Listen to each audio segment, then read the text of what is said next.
Some news just coming in. India Today has spoken to jailed Kanpur rioter. 50 arrested. Crackdown continues.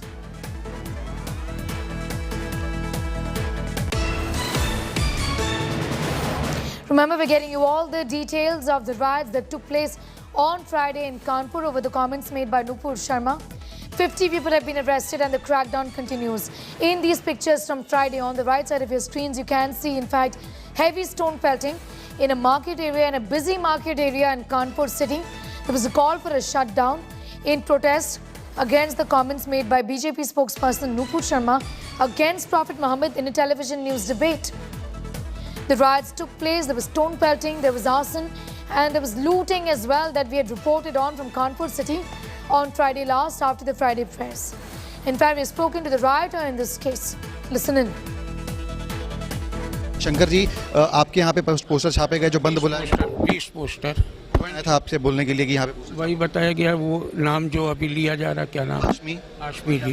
क्या बोला था उन्होंने आपसे? उन्होंने कहा 20 पोस्टर छाप दो, तो 20 स्टिकर छाप दो। स्टिकर हमने छाप दिए थे। कुछ उन्होंने आपसे बातचीत करी? नहीं, कोई नहीं। आपको पता था कि आप किस चीज़ के लिए छाप रहे हैं वहाँ पे पोस्टर जो है? नहीं, असल में रात का टाइम था 9:30 का, हम भी निकलने वाले थे घर, तो जो ऑपरेटर था उसने छाप दिया। आपके से उठाने आई थी? कितने लोग उठाने आए थे? क्या बोला पुलिस ने? नहीं, हम खुद ही थाने पहुंच गए थे। खुद ही थाने आए? पुलिस से आपने क्या अपनी बात रखी?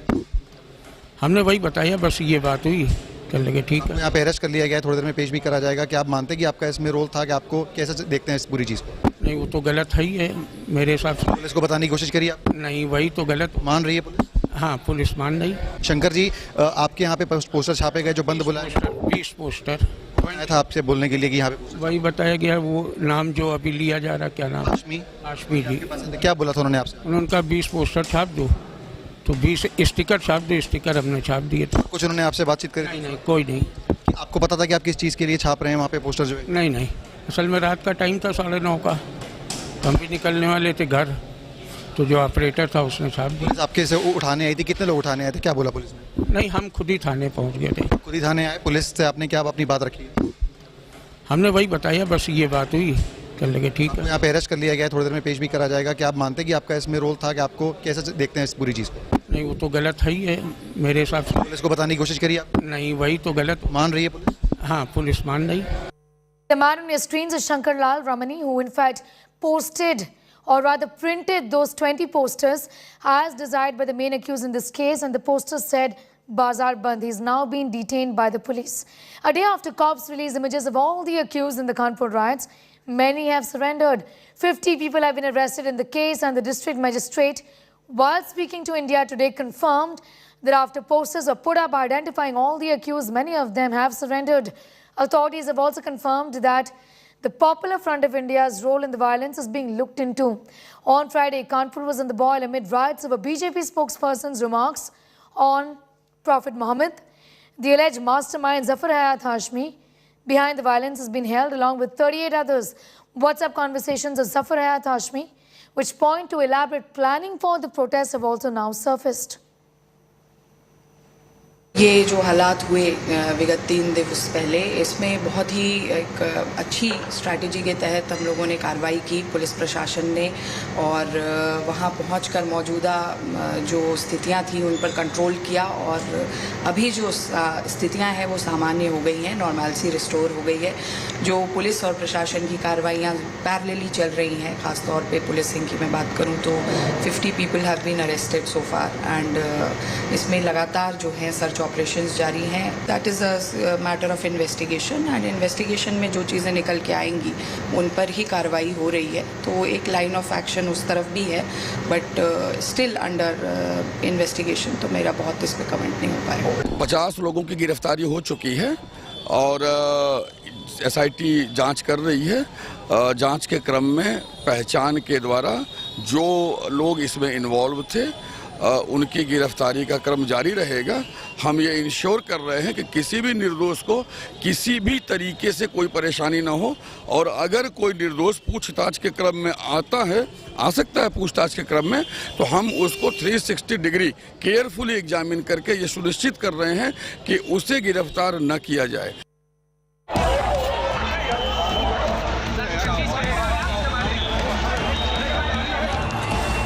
stone pelting and gunshots. Uttar Pradesh's Kanpur witnessed massive riots on Friday over BJP leader Nupur Sharma's remarks on Prophet Muhammad during a TV debate. The police used tear gas to disperse the angry mob that had taken over this street.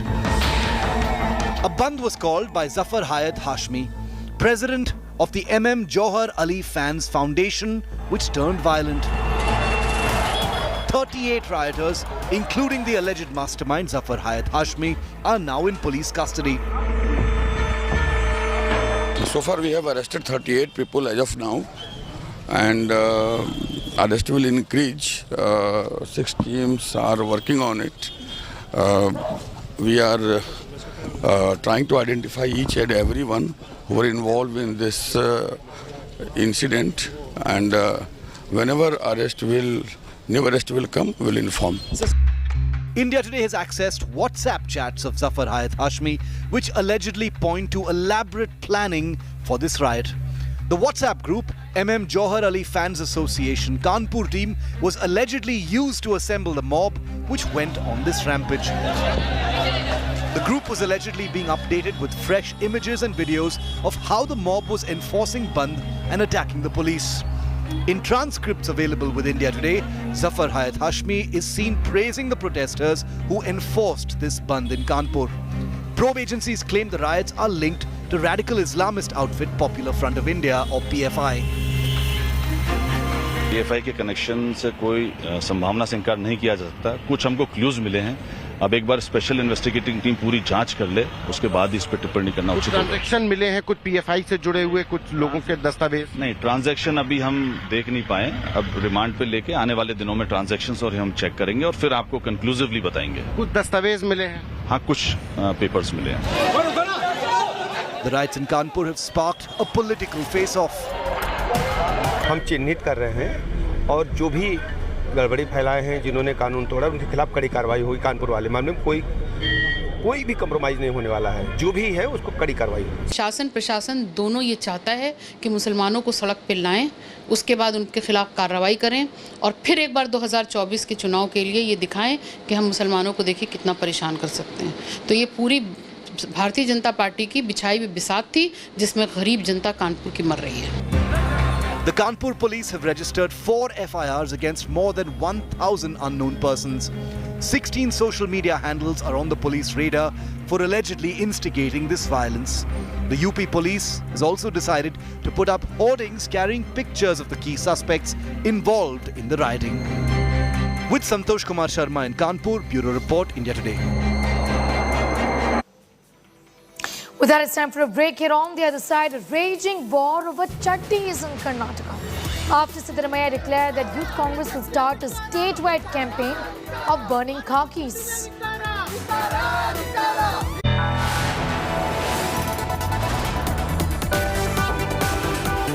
You are watching India Today.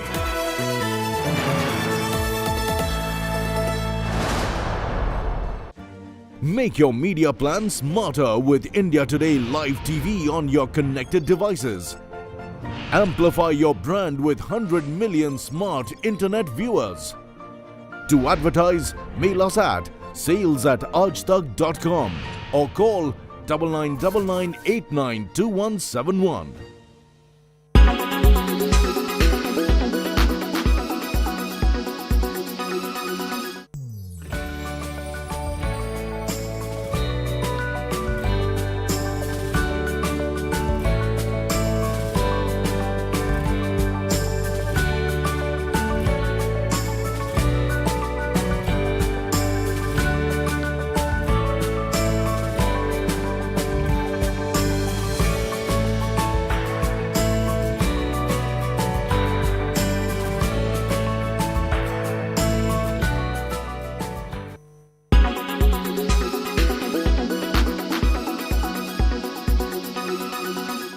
Everyone's busy finding what's trending.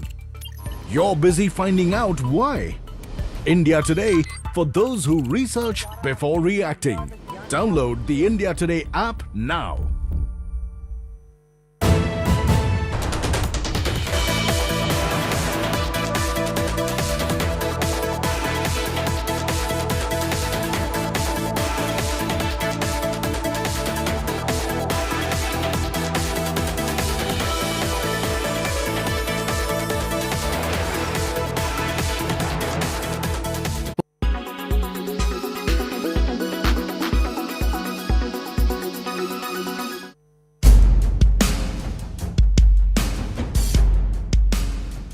Facial recognition is a biometric technology used to authenticate or identify an individual from a photograph or a facial image. The technique makes it possible to authenticate identity, to check that an individual is who he or she claims to be. The image is compared to an existing image in a database. A person can also be identified in a group, place, image or database. From a still or from video, software generates an image based on the face's unique traits, the base of the ears, the distance between the two pupils, the shape of the nose, eyebrows and mouth, and the even skin grain. Hair and clothes are not taken into account. The next step is to compare the face print with images in the database. To reduce the margin of error, the quality of the image must be good. The face must be well lit, full face at a correct distance from the lens. Originally used to fight crime, facial recognition now has more mundane uses such as accessing bank accounts and social media platforms. But there are worries it could also present a threat to privacy and individual liberties. The technology also raises questions about the use of databases.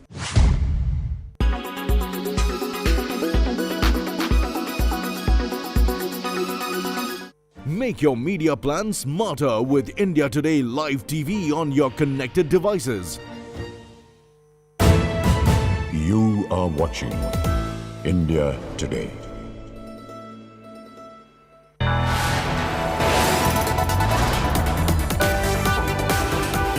You are watching India Today.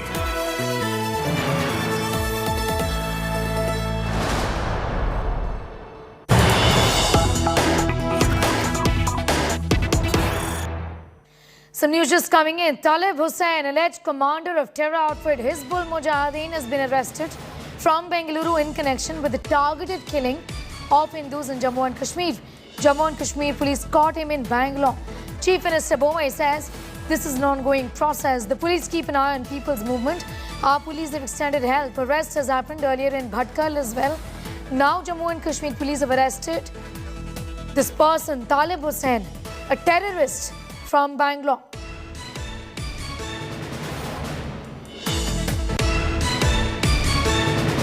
ಹೌದು ಅದು ನಿರಂತರವಾಗಿ ಈ ಥರದ ಮೇಲೆ ಜನರ moment ಮೇಲೆ ಕಣ್ಣಿರ್ತದೆ. ಅದಕ್ಕೆ ಏನು ಬೇಕು ಎಲ್ಲ ಸಹಕಾರ ನಮ್ಮ ಪೊಲೀಸರು ಕೊಡ್ತೀವಿ. ಹಿಂದೆ ಭಟ್ಕಳಲ್ಲಿ ಸಿರ್ಸಿಯಲ್ಲಿ ಈ ಥರ ಅರೆಸ್ಟ್ಗಳಾಗಿದೆ, ಒಂಥರ ಇದು ಆಗಿದೆ. ಇದನ್ನು JNK ಪೊಲೀಸ್ನವರು ಭಾಳ ಗಂಭೀರವಾಗಿ ತೆಗೆದುಕೊಂಡಿದ್ದಾರೆ. ಅವ್ರಿಗೆಲ್ಲ ನಾವು ಸಂಪೂರ್ಣದ ಸಹಕಾರವನ್ನು ಕೊಡ್ತಾ ಇದ್ದೀವಿ. Karthik is getting us more details on this story. This is a person associated with Hizbul Mujahideen since 2016 and has been on the hit list of security forces for the longest time. This, in a sense, is a huge victory for the forces, given the manner in which he's been stoking tensions, killing minorities and targeting Hindus in the valley. Karthik. Well, Neha, yes, certainly Karnataka Chief Minister Boris Johnson has very recently confirmed about this arrest that has happened in the state. Although, the more details are expected to be awaited on this. Very recently also, Karnataka Home Minister Nanendra had spoken about some of, had given out a statement recently about, a few satellite phones that were seized at Chikmagaluru in Karnataka. But it remains to be seen if this is also related to the arrest that happened today.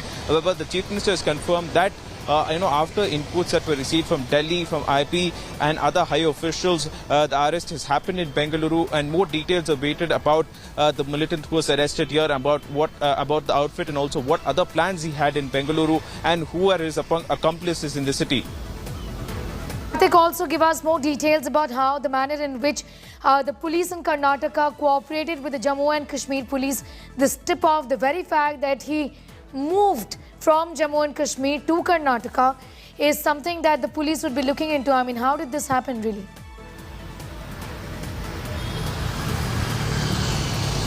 Well, we are being told that the Karnataka police had got inputs, had got a call from Delhi, and also they had got inputs about, a suspicious person, and also there were inputs that were exchanged between the Delhi police, between the high officials in the Karnataka police and other top officials in Delhi. So after this exchange happened, upon a tip-off, they were making searches regarding this, and very recently they have been very successful in making an arrest, and Karnataka Chief Minister Boris Johnson has said yes, he has confirmed that the arrest has happened, and he said that more investigations are underway and more details will be revealed very soon. Karthik, thanks for getting us all of those details.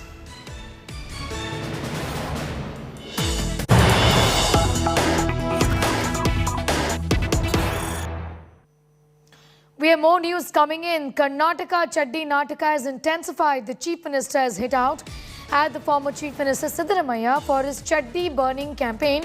The Chief Minister says Sidhu Musewala has no real subject to target the government and hence is taking up issues like chaddis. Bombay dared Congress to take up subjects which are linked to development of the state and not stage these stunts to seek public attention. Sidramaya, he doesn't have any other subject. So he is talking about such things. And people of Karnataka are looking into all these things. We have to talk about Karnataka development, production, future of Karnataka. I think some good sense would prevail on him. A raging war with chaddis in Karnataka after Congress leader Sidhu Musewala declared that the Youth Congress will start a statewide campaign of burning khakis. Union Minister Prahlad Joshi has hit back, saying the Congress leader is frustrated after losing his chaddi and lungi in the Chamundeshwari turf, referring to the poll losses. Here's a report on the escalating chaddi politics in Karnataka.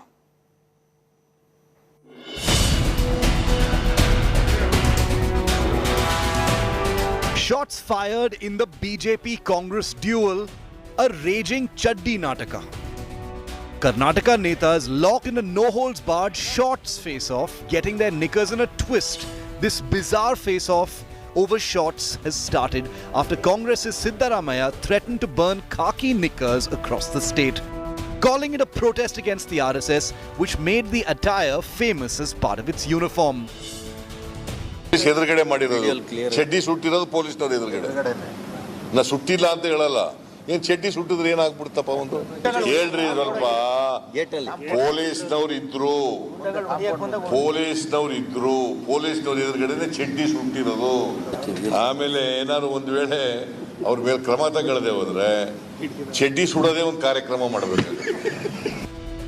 Siddaramaiah's chaddi burning threat got the BJP into a huge twist, with Union Minister Prahlad Joshi hitting back, mocking Siddaramaiah over the Congress's poll losses, saying the Congress leader is frustrated after losing his chaddi and lungi in his Chamundeshwari turf, referring to his election setbacks. ಅವರು ಚಡ್ಡಿ ಹರಕರಾಗಿದ್ದಾರೆ, ಹಾಗಾಗಿ ಅವರು ಮಂದಿ ಚಡ್ಡಿ ಸುಡ್ಲಿಕ್ಕೆ ಹೊಂಟಾರೆ. ಅವರು ಚಡ್ಡಿ ಉತ್ತರ ಪ್ರದೇಶದಲ್ಲಿ ಪೂರಾ ಚಡ್ಡಿ ಕಳಿಸಿದರು. ಸಿದ್ದರಾಮಯ್ಯನವ್ರನ್ನ ಸ್ವತಃ ಚಾಮುಂಡೇಶ್ವರಿಯಲ್ಲಿ ಅವರ ಚಡ್ಡಿ ಪಂಚೆ ಎಲ್ಲ ಕಳಿಸಿದ್ದಾರೆ. ಅದನ್ನು ತೊಗೊಂಡು ಆಮೇಲೆ ಸುಟ್ಟಿರ್ಬೇಕು ಮಂದಿ. ಅದಕ್ಕೆ ಅವ್ರಿಗೆ ಈ ಸಿಟ್ಲೆ ನಮ್ಮೆಲ್ಲ ಅವರು ನಮ್ಮ ಸಂಘದ ಚಡ್ಡಿ ಸುಡುವ ಪ್ರಯತ್ನ ಮಾಡ್ತಾ ಇದ್ದಾರೆ. With Karnataka politics in a knot and elections less than a year away, can the netas shed their obsession with going after each other's chaddis? With S. Karthik in Bengaluru, Bureau Report, India Today. And amid the showdown over mosques in Karnataka, there's a fresh controversy now brewing over a mosque ground in Bengaluru. A new controversy has broken out regarding holding Hindu festivals at the Idgah Maidan in Chamarajapet in Bengaluru. The Hindu Jana Jagruti Samriti has urged that the ground which houses the mosque should also be allowed to be used by the general public for conducting Hindu festivals. The Bengaluru civic body has responded to this request, saying that Hindu festivals can be celebrated. However, the Hindu Janagruti Samiti has demanded an order in writing. The showdown over mosques is escalating in poll-bound Karnataka. In the shadow of the Gyanvapi controversy in UP, Hindu groups have claimed that two mosques, one in Bidar, the other in Bengaluru, have been built over temples. The Idgah Maidan at Chamarajapet in Bengaluru is in the middle of a controversy, with the Hindu Janajagrati Samiti alleging that the ground is only being used by a certain community and is not being opened for other Hindu festivals. Now, I'm currently at the Idgah Maidan at Chamarajapet. Now, this ground that we're talking about is located at the Chamarajapet locality in the city in Bengaluru. Now, the BBMP has said that it is their property and it is also a playground, and they said that yes, this ground can be given to other communities as well, to the Hindu community as well, if they give them, submit a request to them to, celebrate. and the Hindu Janajagrati Samiti has said that this ground is being used only by one particular community, and they say that the BBMP hasn't given a permission for them so far to celebrate Ganesh Chaturthi and other festivals.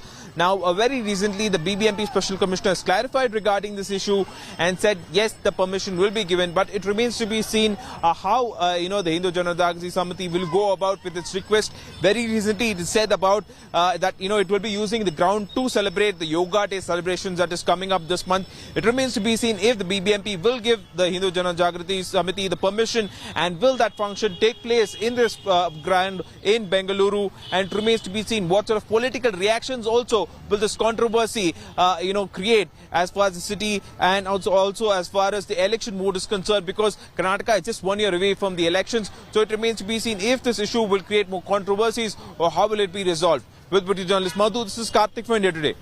ಒಂದೇ BBMP ಸಾರ್ವಜನಿಕರ ಒಂದು BBMP ಗ್ರೌಂಡನ್ನು ಒಂದೇ ಸಮುದಾಯಕ್ಕೆ ಬಳಕೆ ಮಾಡಲಿಕ್ಕಾಗಿ ಅವಕಾಶ ನೀಡುವಂಥದ್ದು, ಬೇರೆ ಸಮುದಾಯಕ್ಕೆ ಅದನ್ನು ಹಕ್ಕಿದ್ರೂ ಸಹ ಅದನ್ನು ನಿರಾಕರಣೆ ಮಾಡುವಂಥದ್ದು ನಮ್ಮ ಹಿಂದೂಗಳ ಒಂದು ಮೂಲಭೂತ ಹಕ್ಕಿನ ಮೇಲೆ ಮಾಡಿದಂಥ ಆಘಾತ ಆಗಿತ್ತು. ಹಾಗಾಗಿ ಈಗಾಗಲೇ ನಾವು ಮುಂದಿನ ದಿನಗಳಲ್ಲಿ ಯೋಗ ದಿನ ಇರಬಹುದು, ಈಗ ಅಮೃತ ಮಹೋತ್ಸವ ರಾಷ್ಟ್ರಧ್ವಜವಾದ ಹಾರಾಡಿಸುವುದಿರಬಹುದು, ಅಥವಾ ಅನ್ಯ ಹಿಂದೂಗಳ ಹಬ್ಬಗಳಾದಂಥ ಗಣೇಶೋತ್ಸವ, ನವರಾತ್ರಿ, ಕನ್ನಡ ರಾಜ್ಯೋತ್ಸವ ಹಬ್ಬಗಳಿಗೆ ಆಚರಣೆ ಮಾಡಲಿಕ್ಕಾಗಿ ಅವಕಾಶವನ್ನು ನೀಡಬೇಕು ಹೇಳುವ ಆಗ್ರಹವನ್ನು ಮತ್ತೊಮ್ಮೆ ಮಾನ್ಯ BBMP ಮತ್ತು ರಾಜ್ಯ ಸರ್ಕಾರದಲ್ಲಿ ನಾವು ಆಗ್ರಹವನ್ನು ಮಾಡ್ತೇವೆ.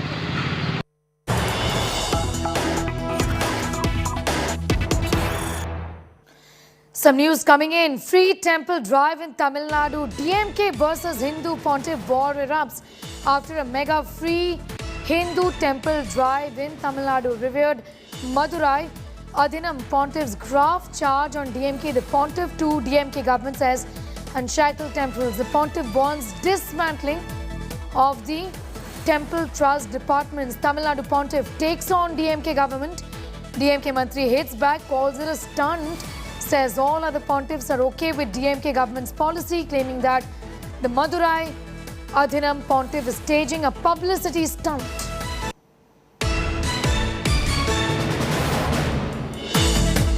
எல்லாம் இன்றைய தினம் நாங்கள் திராவிட பாரம்பரியம் என்று சொல்கிறார்கள்.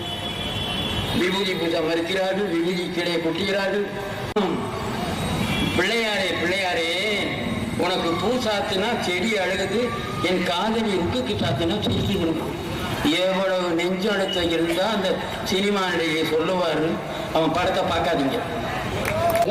முன்னாலெல்லாம் 5 சாமி தான் வரும், இப்ப 6வது சாமியாக உண்டியலையும் தூக்கிட்டு வந்துட்டாங்க. ஆக நம்ம உண்டியல்ல தயவு செய்து அரணைத்திர கோயில்ல உண்டியல்ல காத்த போடாது. அந்த கோயிலுக்கா போகுது அல்ல, வேற எங்கேயோ போகுது. இதை திராவிட பூமி என சொல்லிக்கொண்டு இறந்தவர்களுக்கு பிறந்த நாளும் கொண்டாடுறாங்க. அவர் தன்னை முன்னிலைப்படுத்திக் கொள்ள வேண்டும், தனக்குண்டான செய்திகள் தொடர்ந்து இடைபெற வேண்டும் என்பதற்காக அவர் சொல்லுகிறார். ஒருவர் தான் அப்படி சொல்லுகின்றாரே தவிர இன்றைக்கு எதிர்மறை கருத்துக்கள் இருந்தால் நம்முடைய தீட்சதர்கள் நம்மோடு தான் இருக்கின்றார்கள். நேற்றைக்கு முன்தினம் கூட நம்முடைய தருமபுர ஆதீனத்திற்கு சென்றிருந்தோம். அவர் நல்ல வகையில் எங்களை உபசரித்தார். மரக்கன்றுகள் 27,000 மரக்கன்றுகள் நடுகின்ற திட்டத்தை இந்து சமய அறநிலையத்துறையின் சார்பிலே தொடங்கி வைத்தார். அவர் கட்டியிருக்கின்ற 24 அறைகளை எங்களை கொண்டே திறக்க வைத்திருக்கின்றார். யாரோ ஒருவர் அப்படி இருக்கின்றார் என்பதற்காக ஒட்டுமொத்தமாக ஆதீனங்களையும் ஜீயர்களையும் தீட்சிதர்களையும் குறை சொல்வது ஏற்புடையதல்ல. Pramod is joining us for more details on that story. Pramod, just break down this controversy for us. What is the specific charge of the Pontiff against the DMK government? Well, it seems like the Pontiff is very clearly mentioning that DMK government is not with the Hindu community here.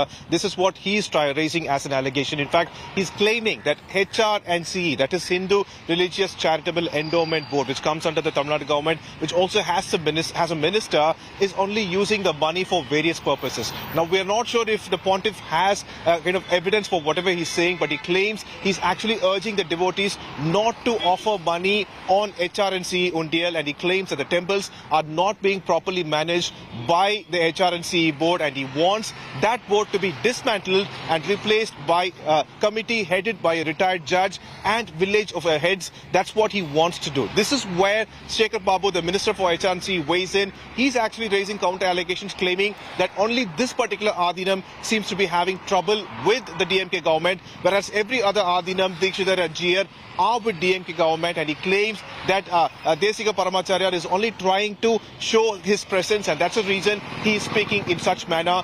This actually started with Dharmabodham Adinam issue, where earlier the district officials did not permit the palanquin procession, and this is when the Madhuram Adinam started speaking against the DMK government, and it has come to this point now.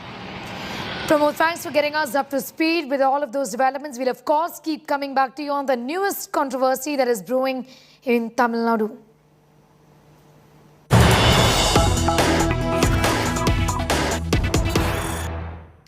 We're going across straight to this news coming in from Bandstand, Punjab, where Congress leader and MP from Wayanad, Rahul Gandhi, is meeting with the family of late Sidhu Musewala at the Musa village in Mansa. These are pictures, in fact, coming in. Live pictures on your screens right now of the arrangements that have been made for Rahul Gandhi's visit to Musa, which is a village of late Punjabi singer Sidhu Musewala. Rahul Gandhi is there right now. In fact, he will be reaching to meet the family members of Sidhu Musewala. In fact, Rahul Gandhi is one among the many leaders who recently met the family members of late Punjabi singer Sidhu Musewala. Just 2 days ago, Sidhu Musewala's parents also met Union Home Minister Amit Shah. The former Congress president is currently to meet with the bereaved family of star singer and Congress leader Sidhu Musewala. This is a condolence meeting that has been organized by the office of Rahul Gandhi, where the Congress leader and the MP from Wayanad is all set to meet with the parents. Remember, the parents of Sidhu Musewala have raised concerns of several lapses in the manner in which Sidhu Musewala's security was withdrawn and how this issue was made public by the current Punjab government, by the Aam Aadmi Party government. And there is a lot of anger on the ground against the Aam Aadmi Party government in the state as well. Lalit is getting us more details. Lalit, Rahul Gandhi उनमें से कई सारे नेता मिल चुके हैं सिद्धू मूसेवाला की परिवार से, जो कि कंसर्न्स रेज कर रहे हैं, जैसे कि जिस तरीके से आम आदमी पार्टी सरकार ने सिक्योरिटी तो विड्रॉ की ही और इस अनाउंसमेंट को पब्लिक किया, जिससे सिद्धू मूसेवाला की सिक्योरिटी में थ्रेट आया और उनका मर्डर हुआ।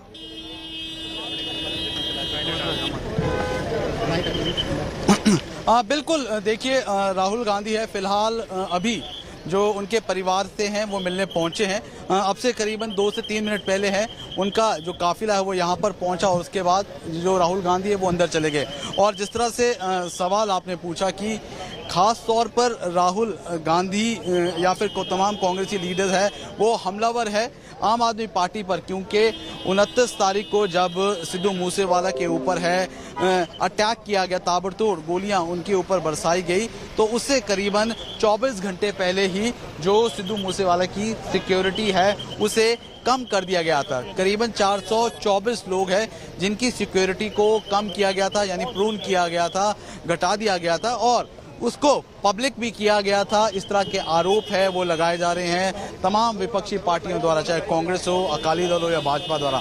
सोशल मीडिया है आम आदमी पार्टी की, उस पर डाला गया और उसके बाद ही फिलहाल जो आरोप लग रहे हैं कि वो एक कारण बना है जिससे जो अटैकर्स हैं उन्हें लीड मिली कि अब सिक्योरिटी है वो कम हो गई। और ख़ास तौर पर करीबन 9 दिन इस पूरी घटना को अंजाम हुए हो चुके हैं, लेकिन इन 9 दिनों की अगर हम बात करें तो पुलिस के हाथ कोई बड़ा जो सबूत है उस हिसाब से नहीं लगा है। ज़रूर जो पंजाब पुलिस है या बाकी राज्यों की पुलिस है वो तारों को जोड़ने की कोशिश कर रही है, उन लीड्स को जोड़ने की कोशिश कर रही है जिससे जो आरोपी है वहां तक पहुंचा जा सके। लेकिन फिलहाल की अगर हम बात करें, हर रोज नए सीसीटीवी फुटेजेस हैं वो आते हैं, लेकिन जो अभी तक जानकारी मिली है कि जिस दिन उनके ऊपर अटैक किया गया तो 5:15 पर एक फुटेज है, सीसीटीवी है, वो सामने आई है जिसमें कुछ लोग हैं वो सेल्फी लेते हुए नजर आ रहे हैं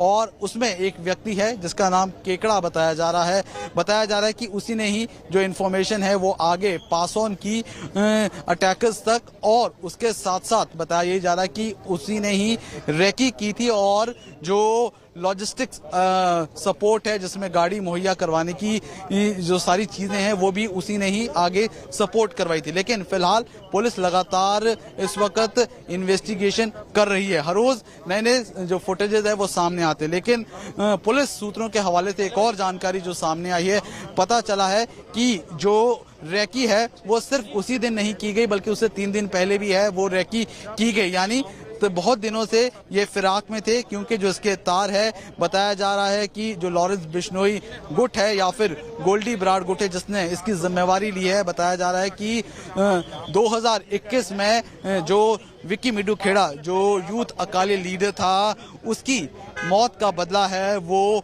लिया गया है और उसमें जो आरोप लगे हैं वो सिद्धू मूसेवाला के मैनेजर है सरगुनप्रीत पे लगे हैं जो फिलहाल ऑस्ट्रेलिया में बताया जा रहा है। तो तमाम तरह से जो पुलिस है इन कड़ियों को जोड़ रही है और अभी तक पुलिस के हाथ में कोई पुख्ता सबूत नहीं लगा है।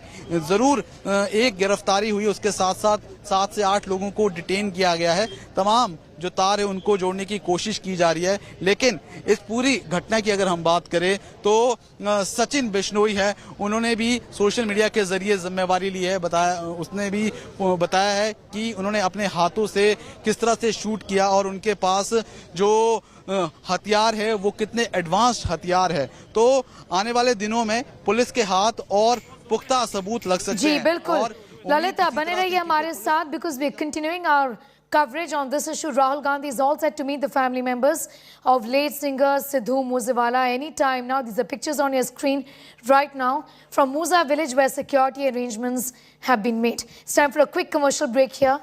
Our coverage continues in just 2 minutes.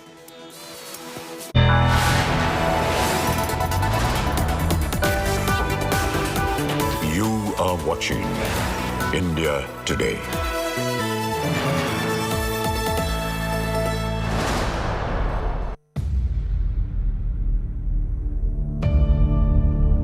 India's #1 political reporter. Defines what seems to be happening, vendetta politics. कोई दूध के से धुला हुआ नहीं है. Unmatched eye, unmatched experience. The world has changed. My black hair has become grey as well. And with unmatched passion for the story. Do not monopolize the conversation. When it's 100% news that matters.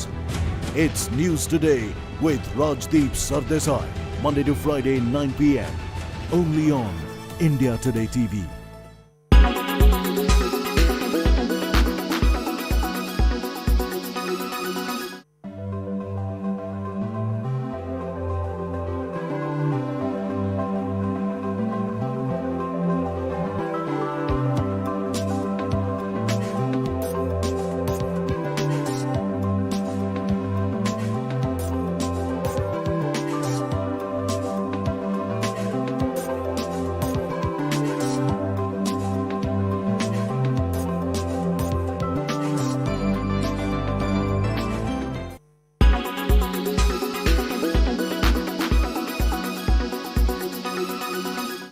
Make your media plan smarter with India Today Live TV on your connected devices. You are watching India Today. You are watching India Today.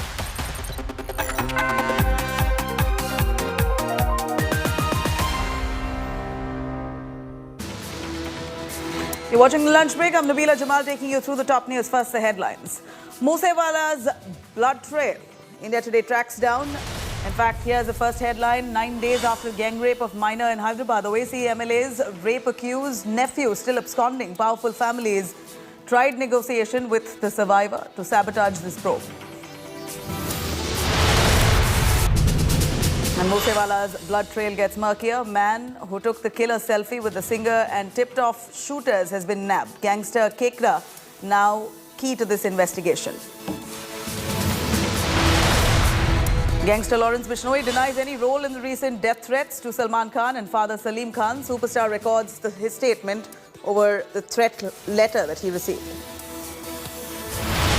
And a massive escalation in Karnataka's chaddi war. Chief Minister Mumbai now slams the Congress chaddi burning protest, calls it a weak political stunt. And Free Tamil Nadu Temples campaign gains momentum. Revered Temple-Pontiff in Madurai levelled some sensational graft charges at the DMK government, pushes for dismantling of temple trust departments. Meanwhile, BJP begins its mission Telangana and Andhra. Nadda to address rally and meet party workers in Vijayawada. Prime Minister Modi to interact with Hyderabad BJP cooperators.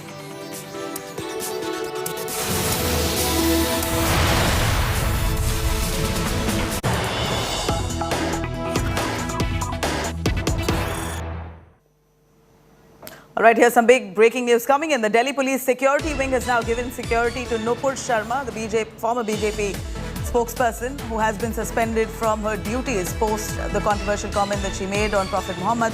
Here now, owing to the threats that she's received from terror groups after the controversial remark, the Delhi Police has now decided to provide security to Nupur Sharma at the moment.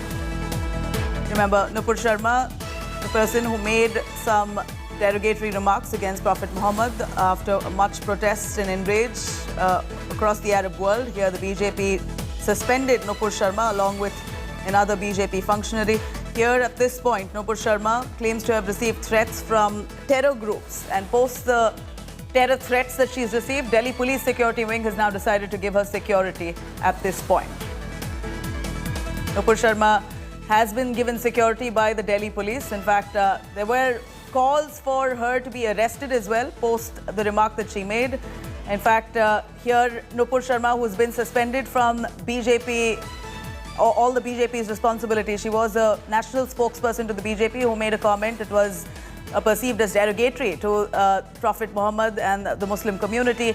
Here Nupur Sharma has received some death threats from some terror groups, and post these threats, Delhi Police has now decided to give her additional security. They've stepped up security amid also calls for arrest on Nupur Sharma at this point. Remember, there are already FIRs filed against Nupur Sharma in a couple of cities. Nupur Sharma now receives additional police security after she receives death threat. Arvind Ojha joining us live for more on that. Arvind, यहाँ पर Nupur Sharma का security उन्होंने बढ़ा दिया है. Delhi police ने decide किया है कि टेरर थ्रेट्स के वजह से उनको ज़्यादा सिक्योरिटी दिया जाए. Please explain to us what's happened. देखिए नबीला, जो नुपुर शर्मा हैं उनकी सुरक्षा में इजाफा किया गया है, उनकी सुरक्षा बढ़ाई गई है. जो दिल्ली पुलिस के सोर्सेज हैं उनका कहना है चूंकि नुपुर शर्मा न्यू दिल्ली डिस्ट्रिक्ट में रहती हैं, लिहाजा जो न्यू दिल्ली डिस्ट्रिक्ट पुलिस है उसने भी सुरक्षा दी है. उसके अलावा जो दिल्ली पुलिस की सिक्योरिटी विंग है उसने भी सुरक्षा दी है. नुपुर शर्मा ने कुछ दिन पहले दिल्ली पुलिस को शिकायत दी थी कि सोशल मीडिया के जरिए उनको डेथ थ्रेट मिल रहा है. इसके अलावा उनको फोन कॉल्स आ रहे हैं, उस बात की शिकायत दी थी, जिसके बाद दिल्ली पुलिस की स्पेशल सेल की इफ्सो यूनिट ने FIR रजिस्टर्ड किया था. इन्वेस्टिगेशन जारी है. इन सब के बीच उनकी सुरक्षा में इजाफा किया गया. यहाँ मैं आपको बता दूं कि कुछ टेरर ऑर्गेनाइजेशन है, उन्होंने भी प्रोपेगेंडा वीडियो रिलीज करके नुपुर शर्मा को धमकी दी है. इसके बाद ये तमाम वो चीजें हैं जिसको देखते हुए सिक्योरिटी रिव्यू किया गया और उसके बाद नुपुर शर्मा की जो सुरक्षा है वो बढ़ाई गई है. नबीला जी, Arvind, thank you very much for joining us with those details. Nupur Sharma's security has been upped by the Delhi Police Special Cell post the security threats that she's received. She now stands suspended from all duties of the BJP, and while she receives death threats and also clamours growing, in fact some of the groups that have felt offended asking for her arrest, at this point Delhi Police Special Cell decides to give her additional security.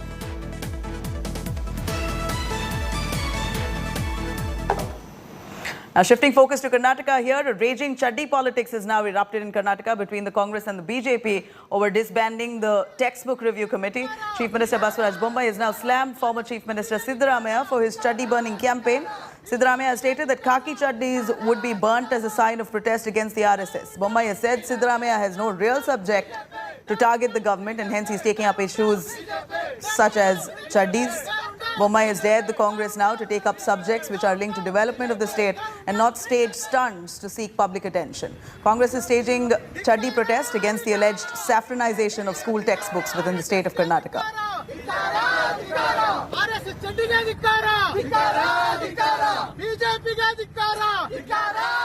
ಎದುರುಗಡೆ ಮಾಡಿರೋದು ಚಡ್ಡಿ ಸುಟ್ಟಿರೋದು ಪೊಲೀಸ್ನವ್ರು ಎದುರುಗಡೆ ನಾ ಸುಟ್ಟಿಲ್ಲ ಅಂತ ಹೇಳಲ್ಲ ಏನ್ ಚಡ್ಡಿ ಸುಟ್ಟಿದ್ರೆ ಏನಾಗ್ಬಿಡ್ತಪ್ಪ ಒಂದು ಹೇಳ್ರಿ ಸ್ವಲ್ಪ ಪೊಲೀಸ್ನವ್ರು ಇದ್ರು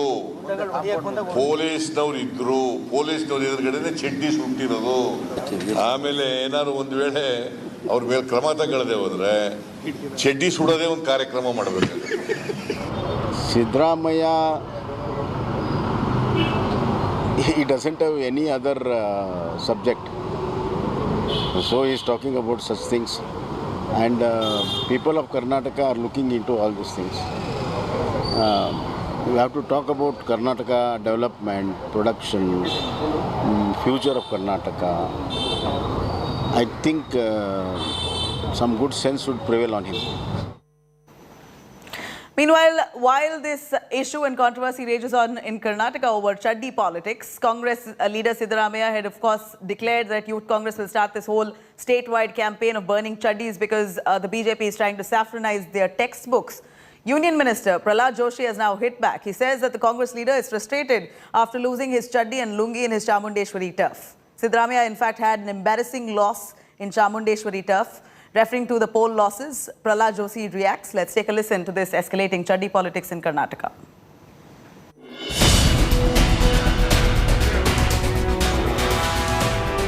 Shots fired in the BJP-Congress duel, a raging chaddi nataka.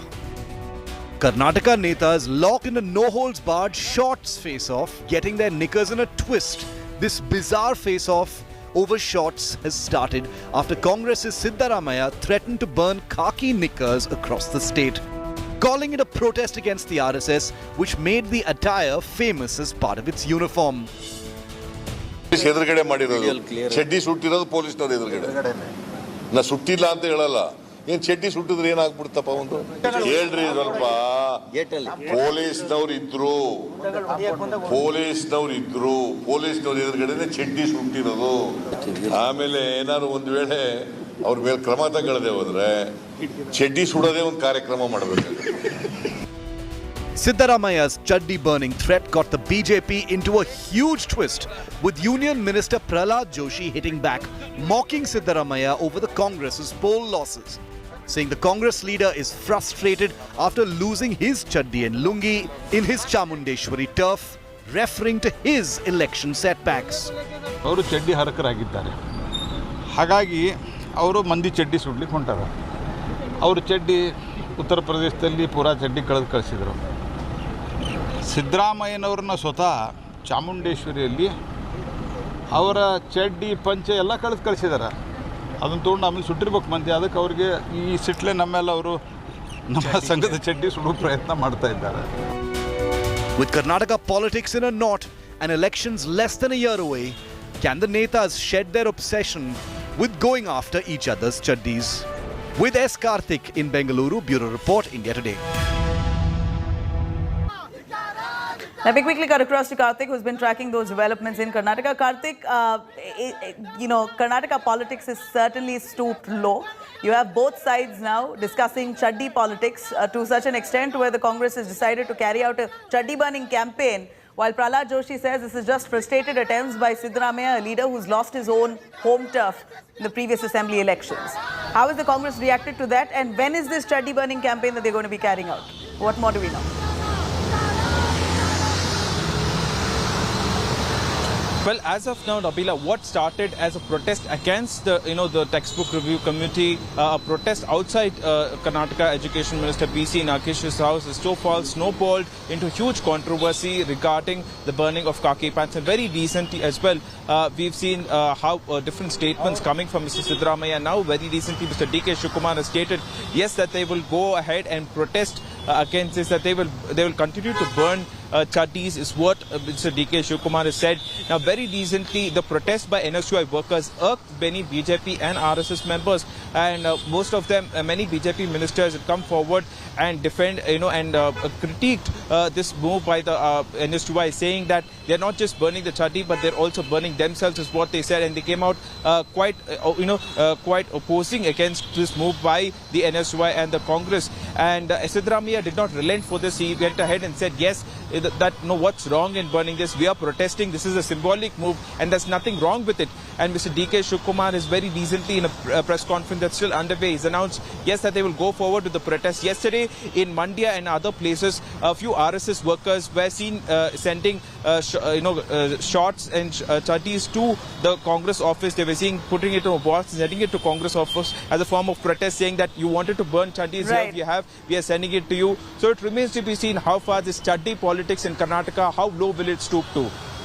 This is hilarious. The visuals that we see there, on one hand, Congress saying that they're going to burn chaddis down in a mark of protest against the BJP for saffronizing textbooks. On the other, RSS workers carry out a chaddi collection campaign where they're taking out chaddis from several houses, asking them to donate them so that they can hand it over to the Congress to burn them. Meanwhile, amid the showdown over mosques in Karnataka, there seems to be a fresh row brewing over a mosque ground in Bengaluru city.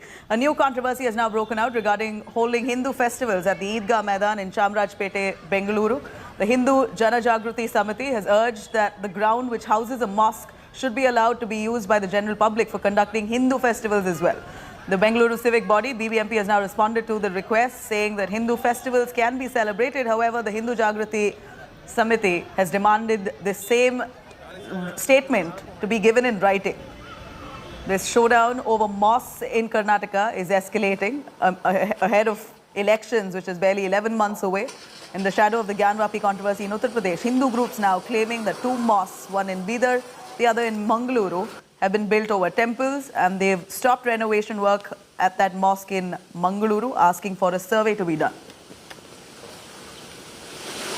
The Eidgah Maidan at Chamrajpet in Bengaluru is in the middle of a controversy, with the Hindu Janajagrati Samiti alleging that the ground is only being used by a certain community and is not being opened for other Hindu festivals. Now, I'm currently at the Eidgah Maidan at Chamrajpet. Now, this ground that we're talking about is located at the Chamrajpet locality in the city in Bengaluru. Now, the BBMP has said that it is their property, and it is also a playground, and they said that yes, this ground can be given to other communities as well, to the Hindu community as well, if they give them, submit a request to them to, celebrate. And the Hindu Janajagrati Samiti has said that this ground is being used only by one particular community, and they say that the BBMP hasn't given a permission for them so far to celebrate Ganesh Chaturthi and other festivals.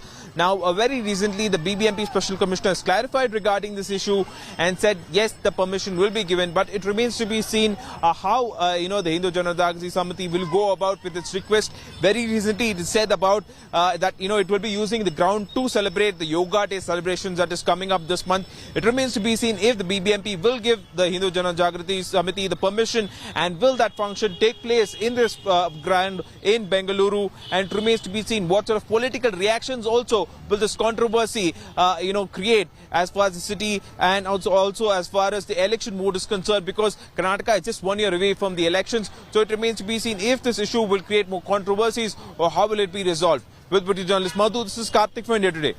ಒಂದೇ BBMP ಸಾರ್ವಜನಿಕರ ಒಂದು BBMP ಗ್ರೌಂಡನ್ನು ಒಂದೇ ಸಮುದಾಯಕ್ಕೆ ಬಳಕೆ ಮಾಡಲಿಕ್ಕಾಗಿ ಅವಕಾಶ ನೀಡುವಂಥದ್ದು, ಬೇರೆ ಸಮುದಾಯಕ್ಕೆ ಅದನ್ನು ಹಕ್ಕಿದ್ರೂ ಸಹ ಅದನ್ನು ನಿರಾಕರಣೆ ಮಾಡುವಂಥದ್ದು ನಮ್ಮ ಹಿಂದೂಗಳ ಒಂದು ಮೂಲಭೂತ ಹಕ್ಕಿನ ಮೇಲೆ ಮಾಡಿದಂಥ ಆಘಾತ ಆಗಿತ್ತು. ಹಾಗಾಗಿ ಈಗಾಗಲೇ ನಾವು ಮುಂದಿನ ದಿನಗಳಲ್ಲಿ ಯೋಗ ದಿನ ಇರಬಹುದು, ಈಗ ಅಮೃತ ಮಹೋತ್ಸವ ರಾಷ್ಟ್ರಧ್ವಜವಾದ ಹಾರಾಡಿಸುವುದಿರಬಹುದು, ಅಥವಾ ಅನ್ಯ ಹಿಂದೂಗಳ ಹಬ್ಬಗಳಾದಂಥ ಗಣೇಶೋತ್ಸವ, ನವರಾತ್ರಿ, ಕನ್ನಡ ರಾಜ್ಯೋತ್ಸವ ಹಬ್ಬಗಳಿಗೆ ಆಚರಣೆ ಮಾಡಲಿಕ್ಕಾಗಿ ಅವಕಾಶವನ್ನು ನೀಡಬೇಕು ಹೇಳುವ ಆಗ್ರಹವನ್ನು ಮತ್ತೊಮ್ಮೆ ಮಾನ್ಯ BBMP ಮತ್ತು ರಾಜ್ಯ ಸರ್ಕಾರದಲ್ಲಿ ನಾವು ಆಗ್ರಹವನ್ನು ಮಾಡ್ತೇವೆ.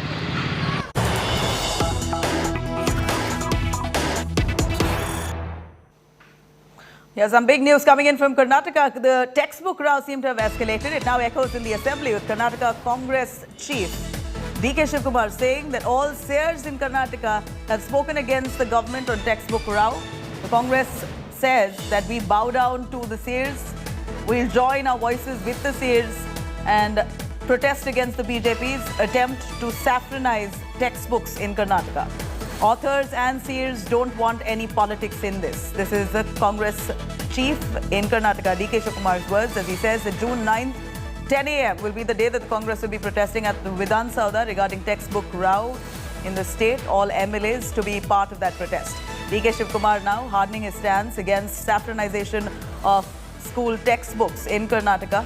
Remember, there's been huge outrage by the opposition parties questioning the BJP as to why several chapters of prominent social reformers were dropped and chapters on RSS ideologues like Hedgewar have been added in abundance in Karnataka textbooks. Now, Karthik joining us live was tracking the story. Karthik, Karnataka Congress now launching a formal protest. June 9th is the day when they're all going to be congregating en masse, protesting against the saffronization of textbooks in Karnataka. But here it seems like DK Shivkumar has pulled the trump card. He says that seers in Karnataka, all of them against politics of textbooks and saffronization of textbooks. He says that we bow down to the seers and we object to this kind of saffronization by the BJP. Take us through exactly what was DK Shivkumar's words. Well, Nabila, DK Shivkumar in very recent press conference has been saying that they will go forward with the protest in another 2 days along with all other Congress MLAs. This will be done outside Vidhan Sauda. Now, remember, the Congress has been, sticking on to this issue as far as the textbook row is concerned, because many other, Lingayat seers have also written to Karnataka Chief Minister Basuraj Bommai saying that Basavanna's history has been misrepresented. Certain parts of the program where the history regarding the January wedding ceremony of Basavanna has been misrepresented, misquoted, and some parts of it have also been omitted, is what some of the Lingayat seers have written to Karnataka Chief Minister Basuraj Bommai. Now, the Chief Minister has been under heavy pressure from a lot of Lingayat seers and the community as well. Many members have also quit, and several writers have also written to Chief Minister. Prominent Kannada writers have written against the saffronization of the textbooks, and the Karnataka government has been under pressure. And very recently also they dissolved the new committee that was made, that was headed by Rohit Chakratirtha because of the controversy surrounding it. Now, the Chief Minister has also said that they are open to corrections, that they will also ensure all the corrections are made and they will re-release the book and reprint the book, is what the Chief Minister had earlier said. Now it remains to be seen how the BJP government will respond to it. Now the Congress is saying that it will up the ante, that will protest. Now it remains to be seen how the BJP government will try and solve this issue, because in the last few days we've seen how a lot of Lingayat seers have written to the government saying that issues and the have been Lingayats, of course, we know amount to the sizable population of voters, and this, of course, is something that the BJP will have to very closely look into, as the Congress now saying that Lingayat seers opposing saffronization of textbooks in Karnataka, they're launching a formal protest on the 9th of June. Thank you very much, Karthik, for joining us. But do stay with us. More information coming in from southern states. Here in Tamil Nadu, we see a chorus for free temple movement growing. Madurai Adhinam-Pontiff Desiga Paramacharya has accused the DMK of corruption and demanded that the Hindu Religious and Charitable Endowments Department be dismantled and replaced. He's also said that DMK was indulging in spiritual plagiarism. The Pontiff vehemently opposed and slammed the DMK government, stating that Hindu Religious and Charitable Endowment Department, which controls several temples in Tamil Nadu, is riddled with corruption. He's urged devotees not to donate money to the department. Meanwhile, DMK HR and CE Minister Shekhar Babu has hit out at the Madurai Pontiff, calling it a mere stunt, saying that all other pontiffs are okay with the DMK government's policy.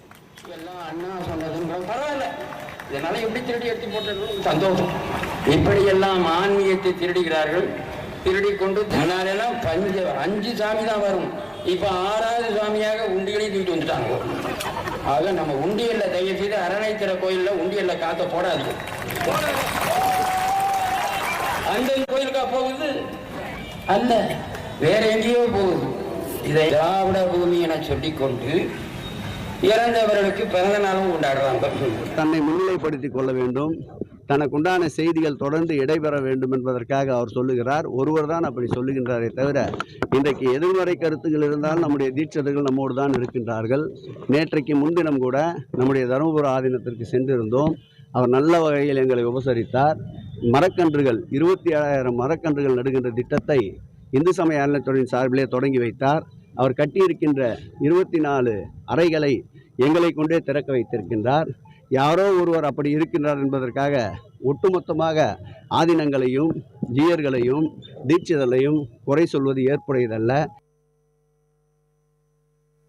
All right, I'm going to quickly cut across to Rahul Gandhi meeting with the family of Musewala, who was gunned down in Punjab. This is the home of Sidhu Musewala, where Rahul Gandhi is meeting the family members.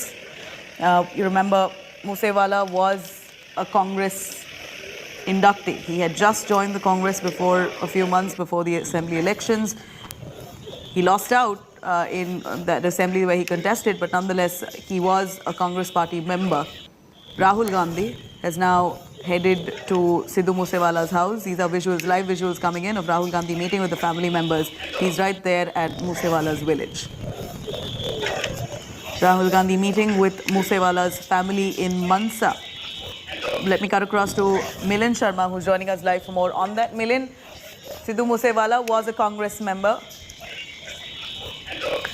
All right, I'm cutting across to Lalit Sharma joining us for more on that. Lalit, here is Rahul Gandhi meeting with Musewala's family members in Mansa. Give us an understanding what's the agenda of this meet. Apart from giving out condolences, is there any plan that the Congress party has to alleviate the pain of the family of Musewala at this point?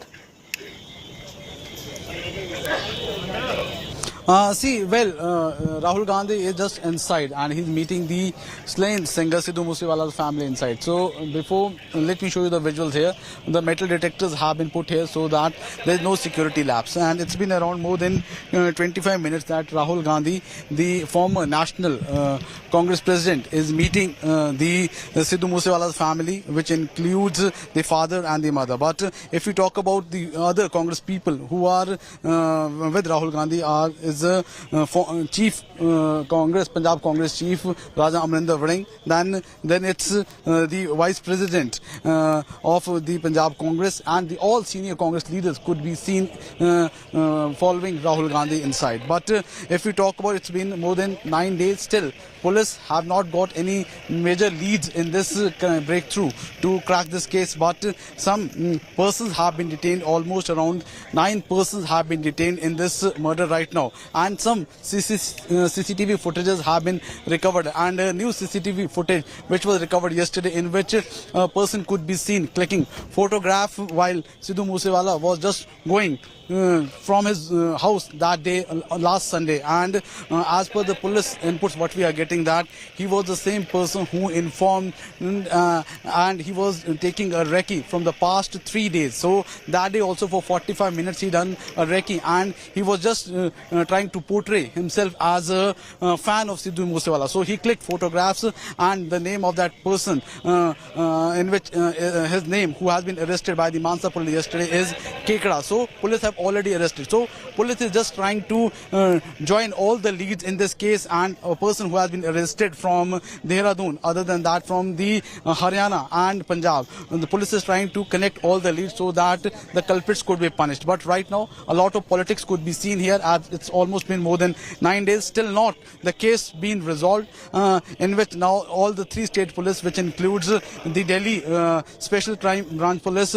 is involved, the Punjab Police is involved, and the Haryana Police is involved to crack this case. Still politics is going on, as the heat could be seen on the Aam Aadmi Party government, who recently won the Vidhan Sabha election with a thumping majority by winning 92 seats. But if we talk about the opposition, especially the Akali Dal, the Congress and the BJP, they are targeting the Aam Aadmi Party, as just before the murder, 24 hours, the security was pruned, in which of 424 persons, including Sidhu Musewala, and that's the only reason the opposition is saying was the reason that this slain singer Sidhu Musewala was gunned on last Sunday at Johar K village. So right now police is just probing the whole matter, and Rahul Gandhi is still inside meeting the family of Sidhu Musewala. Yes.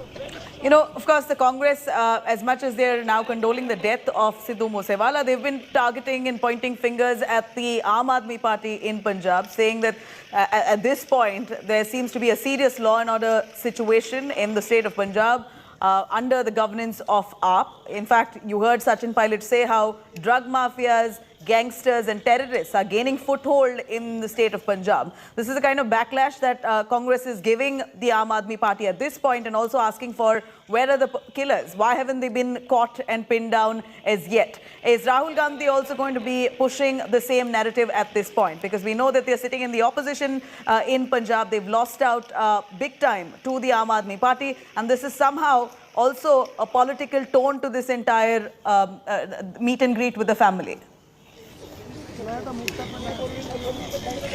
See, definitely. Well, a lot of politics is being done on that issue. And if you talk about Rahul Gandhi, already from the Congress, the senior leaders have already targeted the Aam Aadmi Party on the security withdrawal issue. And the reason behind that, many reasons are there. The gangster issue, the drug issue, in which the Deputy CM, Sachin Pilot, have already given a statement. But if you talk about Rahul Gandhi, we are just waiting that if he gave a statement and waiting for that. But big issue. And a big reason that now the opposition has got to heat the Aam Aadmi Party in this whole issue. And if you talk about now, in the past 2.5 months, the way law and order, the lawlessness has been taking place in Punjab. So now you can see that the opposition has got a major thing to thumb back the government Aam Aadmi Party here in Punjab.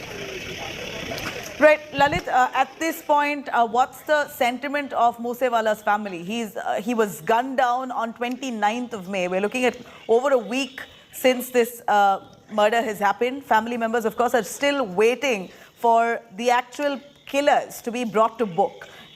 Even though the Punjab police seem to be investigating the trail which is already established, because Goldie Brad himself claimed responsibility. They're investigating along those lines. They've still not managed to bring to book the actual shooters who killed Musewala on that fateful day. So many days now that has passed, and Musewala's family is still waiting for justice. What's the sentiment among the family members and the villagers particularly? See, if we talk about the family and especially the villagers here in Musa village, people have a lot of anger against the state government. The way the whole events happened in the past 9 days. Still now, in the past 9 days, the main culprits have not been arrested. Number of people have been detained, but the main person, the main culprits, the main perpetrators have still not been arrested. And if we talk about the way the anger here could be seen, let me show you here the visual here that some people could be seen angry against the state government. बाबा जी किस चीज को लेकर नाराज है, क्या गुस्सा है, क्यों ये चप्पल मार रहे हैं, क्यों चप्पल मार रहे हो? एक मिनट, ऐसे है बेटे, हमारा नाम सोहनलाल, कोई बात नहीं, हमारे से गलती हो तो माफ भी करना। हम ना बेटे, मेरा नाम सोहनलाल गोयल, छाड़े करने वाले, मिनी केजरीवाल मेरा नाम चलता है। हमने ज्यादा बच्चे बेदाखिल करते, दुखों में दुनिया के बीच रहने का घर है ना, जाए नहीं है ना। मेरे तापे दे रजिंदरा मैडिकल के पिछे तो भूतां का गैंग है, वो गैंगस्टरां नाल ही इंडिया के ज्यादा पैसे थाने च देख के भेजदे पुलिस नाल। ये बंदा दिमागी तौर पर ठीक नहीं है। मैं तो 300 नंबर दसो, मैंने खबर लो, आ देखो मेरा गल घुट के मारने की कोशिश है। So still you can see that a lot of anger could be seen here among the villagers. And if you talk about the reason why they are angry is that still in the past 9 days the culprits, the main perpetrators have not been arrested.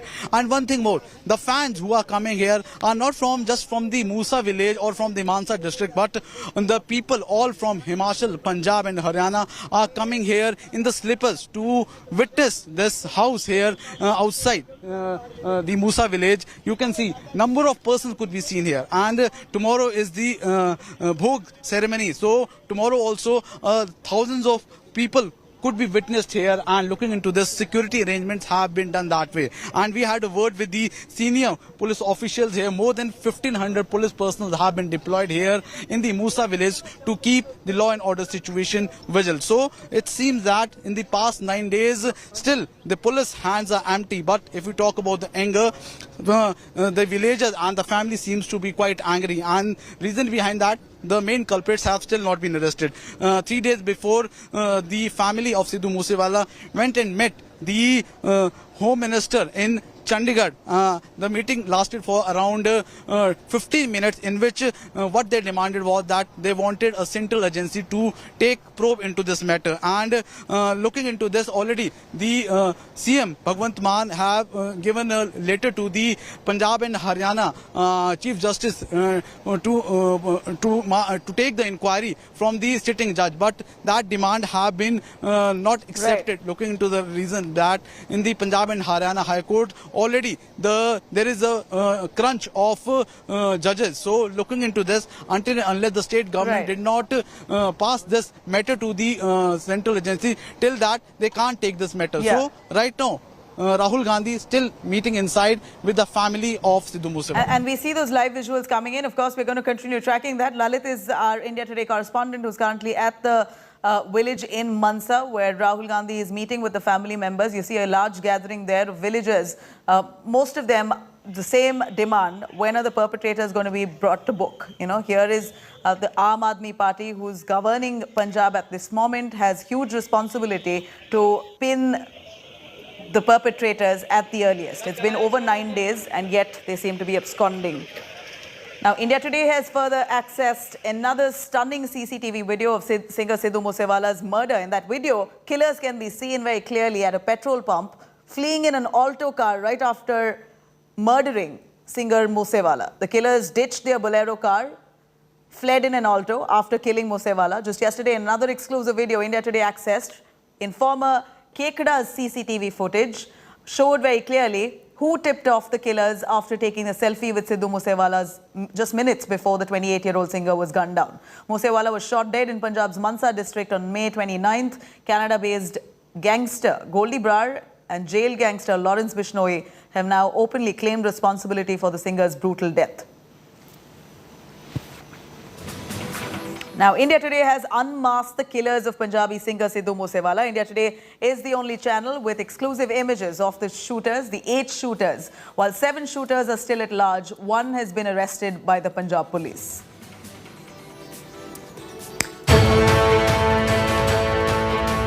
The moments before he left his home and moments later, he was ambushed.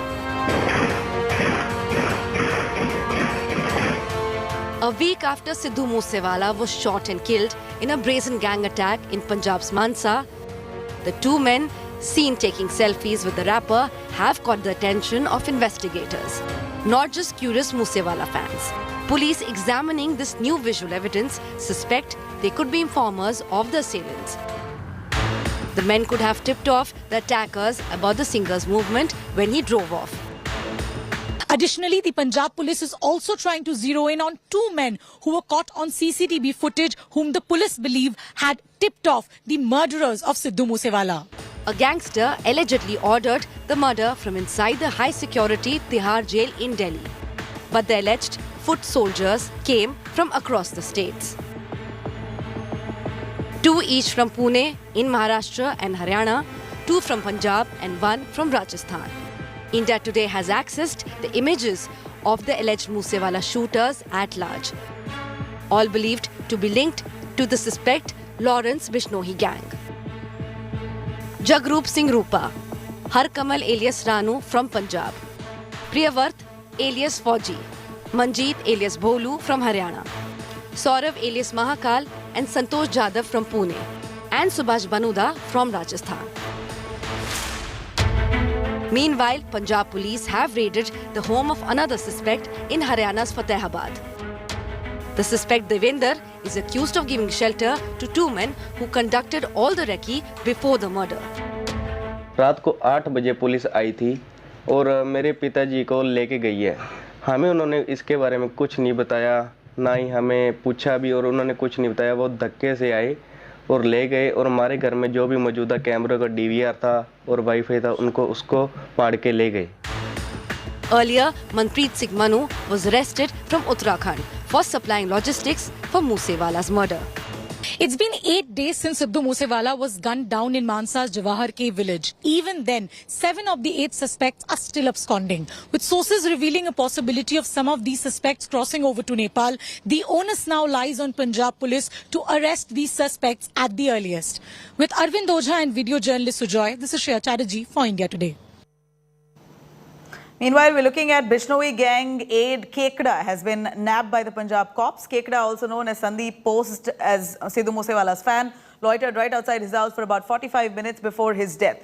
It's also alleged that Kekda tipped off the shooters when Musewala left his home. Here's our India Today exclusive.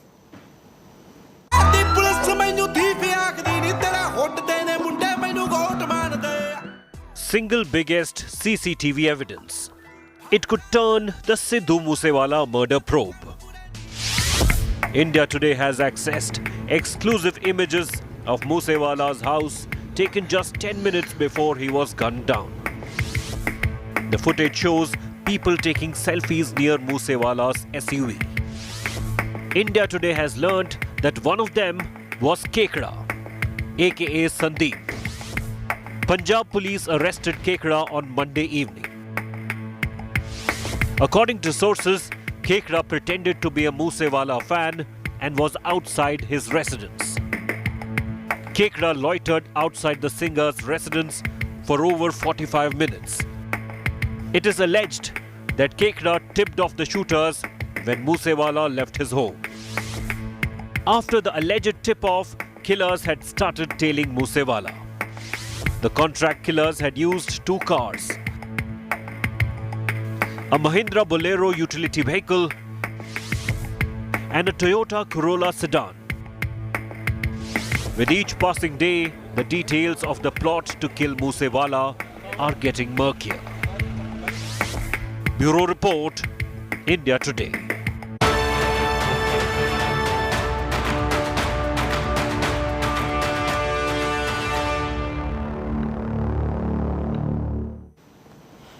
Meanwhile, the Salman Khan threat plot is unraveling as the day passes. In fact, the Mumbai Police has increased security of Salman Khan since the threat letter to him and his father was discovered.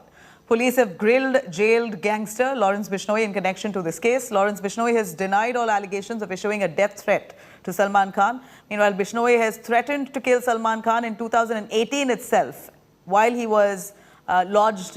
In fact, he's currently lodged in Tihar jail, but back in 2018 itself, he had already plotted and threatened to kill Salman Khan, as per police sources. Letter to Salman had claimed to murder Salman Khan, just like his gang members killed Sidhu Musewala, who was brutally murdered on the 29th of May in Mansa. Maharashtra police is now trying to find out members of the Bishnoi gang present in the state to see if this threat letter really holds water.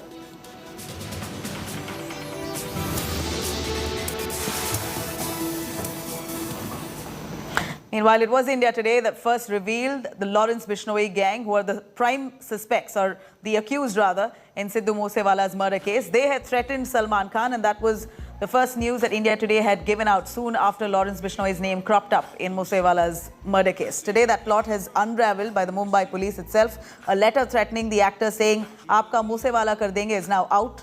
Salman's security has also been beefed up. Here's all that you need to know.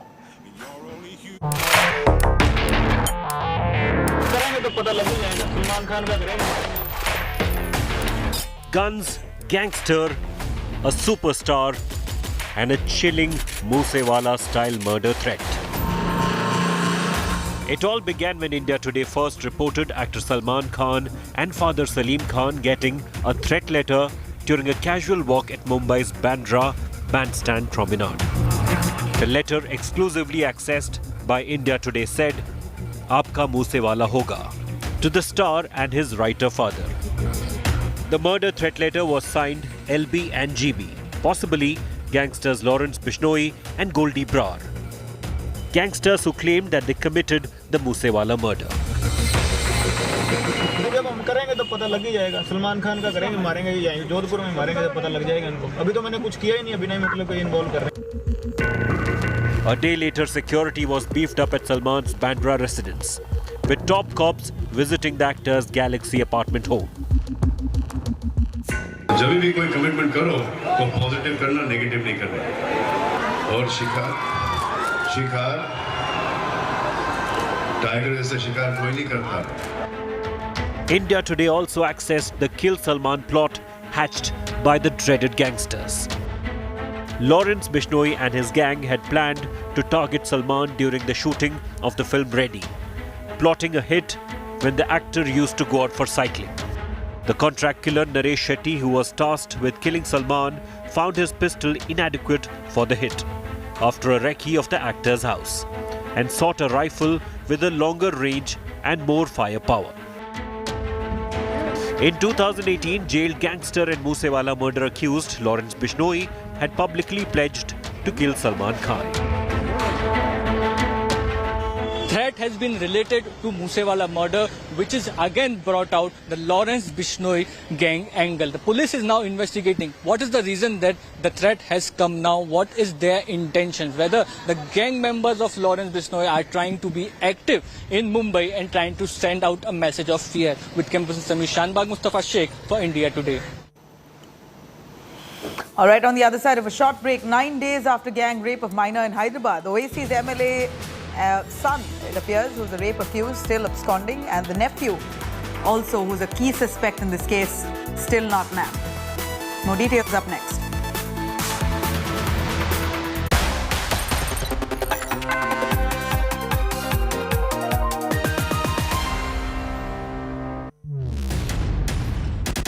The men and women who built Indian industry,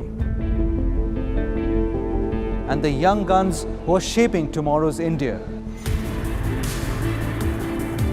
From storied careers to unicorn dreams, the past meets the future on the Business Today show with Udayan Mukherjee.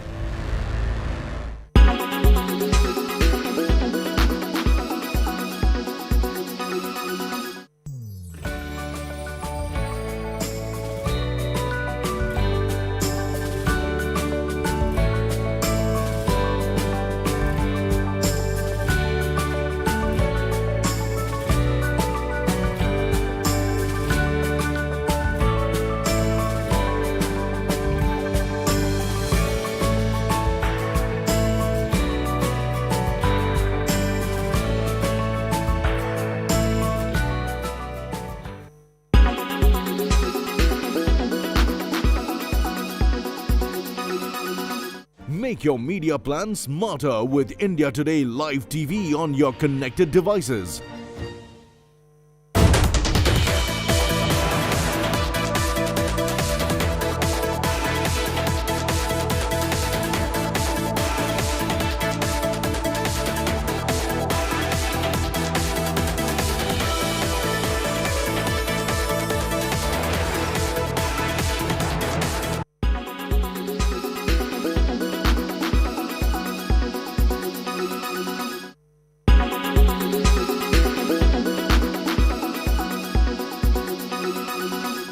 Everyone's busy finding what's trending. You're busy finding out why. India Today, for those who research before reacting. Download the India Today app now. Make your media plan smarter with India Today Live TV on your connected devices. Amplify your brand with 100 million smart internet viewers. To advertise, mail us at sales@aajtak.com or call 9999892171. Make your media plan smarter with India Today Live TV on your connected devices. You are watching India Today. You are watching India Today.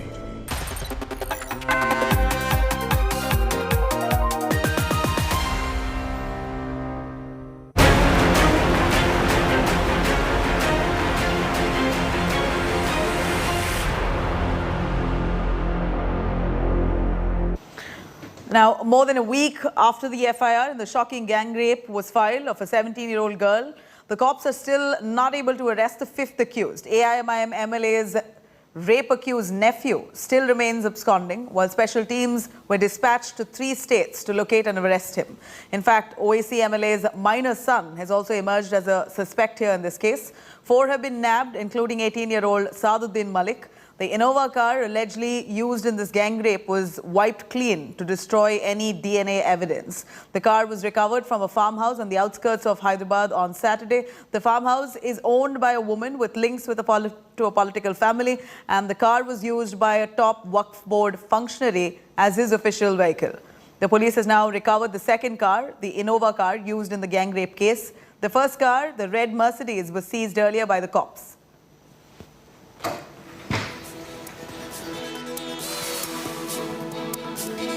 Have been already arrested, but it seems like those having political connections seem to be still absconding. Law will take its own course. इस पे इतना ही बोलना है मेरे को. भाई law will take its own course. अब बिल्कुल ले लिए वो कोई moral high ground कोई नहीं ले रहे. Heinous crime है. सुनिए आप बहस मत करिए. Heinous crime है.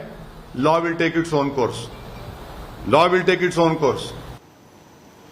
All right, that's Asaduddin Owaisi, obviously, who responds. He says that law will take his own course as his MLA, his party MLA's son and nephew seem to be the key suspect, while the son, of course, links of himself being connected to this crime is yet to be established, while his nephew, who seemed to be the key suspect in this case, is absconding so far. Now, we're looking at a bunch of them who've been arrested so far. The minor accused 1 has been arrested, minor accused 2 has been arrested, minor accused 3 has been arrested. You also have further Saduddin Malik, who also is the key accused in this case, who's already been arrested. And then the AIMIM MLA's nephew, he seems to be absconding for a while now, ever since the case was filed, an FIR was filed. He's been absconding. Police has been deployed to a few neighboring states as well to try and nab him down. But so far, the exercise has been futile. They've not been able to detect the boy until now. And then you have Asaduddin Owaisi's MLA, his son, who's a minor son. He also could be one of the suspects in this case. The police now trying to establish his links, if there is any, with this entire case. The 17-year-old girl was gang raped in broad daylight. It appears that many of them influential in this case, linked to this case, which the police now seem to be finding quite hard to come to a conclusion in this case, looking at the affluent connections these suspects have. We're going to continue tracking those developments, but on the other side of a short break, taking you through Boris Johnson, the Prime Minister of the United Kingdom, surviving a no-confidence vote from his own party over Partygate scandal. More information on that on the other side. Do stay with us.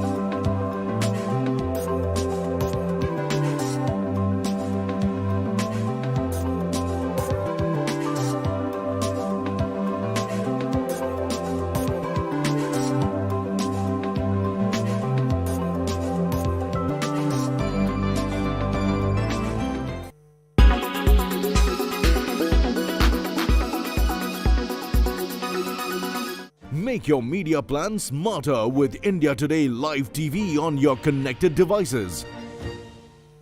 Everyone's busy finding what's trending.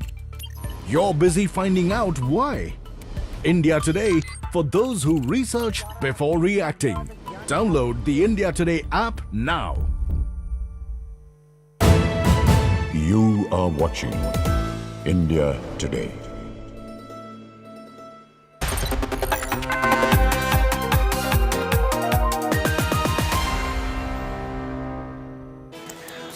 British Prime Minister Boris Johnson won a confidence vote, seeing off a challenge to his leadership brought by lawmakers within his Conservative Party after a Partygate scandal. Johnson won the vote 211 to 148, securing the support of at least 59% of his lawmakers. Here's a detailed report. I can announce that the Parliamentary Party does have confidence.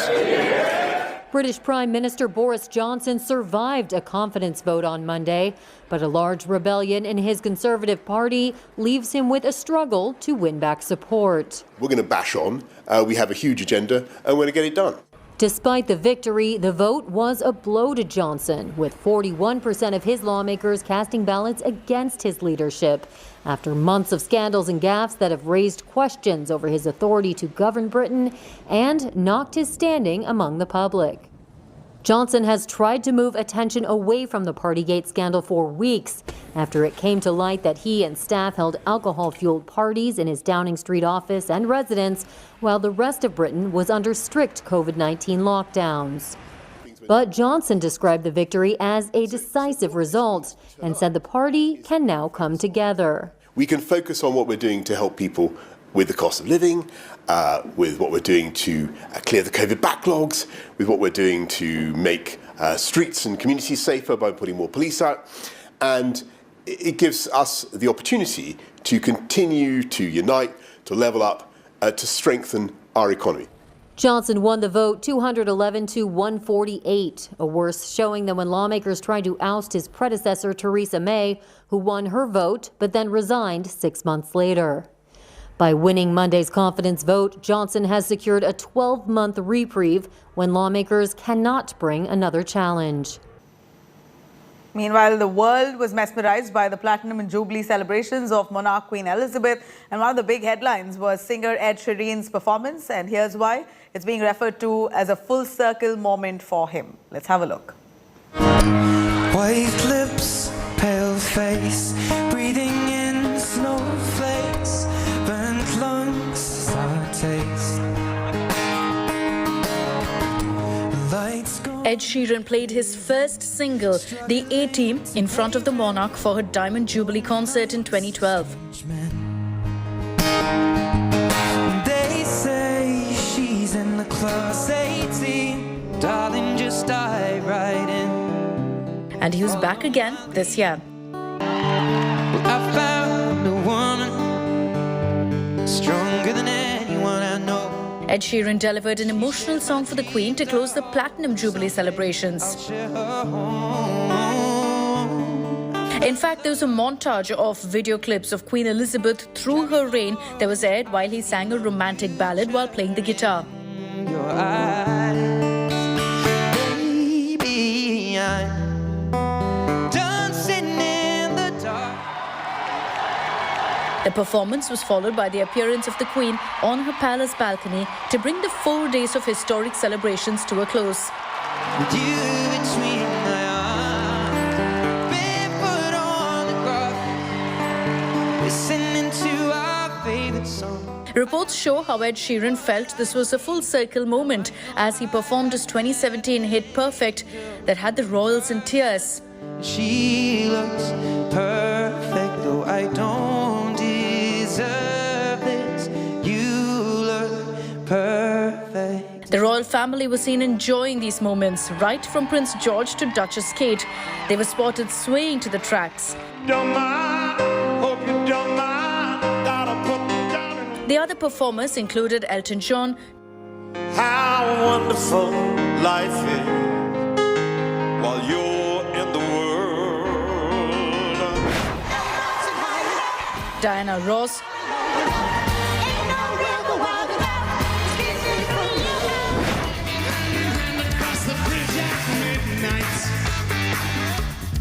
Duran Duran and Adam Lambert.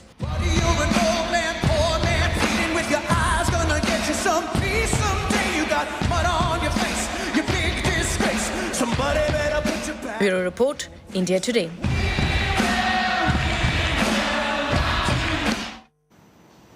All right, on that note, it's a wrap on this edition of the Bulletin. Further news and updates, you could log on to indiatoday.in. You could also download our app for more. We're going to come back with the top headlines. Stay tuned.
watching India Today.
Presented by Berger Easy Clean.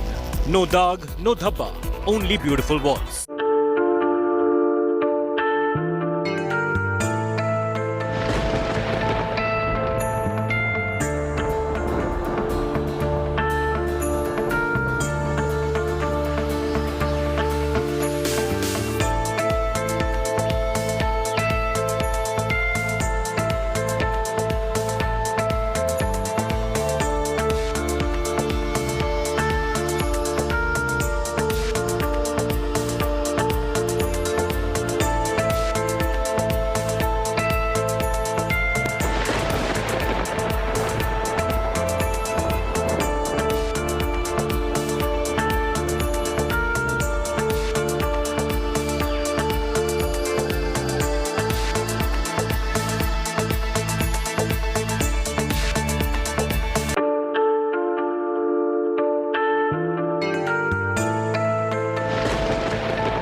A very good afternoon. You're watching India Today with me, Nabila Jamal, taking you through the top news. First, the headlines. Massive escalation in Karnataka's chaddi war. Chief Minister Bommai slams the Congress chaddi burning protest, calls it a weak political stunt. Big terror arrest in Bengaluru. Hizbul commander behind spate of targeted killings of innocents in Kashmir Valley, arrested by Jammu and Kashmir Police. Free Tamil Nadu Temples campaign gains momentum. Revered Temple-Pontiff in Madurai levels some sensational graft charges at the DMK government, pushes for dismantling of temple trust departments. 9 days after gang rape of minor in Hyderabad, OAC MLA's rape-accused nephew still absconding. Powerful families tried negotiation with the survivor to sabotage the probe. 9 days after murder of Sidhu Musewala, Congress MP visits the family of the singer who fought last polls on Congress ticket. Gangster Kekda, who tipped off killers after selfie with Musewala, has now been arrested. Meanwhile, Lawrence Bishnoi, the gangster, denies any role in recent death threats to Salman Khan and father Salim Khan. Superstar records his statement over the threat letter that he's received.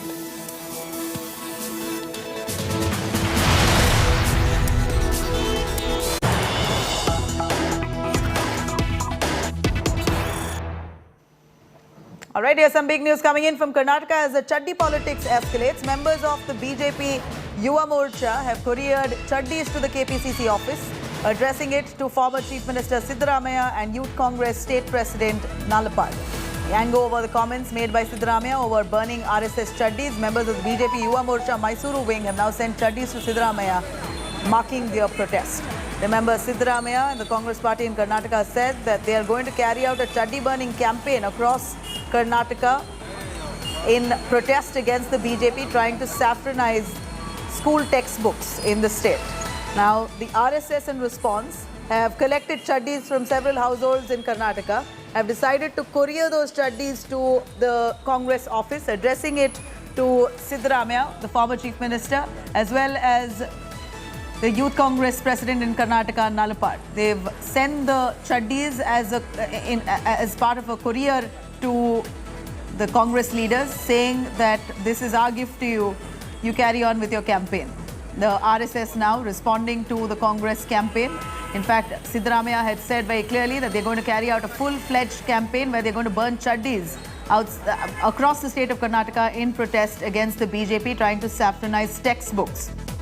And now the RSS has responded by couriering chaddis to the KPCC office and addressing it to former Chief Minister Siddaramaiah and the Youth Congress State President Nalapad. Anger over the comments made by Siddaramaiah over burning RSS chaddis. The RSS now takes up this campaign a notch higher by collecting chaddis themselves and sending it to the KPCC office for the Congress's chaddi burning campaign.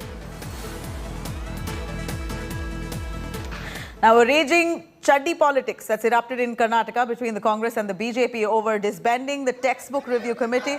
The Chief Minister Bommai has now slammed former Chief Minister Siddaramaiah for his chaddi burning campaign. Siddaramaiah has stated that khaki chaddis would be burnt as a sign of protest against the RSS. Bommai has said Siddaramaiah has really no solid issues to target the government with, hence he's taking up such issues like chaddis.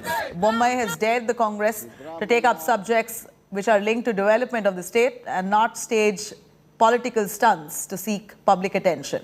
Congress is staging chaddi protest against the alleged saffronization of school textbooks in the state of Karnataka. ಎದುರುಗಡೆ ಮಾಡಿರೋದು ಚಡ್ಡಿ ಸುಟ್ಟಿರೋದು ಪೊಲೀಸ್ನವ್ರು ಎದುರುಗಡೆ ನಾ ಸುಟ್ಟಿಲ್ಲ ಅಂತ ಹೇಳಲ್ಲ ಏನ್ ಚಡ್ಡಿ ಸುಟ್ಟಿದ್ರೆ ಏನಾಗ್ಬಿಡ್ತಪ್ಪ ಒಂದು ಹೇಳ್ರಿ ಸ್ವಲ್ಪ ಪೊಲೀಸ್ನವ್ರು ಇದ್ರು ಪೊಲೀಸ್ನವ್ರು ಎದುರುಗಡೆ ಚಡ್ಡಿ ಸುಟ್ಟಿರೋದು ಆಮೇಲೆ ಏನಾದ್ರು ಒಂದ್ ವೇಳೆ ಅವ್ರ ಮೇಲೆ ಕ್ರಮ ತಗೊಳ್ಳದೆ ಹೋದ್ರೆ ಚಡ್ಡಿ ಸುಡೋದೇ ಒಂದು ಕಾರ್ಯಕ್ರಮ ಮಾಡಬೇಕು. Siddaramaiah he doesn't have any other subject, so he is talking about such things, and people of Karnataka are looking into all these things. We have to talk about Karnataka development, production, future of Karnataka. I think some good sense would prevail on him. All right, let me quickly go across to some more information coming in on the raging war over chaddis in Karnataka after Congress leader Siddaramaiah declared that the Youth Congress will start a statewide protest, a campaign of sorts of burning khaki chaddis.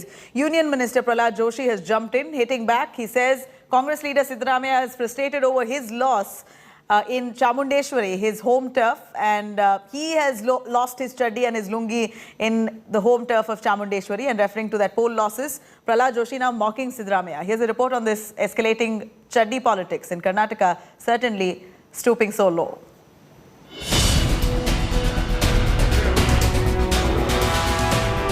Shots fired in the BJP-Congress duel, a raging chaddi nataka.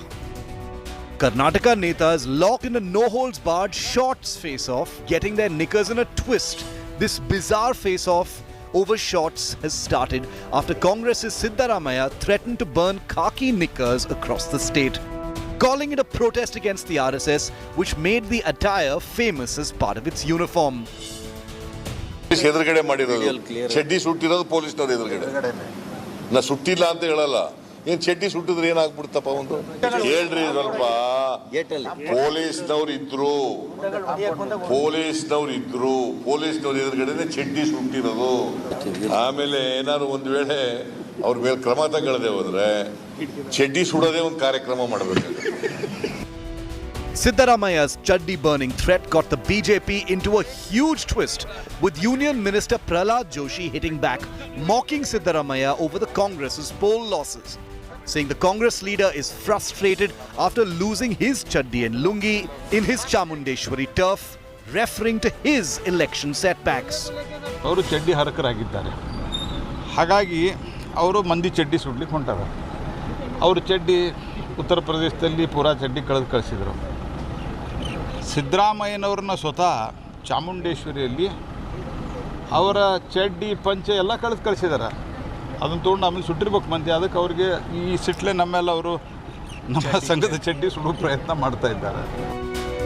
With Karnataka politics in a knot and elections less than a year away, can the netas shed their obsession with going after each other's chaddis? With S. Karthik in Bengaluru, Bureau Report, India Today.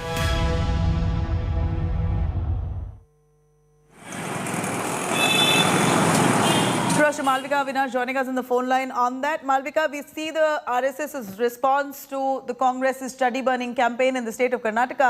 Certainly politics stooping so low in the state, but here the Congress alleging that the BJP is trying to saffronize textbooks. And you have DK Shivkumar now saying that Lingayat Seers are absolutely opposing this move by the BJP and therefore they stand united on this against your government.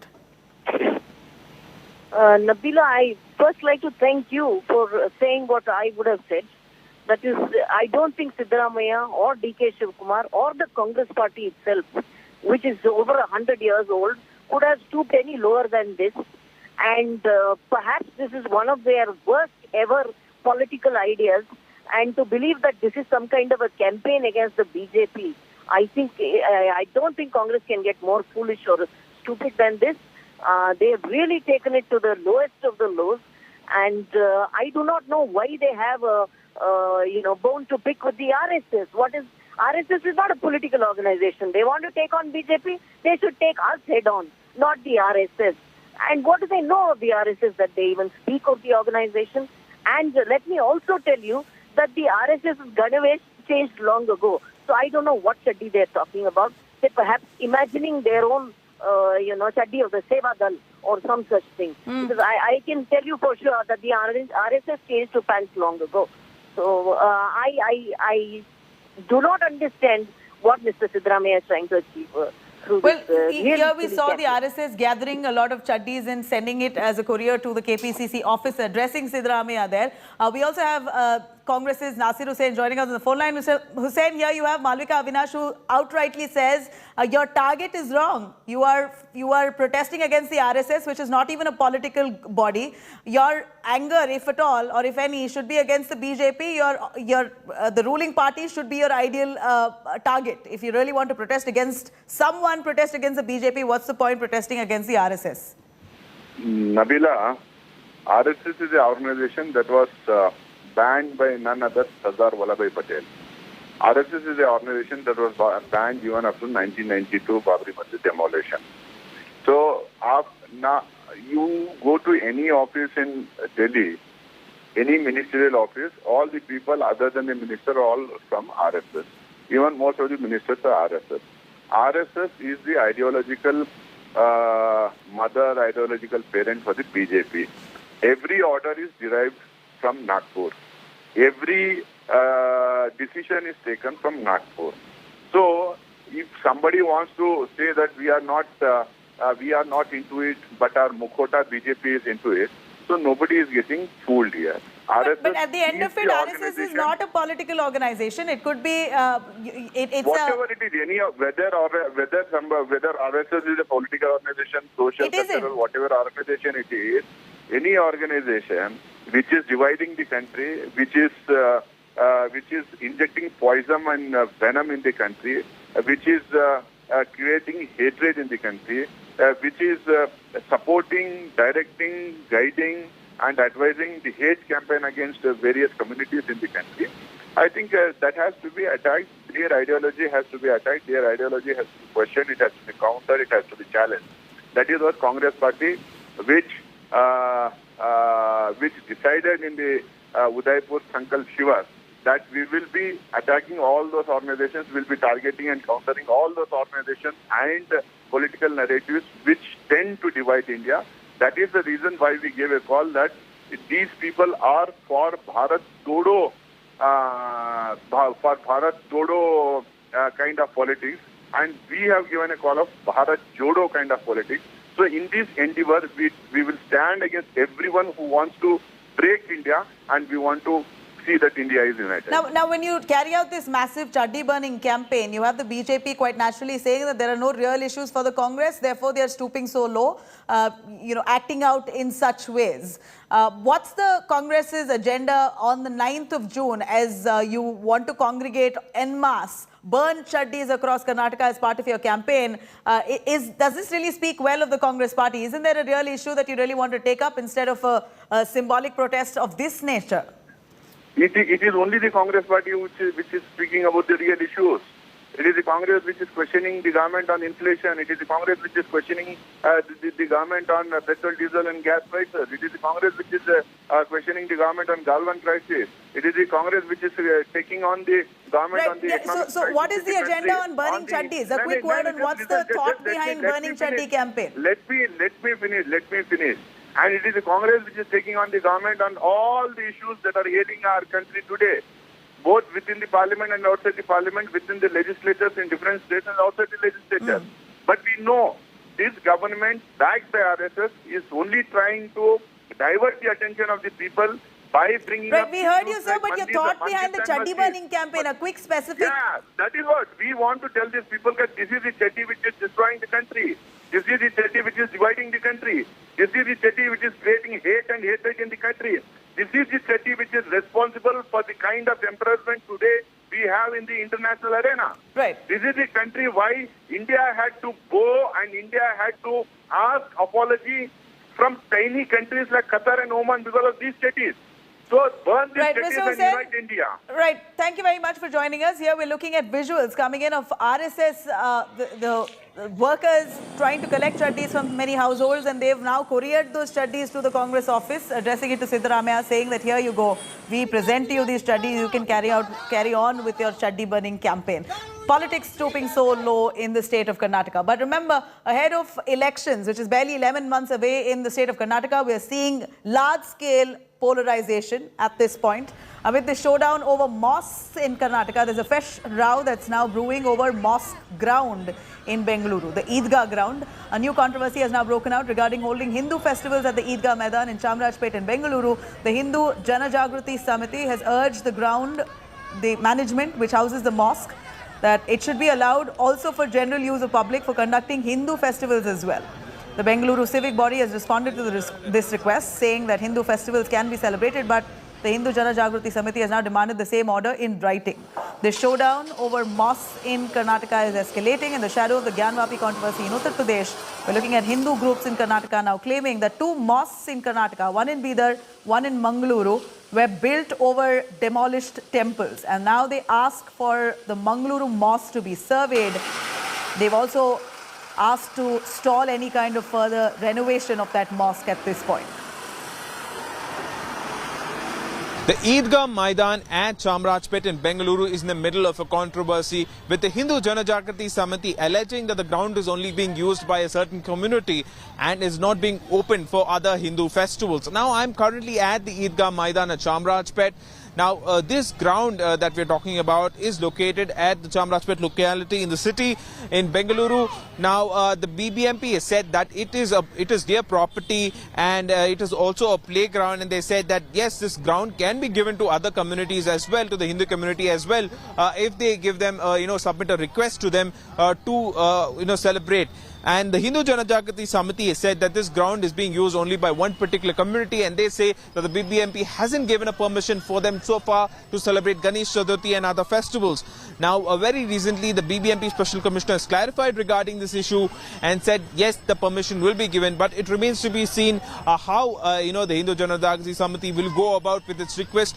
Very recently, it is said about that, it will be using the ground to celebrate the Yoga Day celebrations that is coming up this month. It remains to be seen seen if the BBMP will give the Hindu Janajagrati Samiti the permission, and will that function take place in this ground in Bengaluru. And it remains to be seen what sort of political reactions also will this controversy create as far as the city and also as far as the election mood is concerned, because Karnataka is just 1 year away from the elections. So it remains to be seen if this issue will create more controversies or how will it be resolved.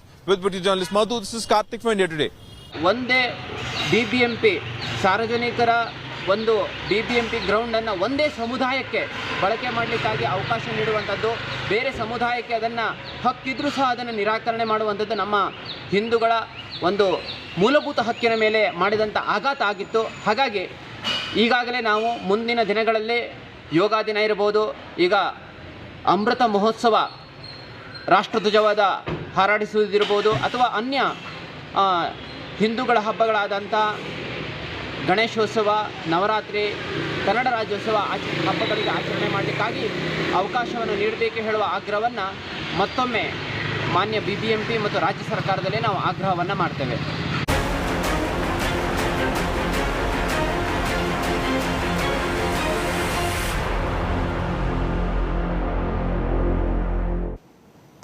Now, meanwhile, Talib Hussain, the mastermind and commander of the terror outfit Hizbul Mujahideen, has now been arrested from Bengaluru, Karnataka, in connection with the targeted killing of Hindus in Jammu and Kashmir. A team of Jammu and Kashmir police and the 17 Rashtriya Rifles launched this joint operation, nabbed Talib Hussain, who was hiding in Bengaluru. Jammu and Kashmir DGP Dilbag Singh have said that so far 47 terror modules have been busted in the valley. And according to the report, the terrorist Talib Hussain, who was arrested on the 3rd of June, is a resident of Rashagwari in Nagseni Tehsil of Kishtwar district of Jammu. He joined the Hizbul Mujahideen in 2016. Talib is in fact the only terrorist who survived for the most number of days, even after being on the hit list of the security forces. ಹೌದು, ಅದು ನಿರಂತರವಾಗಿ ಈ ಥರದ ಮೇಲೆ ಜನರ moment ಮೇಲೆ ಕಣ್ಣಿರ್ತದೆ. ಅದಕ್ಕೆ ಏನು ಬೇಕು ಎಲ್ಲ ಸಹಕಾರ ನಮ್ಮ ಪೊಲೀಸರು ಕೊಡ್ತೀವಿ. ಹಿಂದೆ ಭಟ್ಕಳಲ್ಲಿ, ಸಿರ್ಸಿಯಲ್ಲಿ ಈ ಥರ ಅರೆಸ್ಟ್ಗಳಾಗಿದೆ, ಅದೇ ಥರ ಇದು ಆಗಿದೆ. ಇದನ್ನು JNK ಪೊಲೀಸ್ನವರು ಭಾಳ ಗಂಭೀರವಾಗಿ ತೆಗೆದುಕೊಂಡಿದ್ದಾರೆ. ಅವ್ರಿಗೆಲ್ಲ ನಾವು ಸಂಪೂರ್ಣದ ಸಹಕಾರವನ್ನು ಕೊಡ್ತಾ ಇದ್ದೀವಿ. Meanwhile, the chorus for Free Temples movement in Tamil Nadu grows louder. Madurai DMK-Pontiff Desiga Paramacharya has accused the DMK of corruption and demanded that the Hindu Religious and Charitable Endowments Department be dismantled and replaced. He's also said that DMK was indulging in spiritual plagiarism. The Pontiff vehemently opposed as well as slammed the DMK government, stating that the Hindu Religious and Charitable Endowment Department, which controls several temples in Tamil Nadu, is riddled with corruption. He's urged devotees not to donate money to the department and demanded that the HRCE department should be replaced with a committee headed by a judge. Meanwhile, DMK HR and CE Minister Sekhar Babu has hit out at the Madurai Pontiff, calling it a publicity stunt, saying that all other pontiffs seem to be okay with the DMK government's policy.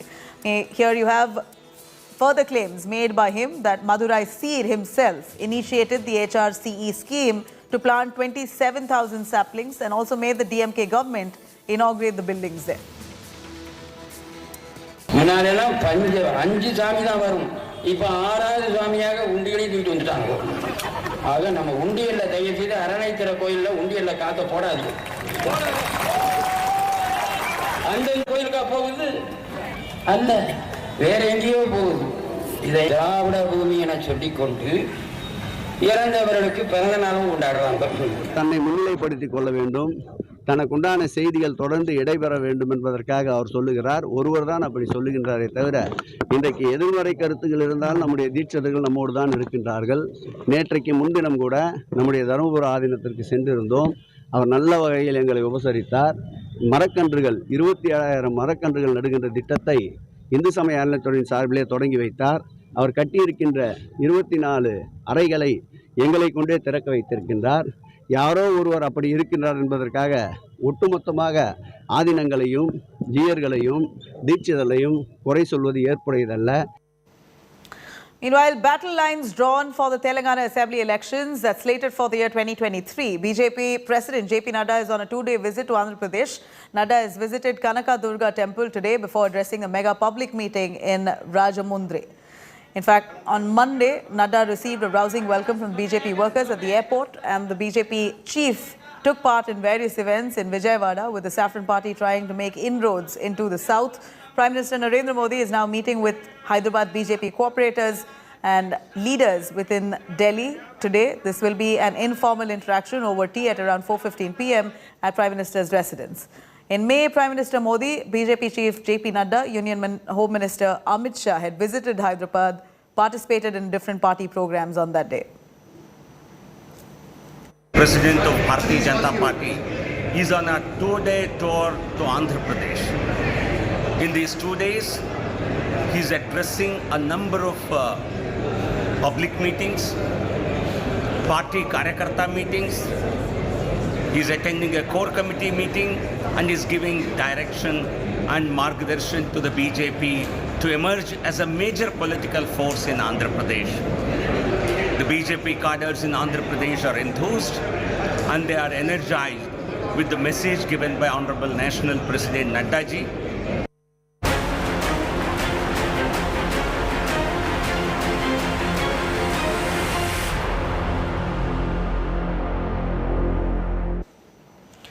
Now, more than a week after the FIR in the shocking gang rape of a 17-year-old girl was filed, the cops are now still not able to arrest the fifth accused. AIMIM MLA's rape-accused nephew still remains absconding, while special teams were dispatched to 3 states to locate and arrest him. They seem to have failed on that.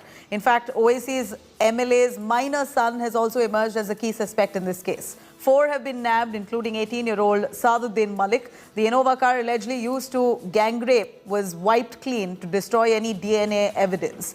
The car was recovered from a farmhouse on the outskirts of Hyderabad on Saturday. The farmhouse is owned by a woman with political links, and the car was used by a top Waqf board functionary as his official vehicle. The police has now recovered the second car, Innova, used in the gang rape case. The first car, red Mercedes, was seized earlier by the cops. It seems like the police have arrested most of them except for 2 affluent suspects who still seem to be out free. Law will take its own course. इस पे इतना ही बोलना है मेरे को. भाई law will take its own course. अब बिल्कुल ले लिए. कोई moral high ground कोई नहीं ले रहे. Heinous crime है. सुनिए आप बहस मत करिए. Heinous crime है. Law will take its own course. Law will take its own course. Let me cut across to Akshita, giving us details about the Hyderabad gang rape on a flow chart to help us understand the suspects and who have been arrested. 9 days since the incident, what is the kind of action that's been taken by the police so far? Now, there are 5 accused in this particular case, out of which 3 are minors who have withheld their identity. They've been taken into custody. The 4th accused is Saduddin Malik. One of the key accused in the case has been arrested. The 5th accused, Umair Khan, who is the nephew of an AIMIM MLA, he's been absconding for the last many days. He's one of the prime accused, one of the key accused in this case, and he's yet to be arrested. The police have in fact sent teams into 3 states but haven't been able to get any leads on where Umair Khan is. Now, the 6th name that's emerging, he's not an accused but a suspect at this point, and AIMIM MLA's minor son could have a role in this particular case. That's something that's still being investigated right now, which is why the police haven't taken him into custody just yet. They're still looking into whether he had a role in this particular case or not. But the big question is when the 5th accused, who is one of the main accused in this particular case, will be arrested. Umair Khan belongs to a very influential, very affluent family, has political links as well. His uncle is part of the AIMIM, which is why there's a lot of pressure on the cops to crack this case and take Umair Khan into custody as well.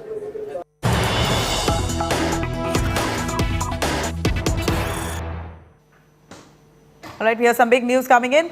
2-time Grammy Award winner Ricky Kej puts out a tweet on his medallion still stuck in Bengaluru customs for 2 months. Ricky Kej seeks help through Twitter. Finance Minister tweets, hopefully. Here is Ricky Kej, who puts out a very strongly worded message on Twitter saying that it's been nearly 2 months since his Grammy medallion has not reached him. He says, and I quote, "I request urgent help from Chennai Customs, from Commissioner of Bengaluru City, from Customs India. I recently won a Grammy Award. My medallion is stuck in Customs Bengaluru for over 2 months. He's also tagged several other courier companies, but says that none of them are responsive and are not helpful. Could you please help me get my medal? This is Ricky Kej, who's putting out an SOS. After 2 months of winning his Grammy, he's still not been able to hold it as it's stuck in customs. He says the customs not releasing it and he does not know why. He's been trying to coordinate with the customs, but yet no response. Ricky Kej really brought much pride to India after he won the second Grammy Award. You had Prime Minister Narendra Modi wishing him on Twitter. Several messages that came in from all across the globe endorsing and praising Ricky Kej, really bringing so much pride to the nation. But here is Ricky Kej, stressed and upset with his Grammy Award being stuck at the customs. He puts out a strong message on his Twitter asking for some kind of intervention from officials, and the customs says so far no response from any of them. Let me cut across to Shiv Arur joining us on the phone line on that. Shiv, Ricky Kej, who brings such pride to the nation, today is really trying hard to get hold of his Grammy Award, which seems to be stuck in customs for over 2 months. You know, bit of a bizarre story, Nabila. You know, we covered Ricky Kej's amazing win at the Grammys earlier this year.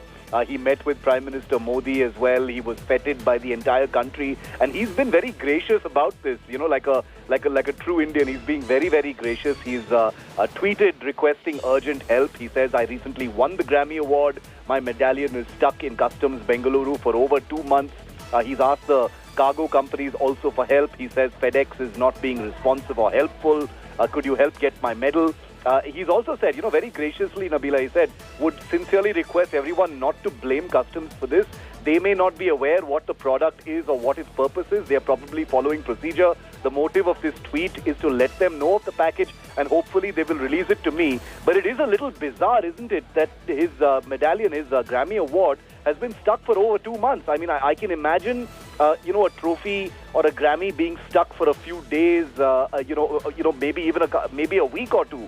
But for 2 months, for over 2 months, for someone like Ricky Kej, you know, surely there are procedures. I'm sure everything needs to go through the, you know, due process, and customs has a very, very difficult job, you know. But for someone like Ricky Kej, who is not new to winning awards, you know, Indians winning awards is not something new for certain.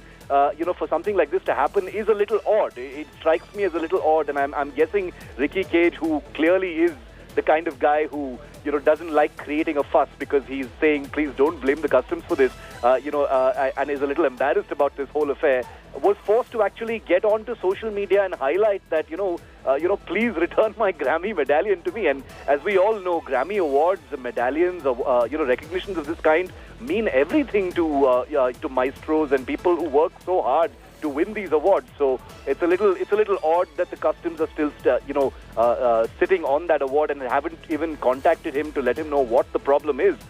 We understand that the finance ministry, the Nirmala Sitharaman's department and ministry have taken cognizance of this. We understand that they hopefully will try and help Ricky Kej out. Everyone has seen those pictures as well, Nabila, of Ricky Kej meeting with the Prime Minister. He met him in 2015 also, the last time he won an award. This time again, once again, he's met him after winning the award. So, one hopes that the customs guys will have got Ricky Kej's message. I'm sure they'll be watching what India Today is reporting on the story as well. Right, but what we hear is, Shiv, that the customs has responded saying that they're trying to understand what exactly is the product all about. They've sought details from Ricky Kej, but undoubtedly the kind of the pain that he was put through to win a Grammy Award for the second time, bringing so much pride to the country, and yet not feeling it and receiving it in his hands. Really such a shame. It's really weird. I mean, I'm guessing there's a lot of procedure involved here as well, because the customs department, in fact, has clarified on their side. They've responded to Ricky Kej just about an hour ago and said, please note, as informed by Bangalore Customs, that the authorized courier, FedEx, had not filed the bill of entry for clearance till date. They've been asked to do so immediately. So, the culprit may actually be the courier company and not actually the Indian customs at all. In fact, the customs Commissioner of City Customs in Bengaluru has responded to Ricky Kej saying, "Namaste, hearty congratulations on winning the Grammy Award. Help us by providing the tracking number, etc." And then you've got this response saying that the bill of entry for clearance has not been provided by the cargo company FedEx. And Ricky Kej himself in his tweet has said that FedEx is not being very responsive or helpful on this whole thing. He's also, clarified that the Recording Academy couriers these medallions to the winners. They're not given at the ceremony itself. So there was no way that Ricky could have actually, tracked where this was because it wasn't with him at any point of time. It's actually sent by courier, by the Academy itself. So this is a bit of an odd twist to get into for someone who's won a Grammy Award. But as they say, only in India. I'm sure this has happened in other places as well. But it appears from what we're seeing that the customs are following due process, and the culprit might be the cargo company. We're still awaiting word, but now that the spotlight is on it, I'm sure it will be released very, very shortly. That's the way things work, don't they, here in Nabila? Right.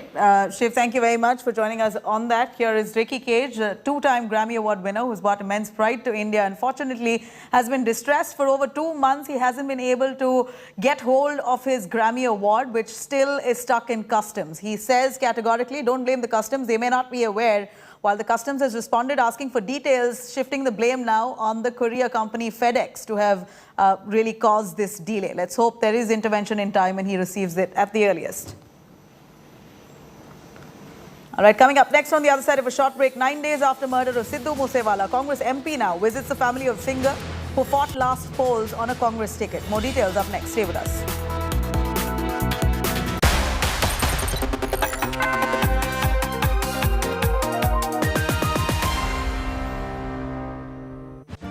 Make your media plan smarter with India Today Live TV on your connected devices.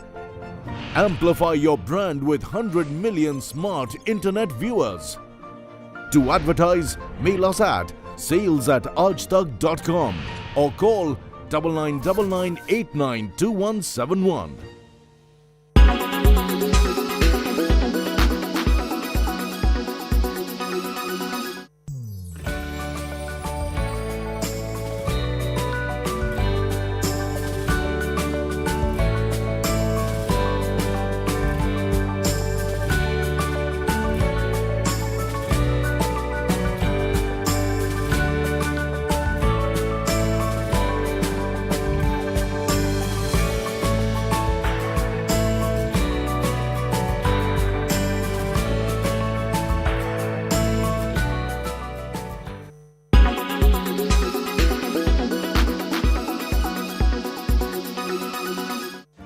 Make your media plan smarter with India Today Live TV on your connected devices. Amplify your brand with 100 million smart internet viewers. To advertise, mail us at sales@aajtak.com or call 9999892171. Make your media plan smarter with India Today Live TV on your connected devices. You are what?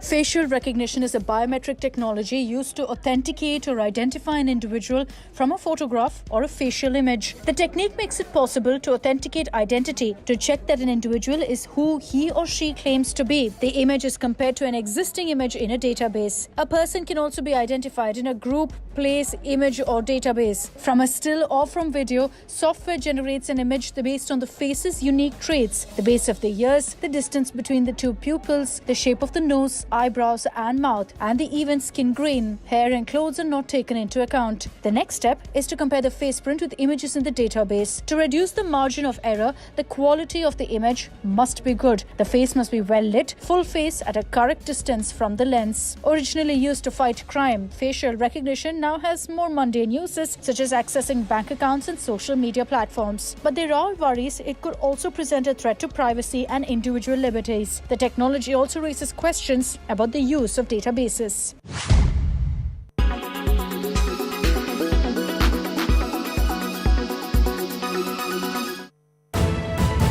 You are watching India Today.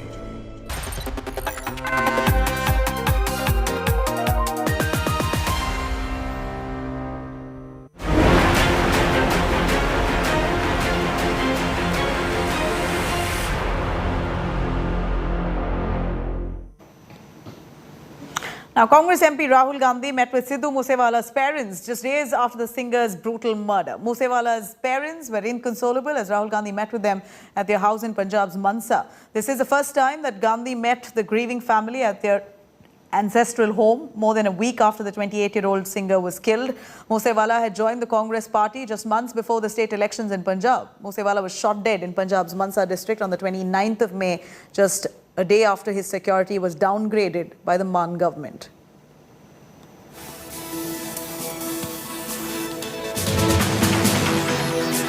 Meanwhile, India Today has accessed another stunning CCTV video of singer Musewala's murder. In the video, killers can be seen at petrol pump fleeing in an Alto car right after singer's brutal murder. The killers ditched their Bolero car, fled in an Alto after killing Musewala. Just yesterday, another exclusive video, India Today accessed informer Kekda's CCTV, who tipped off the killers after taking a selfie with Sidhu Musewala just minutes before the 28-year-old singer was killed. Musewala was shot dead in Punjab's Mansa district on May 29th.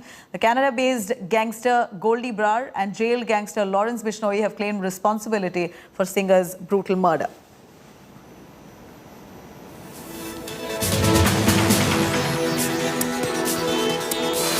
Now, India Today has unmasked the killers of Punjab singer Sidhu Musewala. India Today is the only channel with exclusive images of the 8 shooters. While 7 shooters are still at large, 1 has been arrested by the Punjab police. Let's have a look.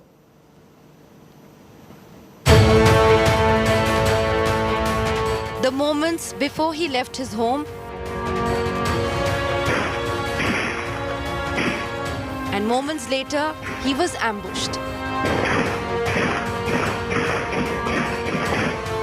A week after Sidhu Musewala was shot and killed in a brazen gang attack in Punjab's Mansa, the 2 men seen taking selfies with the rapper have caught the attention of investigators, not just curious Musewala fans. Police examining this new visual evidence suspect they could be informers of the assailants. The men could have tipped off the attackers about the singer's movement when he drove off. Additionally, the Punjab police is also trying to zero in on 2 men who were caught on CCTV footage whom the police believe had tipped off the murderers of Sidhu Musewala. A gangster allegedly ordered the murder from inside the high-security Tihar jail in Delhi. But the alleged foot soldiers came from across the states. 2 each from Pune in Maharashtra and Haryana, 2 from Punjab and 1 from Rajasthan. India Today has accessed the images of the alleged Musewala shooters at large, all believed to be linked to the suspect Lawrence Bishnoi gang. Jagrup Singh Rupa, Har Kamal alias Ranu from Punjab, Priyavart alias Fauji, Manjeet alias Bholu from Haryana, Saurav alias Mahakal and Santosh Jadhav from Pune, and Subhash Banuda from Rajasthan. Meanwhile, Punjab police have raided the home of another suspect in Haryana's Fatehabad. The suspect Devinder is accused of giving shelter to 2 men who conducted all the recce before the murder. Right, here's some big breaking news coming in. Former BJP spokesperson Nupur Sharma has now been summoned by the Mumbai Police on the 22nd of June. She has made offensive comments against Prophet Muhammad. On this, several FIRs were registered against her in Mumbai, Pidoni and Thane. She has been called to record her statement. The Mumbai Police now summoning Nupur Sharma over her comments that she made against Prophet Muhammad, which has been perceived as offensive. FIRs have been registered against her in Mumbai, Thane and a few other areas.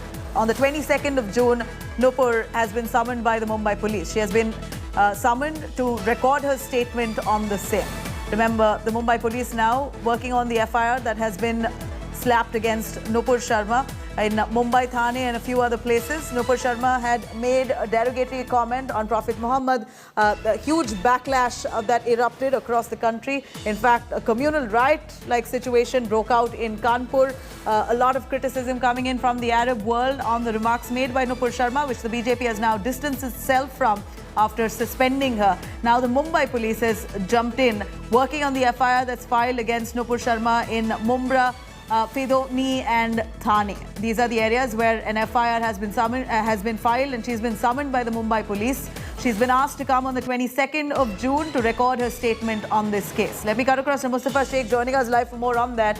Mustafa, give us an understanding on the FIR that's been slapped against Nupur Sharma in 3 of these areas. What does the FIR say and when is she summoned?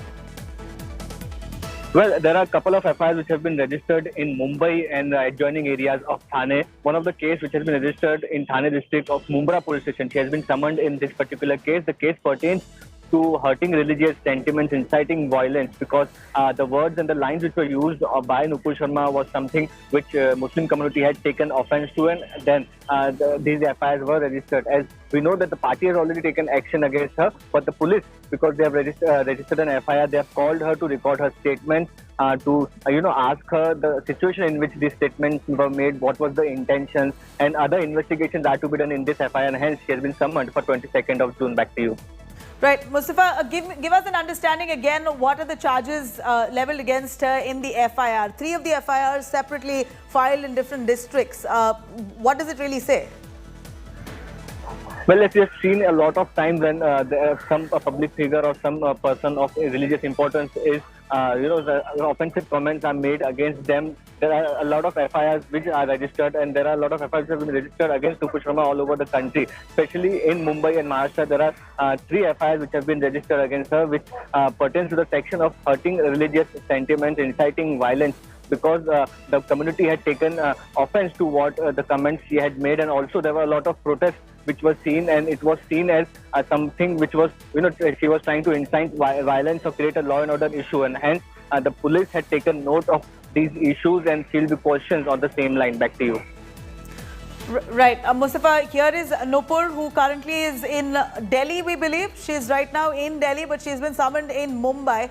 Any understanding on response from her? Has she reacted to this? Well, the summons have been sent to her just this morning by email and by speed post, and it will be reaching her in some time. Only then she would be in a position to either ask for another date for the police if she is not able to make it, or she will come down to Mumbai and record her statement in this entire case. Back to you. All right, I'm going to cut across to Palami Saha. Mustafa, do stay with us. I'm going to come back to you. But Palami, here is Nupur Sharma, who a lot of the people who have been offended by her remarks demanding that she be arrested. FIRs have been filed in multiple districts. Now the Mumbai Police have summoned Nupur Sharma on the 22nd of June to come by and record her statement. Do tell us what's going to be the process now henceforth. Well, of course, Sharma will have to now make herself available to record her statement with the Mumbai Police, because there have been at least 2 to 3 different cases which have been lodged against her, especially because of the statements that she made against Prophet Muhammad in a televised debate. And she, of course, has been penalized by the party. She has been suspended pending further inquiry from the Bharatiya Janata Party. So while, of course, she is, of course, subject to inquiry within the party itself, there are these criminal cases which have been lodged as well, which is why she has to make herself available. And we are yet to hear from Nupur as to whether she will, in fact, travel to Mumbai on the 22nd of June. But given that she faces these cases, it's quite unlikely if she doesn't, Nabila. Right. What does the FIR really say follow me.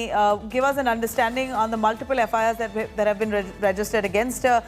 While groups are furious, you had AIMIM's OAC saying, one of the political leaders who have slammed BJP and Nupur Sharma, saying that why is she not arrested so far? What do these FIRs really say? Are they serious enough to implicate Nupur if found guilty? Well, most of the FIRs which have been lodged, and it's not just in the state of Maharashtra, but otherwise as well, where basically it says that her statements have hurt religious sentiments, and they in fact fall in the category of hate speech, and they have incited communal passion. So on those lines, cases have been registered. This happened even before, in fact, she had been suspended by the party. So before the party could take action off the back of her statements earlier, and the social media outrage that had broken out right off the back of a statement on a televised debate, cases were in fact lodged. At that time, Nupur had in fact gone ahead and sought police protection as well, and in fact updated the Delhi police as well as to the threats that she and her members of her family were facing because of the social media outrage. And of course, today we do learn that Delhi police has provided her with additional security, because especially also off the back of the action that the Bharatiya Janata Party has taken against her, she had been receiving a lot of threats, which is in fact the first statement that she made on her Twitter handle right off the back of the action by the party, that she in fact would like people not to make her address public, which was part of the letter of disciplinary action which was circulated in social media.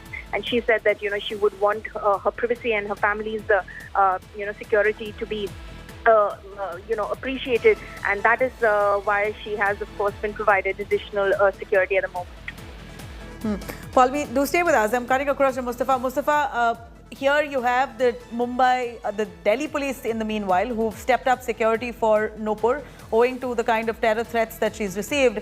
Do you believe that there could be any way that Nupur or has a chance to delay this summons at this point, considering there is threat to her life? We know that there are multiple FIRs that have been filed, and Mumbai Police have summoned her. But any chance of her moving the police or the court against the summons that's been issued to her? Because right now, as per the Delhi police, she's received death threats from a few terror groups, and it could be important that they keep her whereabouts secure. Mustafa.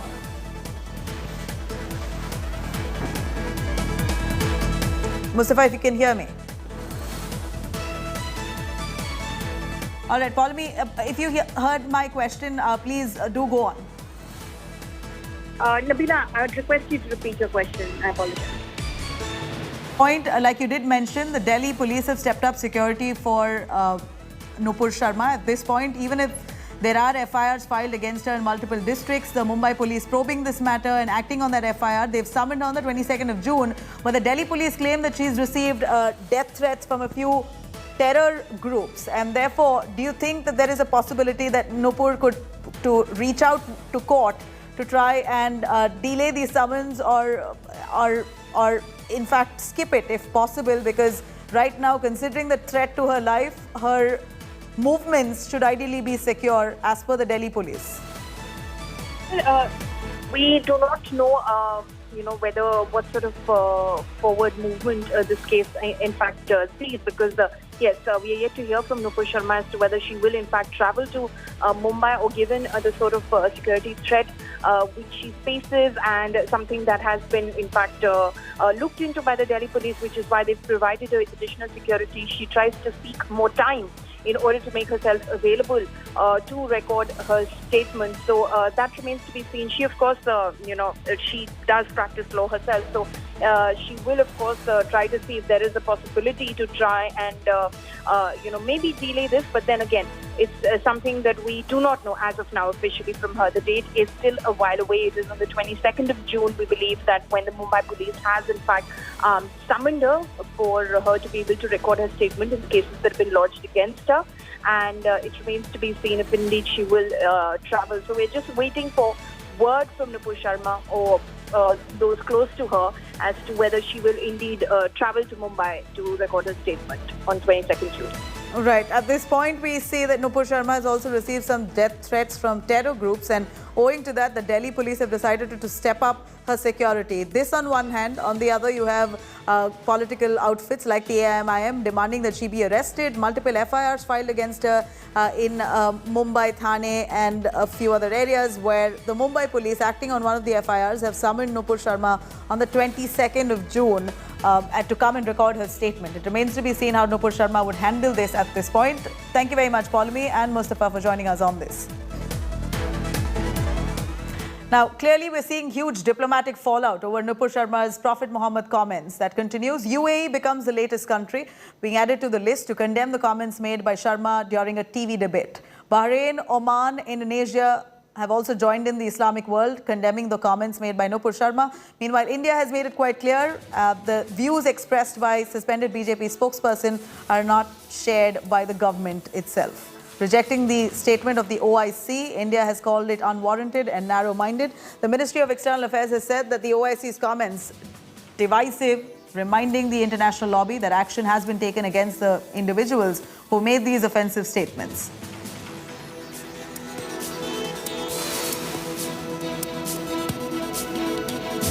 Countries who have been speaking against us for last so many years on Kashmir, even on other matters. How does it matter? People are entitled to their opinion.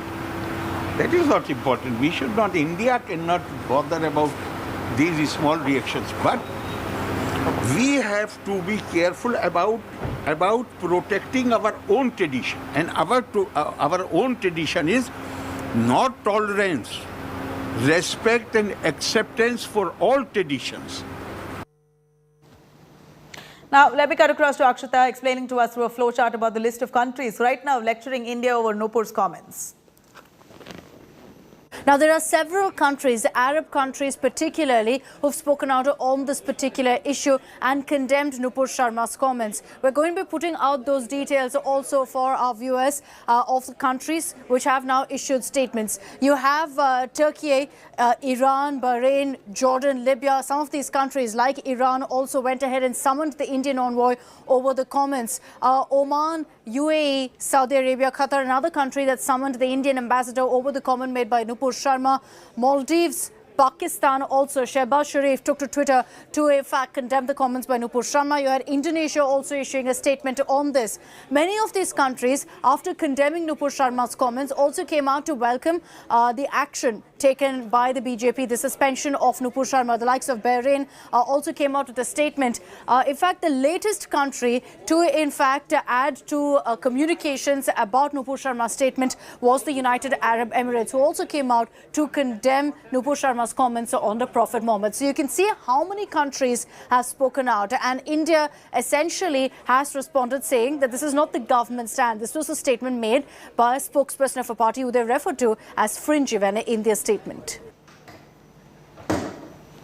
Meanwhile, days after Nupur Sharma's controversial remarks on Prophet Muhammad, Delhi police has beefed up security for Nupur Sharma as she is said to have received some terror threats from a terror group called Ghazwatul Hind issued a threat to the BJP government. The terror group has threatened to launch strikes if the axed spokesperson doesn't tender an apology to the entire world. Nupur Sharma has requested the police to provide security, citing harassment and threats that she's been receiving. The BJP on Sunday suspended Nupur as the row over her remarks against Prophet Muhammad has escalated with protests from some of the Muslim countries. Nupur has said something which has been recorded in the TV cameras. No investigation would be required. She does not say that she did not say it. I don't see as at present any occasion to arrest her. Let the police make up a mind if a crime has been committed, and then the law will take its own course. It's most unfortunate. The ruling party and its official spokesperson making such statements, I think it's something that needs a lot more than mere suspension. To just say that there were fringe elements and now we've course corrected is not sufficient. It has led to a great disregard for our diplomats overseas. They are being called up and there is a boycott of Indian goods in some countries. I think it's not good, just not economically, but also political standing, India's image globally, I think should not be allowed to suffer. And people who have been responsible for this, I think more action needs to be taken, legal action should be taken, and the ruling party can't wash its hands away by saying we now suspended them. Nupur Sharma जैसे, नवीन जिंदल जैसे गंदी बातें कर रहा है, तुरंत अगर उसके खिलाफ बीजेपी एक्शन लेते तो शायद ये बाहर मुल्क इंटरफेयर करने का मौका ना मिलते। ये हमें शर्मिंदे होती, इंडिया जैसे एक कंट्री और दूसरा मुल्क हम पे दबाव डाले, फिर जाके हम कोई एक्शन ले। दबाव डालने से पहले सरकार आंखें बंद करके हुई थी। All right, on that note, it's a wrap on this edition of the Bulletin. For the news and updates, you could log on to indiatoday.in. You could also download our app for more. Stay tuned. I'm going to come back with the top headlines.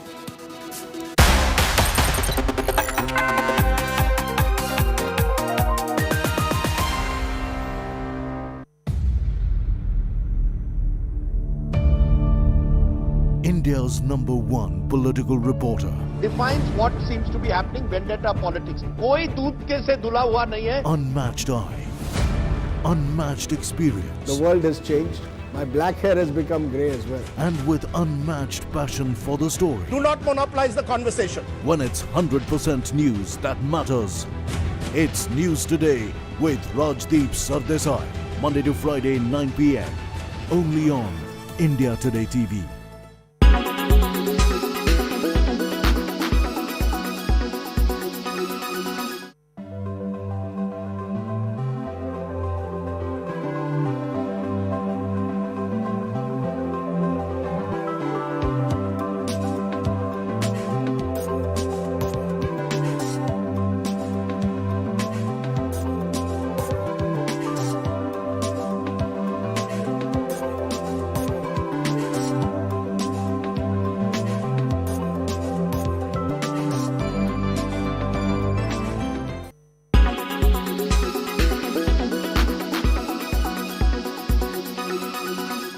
Make your media plan smarter with India Today Live TV on your connected devices. Make your media plan smarter with India Today Live TV on your connected devices. You are watching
Make your media plan smarter with India Today Live TV on your connected devices. You are watching India Today.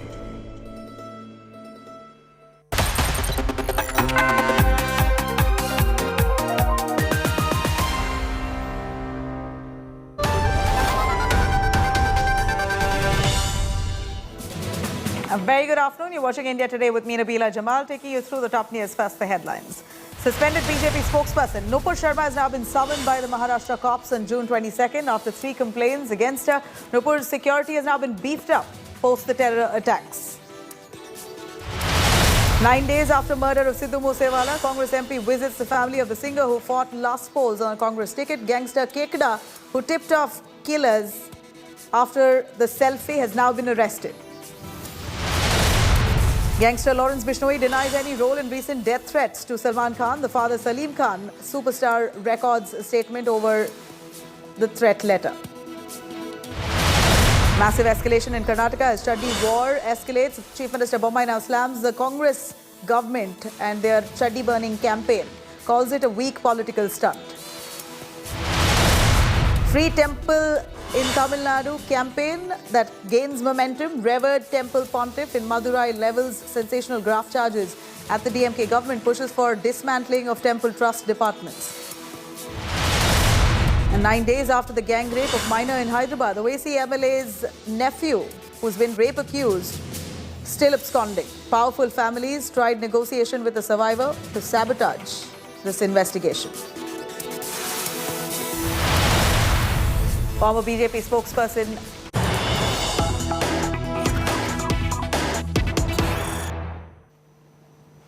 Here's the biggest update right now on the Nupur Sharma case, as the Mumbai Police has now summoned Nupur Sharma on the 22nd of June. The Mumbai Police now investigating a probe, an FIR that's been slapped against Nupur Sharma for creating communal unrest and for giving out insightful statements. Here are several charges leveled against her in the FIR that has been filed against her in multiple districts. The Mumbai Police now on 22nd of June has summoned Nupur Sharma to come and record her statement on the same. Remember, Nupur Sharma right now has also complained of receiving death threats from some terror groups. In fact, the Delhi police have already beefed up her security. They've upgraded her security at this point. She's been suspended from the BJP at this point. She says that she's been receiving several death threats that's been issued to her. And since she feels vulnerable, the Delhi police now deciding to step up her security. At this point, the Mumbai Police investigating the FIRs that have been registered against her. Now, the Mumbai Police decides to summon her on the 22nd of June on the same. Multiple FIRs that's been filed against Nupur Sharma in Mumbai, in Thane and a few other areas. The Mumbai Police now acting on the FIR has summoned Nupur Sharma on the 22nd of June. Nupur has not reacted to the same. She's yet to receive a summons. This will be in Mumbai while Nupur Sharma itself lives in Delhi. It's going to take a while for the summons to reach her, it appears, in hand. But in the meanwhile, Nupur Sharma, who's claimed threat to life, gets additional security by the Delhi police. Mustafa joining us live for more on that. Mustafa, give us an understanding on the multiple FIRs that have been filed against Nupur Sharma. What do these FIRs really say? What are the charges leveled against her? And at this point, Nupur is in Delhi. She'll have to move, she'll have to travel to Mumbai to be recording her statement. And this comes amid all the death threats that she has claimed to have received. The Delhi police has also stepped up her security. At this point, the Mumbai police now calling her to Mumbai to record her statement.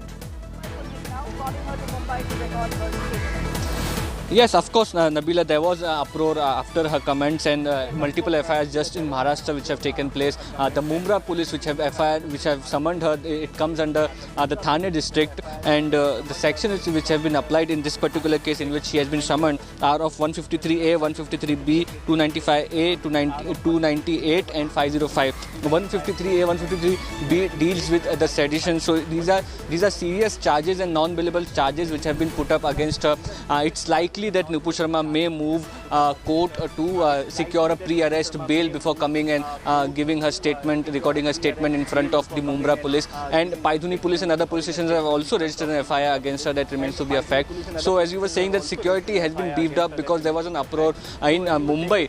There is an organization called Raza Academy which had filed a complaint against Nupur Sharma. They had organized protest against Nupur Sharma, and after the Gulf nations came out in support and called upon and criticized BJP for the comments made by Nupur Sharma. The Raza Academy had said that they had taken up the issue first, and it has really hurt the sentiments of the Muslim community, and hence strict action should be taken against Nupur Sharma. That's what the community, the complainants in these cases are demanding. We'll have to wait and see what happens once Nupur Sharma comes on 22nd June to record her statement in front of Mumbai Police Station. What are the questions she has been asked and what action is taken against her? Back to you.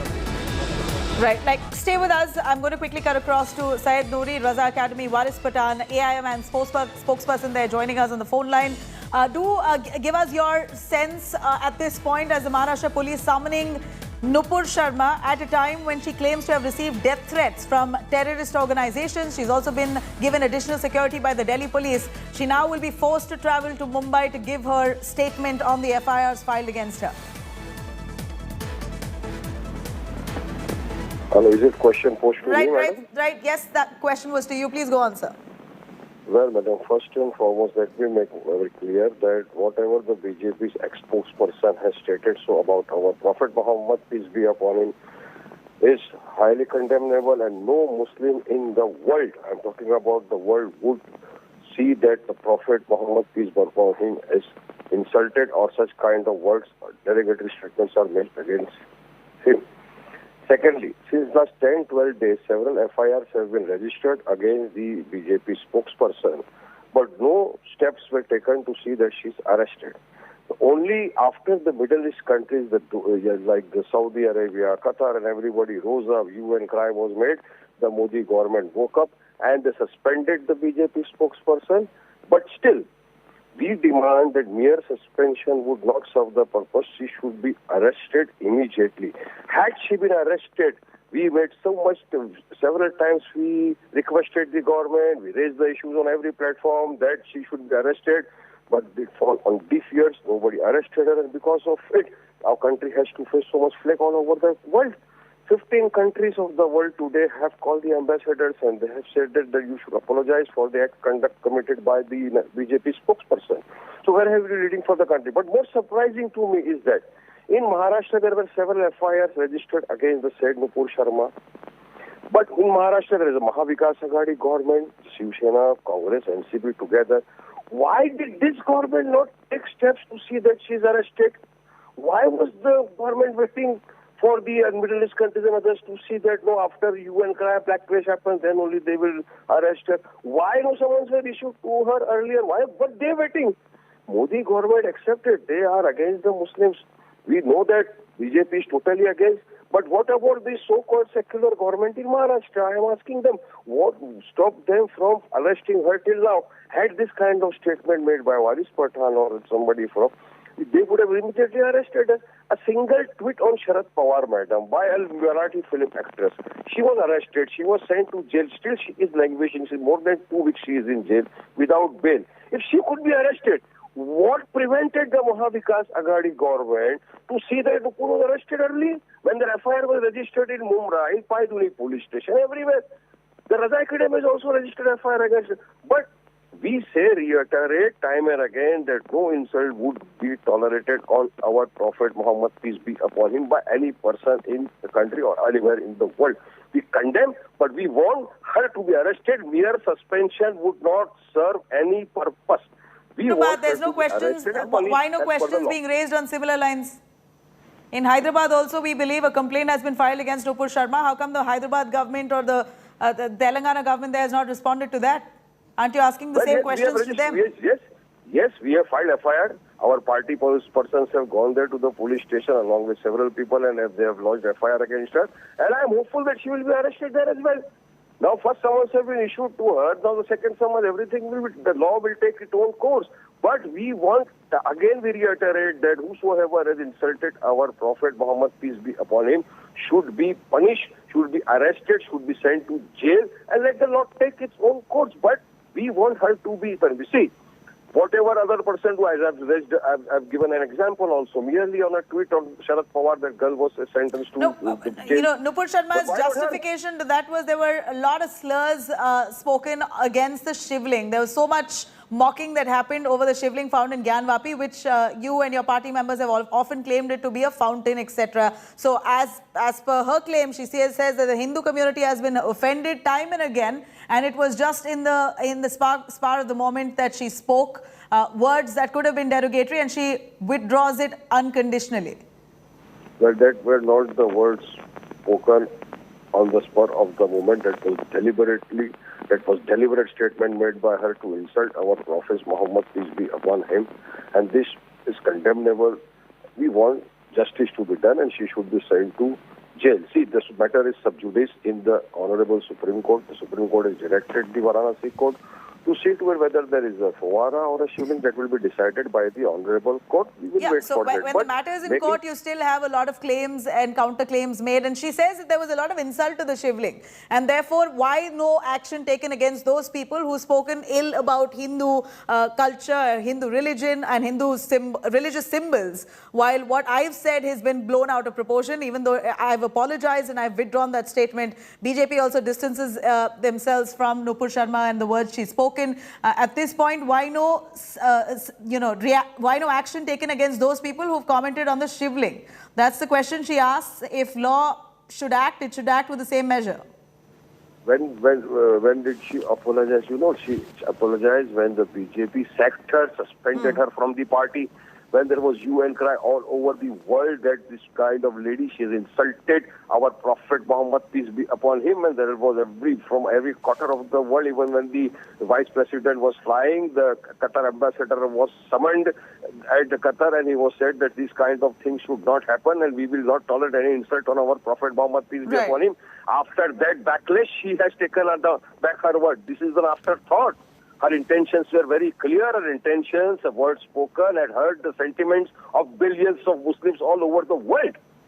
By her words spoken and her attitude, she has insulted, she has hurt the sentiments of Muslims all over the world. And we demand that mere suspension won't work and she should be arrested.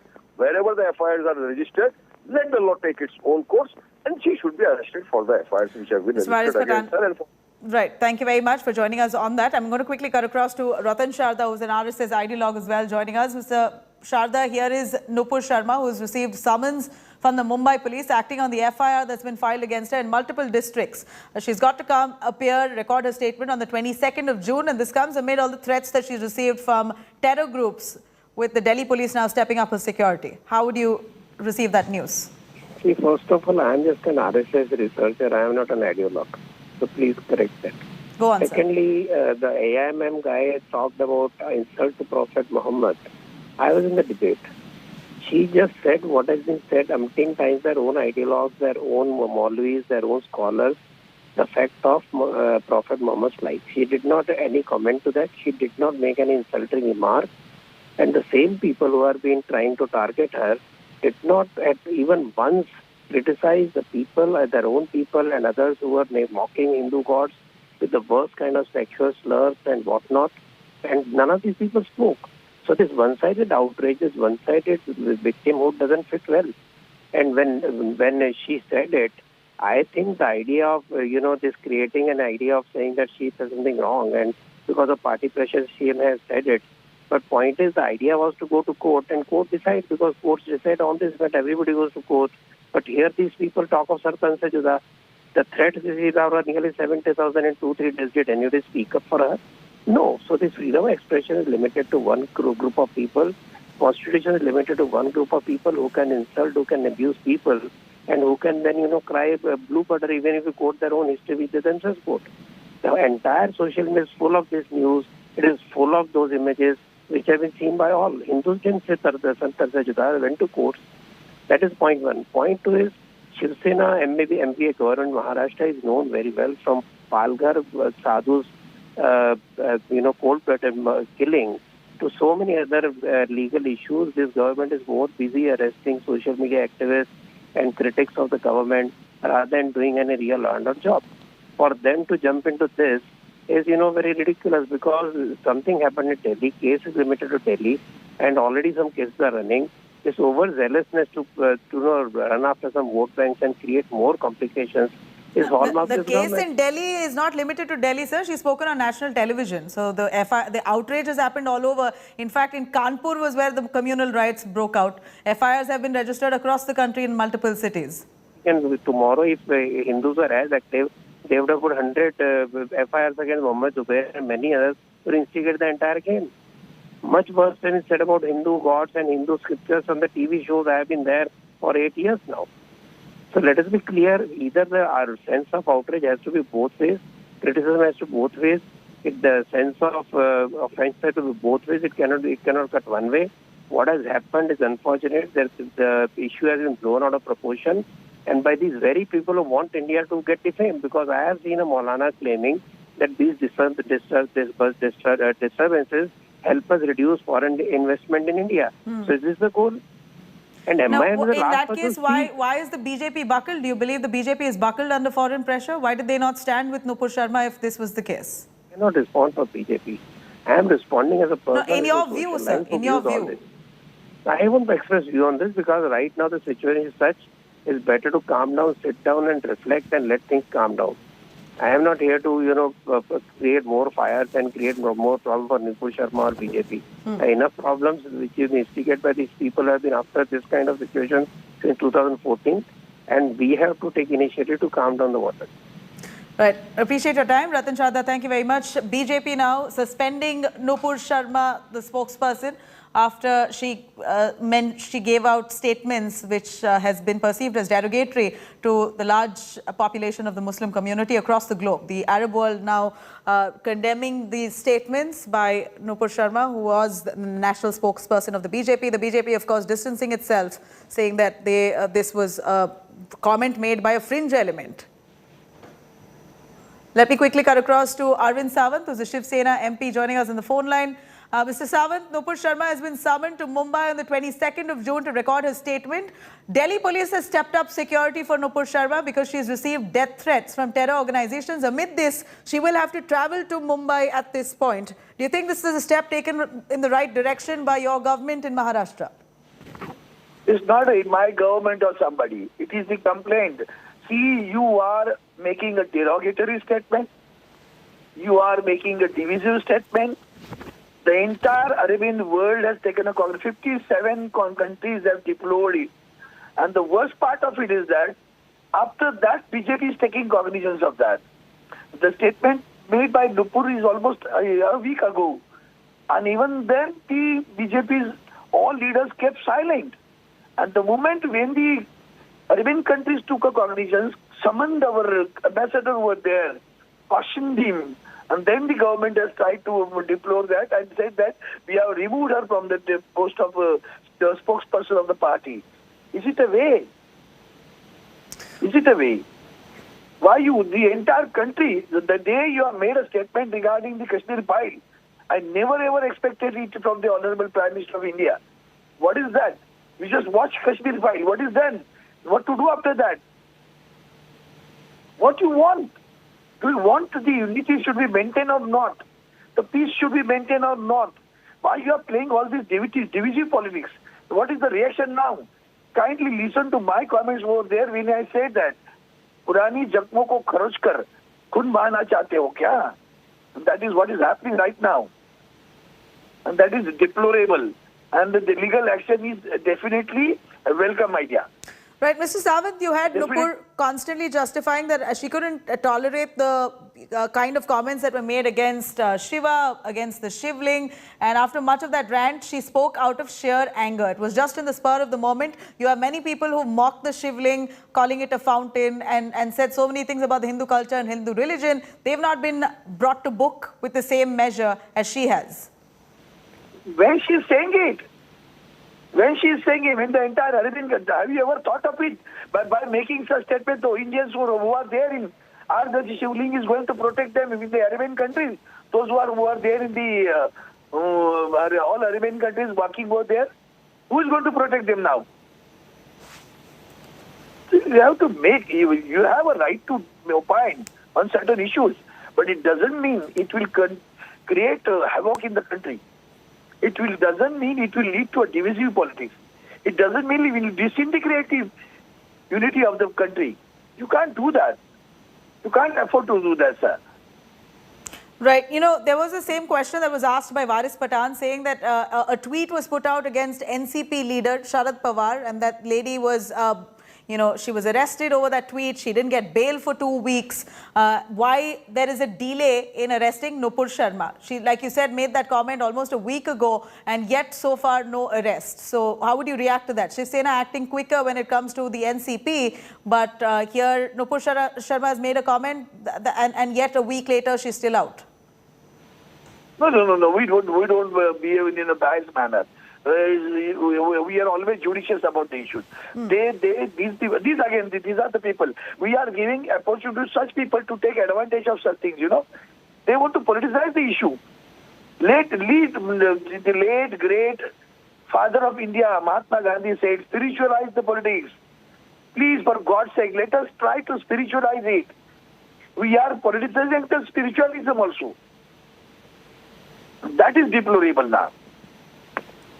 Right. You know, at this point, very little that Nupur Sharma can justify because her comments have been perceived as defamatory and derogatory. She says, I withdraw it, and she's already admitted that she spoke out of sheer anger and just at the spur of the moment. It was just in response. So there's really little that she can do to take back that comment or say or deny that she even made that comment because it's on public domain. It's out there what she said. What would the Maharashtra police do furthermore? What would you anticipate? How would they take this case further? I don't think that is a legal action. See, I cannot say about it right now. It's a legal action initiated by the police. Then let them go for the action. Why we should hamper their action? What they cannot do anything which is illegal. Whatever the action will be taken lawfully. So we are judicious. We have never remained biased against anyone. Never ever. Unlike BJP governments. Okay. Yeah. All right. Mr. Sawant, thank you very much for joining us with those details. Well, you have the Maharashtra police now all set to summon Nupur Sharma on the 22nd of June to record her statement. She's yet to respond to that. Will she adhere to the summons or not? That remains to be seen. Nupur Sharma claims that she is receiving death threats from terror groups. Her security has been stepped up now by the Delhi police. Now, meanwhile, BJP has suspended Nupur Sharma already. They've distanced themselves from Nupur Sharma after suspending her, saying that her comments were not the party's views. In fact, the Maharashtra police, days after this controversial remark on Prophet Muhammad, even summoned Nupur Sharma on the 22nd of June to record her statement. Cases have been registered against her in Mumbai, Pidoni and Thane. Nupur has been summoned to record her statement in Mumbai case. Muhammad Gufran Khan, a teacher, is a complainant against Nupur Sharma. Meanwhile, in Delhi, the Delhi police has beefed up security amid threats that she's received. Nupur's security has increased after a terror group called Ghazwatul Hind issued a threat to the BJP government. The terror group has threatened to launch strikes if the axed spokesperson doesn't tender an apology to the entire world. The BJP on Sunday has suspended Nupur as the row over her remarks against Prophet Muhammad escalated, with protests from several Muslim countries, Saudi in the latest adding to that list. Nupur has said something which has been recorded in the TV cameras. No investigation would be required. She does not say that she did not say it. I don't see as at present any occasion to arrest her. Let the police make up a mind if a crime has been committed, and then the law will take its own course. It's most unfortunate. The ruling party and its official spokesperson making such statements, I think it's something that needs a lot more than mere suspension. To just say that there were fringe elements and now we've course corrected is not sufficient. It has led to a great disregard for our diplomats overseas. They are being called up and there is a boycott of Indian goods in some countries. I think it's not good, just not economically, but also political standing, India's image globally, I think should not be allowed to suffer. And people who have been responsible for this, I think more action needs to be taken, legal action should be taken, and the ruling party can't wash its hands away by saying we now suspended them. Nupur Sharma जैसे नवीन जिंदल जैसे गंदी बातें कर रहा है, तुरंत अगर उसके खिलाफ बीजेपी एक्शन लेते तो शायद ये बाहर मुल्क इंटरफेयर करने का मौका ना मिलते। ये हमें शर्मिंदे होती, इंडिया जैसे एक कंट्री और दूसरा मुल्क हम पे दबाव डाले, फिर जाके हम कोई एक्शन ले। दबाव डालने से पहले सरकार आंखें बंद करके हुई थी।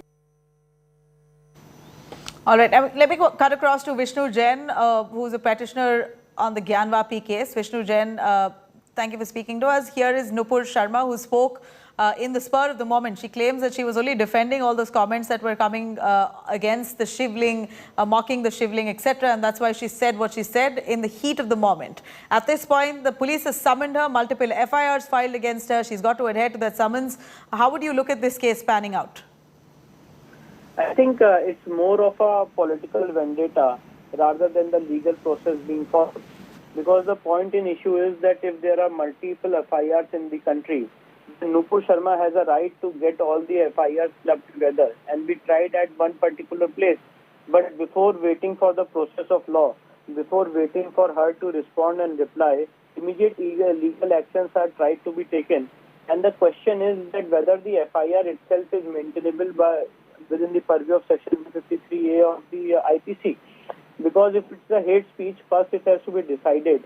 First it has to be ascertained that whether this speech comes within the purview of hate speech or not. Whether this is something which has been against the record or not.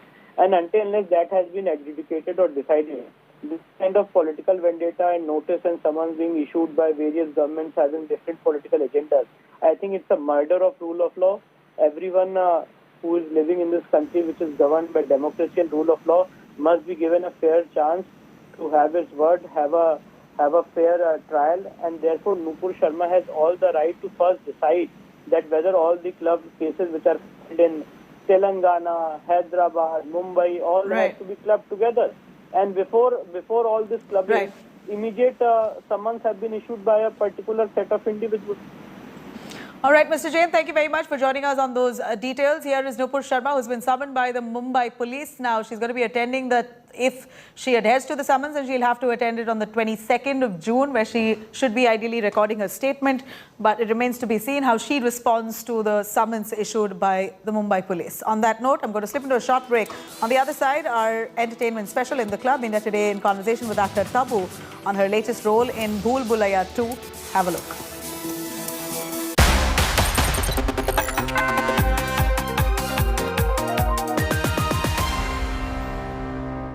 Everyone's busy finding what's trending. You're busy finding out why. India Today, for those who research before reacting. Download the India Today app now.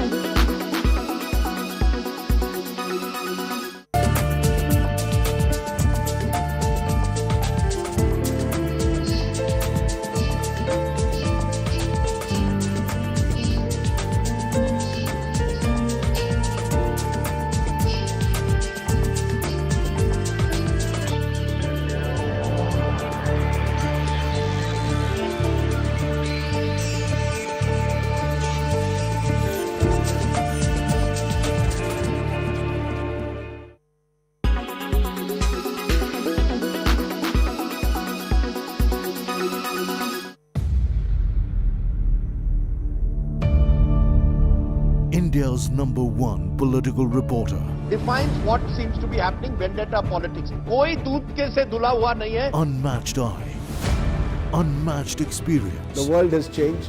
My black hair has become grey as well. And with unmatched passion for the story. Do not monopolize the conversation. When it's 100% pure prime time.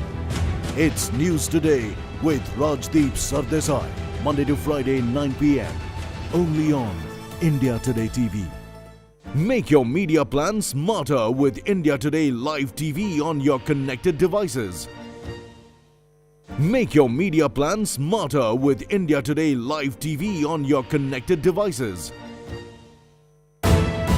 You are watching India Today.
Make your media plan smarter with India Today Live TV on your connected devices.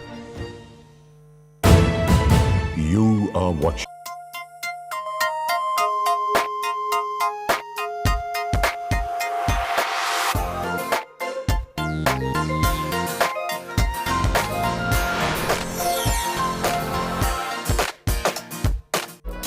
Hello and welcome. You're watching In the Club. My name is Aditi Nagpal Girotra. So first up, my colleague Tushar Joshi caught up with Tabu. She spoke at length about the box office success of her recent outing, Bhool Bhulaiya 2, her experience working in the film and much more. So listen into this conversation first. Tabu, welcome to India Today. This is really exciting to speak to you. Exciting on two reasons. One is we get a very rare opportunity to speak to you. I think I keep pestering you and telling you that you must speak and you must do interviews. But given how reticent you are about doing interviews, I think this is a great opportunity simply because you've given one of the biggest hits of the year. Bhool Bhulaiya is a massive hit. And I take pride in telling you that I was the first one to tell you that this will be a huge hit. After watching the film, I texted you. I want to talk to you about that. How was the opening day like? What are the messages you've got? How has it been? It has been great since the previews, and everybody, whoever saw it, called me, spoke to me, complimented me, and they were genuinely so happy that it felt like it's going to be a successful film, And I think people were also shocked, surprised, and so many feelings. So that was very nice because I think nobody expected what they were in for, what they would see in the film where I was concerned.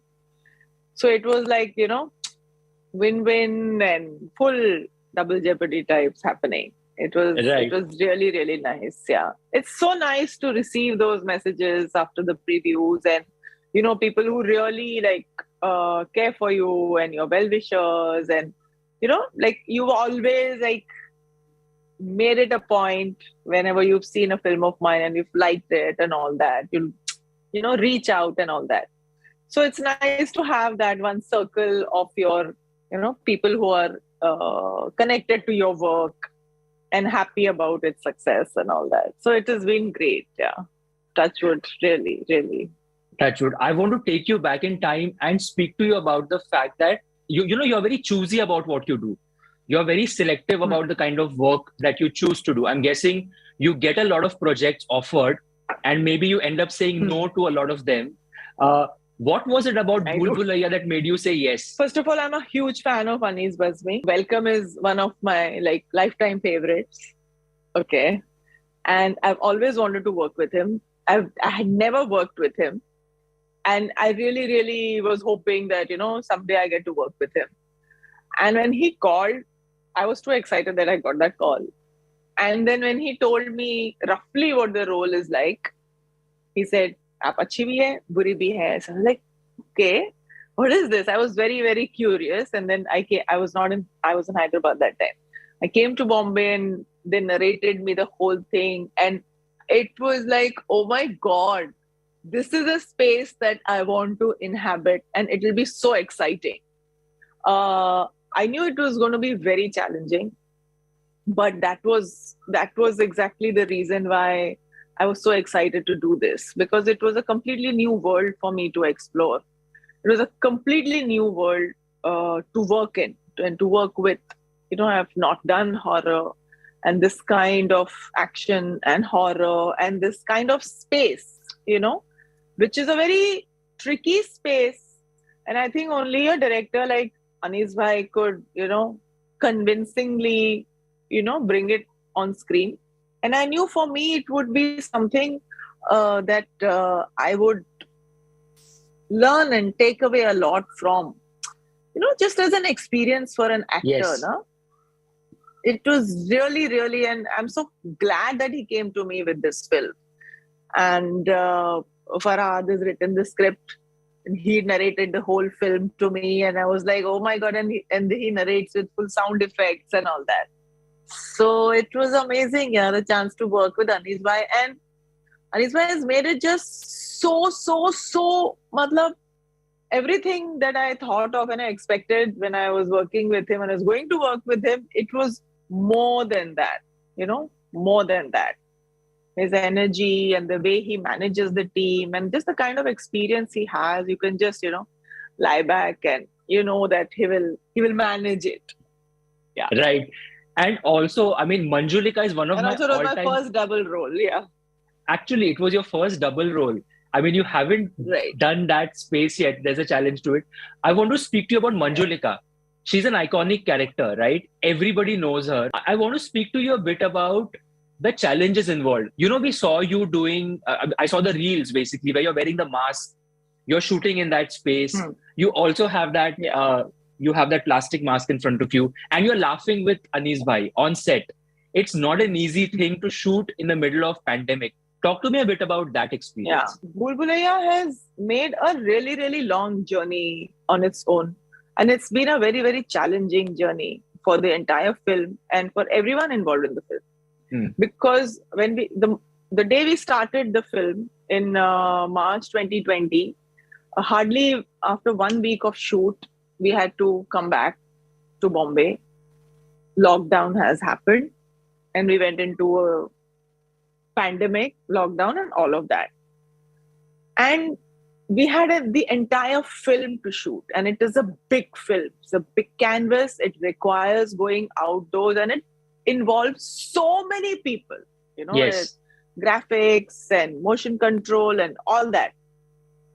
And I was like, oh my God, I don't know how and when we are going to do this.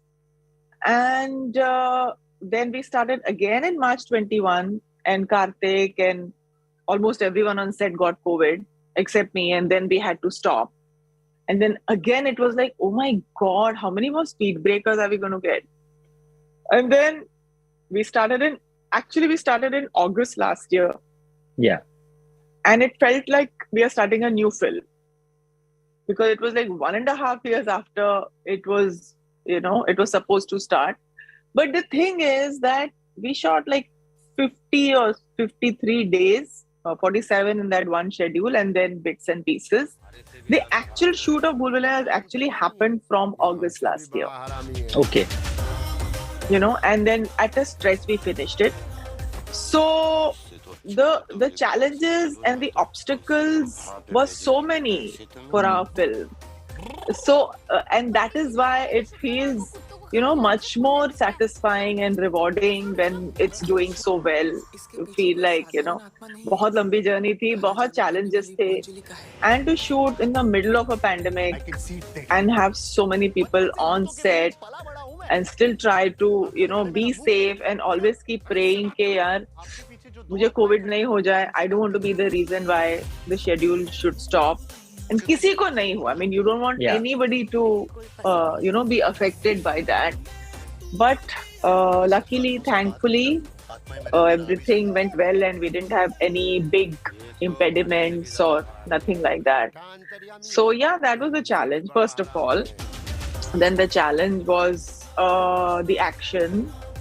The challenge was like, we had to shoot long hours because once the motion control camera came on set, we had to finish all the dual role parts, and there was so much makeup change from one to the other that we had to go long hours and all of that.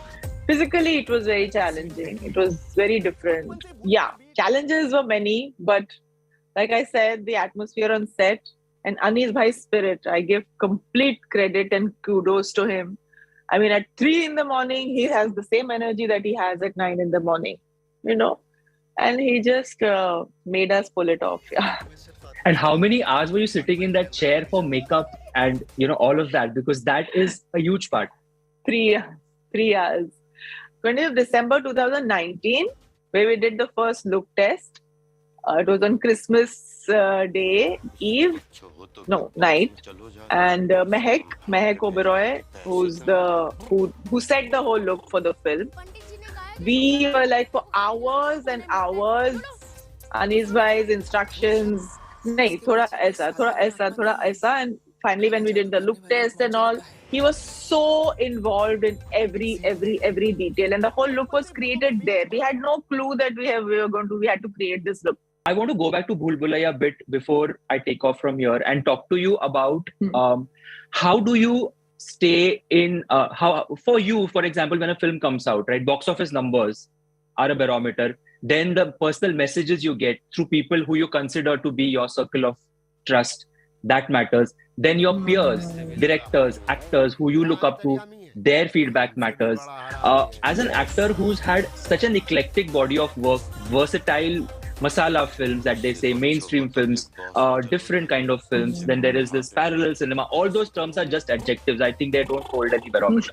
Absolutely. You're absolutely right. Yeah. Correct. For you, what has always been the constant? Have you been somebody who has checked box office records and said, "Acha, mere film ne kitna banaya Friday ko, Monday ko," or what has it been? What has been your gratifying factor? Film hit होती है तो आपको पता पड़ ही जाएगा. So I don't need to check. And I don't want to check. Monday, Tuesday को मुझे समझ में आ जाता है. And it's not that people are calling me up and telling me ये वो great है या अच्छी नहीं है या it didn't work or whatever. सबको पता पड़ ही जाता है. I can't obsess about that. And I have never been that person. Never ever been that person. Of course, when a film does well, it is just too exhilarating for me. But I don't want to.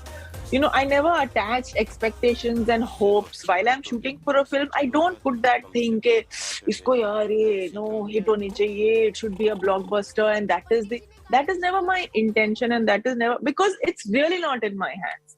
And I will never ever distribute my energies to what will happen after the film releases, because it's the thing about this concept and this whole thing of films being huge hits is a massive phenomena. It's something that nobody can crack into. It's not a formula. And it's really futile for me or for anyone to get into it mentally while we are making the film. We don't know what factor it is, कि कौन से timing में आपकी film आएगी, या उस दिन कौन सी और film आई होगी, या public का mood क्या होगा, या उस एक्टर का क्या इमेज होगा उस टाइम, कौन सा दौर होगा, कौन सी चीज उसमें से पसंद आ जाएगी और कौन सी चीज will detract, So इतनी चीजें हैं कि it's crazy. And I never thought about all that.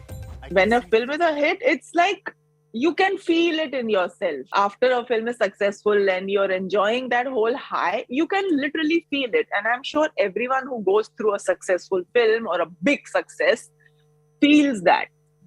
I mean, you can really actually embody it and you feel the energy around you. It's a different space that, I think it also releases a lot from you, and you feel gratified, and you feel for me, I feel ये एक जिम्मेदारी थी मेरी, ये successful हो गई. So my job is done. I feel my job is done the day the film is over and the distributors are happy. And the director got what he wanted. He could make a film that he wanted, and that's a success. So I think वो director की सबसे बड़ी success तो director की है. Right. Because he has made the film. Right. He is the voice of the film. Right. And all the departments he is managing. Were you aware of the fact that there was a lot riding on Bhool Bhulaiya in terms of what people were talking, given the fact that it's a massive film on such a big scale? People were talking about South films coming and making 100 crores and 200 crores, RRR, Pushpa, KGF. Ye chal raha tha. There was this mahal in the industry ki South films or regional films are creating these records. And then there is a Bhool Bhulaiya with a very popular director who has delivered box office hits in his career, Anees Wazmi, and a cast that is so eclectic and so interesting. It's a great mix. Were you aware of all this chatter, and what do you make of this comparison from regional films and Bollywood films? I had no clue, and I was not at all aware that Bhool Bhulaiya was being spoken in this context. Okay, till I think till 2 days before the release, 1 day before the release or something. I think my sister was mentioning to me, and I don't think really there is any formula. Whether it is it could be about anything, about horror, about comedy, about tragedy, about drama, about South, North. I don't think there is any formula. film is a film. Incident से अगर कोई film कुछ type की है, so that's a different thing. But right, absolutely. And my last question is, how does Tabu celebrate the fact that she's delivered one of the biggest hits of the year? People are loving your work. How are you celebrating? What is the plan? Tell me. I'm just so happy. I'm really, really feeling happy for the film. We have a success party on Monday. The producers are throwing a big success party.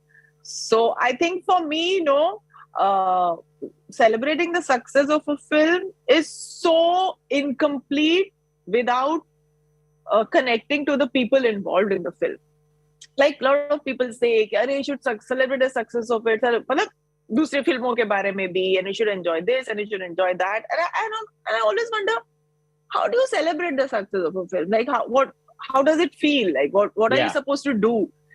But this I understood that when a film is successful, you will not feel the success. I mean, you will feel the success, but you will be only able to relate to it when you meet the people who were with you in the film.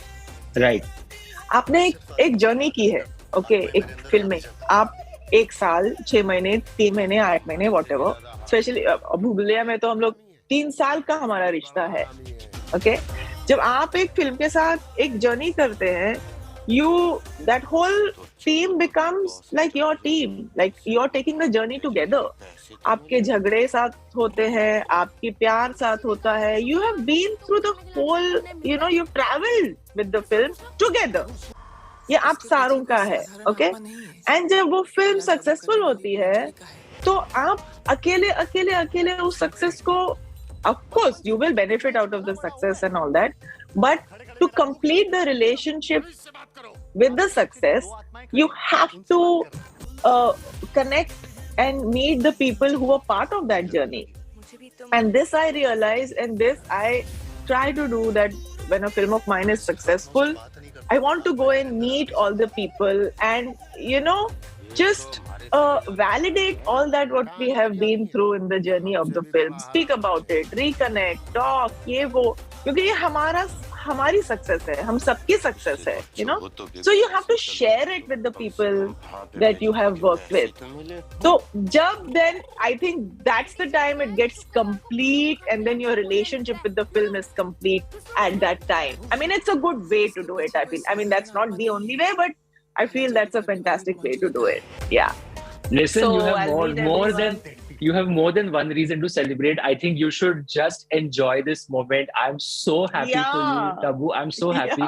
Can't begin to tell you, because so much hard work, and it just showed on screen, and nothing more rewarding than that. Yeah, the fact that the audience. I know. We worked really hard. We have worked really hard, and the entire team, Anis Bhai, to Manu the DOP, to Red Chili's VFX, Somenda, to my hair and makeup, Mehek, to the background music, everyone. Yeah, it was like a labor, this film, and it paid off. I'm so grateful to the audience for loving it, and especially the kids who want to go again. And, yes, somebody told me there was whistling and clapping. It that's what even I heard when the ghost enters. I was like, "Arey wah, ghost ki entry pe taali." It's a music. So, किसने सोचा था ये होगा? किसने सोचा था? Really, really, really. But really thankful to my audience, in a huge way, Time now for a teeny weeny break, but there's lots more coming up on the other side, so stay tuned to In the Club.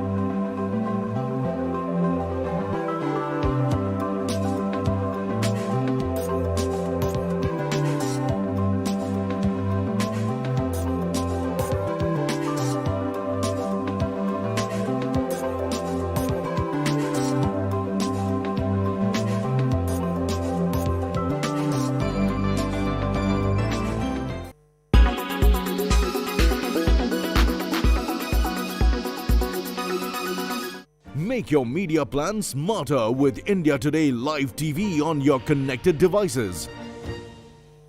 Everyone's busy finding what's trending. You're busy finding out why.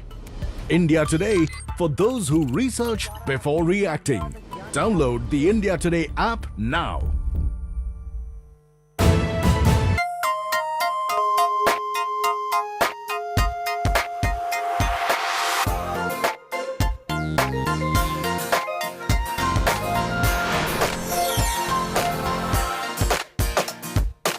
Mukesh Ambani and Neeta Ambani organized an Arangetram ceremony for her would-be daughter-in-law Radhika Merchant at Geo World Cinemas.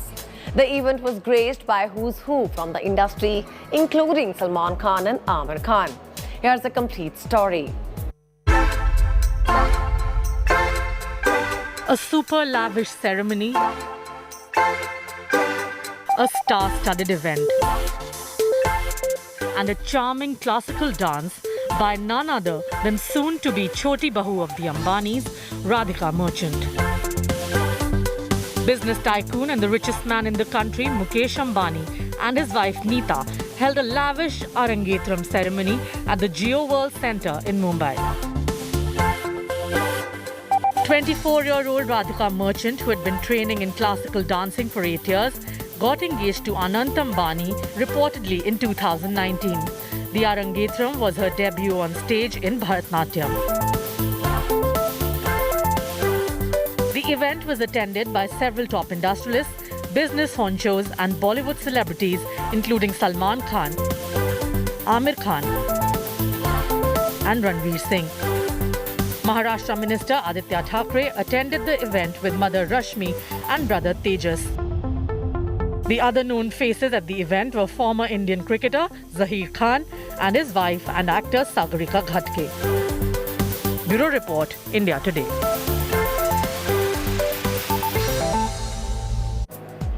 Yash and Bahubali fame Prabhas partied at KGF Chapter 2 bash.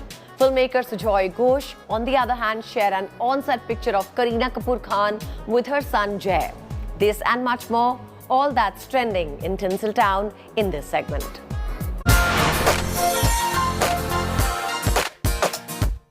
Violence, violence, violence.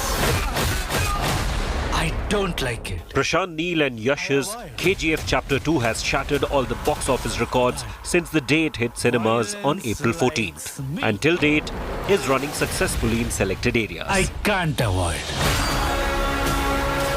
As the film turned 50 days old in theatres, on the occasion, a big bash was hosted to celebrate the same and also to raise a toast to the director of the film, Prashant Neel, who turned a year older on June 4th. And now several pictures from the KGF Chapter 2 bash are circulating online. The party was a star-studded event with KGF star Yash and his wife Radhika Pandit in attendance.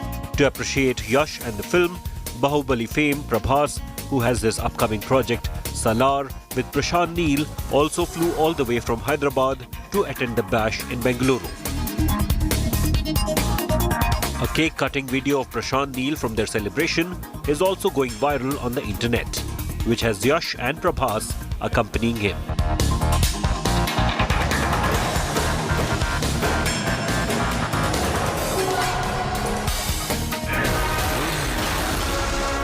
For the uninitiated, KGF Chapter 2 is the second film in the KGF franchise and narrates the story of Rocky's rise to power, as he overcomes all the obstacles thrown his way by Adhira and Ramika Sen, played by Sanjay Dutt and Ravina Tandon. Offer closes soon.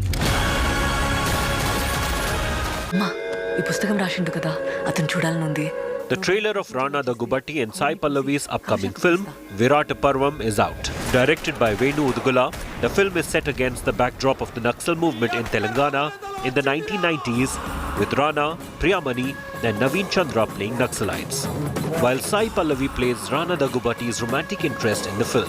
ప్రేమ కనిపిస్తలేదా? ఇక్కడ రాత్రి ఉండదు పగలు ఉండదు. ఉన్నదల్లా ఊపిరికి మధ్య ఊపిరి సలపరంత యుద్ధం మాత్రమే. కొన్ని వందల మంది అమరులయ్యారు తెలుసా? అసలు చౌకీ ఎలా ఉంటుందో తెలుసా నీకు? Sai Pallavi on the occasion took to social media to share the trailer along with this caption. She wrote, and we quote, The biggest moments in history have originated from simple incidents. The key lies in the purity of emotion. This is one such story of honesty, love and adventure. I am proud to share with you the trailer of Virat Parva. It is a Telugu intense period action drama and is all set to hit theatres on June 17, 2022. నీ రాతల్లో నేను లేకపోవచ్చు కానీ నీ తల రాతలో మాత్రం ఖచ్చితంగా నేనే ఉన్నా.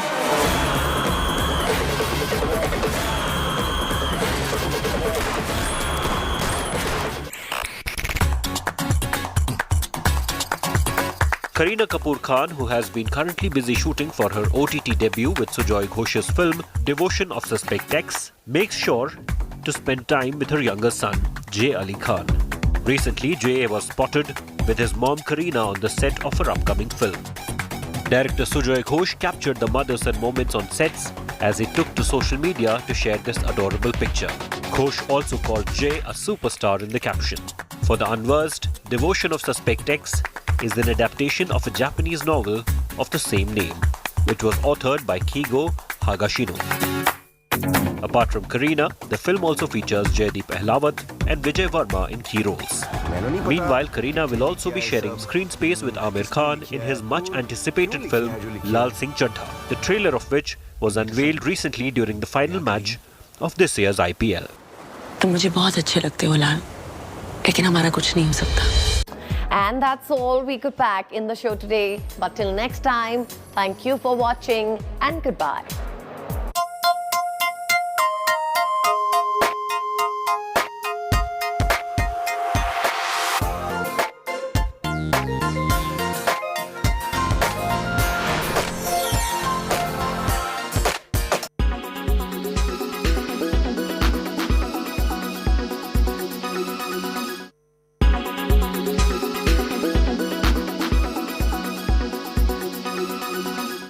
Everyone's busy finding what's trending. You're busy finding out why. India Today, for those who research before reacting. Download the India Today app now. Make your media plan smarter with India Today live TV on your connected devices. Amplify your brand with 100 million smart internet viewers. To advertise, mail us at sales@aajtak.com. or call 9999892171. Make your media plan smarter with India Today live TV on your connected devices. You are watching India Today. You are watching India Today. Bollywood's biggest night returns. After a 2-year pause, it's back with a bang. Welcome to Alpha! I'm Dipali Patel and you will be joining me at the heart of the Alpha extravaganza in Abu Dhabi. The stars are all aligned on India Today.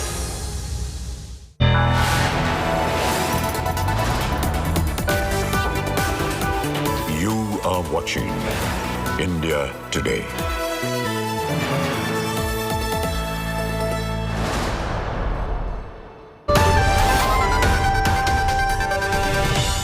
Very good afternoon and thanks so much for being with us here on India Today. I'm Chaiti Narula getting you all the top stories. Let's begin with the headlines first. Suspended BJP spokesperson Nupur Sharma summoned by Maharashtra cops on 22nd June after 3 complaints against her. Nupur security beefed up post-terror threats.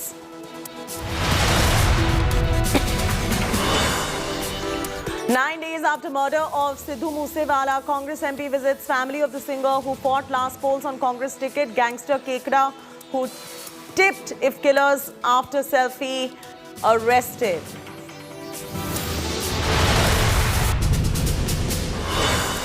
Gangster Lawrence Bishnoi denies any role in recent death threats to Salman Khan and father Salim Khan. Superstar records statement over threat letters.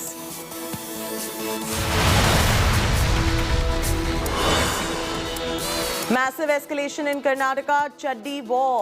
Chief Minister Bommai slams Congress chaddi burning protest, calls it a weak political stunt.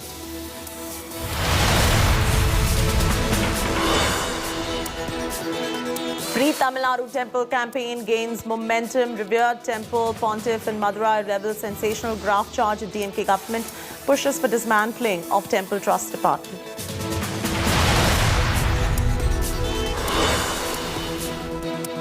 Nine days after gang rape of minor in Hyderabad, Oasis MLA rape accused nephew still absconding. Powerful families tried negotiation with survivor to sabotage probe.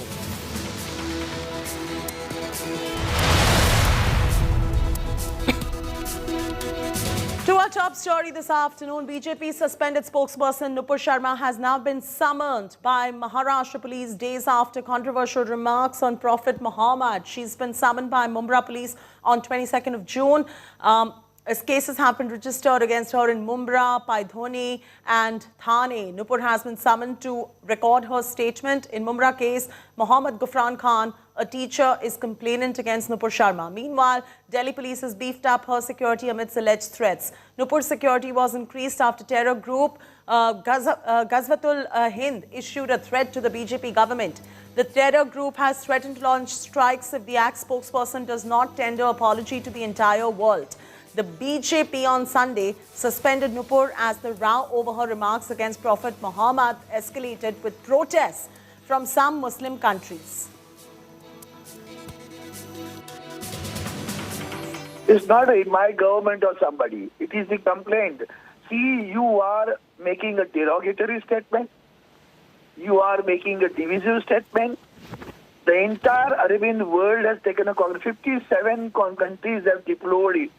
And the worst part of it is that after that, BJP is taking cognizance of that. The statement made by Nupur is almost a week ago. And even then, the BJP's all leaders kept silent. And the moment when the Arabian countries took a cognizance, summoned our ambassador over there, cautioned him, and then the government has tried to deplore that and said that we have removed her from the post of the spokesperson of the party. Is it a way? What you want? Do you want the unity should be maintained or not? The peace should be maintained or not? Why you are playing all these divisive politics? What is the reaction now? Kindly listen to my comments over there when I said that Purani Jakmo ko kharch kar khun bahana chahte ho kya? That is what is happening right now. And that is deplorable. And the legal action is definitely a welcome idea. Modi government accepted. They are against the Muslims. We know that BJP is totally against. But what about the so-called secular government in Maharashtra? I am asking them, what stopped them from arresting her till now? Had this kind of statement made by Waris Pathan or somebody from, they would have immediately arrested her. A single tweet on Sharad Pawar, madam, by a Marathi film actress.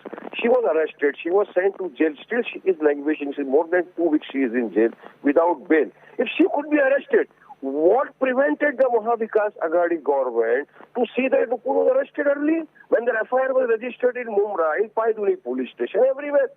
The Raza Academy has also registered FIR against it. But we reiterate time and again that no insult would be tolerated on our Prophet Muhammad, peace be upon him, by any person in the country or anywhere in the world. We condemn, but we want her to be arrested. Mere suspension would not serve any purpose. She just said what has been said umpteen times, their own ideologues, their own Maulvis, their own scholars, the fact of Prophet Muhammad's life. She did not any comment to that. She did not make any insulting remark. And the same people who are being trying to target her did not at even once criticize the people, their own people and others who were mocking Hindu gods with the worst kind of sexual slurs and whatnot. And none of these people spoke. So this one-sided outrage, this one-sided victimhood doesn't fit well. And when she said it, I think the idea of, this creating an idea of saying that she said something wrong and because of party pressure she has said it. But point is, the idea was to go to court and court decide, because courts decide on this, but everybody goes to court. But here these people talk of Sarpan se juda. The threat is around nearly 70,000 in 2-3 days. Did anybody speak up for her? No. So this freedom of expression is limited to one group of people. Constitution is limited to one group of people who can insult, who can abuse people, and who can then, cry blue butter even if you quote their own history which they themselves quote. The entire social media is full of this news. It is full of those images which have been seen by all. Hindus didn't say Santar se juda, went to courts. I think it's more of a political vendetta rather than the legal process being followed. Because the point in issue is that if there are multiple FIRs in the country, then Nupur Sharma has a right to get all the FIRs clubbed together and be tried at one particular place. But before waiting for the process of law, before waiting for her to respond and reply, immediate legal actions are tried to be taken. And the question is that whether the FIR itself is maintainable within the purview of Section 53A of the IPC. Because if it's a hate speech, first it has to be decided, first it has to be ascertained that whether this speech comes within the purview of hate speech or not, whether this is something which has been against the record or not.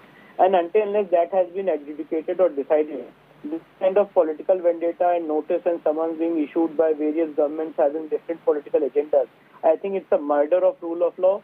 Everyone who is living in this country which is governed by democracy and rule of law must be given a fair chance to have his word, have a fair trial. Nupur has said something which has been recorded in the TV cameras.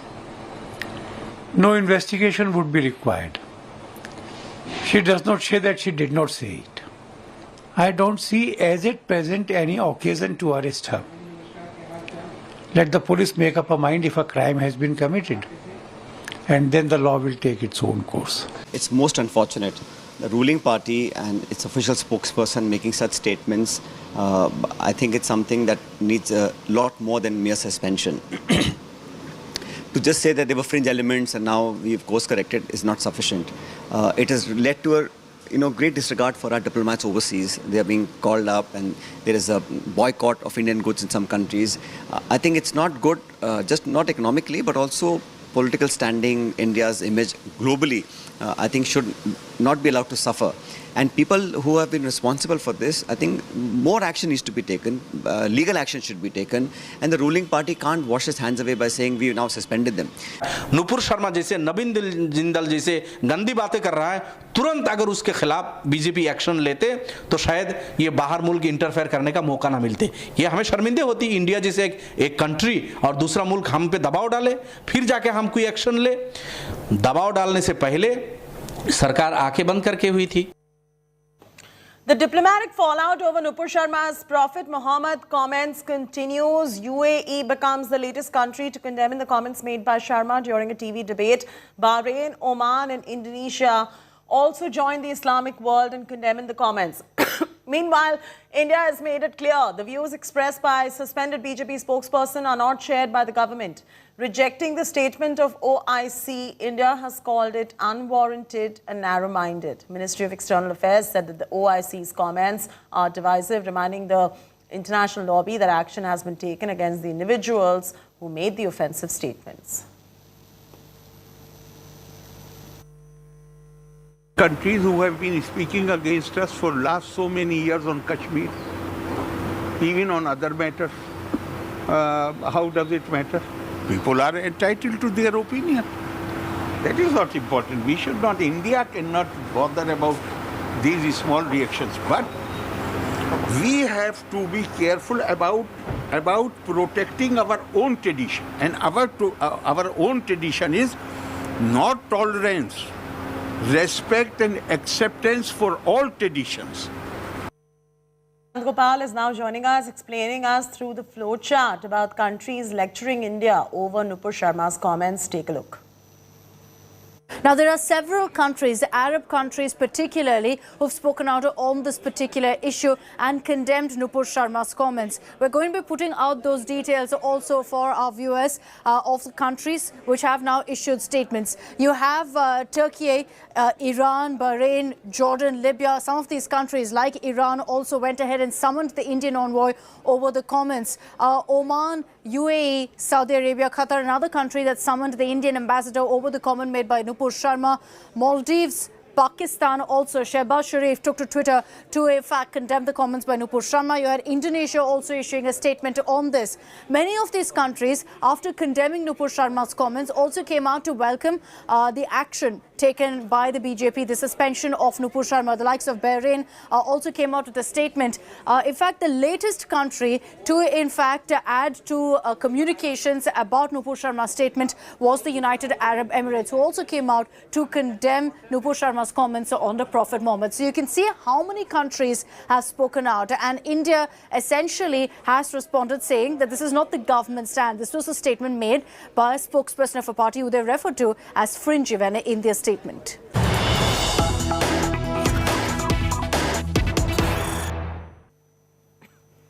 Breaking news coming in. Kanpur cleric Sheher Qazi provokes over communal clashes. Cleric says, and I quote, if bulldozers come, we'll fight to death. Maulana's kafan bandh ke niklenge threat. He says that in the arrest, 90% are Muslims, 10% are the people only. That's the latest coming in. The cleric says if the bulldozers come, they're going to be fighting to death. It's a kafan bandh ke niklenge threat coming in from the Kanpur cleric Sheher Qazi, and he's provoking over the communal clashes. Listen in.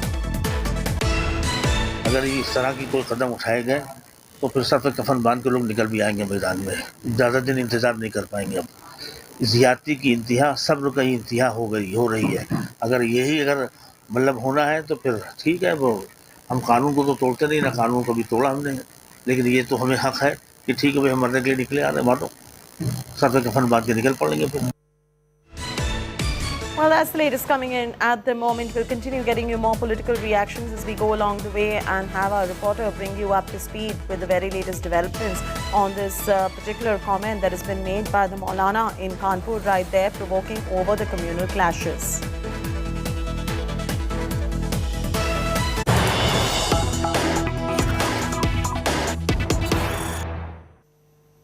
Breaking news coming in. UP top cop and ADG Law and Order Prashant Kumar's big statement on Kanpur riots. UP top cop says pre-planned conspiracy to disrupt peace, and he goes on to further say that they are probing political angle in the Kanpur riots. Latest coming in, UP top cop speaks out. ADG Law and Order Prashant Kumar speaks out and makes a big statement on the Kanpur riots. Goes on to say there was a pre-planned conspiracy to disrupt peace, and they are now probing the political angle as well in the riots that happened in Kanpur. There were communal clashes, remember, and that's the statement coming in from the top cop.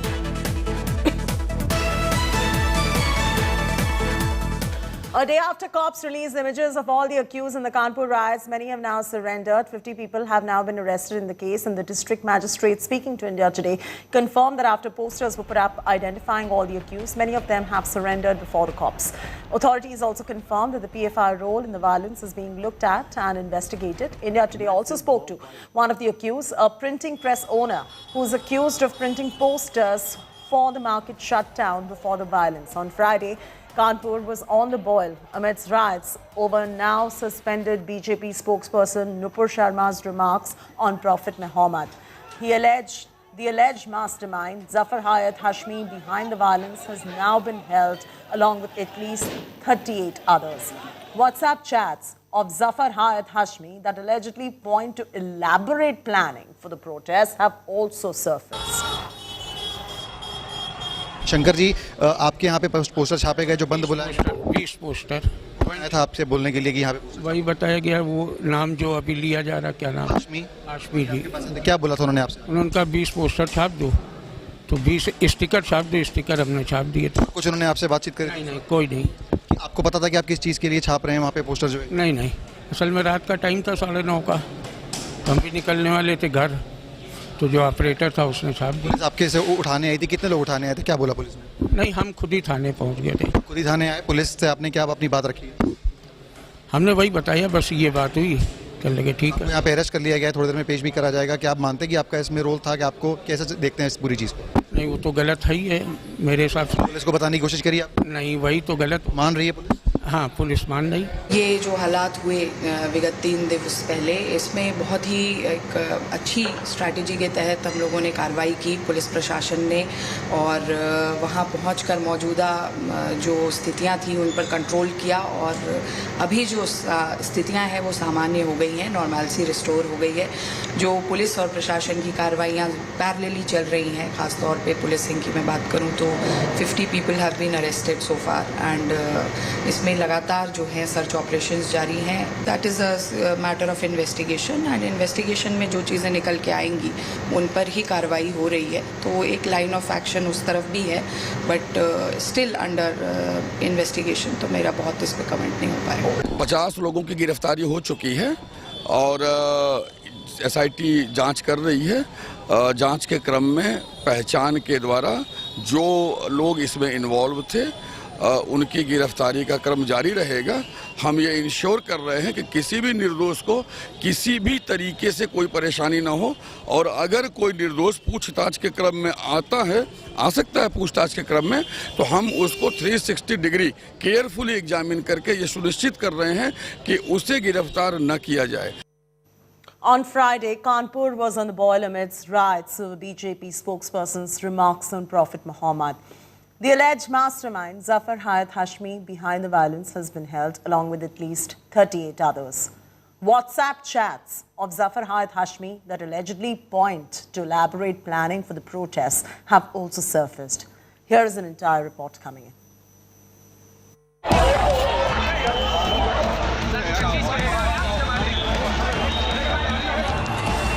Stone pelting and gunshots. Uttar Pradesh's Kanpur witnessed massive riots on Friday over BJP leader Nupur Sharma's remarks on Prophet Muhammad during a TV debate. The police used tear gas to disperse the angry mob that had taken over this street. A band was called by Zafar Hayat Hashmi, president of the Johar Ali Fans Foundation, which turned violent. 38 rioters, including the alleged mastermind Zafar Hayat Hashmi, are now in police custody. So far we have arrested 38 people as of now, and arrest will increase. 6 teams are working on it. We are trying to identify each and everyone who are involved in this incident, and whenever new arrest will come, we'll inform. India Today has accessed WhatsApp chats of Zafar Hayat Hashmi, which allegedly point to elaborate planning for this riot. The WhatsApp group, Johar Ali Fans Association Kanpur team, was allegedly used to assemble the mob which went on this rampage. The group was allegedly being updated with fresh images and videos of how the mob was enforcing Bandh and attacking the police. In transcripts available with India Today, Zafar Hayat Hashmi is seen praising the protesters who enforced this Bandh in Kanpur. Probe agencies claim the riots are linked to radical Islamist outfit Popular Front of India or PFI. PFI के connection से कोई संभावना से इनकार नहीं किया जा सकता। कुछ हमको क्लूज मिले हैं। अब एक बार स्पेशल इन्वेस्टिगेटिंग टीम पूरी जांच कर ले, उसके बाद इस पर टिप्पणी करना उचित होगा। ट्रांजैक्शन मिले हैं कुछ PFI से जुड़े हुए कुछ लोगों के दस्तावेज? नहीं, ट्रांजैक्शन अभी हम देख नहीं पाए। अब रिमांड पे लेके आने वाले दिनों में ट्रांजैक्शंस और हम चेक करेंगे और फिर आपको कंक्लूसिवली बताएंगे। कुछ दस्तावेज मिले हैं? हाँ, कुछ पेपर्स मिले हैं। The riots in Kanpur have sparked a political face-off. हम चिन्हित कर रहे हैं और जो भी गड़बड़ी फैलाए हैं, जिन्होंने कानून तोड़ा, उनके खिलाफ कड़ी कार्रवाई होगी। कानपुर वाले मामले में कोई भी कंप्रोमाइज नहीं होने वाला है। जो भी है उसको कड़ी कार्रवाई होगी। शासन प्रशासन दोनों ये चाहता है कि मुसलमानों को सड़क पर लाएं, उसके बाद उनके खिलाफ कार्रवाई करें और फिर एक बार 2024 के चुनाव के लिए ये दिखाएं कि हम मुसलमानों को देखिए कितना परेशान कर सकते हैं। तो ये पूरी भारतीय जनता पार्टी की बिछाई हुई बिसात थी, जिसमें गरीब जनता कानपुर की मर रही है। The Kanpur police have registered 4 FIRs against more than 1,000 unknown persons. 16 social media handles are on the police radar for allegedly instigating this violence. The UP police has also decided to put up hoardings carrying pictures of the key suspects involved in the rioting. With Santosh Kumar Sharma in Kanpur, Bureau Report, India Today.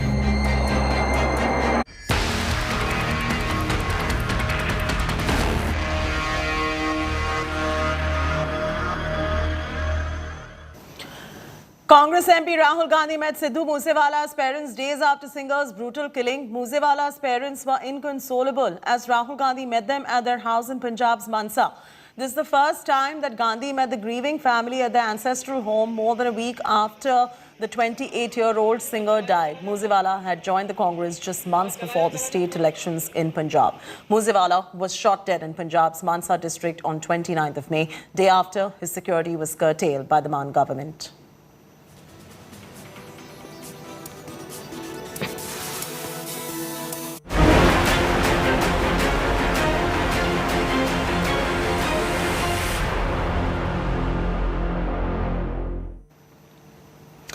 India today has accessed another stunning CCTV video of singer Sidhu Musewala's murder.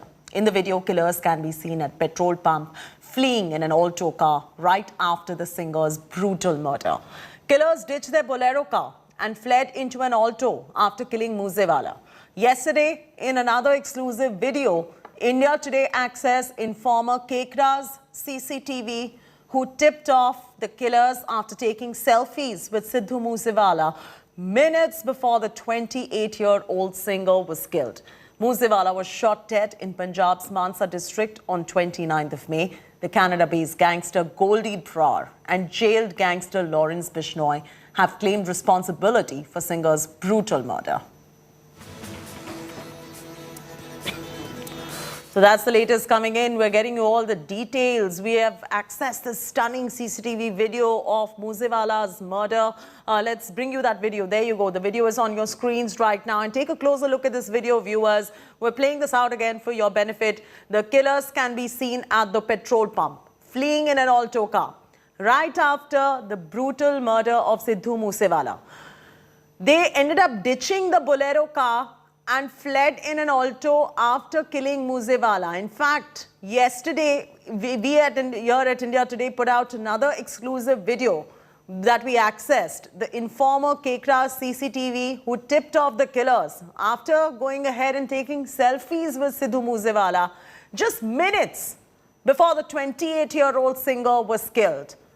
Musewala, remember, was shot dead in Punjab's Mansa district on 29th of May. Canada-based gangster Goldie Brar and Lawrence Bishnoi have claimed responsibility.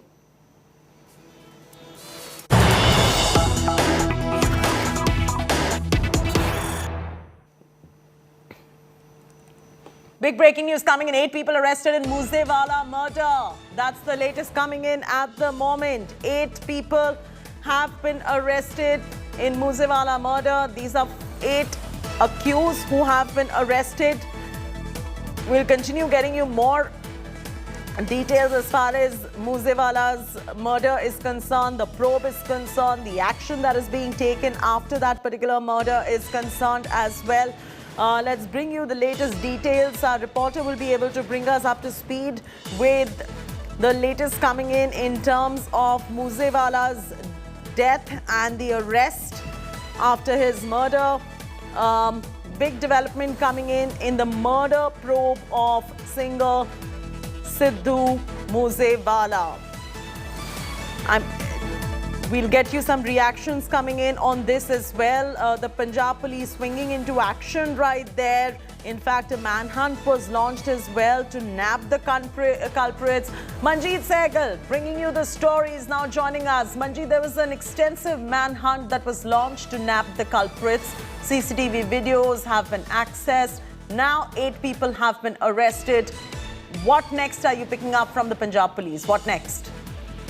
Well, the Punjab Police has now given details about the 8 people who were arrested during the police investigation, and police has also listed why they were arrested. The arrested people have been identified as Sandeep Singh alias Kekda of Sirsa, Manpreet Singh alias Manna of Talwandi Sabo, Bhatinda, Manpreet Singh Bahu of Dhaipai Faridkot, and Suraj Mintu Bilis of Dhoke Khalsa Amritsar, Prabdeep Sidhu alias Prabhi of Takht Mal Haryana, Mono Dagar of village Rauli in Sonipat, Haryana, and Pawan Bishnoi and Naseeb, both residents of Fatehabad, Haryana. These are the 8 people who have been arrested in connection with providing the logistical support to the killers who are still at the large. But the police officials have also explained that the person who claimed to be the fan of Navjot Singh Sidhu and who was seen clicking selfies in one of the CCTV footages has been identified as Kekda, and he had shared all the inputs, like when the singer was accompanied by home, when he was about to leave his home. All these details were shared by Kekda with his handlers based in foreign countries. So police has now given details about the 8 people who have been arrested so far. Officials also claim that it is nearing and getting important leads, and the prime accused will be arrested soon. And you know, it's very important to note that they've really swung into action and gone ahead and acted on this SIT arrest 8 in Musewala's case. And I do know, Manjeet, that you've named the 8 arrested people, but it should be put out right there. If you could name the 8 accused who have been arrested once again, Manjeet. Well, the Punjab Police SIT has named 8 people who have been arrested during the course of investigation. These people have been identified as Sandeep alias Kekda of Sirsa. Sandeep Singh, or the Kekda, had claimed himself to be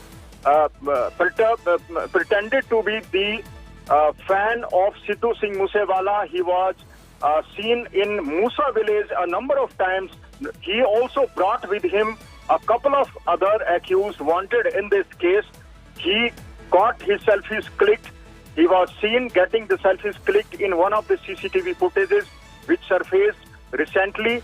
Besides Kekda, Manpreet Singh alias Manna of Talwandi Sabo near Bhatinda, Manpreet Singh Bahu of Dhaipai Faridkot, Suraj Mintu of village Dhoke Khalsa Amritsar, Prabdeep Sidhu alias Prabbi of Takht Mal Haryana, Monu Dagar of village Reveli in Sonipat, Pavan Bishnoi and Naseeb, both residents of Fatehabad, Haryana, have also been arrested.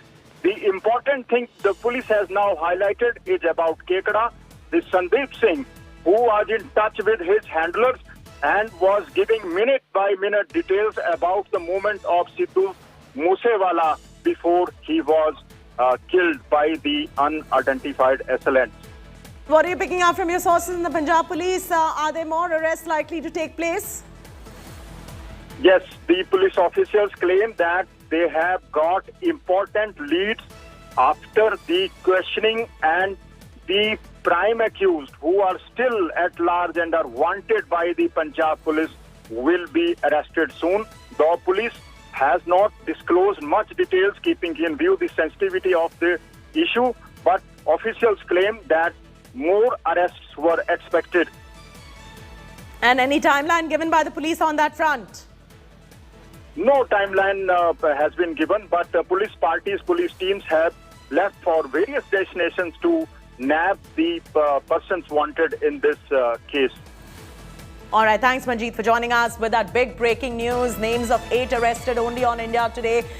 These are 8 arrests that have just been made by the Punjab Police. SIT has made these arrests for recce and logistics before the murder, and Manjeet just named all the 8 people who have been arrested.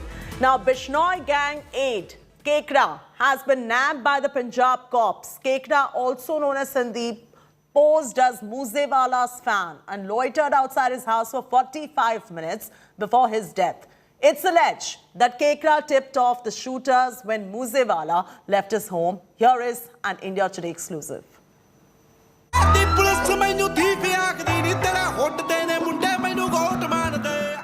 Single biggest CCTV evidence. It could turn the Sidhu Musewala murder probe.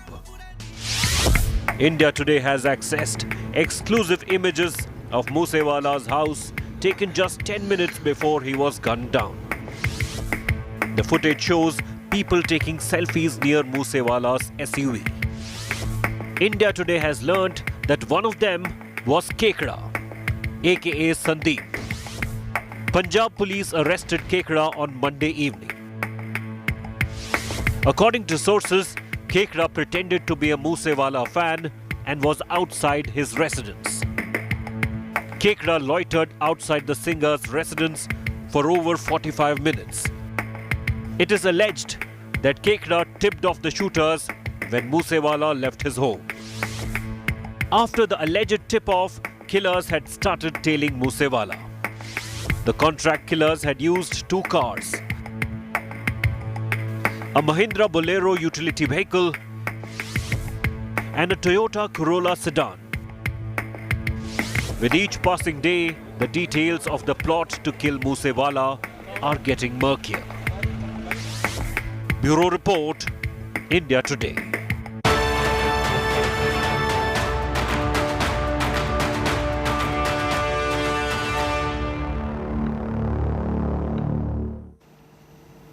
The Salman Khan threat plot is unraveling every day. Mumbai Police has increased the security of Salman Khan since a threat letter to him and his father Salim Khan was discovered. Police have grilled jailed gangster Lawrence Bishnoi in connection to this case. Lawrence Bishnoi has denied all the allegations of issuing the death threat to Salman Khan. Bishnoi had threatened to kill Salman Khan in 2018 and is currently in Tihar jail. The letter to Salman had claimed to murder him just like his gang members killed singer Musewala, who was brutally murdered on 29th of May. Maharashtra police is now trying to find out members of Bishnoi gang present in the state.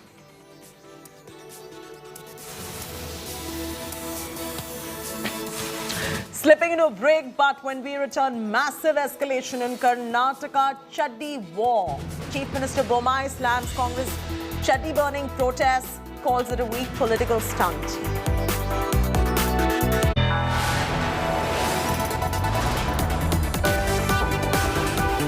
You are watching India Today.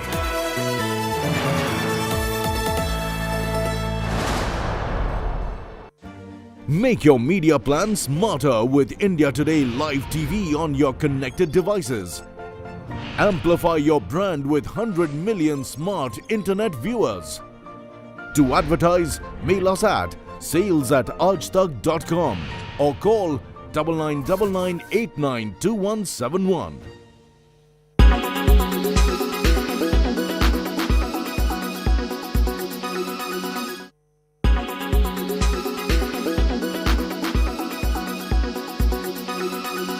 Make your media plan smarter with India Today Live TV on your connected devices. Make your media plan smarter with India Today Live TV on your connected devices. You are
Make your media plan smarter with India Today Live TV on your connected devices.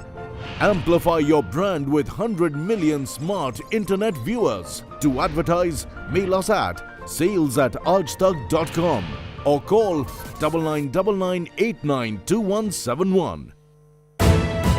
You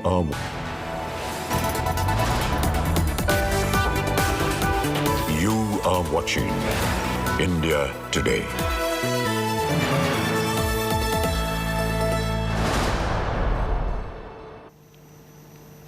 Raging chaddi politics has erupted in Karnataka between Congress and BJP over disbanding the textbook review committee. Chief Minister Bomai has now slammed former Chief Minister Sidhu Musewala for his chaddi burning campaign.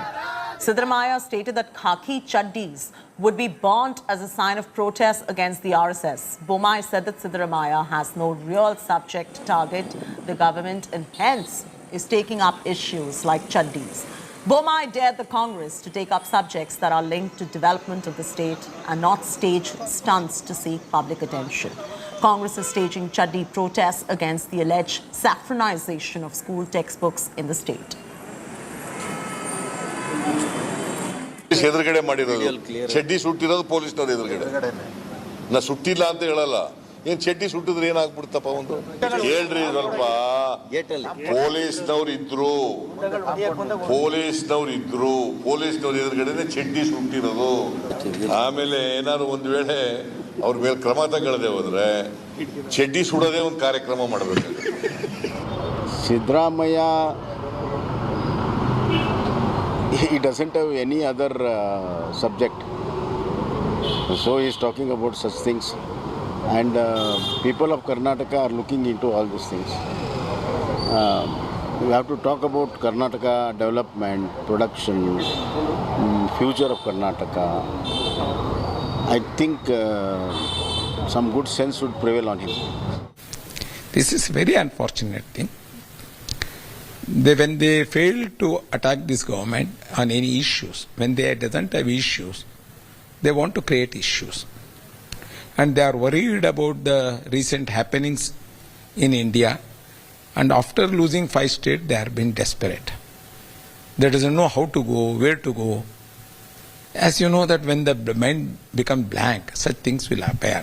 Whenever Congress loses issue, it takes RSS issue, because to keep their vote banks permanently. As you know that always Congress did not think of development of such community. They had made the vote bank through that community. And the same. A raging war over chaddis in Karnataka after Congress leader Siddaramaiah declared that the Youth Congress will start a statewide campaign of burning khakis. Union Minister Prahlad Joshi hit back, saying that the Congress leader is frustrated after losing his chaddi and lungi in the Chamundeshwari turf, referring to the poll losses. Here's a report on escalating chaddi politics in Karnataka.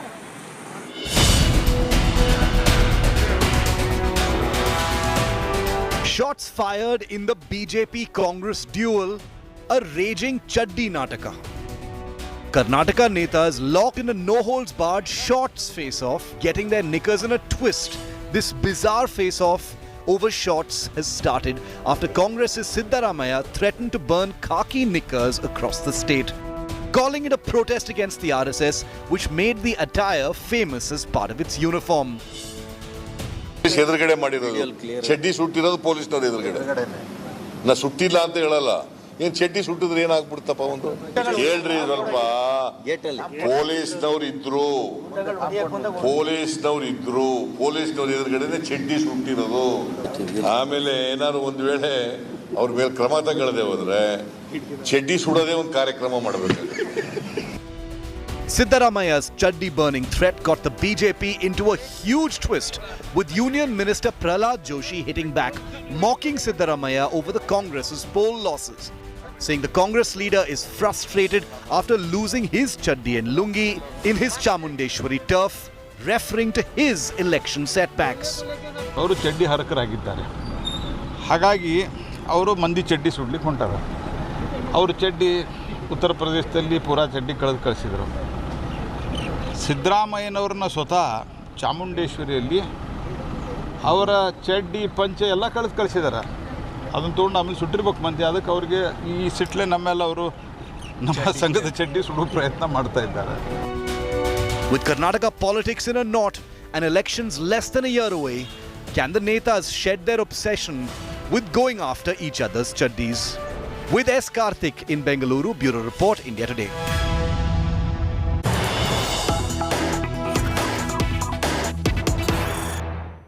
Breaking news just coming in. Damning proof of the hijab protests in Karnataka being stage managed by radical groups like PFI and its campus arms like the CFI. The hijab protesters seen with CFI office bearers. The CFI leaders sitting with the hijab protesters were earlier seen in CFI protests.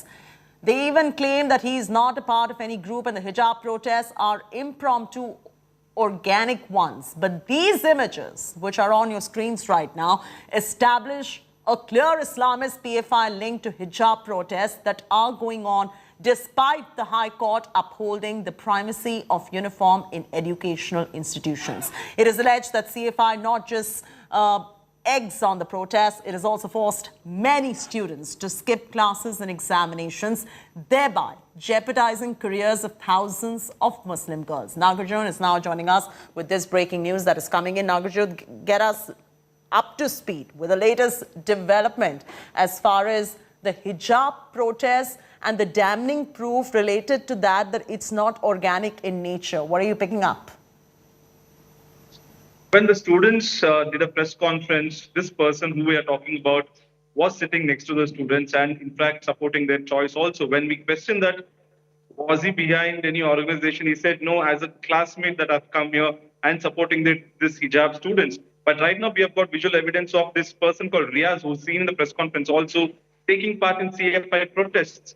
However, he's still saying that he's not a part of any organization, but he did take part in the protest, doesn't belong to any organization. But clear visual evidence that Riaz can be seen holding CFI flags and taking part in hijab protest earlier in Dakshin Kannada and in Bangalore also.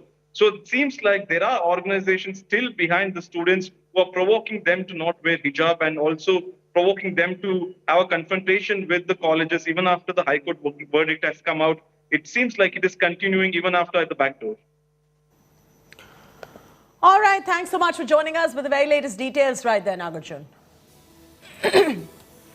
Amidst the showdown over mosques in Karnataka, there's a fresh row now brewing over mosque ground in Bengaluru. A new controversy has broken out regarding holding Hindu festivals at the Idgah Maidan in Chamarajapet in Bengaluru. The Hindu Jana Jagruti Samiti has urged that the ground that houses a mosque should also be allowed to be used by the general public for conducting Hindu festivals. The Bengaluru civic body has now responded to the request and said that Hindu festivals can be celebrated. However, Hindu Jana Jagruti Samiti has demanded an order in writing. This showdown over mosques is escalating in Karnataka. In the shadow of the Gyanvapi controversy in UP, Hindu groups have claimed that two mosques, one Vidar and the other in Bengaluru, have been built over temples. The Idgah Maidan at Chamarajapet in Bengaluru is in the middle of a controversy, with the Hindu Jana Jagruti Samiti alleging that the ground is only being used by a certain community and is not being opened for other Hindu festivals. Now, I'm currently at the Idgah Maidan at Chamarajapet. Now, this ground that we're talking about is located at the Chamarajapet locality in the city in Bengaluru. Now, the BBMP has said that it is their property and it is also a playground, and they said that yes, this ground can be given to other communities as well, to the Hindu community as well, if they give them, submit a request to them to, celebrate. And the Hindu Jana Jagruti Samiti has said that this ground is being used only by one particular community, and they say that the BBMP hasn't given a permission for them so far to celebrate Ganesh Chaturthi and other festivals. Now, very recently, the BBMP Special Commissioner has clarified regarding this issue and said, yes, the permission will be given, but it remains to be seen how, the Hindu Jana Jagruti Samiti will go about with its request. Very recently, it is said about that, it will be using the ground to celebrate the Yoga Day celebrations that is coming up this month. It remains to be seen if the BBMP will give the Hindu Jana Jagruti Samiti the permission, and will that function take place in this ground in Bengaluru, and it remains to be seen what sort of political reactions also will this controversy create as far as the city and also as far as the election mood is concerned, because Karnataka is just 1 year away from the elections. So it remains to be seen if this issue will create more controversies or how will it be resolved. With British journalist Madhu, this is Karthik for India Today. ಒಂದೇ BBMP ಸಾರ್ವಜನಿಕರ ಒಂದು BBMP ಗ್ರೌಂಡನ್ನು ಒಂದೇ ಸಮುದಾಯಕ್ಕೆ ಬಳಕೆ ಮಾಡಲಿಕ್ಕಾಗಿ ಅವಕಾಶ ನೀಡುವಂಥದ್ದು, ಬೇರೆ ಸಮುದಾಯಕ್ಕೆ ಅದನ್ನು ಹಕ್ಕಿದ್ರೂ ಸಹ ಅದನ್ನು ನಿರಾಕರಣೆ ಮಾಡುವಂಥದ್ದು ನಮ್ಮ ಹಿಂದೂಗಳ ಒಂದು ಮೂಲಭೂತ ಹಕ್ಕಿನ ಮೇಲೆ ಮಾಡಿದಂಥ ಆಘಾತ ಆಗಿತ್ತು. ಹಾಗಾಗಿ ಈಗಾಗಲೇ ನಾವು ಮುಂದಿನ ದಿನಗಳಲ್ಲಿ ಯೋಗ ದಿನ ಇರಬಹುದು, ಈಗ ಅಮೃತ ಮಹೋತ್ಸವ ರಾಷ್ಟ್ರಧ್ವಜವಾದ ಹಾರಾಡಿಸುವುದಿರಬಹುದು, ಅಥವಾ ಅನ್ಯ ಹಿಂದೂಗಳ ಹಬ್ಬಗಳಾದಂಥ ಗಣೇಶೋತ್ಸವ, ನವರಾತ್ರಿ, ಕನ್ನಡ ರಾಜ್ಯೋತ್ಸವ ಹಬ್ಬಗಳಿಗೆ ಆಚರಣೆ ಮಾಡಲಿಕ್ಕಾಗಿ ಅವಕಾಶವನ್ನು ನೀಡಬೇಕು ಹೇಳುವ ಆಗ್ರಹವನ್ನು ಮತ್ತೊಮ್ಮೆ ಮಾನ್ಯ BBMP ಮತ್ತು ರಾಜ್ಯ ಸರ್ಕಾರದಲ್ಲಿ ನಾವು ಆಗ್ರಹ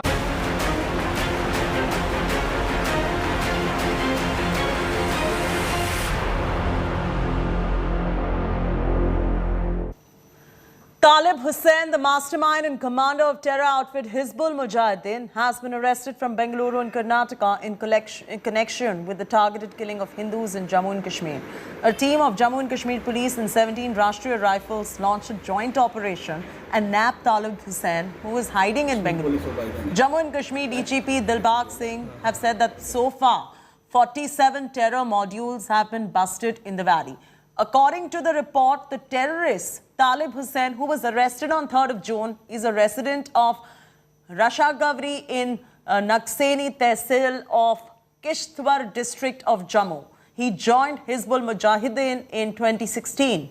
Talib is the only terrorist who survived the most number of days even after being hit on the list of the security forces.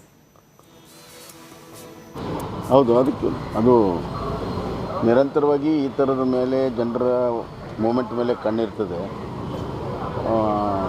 ಅದಕ್ಕೆ ಏನು ಬೇಕು ಎಲ್ಲ ಸಹಕಾರ ನಮ್ಮ ಪೊಲೀಸರು ಕೊಡ್ತೀವಿ.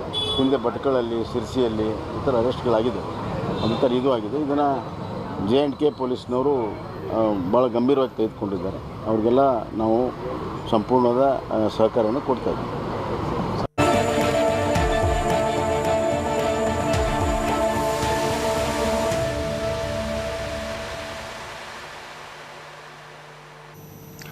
The chorus for free temples movement in Tamil Nadu grows louder. Madurai DMK-Pontiff Desiga Paramacharya has accused the DMK of corruption and demanded that the Hindu Religious and Charitable Endowments Department be dismantled and replaced. He also said DMK was indulging in spiritual plagiarism. The Pontiff vehemently opposed and slammed the DMK government, stating that the Hindu Religions and Charitable Endowment Department that controls several temples in Tamil Nadu is riddled with corruption. He urged devotees to not donate money to the department and demanded that the HRNCE department should be replaced with a committee headed by a judge. Meanwhile, DMK HRNCE Minister Sekhar Babu hit back at the Madurai Pontiff, calling it a publicity stunt, and said that all the other pontiffs are okay with the DMK government's policy.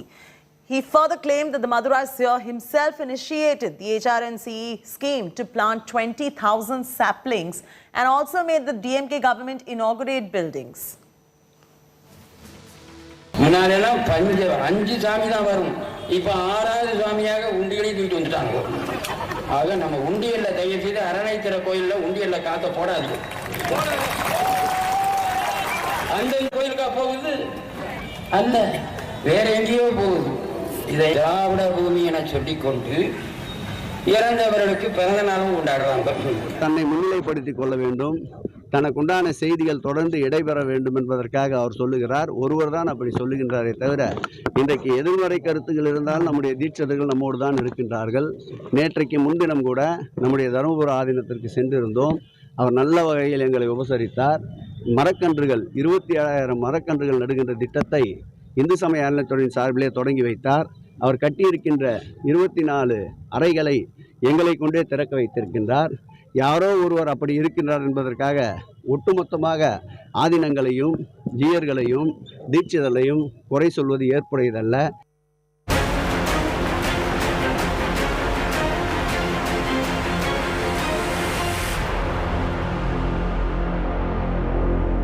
A week after the FIR in the shocking gang rape of a 17-year-old girl was filed, the cops are still not being able to arrest the 5th accused. AIMIM MLA's rape accused nephew still remains absconding, while special teams were dispatched to 3 states to locate and arrest him. In fact, OAC's MLA's minor son has also emerged as a suspect in the case. 4 have been nabbed, including 18-year-old Saduddin Malik. The Innova car allegedly used in the gang rape was wiped clean to destroy DNA evidence. The car was recovered from a farmhouse on the outskirts of Hyderabad on Saturday. The farmhouse is owned by a woman with links with a political family, and the car was used by the top Waqf board functionary as his official vehicle. The police have now recovered the second car, Innova, used in the gang rape case. The first car, red Mercedes-Benz, was seized earlier by the cops.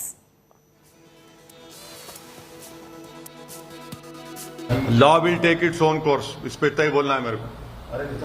भाई law will take its own course. अब बिल्कुल ले लिए वो कोई moral high ground कोई नहीं ले रहे. हीनियस क्राइम है.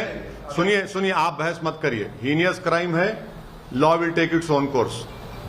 Law will take its own course. Taking this across to my colleague Akshita, who is now going to be giving details about Hyderabad gang rape through a flowchart. Over to you, Akshita. 9 days since the incident, what is the kind of action that's been taken by the police so far? Now, there are 5 accused in this particular case, out of which 3 are minors who have withheld their identity. They've been taken into custody. The 4th accused is Saduddin Malik. One of the key accused in the case has been arrested. The 5th accused, Umair Khan, who is the nephew of an AIMIM MLA, he's been absconding for the last many days. He's one of the prime accused, one of the key accused in this case, and he's yet to be arrested. The police have in fact sent teams into 3 states but haven't been able to get any leads on where Umair Khan is. Now, the 6th name that's emerging, he's not an accused but a suspect at this point, an AIMIM MLA's minor son could have a role in this particular case. That's something that's still being investigated right now, which is why the police haven't taken him into custody just yet. They're still looking into whether he had a role in this particular case or not. But the big question is when the 5th accused, who is one of the main accused in this particular case, will be arrested. Umair Khan belongs to a very influential, very affluent family, has political links as well. His uncle is part of the AIMIM, which is why there's a lot of pressure on the cops to crack this case and take Umair Khan into custody as well. Slipping to a short commercial break. When we return, UK Prime Minister Boris Johnson survives no confidence vote from own party over Partygate scandal.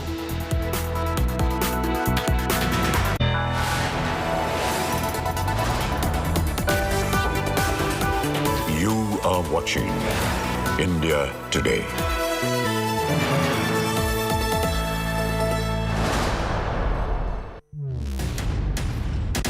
The men and women who built Indian industry,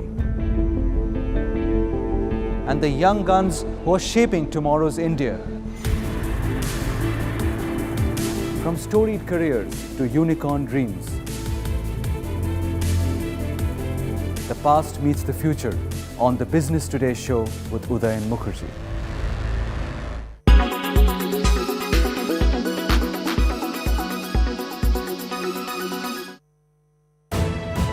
You are watching India.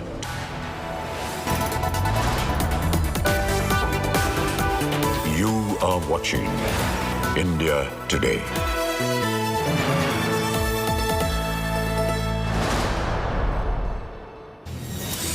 British Prime Minister Boris Johnson won a confidence vote, seeing off a challenge to his leadership brought by lawmakers within his Conservative Party after a Partygate scandal. Johnson won the vote 211 to 148, securing the support of 59% of his lawmakers. Here's a complete report.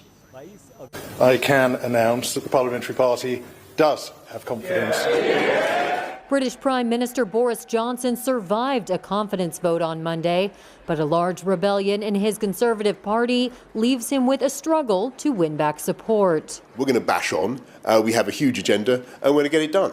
Despite the victory, the vote was a blow to Johnson, with 41% of his lawmakers casting ballots against his leadership, after months of scandals and gaffes that have raised questions over his authority to govern Britain and knocked his standing among the public.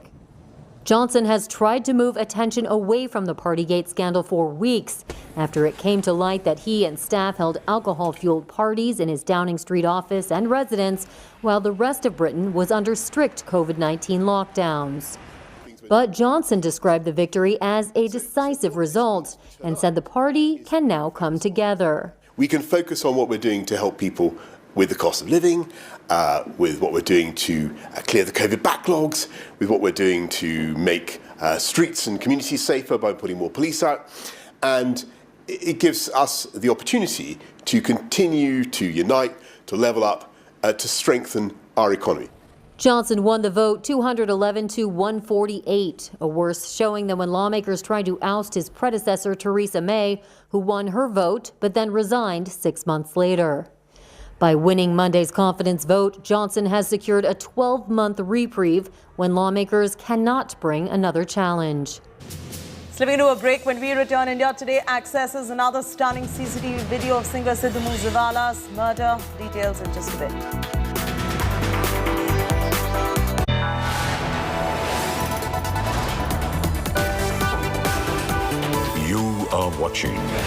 India Today.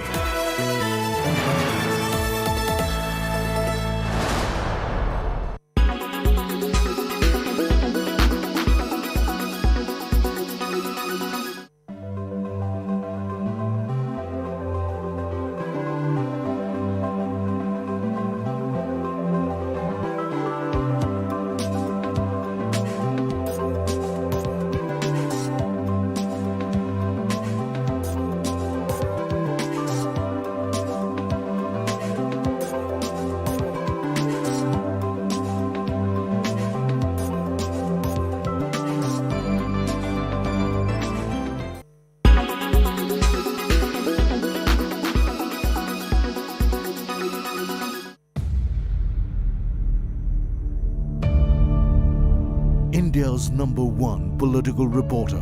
Defines what seems to be happening, vendetta politics. कोई दूध के से धुला हुआ नहीं है. Unmatched eye, unmatched experience. The world has changed.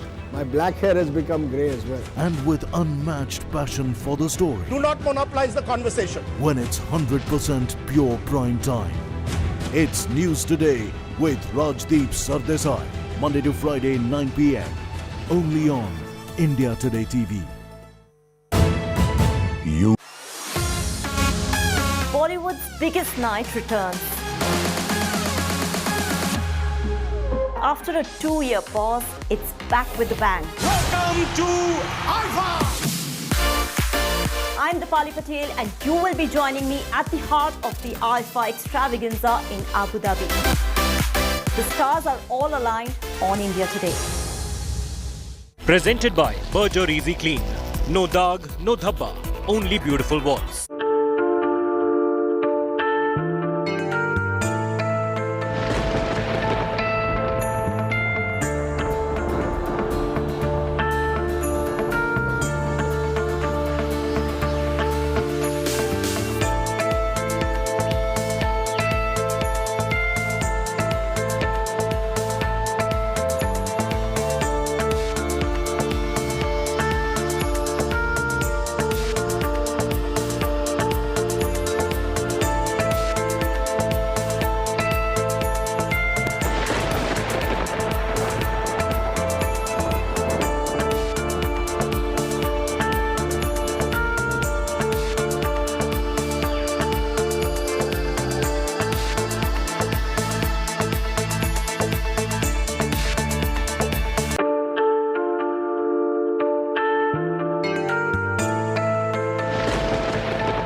Bollywood's biggest night returns.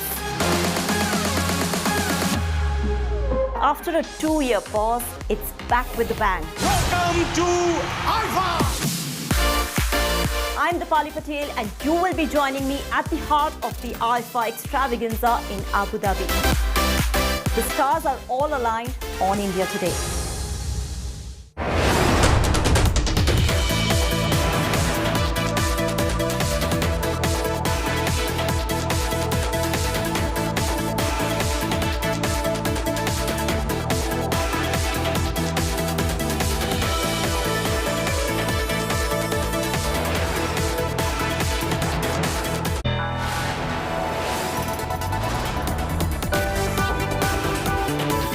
Are watching India Today.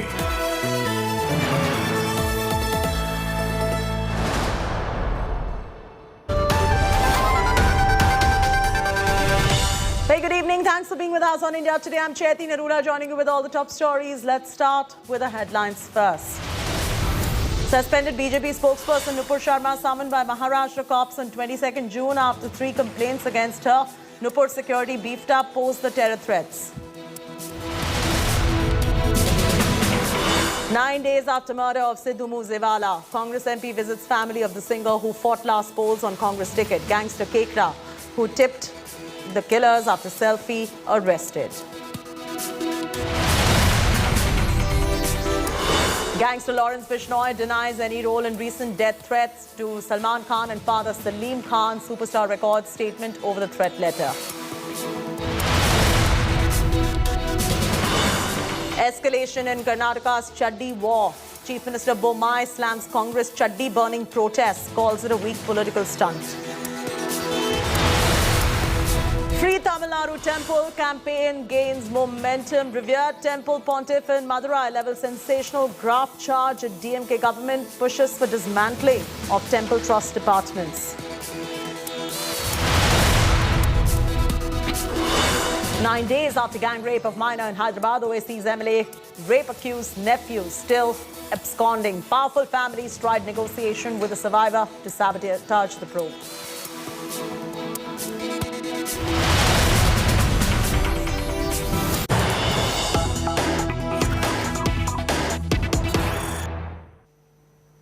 Big breaking news coming in. 8 people have been arrested in Musewala murder. The accused have been arrested for recce and for providing logistics for the murder. The SIT, that is a special investigation team, has also identified 4 shooters of Musewala. This comes the day after the arrest of Kekra, also known as Sandeep, the man who posed as a fan outside Musewala residence to conduct the recce and tipped off the shooters when the singer left his residence. Kekra now remanded to 7-day police custody. Those arrested have been identified as Sandeep Singh, also known as Kekra, Manpreet Singh, also known as Manna, Manpreet Bhau, Saraj Mintu, Prabdeep Sidhu, also known as Pabbi, Monu Dagar, Pawan Bishnoi and Naseeb.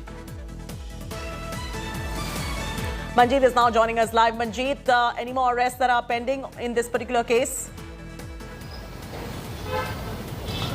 Well, Jyoti, Punjab police has so far identified nearly a dozen people, out of which 8 have been arrested, and 4 out of the 8 arrested people belong to Haryana. The person who had posed himself as the fan of Sidhu Musewala and was seen clicking selfies with him minutes before he was shot at by the unidentified assailants has now been identified as Sandeep alias Kekda.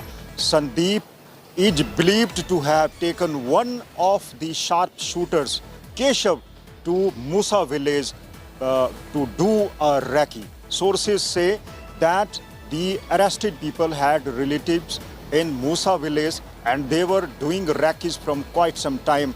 Kekda is one person who was providing minute by minute information to his handlers sitting abroad. He had also informed that them that Musewala is moving in an unprotected vehicle which is not bulletproof. He has left. He is moving with 2 of his friends. So he was giving all details to his handlers who were guiding the assailants. So investigations are currently on. Police officials say that more arrests can follow after the remand of the arrested people is over. Police officials also claim that the police has got important leads about the people involved in this murder, but their names cannot be made public as investigations are currently on. And the ones who have been arrested right now, Manjeet, they're the ones who have been arrested for the acquisition of recce and providing logistics for the murder. Yes, that is Sandeep Singh alias Kekda, who belongs to Haryana. He is accused of taking 2 people to Musa village. The people who were taken to Musa for a recce have been identified as Rinku and Keshav. Keshav is believed to be one of the 4 sharpshooters who have been identified by the police and are involved in the murder of Sidhu Musewala. They are still at large and wanted by the Punjab police. Police teams have been sent to various locations to arrest these people wanted in the case. Jyoti. All right, leave it at that. Thanks for joining us with that breaking news. Manjeet breaking the story first on India Today. Now, Bishnoi Gang 8 Kekda has been nabbed by the Punjab police. Kekda, also known as Sandeep, posed as Musewala's fan and he loitered outside his house for 45 minutes before his death. It's alleged that Kekda tipped off the shooters when Musewala left his residence. Here is an India Today exclusive.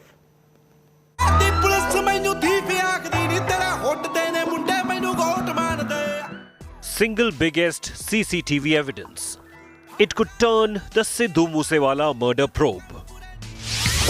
India Today has accessed exclusive images of Musewala's house taken just 10 minutes before he was gunned down.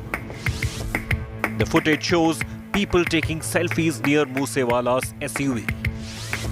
India Today has learnt that one of them was Kekra, aka Sandeep. Punjab police arrested Kekra on Monday evening. According to sources, Kekra pretended to be a Musewala fan and was outside his residence. Kekra loitered outside the singer's residence for over 45 minutes. It is alleged that Kekra tipped off the shooters when Musewala left his home. After the alleged tip-off, killers had started tailing Musewala. The contract killers had used 2 cars, a Mahindra Bolero utility vehicle and a Toyota Corolla sedan. With each passing day, the details of the plot to kill Musewala are getting murkier. Bureau Report, India Today. India Today has accessed another stunning CCTV video of singer Musewala's murder. In the video flashing on your screens, the killers can be seen at the petrol pump, fleeing in an Alto car right after singer's brutal murder. The killers ditched their Bolero car and fled in an Alto after killing Musewala. Yesterday, in another exclusive video, India Today accessed informer Kekra's CCTV, who tipped off the killers after taking selfie with Musewala minutes before the 28-year-old singer was killed. Musewala was shot dead in Punjab's Mansa district on 29th of May. The Canada-based singer Goldie Brar and jailed gangster Lawrence Bishnoi have claimed responsibility for singer's brutal murder. Congress MP Rahul Gandhi met Sidhu Musewala's parents days after singer's brutal killing. Musewala's parents were inconsolable as Rahul Gandhi met them at their house in Punjab's Mansa. This was the first time that Gandhi met the grieving family at their ancestral home more than a week after the 28-year-old singer died. Musewala had joined the Congress just months before the state elections in Punjab. Musewala was shot dead in Punjab's Mansa district on 29th of May, day after his security was curtailed by the Maan government.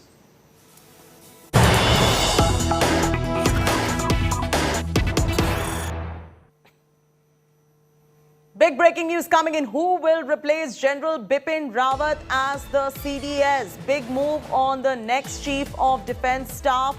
The government amends military acts to choose the CDS.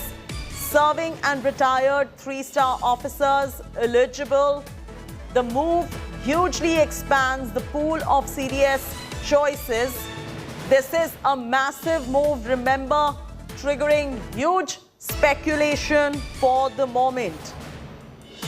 After that tragic, untimely death of General Bipin Rawat,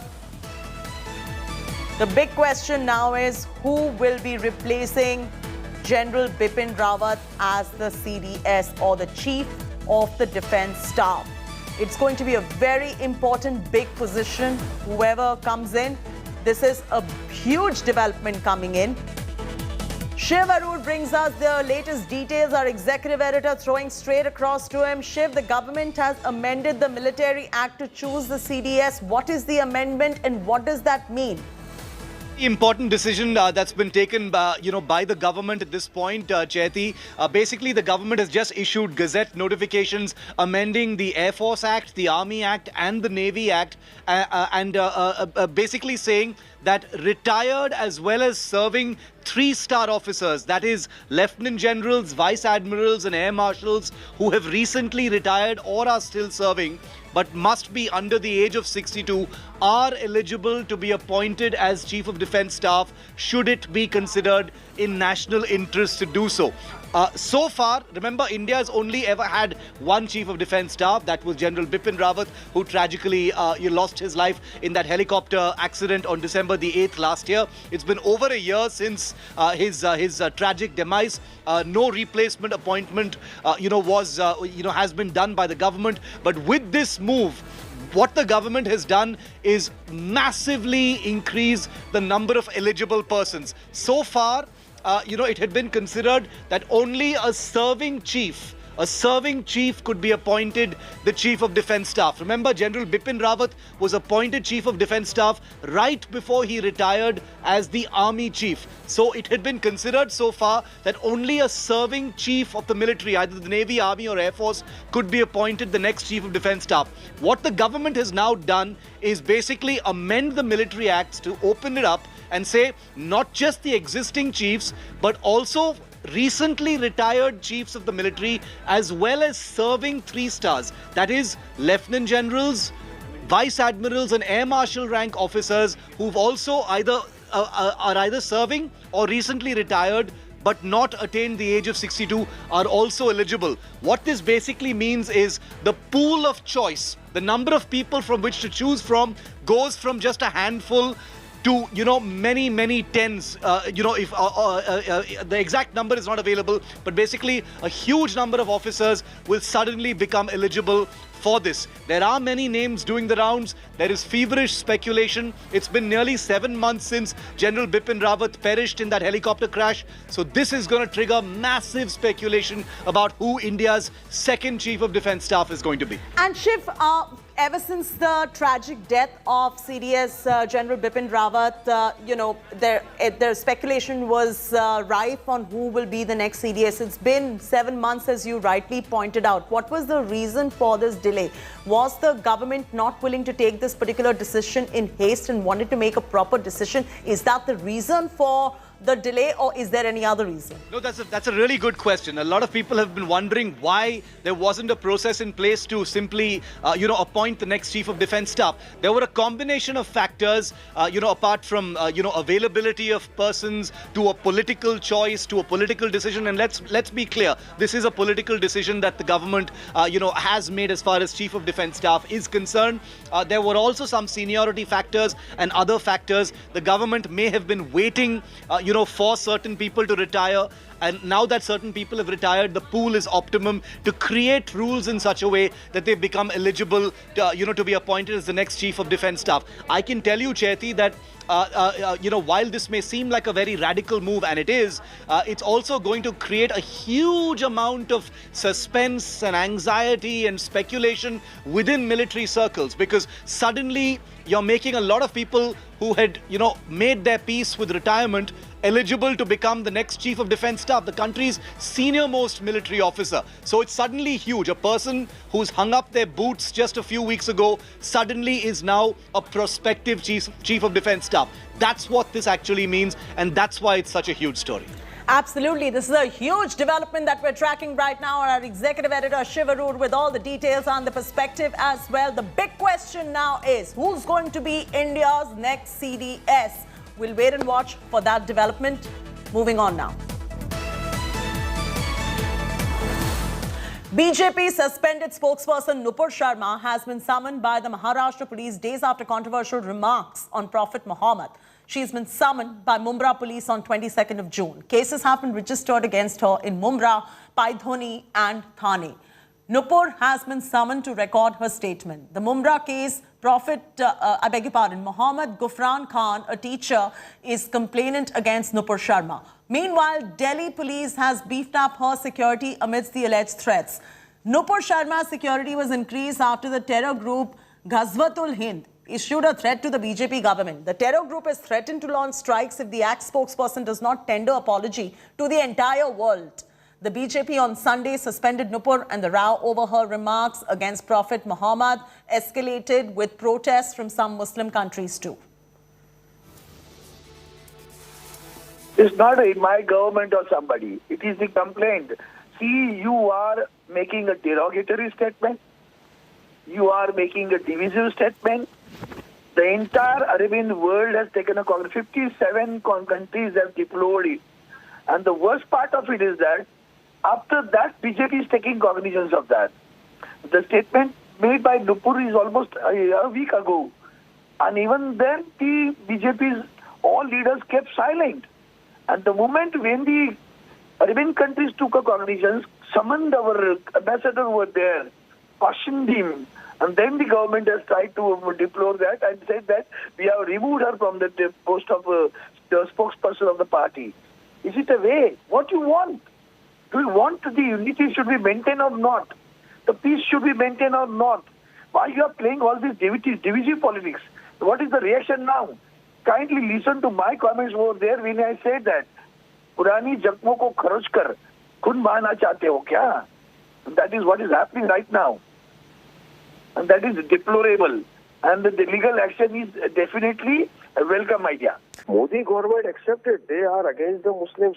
We know that BJP is totally against. But what about the so-called secular government in Maharashtra? I am asking them, what stopped them from arresting her till now? Had this kind of statement made by Waris Pathan or somebody from, they would have immediately arrested her.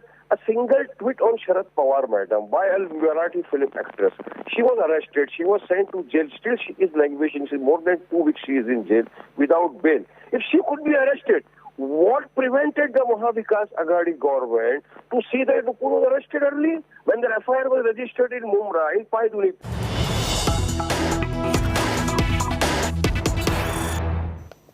All right, there is a big breaking news coming in. Satyendra Jain's enforcement directorate, he was under the enforcement directorate net, and from what we are picking up, there has been some recovery that has taken place as well. We'll bring you that breaking news and the exact recovery that has taken place by the enforcement directorate, because remember, the background of the story is that the enforcement directorate had raided Delhi Minister Satyendra Jain's residence and he was accused of money laundering. There was a money laundering charge against him. Now, okay, the flash on your screens. Cash and jewelry recovered from Jain's aides. That's the breaking news that is coming in at this point of time. The background of which is that on Monday, ED conducted raids at Delhi Health Minister Satyendra Jain's house as a larger part of the money laundering investigation being conducted against him. And now what we're picking up, the latest news coming in, is that cash and jewelry has been recovered. How much cash and how much jewelry? Let's bring our reporters to get you more on that. The exact amount of cash and jewelry that has been recovered, and whether that is in excess, which would perhaps be trouble for the Health Minister of Delhi or not. Munish Pandey, breaking the story, is now joining us. Munish, Satyendra Jain has been in the enforcement directorate net on the money laundering charge. Now the raid has been conducted, cash and jewelry has been recovered. The question is, to the tune of how much? Yeah, well, Chatti, yesterday at least 7 locations were raided by the enforcement directorate, and according to the officials, these premises were linked to the aides of Satyendra Jain. After getting some information, some fresh evidence, they started searches yesterday morning, and what ED has confirmed to India Today that more than 2 crore rupees in cash and 133 gold coins have been recovered after these searches. Now, as far as the people involved in this search are concerned, or on people who were raided by the enforcement directorate, ED is saying that these are the people who were closely working with Satyendra Jain. They are also involved and they are suspected to be involved in the money laundering case, which is being probed by the enforcement directorate. And remember, Satyendra Jain is in ED custody till June 9, that is day after tomorrow. So ED claiming that at this point of time they have got fresh evidence against Satyendra Jain, and after getting the fresh evidence, they started searches yesterday, and after that 2.82 crore rupees in cash and 133 gold coins have been recorded by them. Munish, can you continue to be with us? I believe Alka Lamba is joining us on the phone line. Alka Lamba, appreciate you taking the time out. Your first up reaction on the cash and the jewelry recovered from Delhi Health Minister Satyendra Jain's residence. And Munish said about approximately 113 gold coins and 2 crores in cash from him and his aides. Your first up reaction. Arvind Kejriwal ji पूरी आम आदमी party ED की इस सत्येंद्र जैन जी की गिरफ्तारी पर जो है सवाल उठा रही थी, पर अब ये पूछना चाहते हैं, ये जो मिला है उनके घर से जो बताया जा रहा है गोल्ड और कैश मिला है, अब उस पर पूछना चाहेंगे अभी भी पद्मश्री सत्येंद्र जैन जी के लिए मांगेंगे या अब कार्रवाई मांगेंगे, अब उन्हें पार्टी से और मंत्री पद से हटाएंगे? अब ये सवाल अरविंद केजरीवाल जी पर बनता है। मुझे याद आ रहा है पंजाब का चुनाव जब ईडी की रेड में तब के मुख्यमंत्री चरणजीत सिंह चन्नी जी के भतीजे के घर रेड हुई थी, मुख्यमंत्री की रेड नहीं हुई थी, ना उनके पास कुछ मिला था। अरविंद केजरीवाल जी ने ट्वीट किया था चरणजीत चन्नी बेईमान आदमी।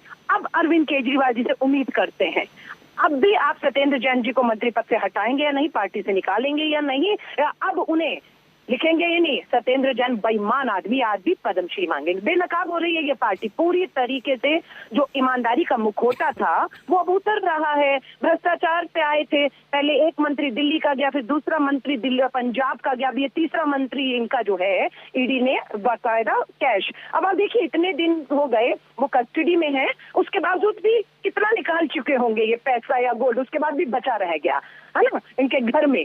चाहते तो अभी वो भी निकल जाता, लेकिन जवाब अब देना होगा। एक आम आदमी जो कहकर पिछली सरकार में मंत्री, अभी मंत्री, केजरीवाल जी के राजदार है वो, पूरा जो फंड फॉरेन से या कहीं से भी आया उसकी सारी जानकारी इन्हीं के पास है, इसलिए मजबूरी है अरविंद केजरीवाल जी इन्हें बचा रहे हैं। क्या कहना है अलका लांबा, इनको ये जब जो खुलासा हुआ है और जो ईडी ने जो कैश रिकवर किया या ज्वेलरी रिकवर किया है, on the basis of this should he be suspended, sacked, आपका क्या मानना है? नहीं बिल्कुल, देखिए ईडी ने जब इन पे शिकंजा कसा था तब इन्होंने कहा कुछ नहीं मिलने वाला है, लेकिन अब मिल गया है। अब अरविंद केजरीवाल जी को बताना है कि ये किसका है, ये केजरीवाल जी बताएंगे या सत्येंद्र जैन बताएंगे या आम आदमी पार्टी तय कर ले। लेकिन दिल्ली और देश अब जानना चाहता है कि आम आदमी के नाम पर आकर जो लूट खसोट हो रही है, जो पैसा और सोना घरों से मिल रहा है, वो किसका है, सत्येंद्र जैन के परिवार का है या आम आदमी पार्टी का है? इसकी जिम्मेदारी कौन ले रहा है, इसकी जवाबदेही किसकी है, ये दिल्ली के मुख्यमंत्री अरविंद केजरीवाल जी से दिल्ली जानना चाहती है। Right, hold on right there. Shehzad Poonawala of the Bharatiya Janata Party is also joining us. Shehzad, Aam Aadmi Party's poll plank always from the start has been, they've always perceived to be anti-corruption crusaders, etc. And now with 2 crores approximately in cash and about 113 gold coins that have been recovered from the ED aid, what does this say about the Aam Aadmi Party? The Aam Aadmi Party is an expert at ABC, A for advertising, B for bhashtachar, and C for cover-up of corruption. And therefore, instead of answering the 10 straight questions that Smriti Irani ji had asked them, which included A, there is a finding of the Delhi High Court in 2019 that Satyendra Jain indulged in money laundering and hawala. Mr. Kejriwal has not answered that. B, the court has remanded Mr. Satyendra Jain for 10 days ED remand. Is that vindictive politics? Mr. Kejriwal has not answered that. See, Mr. Kejriwal claims that he has taken action against the Health Minister of Punjab. But why is he defending the Health Minister cum Hawalat Minister of Delhi? Is it because the 200 bighas of land which were invested in using these shell companies, well, is there a stake of some other players of the Aam Aadmi Party in this, and therefore he's forced to defend this corrupt man?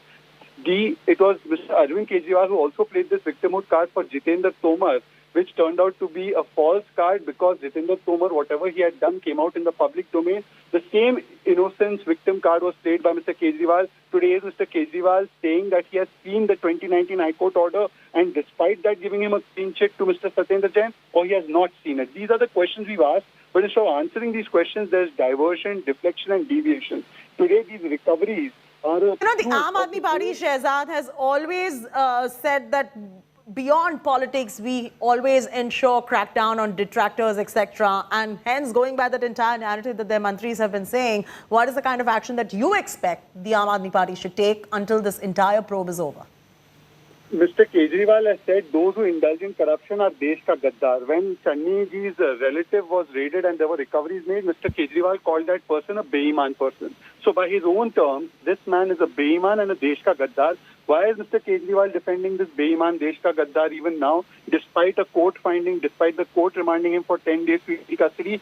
This shows that Aam Aadmi Party should not get Padma Bhushan, Padma Vibhushan, but gold medal for Ghotala. In fact, under the Aam Aadmi Party in Delhi, there have been multiple scams over which they have constantly played the victimhood card instead of allowing the probes to take place, be it the Delhi Jal Board scam, be it the bus scam, be it the other scams in which their corporators like Geeta Rawat were involved. Today the question to Mr. Kejriwal is, how long will you keep defending this brushed mantri of yours and not take his resignation? Indeed, if yours... So the BJP wants Satyendra Jain to resign as the health minister? We want Mr. Kejriwal should have removed Satyendra Jain long back. Why is he defending him till now? That is the real question. After the High Court finding of 2019 and 10 questions posed by Smriti Irani ji, Why is Mr. Kejriwal not answering any of those questions and not taking this man's resignation? This means that the corruption goes not just at Satyendra Jain's doorstep, it goes higher, perhaps at the doorstep of somebody who does not want to take his resignation. But that is speculative for now. At the moment, that is not speculative. No. At the moment, what the 200 ED has recovered, the facts are that the ED has recovered close to 2.82 crores from the aides of Satyendra Jain and also those gold coins, and that's exactly what the ED has recovered for now. 200 bighas of land were invested in using these shell companies by Satyendra Jain in and around areas that were unauthorized, which were then regularized. It could not have been done only by Satyendra Jain. Is this the reason why Mr. Kejriwal is defending Satyendra Jain? Is this the reason why he can't take his resignation? If there is no majburi, why is it that they have not taken action on this man against whom there is a court finding para 30 page 7 or 8 on the 2019 Delhi High Court order? Why are they not taking action on this minister? And today the recoveries have also been made. Why does this health minister have so much money and so many gold coins and so many kilos of gold? So Mr. Kejriwal must tell us without deviating 10 questions posed to him by Smriti Irani ji. Please answer those 10 questions rather than trying to divert, deflect and deviate and trying to actually try and play the victimhood card because the court has taken action on Mr. Jain. Absolutely, and there is that raid that is going on, and this is a big breaking story that is coming in. And Shehzad, since you mentioned that the Aam Aadmi Party, especially Arvind Kejriwal, should respond to Smriti Irani's questions, what are those big questions? Question number 1, that there is a 2019 High Court order that makes Mr. Satyendra Jain indicts Mr. Jain for hawala transactions, for money laundering transactions into various shell companies which were first controlled by him and continue to be controlled by him. Those companies in turn have invested money into 200 bighas of land around unauthorized colonies which were later on regularized, giving a financial gain to Mr. Satyendra Jain. Thirdly, it is the ED custody was given to Mr. Jain by the court for 10 days. Is the court being vindictive? Fourthly, this matter has been proceeding for some time now. No relief has come to Mr. Jain from any court of law. If indeed this was vendetta, why has there been no relief to him? Number 5, his property worth 4.81 crore was attached last month by the ED. If this was an action in vendetta, did we challenge that order and get any relief from the court? Are the courts also politically biased? No, not at all. Number 6, isn't it true that Mr. Kejriwal has always played the victimhood card like they played for Jitendra Tomar, where he said Jitendra Tomar was the most innocent man he was being conspired against? Later on, he had to sack or remove Jitendra Tomar after it was discovered that he was indulging in corruption and had a fake degree. So these questions are all there, and Mr. Kejriwal, rather than playing the vendetta and vindictive card, should come out and tell us, did he give the clean check to Mr. Satyendra Jain after seeing the Delhi High Court 2019 order which indicts Mr. Jain, or has he done it without seeing that order? Why does he continue to protect Mr. Jain? If Mr. Jain is so clean, he can always come back after he proves his innocence. Shehzad, we're getting a reaction from the Aam Aadmi Party. Also, let's cut across to Saurabh Bhardwaj. अमन, शांति और खुशहाली हम कश्मीर के अंदर लेके आए, और उस समय जब इनका मंत्री ये बयान टीवी पे दे रहा है, उस समय Kashmir exact reaction pertaining to this particular story in just about a bit. But do we have Manish with us? Let's party reaction on all these questions asked by Shehzad Poonawala too. Let's listen into Saurabh Bhardwaj. जश्न का जो केंद्र बिंदु कश्मीरी पंडित है, वो तो खून के आंसू रो रहा है, और वो कह रहा है कि पिछले कई सालों में हमको कुछ नहीं मिला, हमारे नाम पे सिर्फ राजनीति हुई, आज हमें मजबूर होकर कश्मीर छोड़ना पड़ रहा है, और सरकार ने हमसे बॉन्ड भरवा रखा है कि अगर हम कश्मीर छोड़ देंगे तो हमारी नौकरियां चली जाएंगी। वो आज सिक्योरिटी मांग रहा है, उसको सिक्योरिटी नहीं मिल रही और उसकी हत्या हो रही है, और सरकार जश्न मना रही है।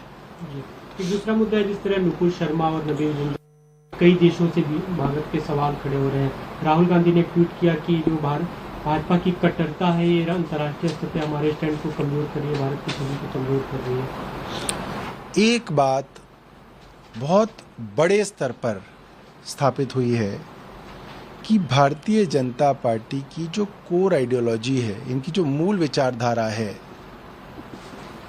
उसको अगर ये अंतर्राष्ट्रीय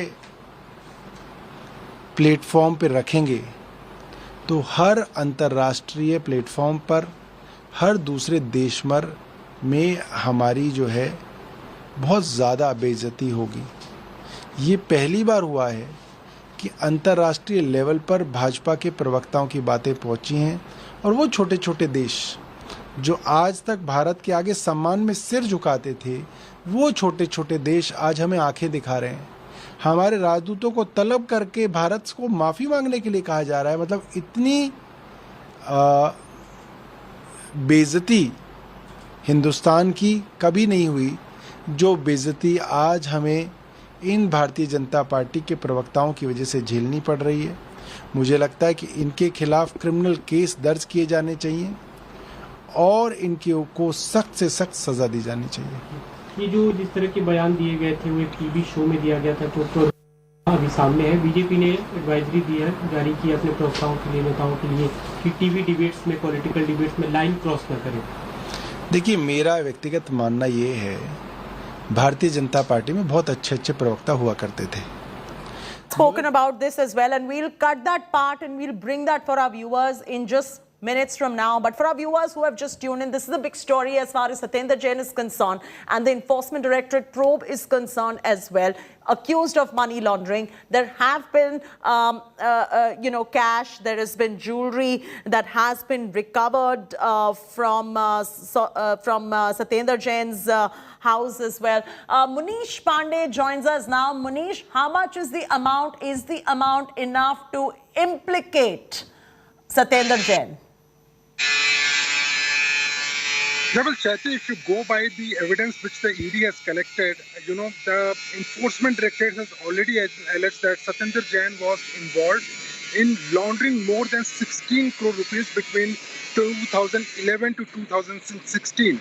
In 7 years, he almost laundered 16 crore rupees. That is what the Enforcement Directorate has alleged. Now, as far as these fresh evidence are concerned, now what ED is claiming at this point of time is that after getting some evidence about the business associates of Satyendra Jain, these searches were conducted, after which the cash amount has been recovered from at least the residence of at least 3 of the 8s of Satyendra Jain. From residence of one of the person, that is Vaibhav Jain, gold coins, 133 gold coins have been recovered. So as far as ED is concerned, they are saying that this is a fresh evidence in the case. They will now ask these people that what is the source of this cash amount which they have recovered, or which they had stored. The suspects were storing at their residential premises. So after getting the evidence, then only ED can confirm whether it belongs to Satyendra Jain or not. But certainly it is going to mount trouble for the Aam Aadmi Party minister who is in ED custody. Right, Munish Pandey with that big breaking story. We'll continue to keep tracking these developments closely. Time now for a very short commercial break. When we return, massive escalation in Karnataka, chaddi war. Chief Minister Bommai slams Congress chaddi burning protest, calls it a weak political stunt.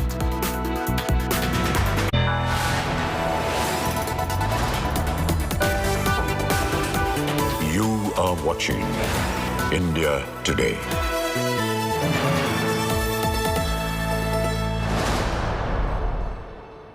Everyone's busy finding what's trending.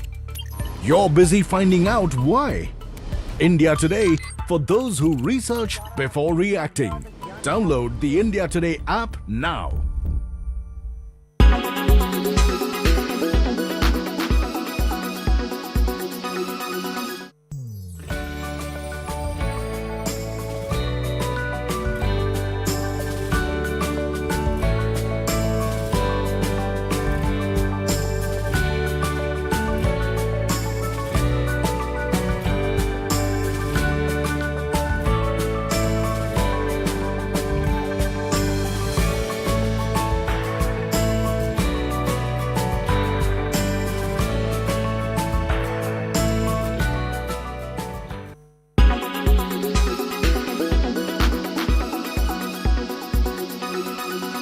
Make your media plan smarter with India Today Live TV on your connected devices.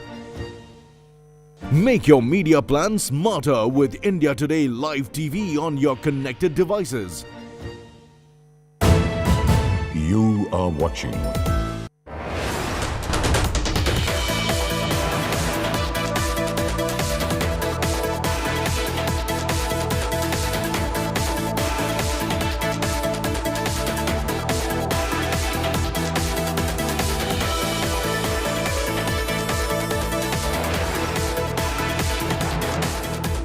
OLX auto से दे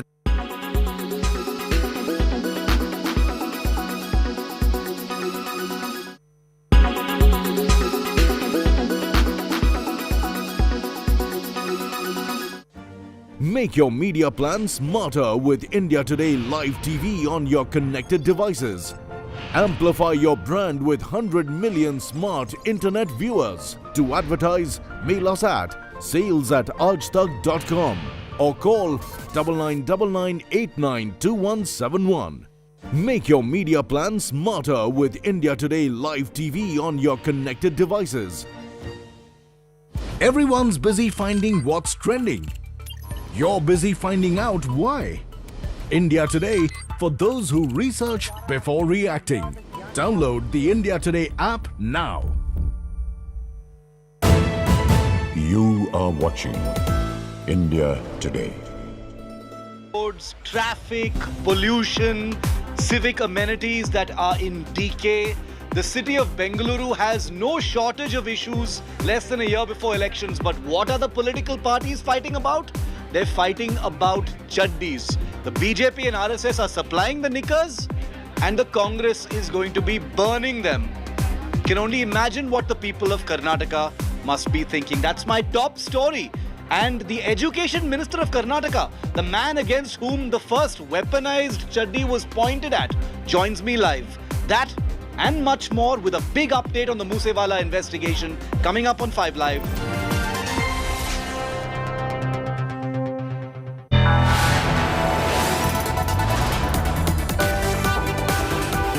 You are watching India Today.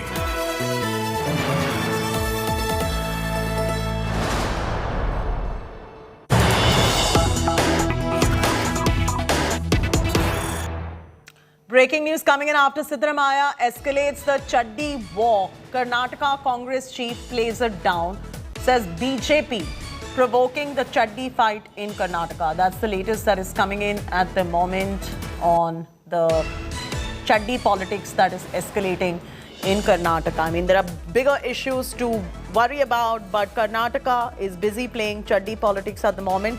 After Siddaramaiah escalating the war on chaddis, Karnataka Congress chief is now playing it down. And despite Siddaramaiah going on record to say so many things about burning knickers, etc., Karnataka Congress chief goes on to say that it is the Bharatiya Janata Party that is provoking the chaddi fight in Karnataka. Listen in. We are not speaking on chaddis. It is the BJP. They are not able to speak on development. They are not speaker to on the issues which is going on the international because of their political attitude, and the entire community, all section of the community. You know about Dr. Baba Sahib Ambedkar, Baswanna, Kuvempu, Jainism, Buddhism, and Periyar. Everyone name has been affected. They want to remove their stature in the textbooks, and they are not able to face the whatever our Swamijis are protesting. So they wanted to cover up. They are taking on this. We are not interested about which shorts who wears. The raging chaddi politics erupted in Karnataka between Congress and the Bharatiya Janata Party over disbanding the textbook review committee. Chief Minister Bommai has now slammed former Chief Minister Siddaramaiah for his chaddi burning campaign. Siddaramaiah stated that khaki chaddis should be burnt as a sign of protest against the RSS. Bommai has hit back at Siddaramaiah and said that the Congress leader has no real subject to target the government and hence is taking up issues like chaddis. Bommai has also dared the Congress party to take up subjects that are linked to the development of the state and not stage stunts to seek public attention. NSUI activists were arrested for protesting in front of Education Minister B.C. Nagesh's residence. They were opposing the inclusion of Rashtriya Swayamsevak Sangh's founder KB Hegdewar chapters in school textbooks. Congress accused the BJP of saffronization of school textbooks in the state, and to counter the Congress's move, the RSS workers have started collecting shorts and knickers from houses and sending them to the Congress leader Siddaramaiah. ಎದುರುಗಡೆ ಮಾಡಿರೋದು ಚಡ್ಡಿ ಸುಟ್ಟಿರೋದು ಪೊಲೀಸ್ನವ್ರ ಎದುರುಗಡೆ ನಾ ಸುಟ್ಟಿಲ್ಲ ಅಂತ ಹೇಳಲ್ಲ. ಏನ್ ಚಡ್ಡಿ ಸುಟ್ಟಿದ್ರೆ ಏನಾಗ್ಬಿಡ್ತಪ್ಪ ಒಂದು ಹೇಳ್ರಿ ಸ್ವಲ್ಪ. ಪೊಲೀಸ್ನವ್ರು ಇದ್ರು ಪೊಲೀಸ್ನವ್ರು ಎದುರುಗಡೆ ಚಡ್ಡಿ ಸುಟ್ಟಿರೋದು. ಆಮೇಲೆ ಏನಾದ್ರು ಒಂದ್ ವೇಳೆ ಅವ್ರ ಮೇಲೆ ಕ್ರಮ ತಗೊಳ್ಳದೆ ಹೋದ್ರೆ ಚಡ್ಡಿ ಸುಡೋದೇ ಒಂದು ಕಾರ್ಯಕ್ರಮ ಮಾಡಬೇಕು. Siddaramaiah he doesn't have any other subject, so he is talking about such things, and people of Karnataka are looking into all these things. We have to talk about Karnataka development, production, future of Karnataka. I think some good sense would prevail on him. This is very unfortunate thing. When they fail to attack this government on any issues, when they doesn't have issues, they want to create issues. And they are worried about the recent happenings in India. And after losing 5 states, they have been desperate. They doesn't know how to go, where to go. As you know that when the mind becomes blank, such things will appear. Whenever Congress loses issue, it takes RSS issue, because to keep their vote banks permanently. As you know that always Congress did not think of development of that community. They had made the vote bank through that community, and the same thing they are trying.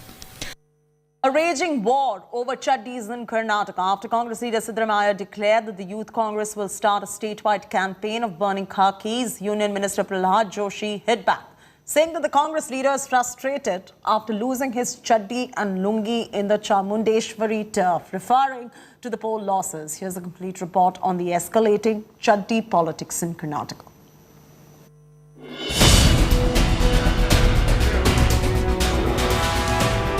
Shots fired in the BJP-Congress duel, a raging chaddi nataka. Karnataka netas locked in a no-holds-barred shots face-off, getting their knickers in a twist. This bizarre face-off over shots has started after Congress's Siddaramaiah threatened to burn khaki knickers across the state, calling it a protest against the RSS, which made the attire famous as part of its uniform. ಎದುರುಗಡೆ ಮಾಡಿರೋದು ಚಡ್ಡಿ ಸುಟ್ಟಿರೋದು ಪೊಲೀಸ್ನವ್ರು ಎದುರುಗಡೆ. ನಾ ಸುಟ್ಟಿಲ್ಲ ಅಂತ ಹೇಳಲ್ಲ. ಏನ್ ಚಡ್ಡಿ ಸುಟ್ಟಿದ್ರೆ ಏನಾಗ್ಬಿಡ್ತಪ್ಪ ಒಂದು ಹೇಳ್ರಿ ಸ್ವಲ್ಪ. ಪೊಲೀಸ್ನವ್ರು ಇದ್ರು ಎದುರುಗಡೆ ಚಡ್ಡಿ ಸುಟ್ಟಿರೋದು. ಆಮೇಲೆ ಏನಾದ್ರು ಒಂದ್ ವೇಳೆ ಅವ್ರ ಮೇಲೆ ಕ್ರಮ ತಗೊಳ್ಳದೆ ಹೋದ್ರೆ ಚಡ್ಡಿ ಸುಡೋದೇ ಒಂದು ಕಾರ್ಯಕ್ರಮ ಮಾಡಬೇಕು. Siddaramaiah's chaddi burning threat got the BJP into a huge twist, with Union Minister Prahlad Joshi hitting back, mocking Siddaramaiah over the Congress's poll losses, saying the Congress leader is frustrated after losing his chaddi and lungi in his Chamundeshwari turf, referring to his election setbacks. ಅವರು ಚಡ್ಡಿ ಹರಕರಾಗಿದ್ದಾರೆ, ಹಾಗಾಗಿ ಅವರು ಮಂದಿ ಚಡ್ಡಿ ಸುಡ್ಲಿಕ್ಕೆ ಹೊಂಟಾರ. ಅವರು ಚಡ್ಡಿ ಉತ್ತರ ಪ್ರದೇಶದಲ್ಲಿ ಪೂರಾ ಚಡ್ಡಿ ಕಳಿಸಿದರು. ಸಿದ್ದರಾಮಯ್ಯನವ್ರನ್ನ ಸ್ವತಃ ಚಾಮುಂಡೇಶ್ವರಿಯಲ್ಲಿ ಅವರ ಚಡ್ಡಿ ಪಂಚೆ ಎಲ್ಲ ಕಳಿಸಿದ್ದಾರೆ. ಅದನ್ನು ತೊಗೊಂಡು ಆಮೇಲೆ ಸುಟ್ಟಿರ್ಬೇಕು ಮಂದಿ. ಅದಕ್ಕೆ ಅವ್ರಿಗೆ ಈ ಸಿಟ್ಲೆ ನಮ್ಮೆಲ್ಲ ಅವರು ನಮ್ಮ ಸಂಘದ ಚಡ್ಡಿ ಸುಡುವ ಪ್ರಯತ್ನ ಮಾಡ್ತಾ ಇದ್ದಾರೆ. With Karnataka politics in a knot and elections less than a year away, can the netas shed their obsession with going after each other's chaddis? With S. Karthik in Bengaluru, Bureau Report, India Today.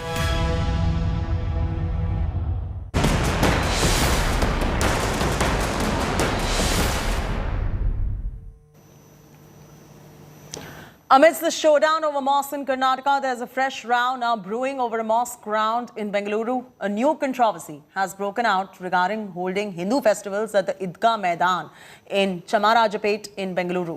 The Hindu Janajagruti Samiti has urged that the ground that houses a mosque should also be allowed to be used by the general public for conducting Hindu festivals. The Bengaluru civic body has now responded to the request and said that Hindu festivals can be celebrated.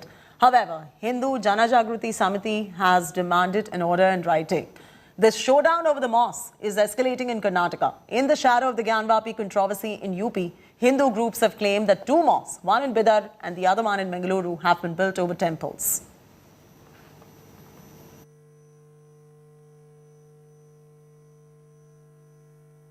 The Eidgah Maidan at Chamrajpet in Bengaluru is in the middle of a controversy, with the Hindu Janajagrati Samiti alleging that the ground is only being used by a certain community and is not being opened for other Hindu festivals. Now, I'm currently at the Eidgah Maidan at Chamrajpet. Now, this ground that we're talking about is located at the Chamrajpet locality in the city in Bengaluru. Now, the BBMP has said that it is their property and it is also a playground, and they said that yes, this ground can be given to other communities as well, to the Hindu community as well, if they give them, submit a request to them to, celebrate.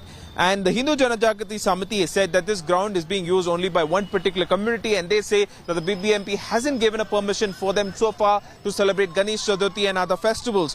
Now, very recently, the BBMP Special Commissioner has clarified regarding this issue and said, yes, the permission will be given, but it remains to be seen how, the Hindu Janajagrati Samiti will go about with its request. Very recently, it is said about that, it will be using the ground to celebrate the Yoga Day celebrations that is coming up this month. It remains to be seen if the BBMP will give the Hindu Janajagrati Samiti the permission, and will that function take place in this ground in Bengaluru. And it remains to be seen what sort of political reactions also will this controversy create as far as the city and also as far as the election mood is concerned, because Karnataka is just 1 year away from the elections. So it remains to be seen if this issue will create more controversies or how will it be resolved. With British journalist Madhu, this is Karthik for India Today. ಒಂದೇ BBMP ಸಾರ್ವಜನಿಕರ ಒಂದು BBMP ಗ್ರೌಂಡನ್ನು ಒಂದೇ ಸಮುದಾಯಕ್ಕೆ ಬಳಕೆ ಮಾಡಲಿಕ್ಕಾಗಿ ಅವಕಾಶ ನೀಡುವಂಥದ್ದು, ಬೇರೆ ಸಮುದಾಯಕ್ಕೆ ಅದನ್ನು ಹಕ್ಕಿದ್ರೂ ಸಹ ಅದನ್ನು ನಿರಾಕರಣೆ ಮಾಡುವಂಥದ್ದು ನಮ್ಮ ಹಿಂದೂಗಳ ಒಂದು ಮೂಲಭೂತ ಹಕ್ಕಿನ ಮೇಲೆ ಮಾಡಿದಂಥ ಆಘಾತ ಆಗಿತ್ತು. ಹಾಗಾಗಿ ಈಗಾಗಲೇ ನಾವು ಮುಂದಿನ ದಿನಗಳಲ್ಲಿ ಯೋಗ ದಿನ ಇರಬಹುದು, ಈಗ ಅಮೃತ ಮಹೋತ್ಸವ ರಾಷ್ಟ್ರಧ್ವಜವಾದ ಹಾರಾಡಿಸುವುದಿರಬಹುದು, ಅಥವಾ ಅನ್ಯ ಹಿಂದೂಗಳ ಹಬ್ಬಗಳಾದಂಥ ಗಣೇಶೋತ್ಸವ, ನವರಾತ್ರಿ, ಕನ್ನಡ ರಾಜ್ಯೋತ್ಸವ ಹಬ್ಬಗಳಿಗೆ ಆಚರಣೆ ಮಾಡಲಿಕ್ಕಾಗಿ ಅವಕಾಶವನ್ನು ನೀಡಬೇಕು ಹೇಳುವ ಆಗ್ರಹವನ್ನು ಮತ್ತೊಮ್ಮೆ ಮಾನ್ಯ BBMP ಮತ್ತು ರಾಜ್ಯ ಸರ್ಕಾರದಲ್ಲಿ ನಾವು ಆಗ್ರಹವನ್ನು ಮಾಡ್ತೇವೆ.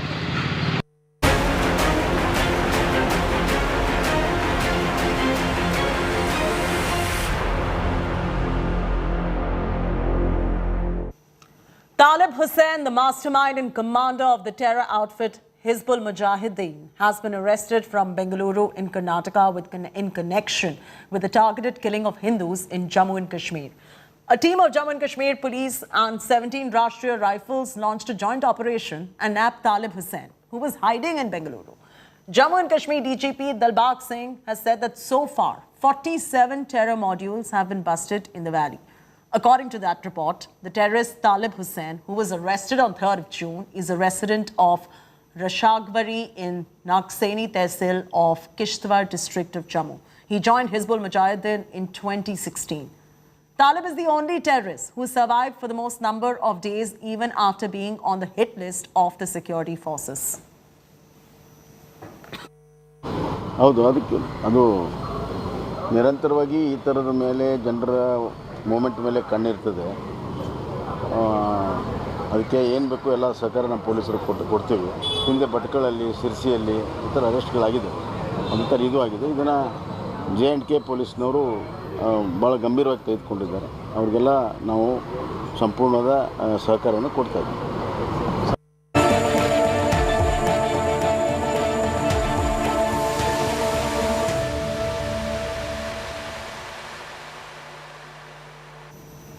The chorus for free temples movement in Tamil Nadu has grown louder. The Madurai DMK-Pontiff, Desiga Paramacharya, has accused the DMK of corruption and demanded that the Hindu Religious and Charitable Endowment Department be dismantled and replaced. He also said the DMK was indulging in spiritual plagiarism. The Pontiff vehemently opposed and slammed the DMK government, stating that Hindu Religion and Charitable Endowment Department that controls several temples in Tamil Nadu is riddled with corruption.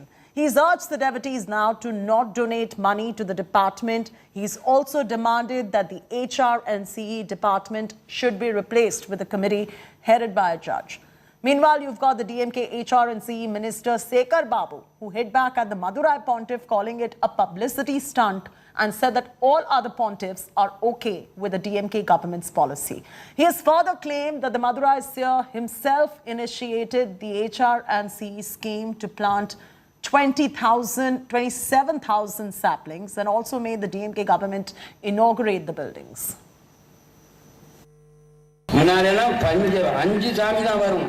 இப்போ 6வது சாமியாக உண்டியலை தூக்கிட்டு வந்துட்டாங்க. ஆக நம்ம உண்டியல்ல தயவு செய்து அரணைத்திர கோயில்ல உண்டியல்ல காத்த போடாது. அந்த கோயிலுக்கா போகுது? அல்ல, வேற எங்கேயோ போகுது. இதை திராவிட பூமி என சொல்லிக்கொண்டு இறந்தவர்களுக்கு பிறந்த நாளும் கொண்டாடுறாங்க. தன்னை முன்னிலைப்படுத்திக் கொள்ள வேண்டும், தனக்குண்டான செய்திகள் தொடர்ந்து இடைபெற வேண்டும் என்பதற்காக அவர் சொல்லுகிறார். ஒருவர் தான் அப்படி சொல்லுகின்றாரே தவிர இன்றைக்கு எதிர்மறை கருத்துக்கள் இருந்தால் நம்முடைய தீட்சதர்கள் நம்மோடு தான் இருக்கின்றார்கள். நேற்றைக்கு முன்தினம் கூட நம்முடைய தருமபுர ஆதீனத்திற்கு சென்றிருந்தோம். அவர் நல்ல வகையில் எங்களை உபசரித்தார். மரக்கன்றுகள் 27,000 மரக்கன்றுகள் நடுகின்ற திட்டத்தை இந்து சமய அறநிலையத்துறையின் சார்பிலே தொடங்கி வைத்தார். அவர் கட்டியிருக்கின்ற 24 அறைகளை எங்களை கொண்டே திறக்க வைத்திருக்கின்றார். யாரோ ஒருவர் அப்படி இருக்கின்றார் என்பதற்காக ஒட்டுமொத்தமாக ஆதீனங்களையும் ஜீயர்களையும் தீட்சிதர்களையும் குறை சொல்வது ஏற்புடையதல்ல. Slipping to a very short commercial break on India Today, but when we return, up next, news for the hearing impaired. Stay with us.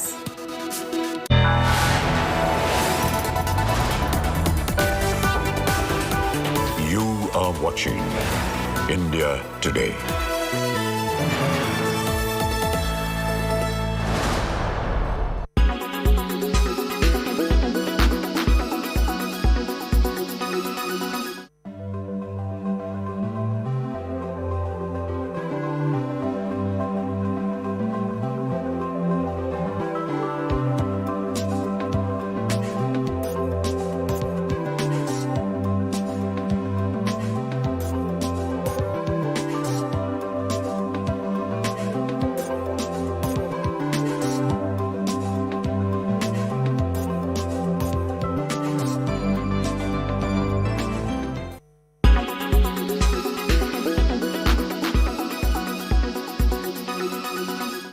Everyone's busy finding what's trending. You're busy finding out why. India Today, for those who research before reacting. Download the India Today app now. Make your media plan smarter with India Today live TV on your connected devices. You are watching India Today. You are watching India. Minor age girl allegedly gang raped. Accusations of brutal sexual torture are against boys who are under 18. This disturbing development coming in from Hyderabad. 4 of the accused have been taken into arrest and sent to juvenile custody, while 1 is absconding. But importantly, apart from the investigation, in the dock is Asaduddin Owaisi's party AIMIM, because Under Lens and the absconding suspect are related to the incumbent MLA of the AIMIM. So at 6 p.m. prime today, I'll be getting you details about this development, about the politics and the investigation from the Hyderabad gang rape horror. Tune in.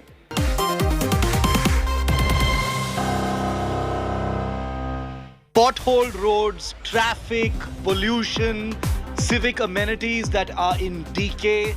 The city of Bengaluru has no shortage of issues less than a year before elections. But what are the political parties fighting about? They're fighting about chaddis. The BJP and RSS are supplying the knickers, and the Congress is going to be burning them. Can only imagine what the people of Karnataka must be thinking. That's my top story. And the Education Minister of Karnataka, the man against whom the first weaponized chaddi was pointed at, joins me live. That and much more with a big update on the Musewala investigation coming up on 5 Live.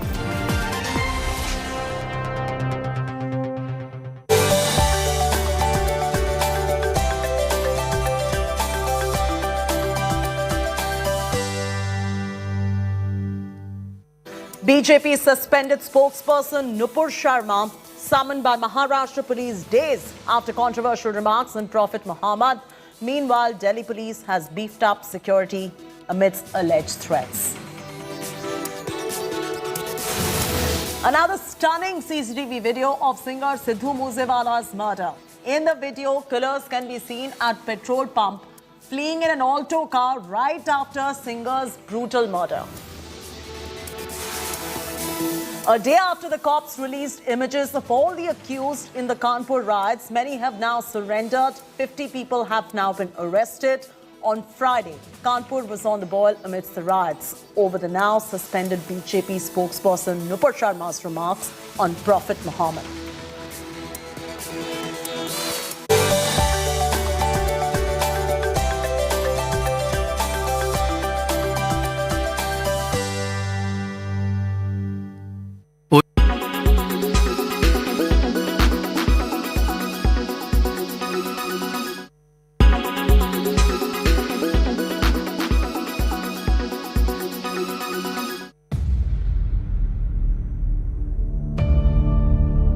India's #1 political reporter. Defines what seems to be happening, vendetta politics. कोई दूध के से धुला हुआ नहीं है. Unmatched eye, unmatched experience. The world has changed. My black hair has become grey as well. And with unmatched passion for the story. Do not monopolize the conversation. When it's 100% pure prime time. It's News Today with Rajdeep Sardesai. Monday to Friday, 9 p.m. Only on India Today TV. Make your media plan smarter with India Today Live TV on your connected devices. You are watching India Today. A minor-age girl allegedly gang-raped. Accusations of brutal sexual torture are against boys who are under 18. This disturbing development coming in from Hyderabad. 4 of the accused have been taken into arrest and sent to juvenile custody, while 1 is absconding. But importantly, apart from the investigation, in the dock is Asaduddin Owaisi's party AIMIM, because Under Lens and the absconding suspect are related to the incumbent MLA of the AIMIM. So at 6 p.m. prime today, I'll be getting you details about this development, about the politics and the investigation from the Hyderabad gang rape horror. Tune in.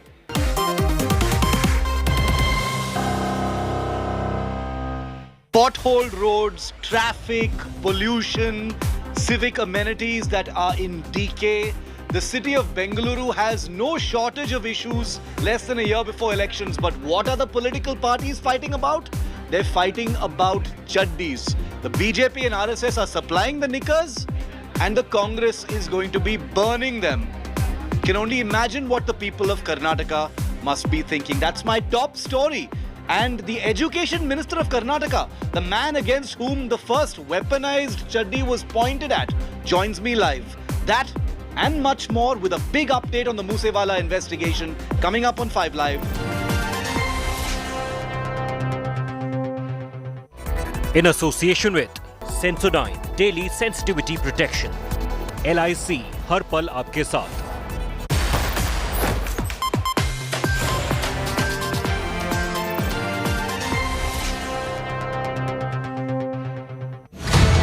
Massive escalation in Chaddi Nataka.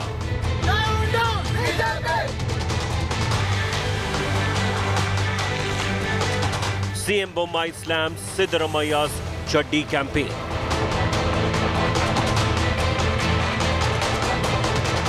Mumbai says Congress staging Chaddi stunts.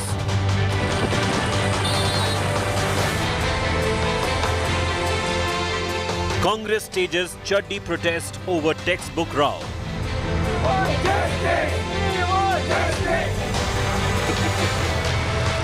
BJP netas sent chaddis to Siddaramaiah.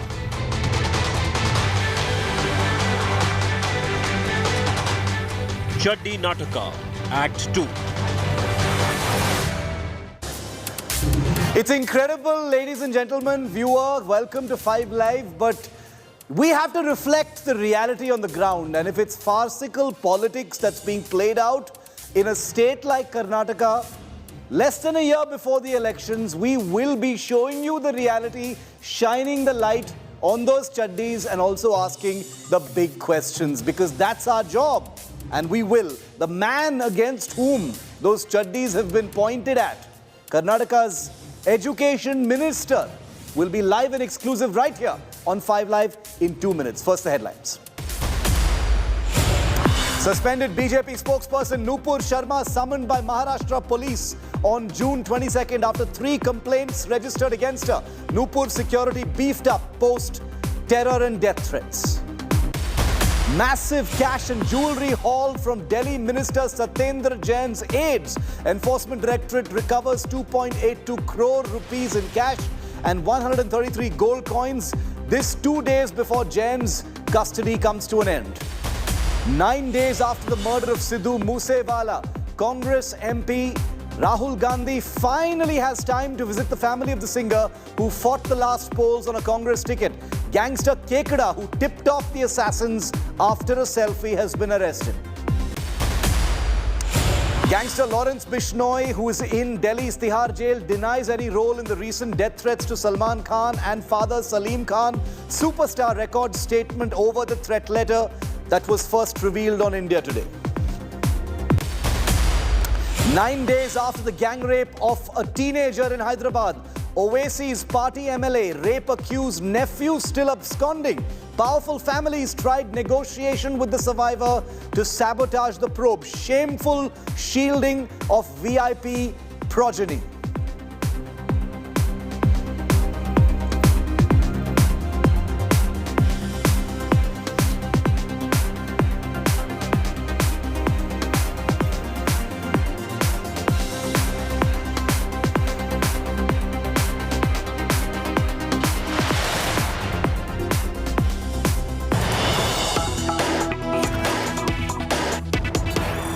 And we've got more breaking coming in on India Today's news break over the cash haul recovered from the aid of Delhi Minister Satyendra Jain. Delhi Chief Minister Arvind Kejriwal has reacted to the big development that has been broken by India Today.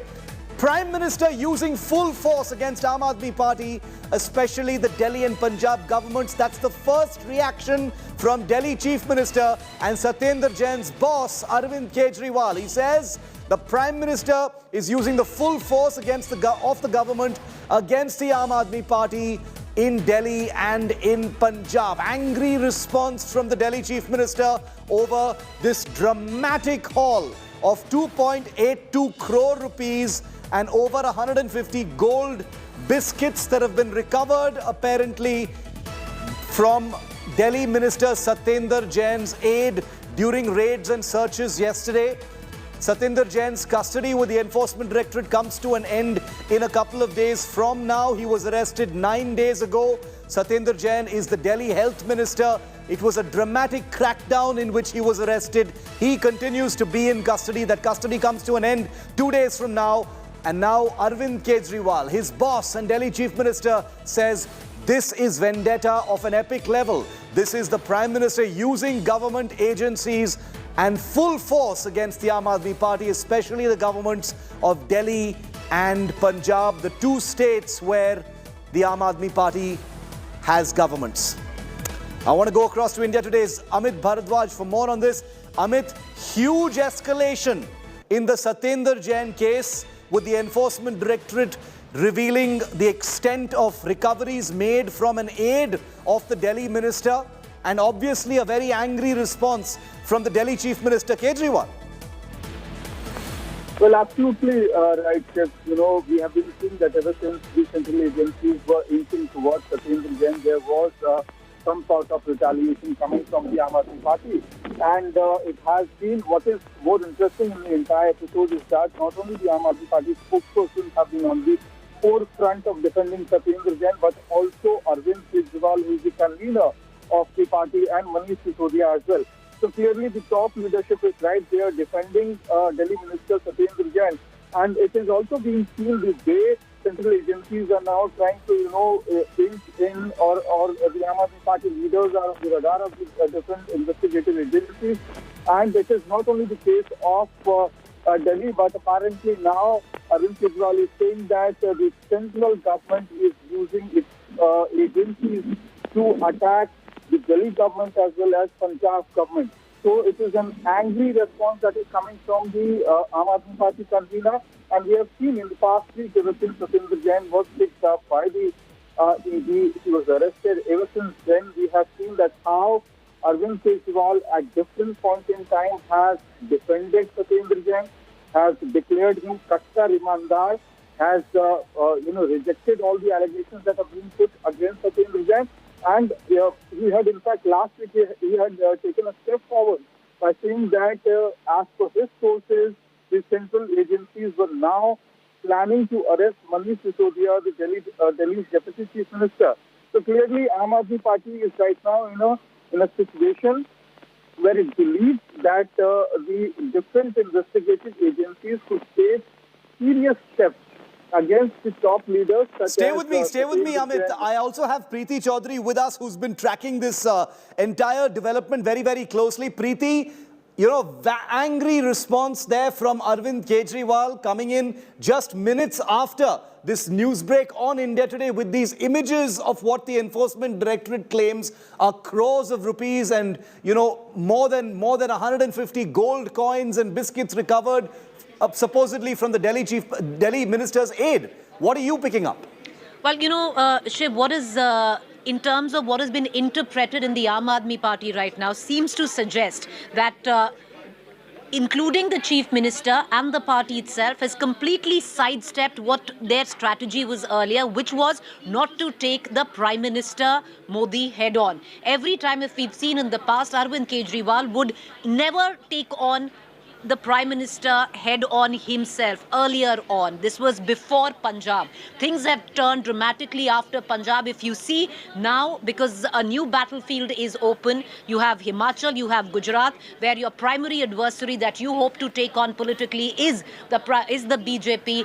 And their star campaigner is going to be Modi. So now what we will see, Shiv, in days to come, is going to be an attack where the Aam Aadmi Party is concerned, where Arvind Kejriwal is concerned, directly attacking the Prime Minister on every account. That's a big strategy change where the Aam Aadmi Party is concerned. Are we going to see, Preeti, one final question. So are we going to see this get more, individual focused and more personal? Kejriwal versus Modi heading into this election season? That's a very important point you just raised.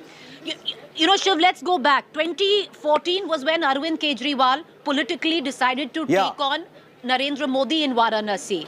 What happened was he faced a spectacular defeat in Varanasi. He came back, the Aam Aadmi Party re-strategized. They thought the best way to go about this is always sidestep and never take on the Prime Minister head on. Now they realize, because, it's not just the Aam Aadmi Party, Shiv. If you look at the Bharatiya Janata Party is also treading precariously. They are taking the BJP, hitting out at the BJP at every instance, especially because they see the Aam Aadmi Party taking the space ceded by the Congress in two states which are coming up for elections in 5 months, which is the Gujarat Assembly elections and the Himachal Pradesh Assembly elections. They've already seen how the party is done in Punjab. So the BJP is not taking the Aam Aadmi Party lightly. And the Aam Aadmi Party, including Arvind Kejriwal, realizes the only way now to go ahead in the political theatre is to take on the star campaigner of the Bharatiya Janata Party, but to do it, smartly on issues which concern Hindutva, which concern, other mass issues. They are not going to take on the government. But if you've seen it off late, Kashmiri Pundits, while Satyendra Jain controversy was raging, what did the Aam Aadmi Party do? Hold a press conference by Arvind Kejriwal attacking the Prime Minister directly on the handling of Kashmiri Pundits. So, one can clearly see the political map being drawn by the Aam Aadmi Party. Will it hold them in good stead is the big question. Preeti, thanks so much for that perspective. Big breaking story here. Images of all those recoveries, angry response from Arvind Kejriwal. The political battlefield between the BJP and AAP is hotting up in a very big way. A diminished Congress is clearly nowhere in the picture in this big political tucker of 2022's election season. Remember, Gujarat and Himachal Pradesh going to the elections in just a few months from now. Now let's move to our big focus story.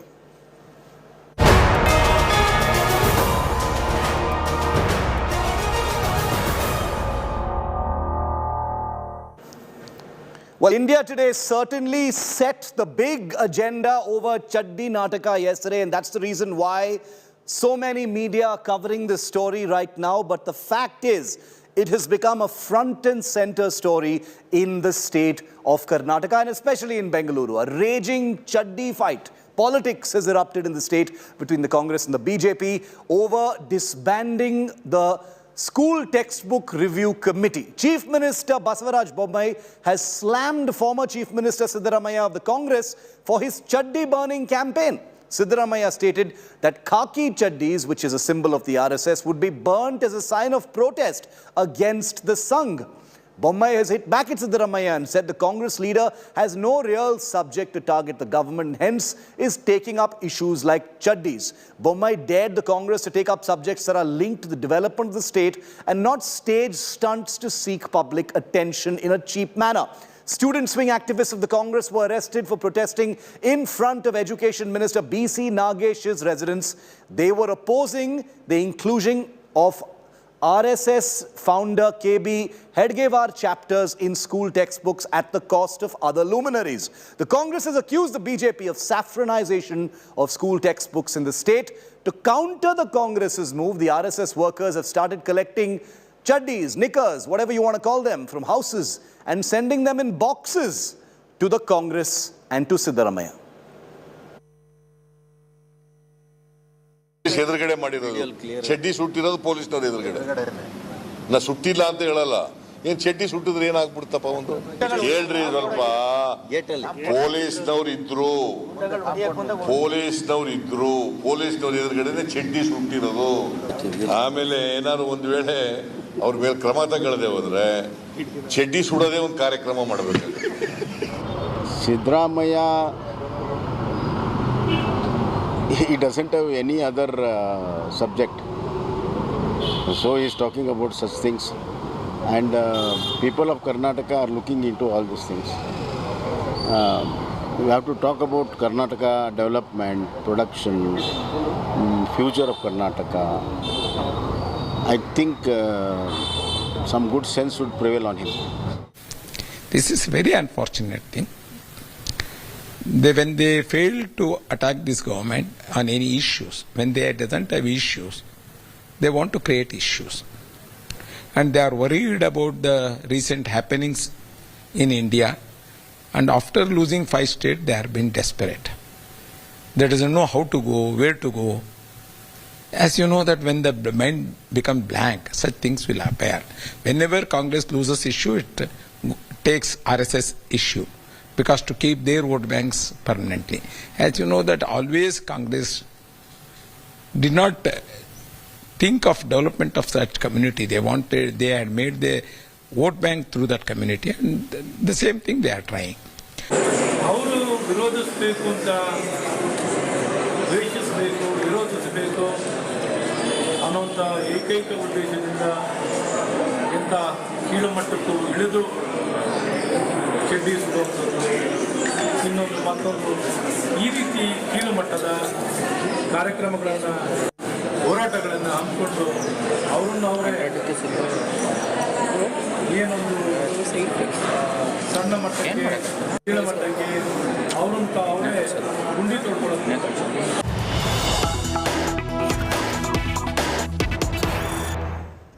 And joining us live now from Bengaluru, first and exclusive, is B.C. Nagesh, the Karnataka Education Minister. It was outside Minister Nagesh's residence a few days ago that the khaki chaddi was burnt by the Congress party, sparking this entire chaddi politics in the state. Minister Nagesh, good to see you. Thank you for speaking to India today. Your opening comments, sir, on the chaddi politics that began right outside your house a few days ago and now appears to have spread to other parts of the state. Your first comment, sir. This is the Congress culture.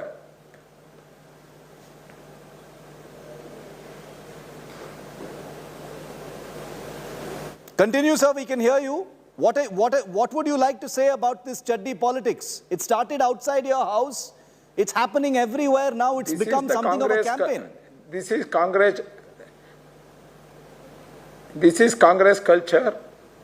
Whenever it doesn't have any issues about the development, etc., when they have lost all the elections, they fought in recent time. they take only, now they want to retain their vote banks, particularly Muslim vote banks. So they always speak such things and they do such things. This is the unfortunate thing. They try to enter the residence and take it. They say it is only burning of nikkat, khaki chaddi. But why they came with that fire inside the house, I doesn't know what was their purpose. And I am sending you the FIR copy. The people, Congress people who entered the house, out of 24 or something, nearly 10 people have several cases on them, which has booked at the time of Congress government itself. They have some people have 307, some people have 328.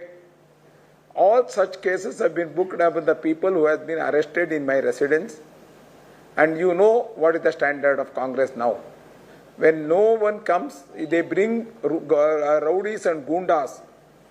And they wanted to enter the house and do something when they were knowing that if they wanted to protest, they have every right to protest. India is given every constitutional right as there for the protest, but they should know where to protest, how to protest.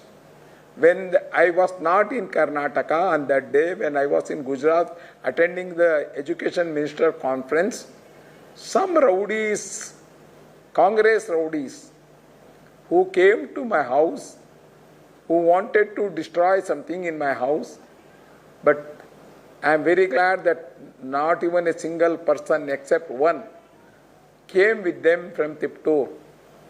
I doesn't have any words to speak about Tiptur people because they are so great. They did not encourage these Congress people there.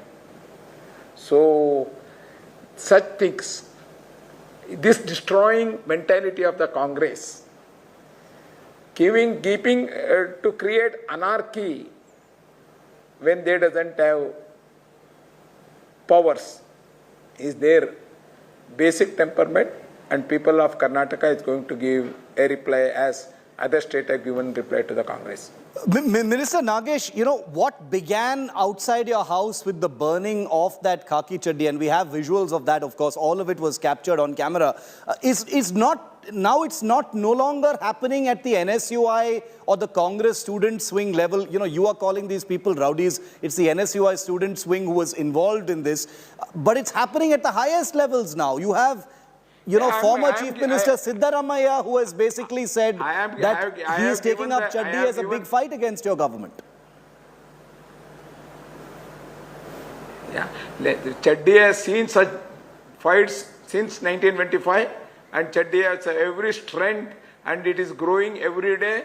The people of this nation know what chaddi RSS is doing, how it is working, and what is the patriotism among the people. Chaddi RSS has given big leaders like Advani, Vajpayee, Narendra Modi, who have given their total life for the sake of the country, for the upliftment of the poor, and Deen Dayal ji, who started, and Shyam Prakash Mukherjee, who gave their total life for the, who also gave Antyodaya, a program to work for the last person of the country.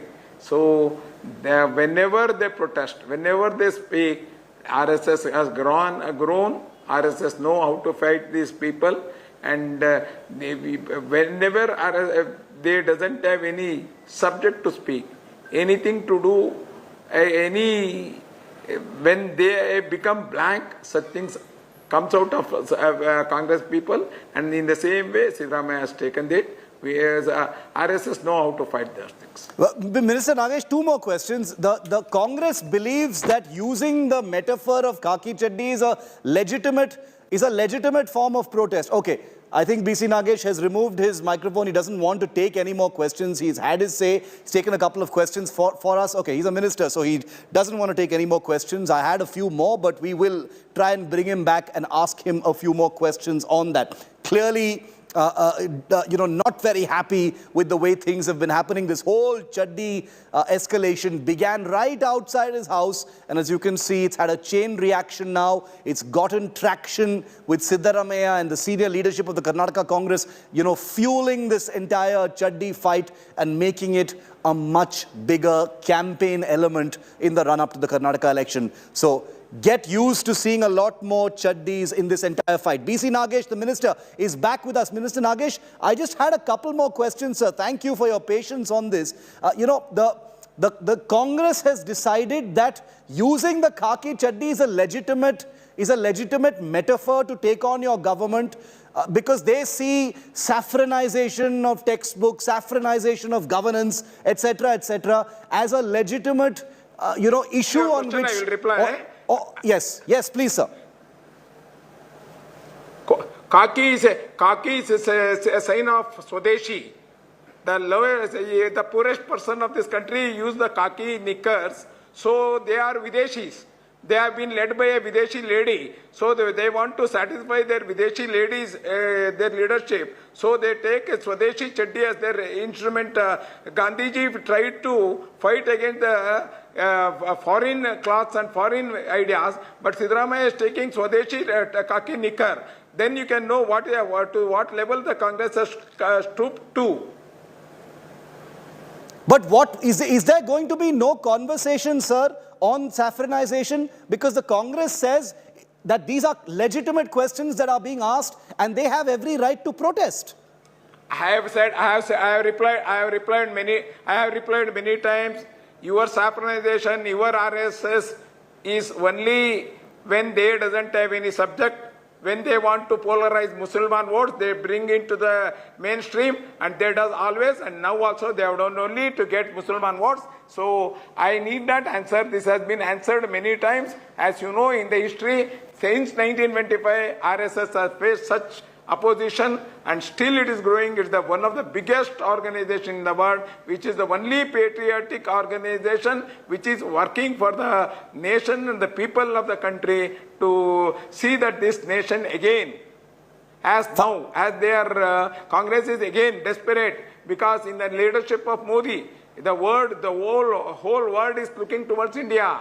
Wherever even see in the war of Russia and Ukraine, both the countries asked Narendra Modi to come as a middleman. Okay. Middle person. And one final question, Minister. Because now the Swabhiman of the country has going up, because seeing this, who are against nation wants to create some nuisance like this. And thank you very much. One final question, Minister. One final question, sir. One final question. Okay, again, he's removed his earphones. That's the minister. We have no control over the time that ministers give us, but we, of course, here will continue to ask the questions. And, just because, just for the sake of our viewers and for their benefit, my last question to the minister would have been that, Karnataka has seen non-stop stories and issues of polarization since the beginning of this year. Hijab, halal, azan, Muslim traders, the temple mosque issue in Bengaluru, YouTubers, etc. And now we're seeing the textbook saffronization issue and now chaddi Nataka. So one wonders whether it is a foregone conclusion that polarization is going to be the dominant theme in the run-up to elections, which, let me remind all of our viewers, come up in less than a year from now.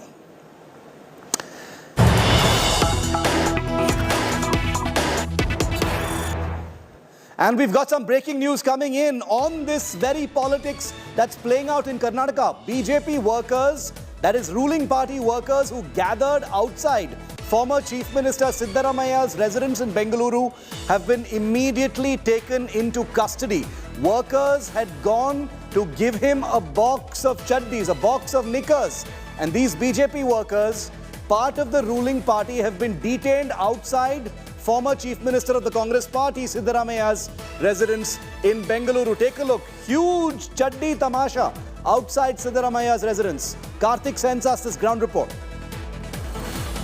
BJP workers have arrived outside Siddaramaya's house here today, and here you can see the protesting BJP workers being taken into custody by the police. Now, BJP workers and RSS workers across the state have been carrying out a chaddi andolan in which they have been collecting chaddis from across the state in protest against Siddaramaya's statement of burning chaddis.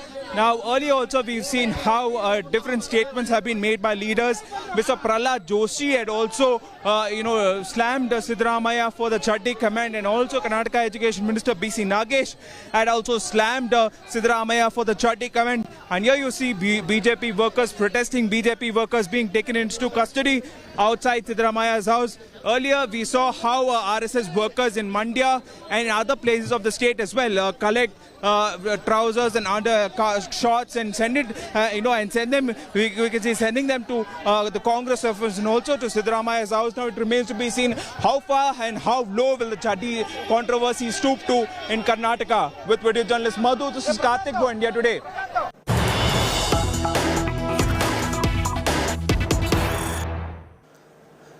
Now here's another very tantalizing question. Has chaddi politics divided the Congress party?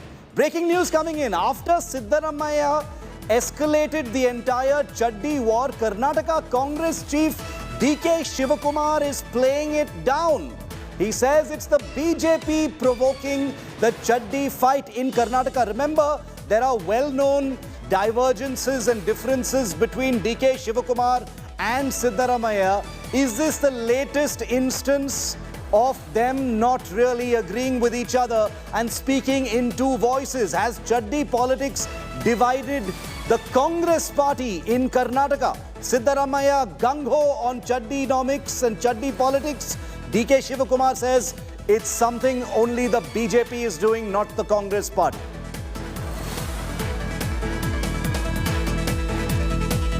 We are not speaking on chaddis. It is the BJP. They are not able to speak on development. They are not speaker on the issues which is going on the international because of their political attitude, and the entire community, all section of the community. You know about Dr. Baba Saheb Ambedkar, Baswanna, Kuvempu, Jainism, Buddhism, and Periyar. Everyone name has been affected. They want to remove their stature in the textbooks, and they are not able to face the whatever our Swamijis are protesting. So they wanted to cover up. They are taking on this. We are not interested about which shorts who wears. Okay, now I can't believe I'm saying this, but Karnataka politics and its tryst with chaddis over the years is really something that must be recounted, and it has fallen upon me to do so here on my show. So let me just recount for you, because the current chaddi politics is actually not the first time that we've heard about chaddis being invoked as far as the politics of the state are concerned. The first was, of course, the Pink Chaddi campaign. Remember that? It went viral in 2009. The Pink Chaddi campaign happened in response to moral policing by the infamous Pramod Mutalik of the Shri Ram Sene. The backlash happened after girls at a Mangalore pub were thrashed in public.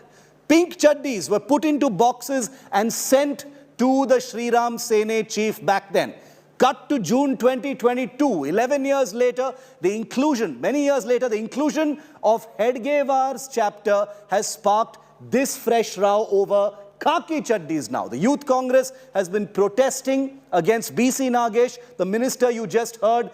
Khaki chaddis, very much like this one, were burnt right outside his residence, and the Congress has now vowed to start a statewide campaign where they're going to collect these khaki chaddis, a symbol of the RSS, and burn them as a symbol of protest. So from pink chaddis in 2009 to khaki chaddis over a decade later, that's the chaddi journey as far as Karnataka politics is concerned. Make what you will of it. The fact is, top-level politicians are now involved in this entire chaddi narrative in Karnataka. Less than a year to go for the elections. Let me always remind you of that. We're taking a very, very quick break here on 5 Live. On the other side, we've got some big breaking news for you from the alleged death threat to superstar Salman Khan from Gangsters. What did Salman Khan tell the Mumbai Police? We've got his full statement. Stay tuned for that big news break coming up.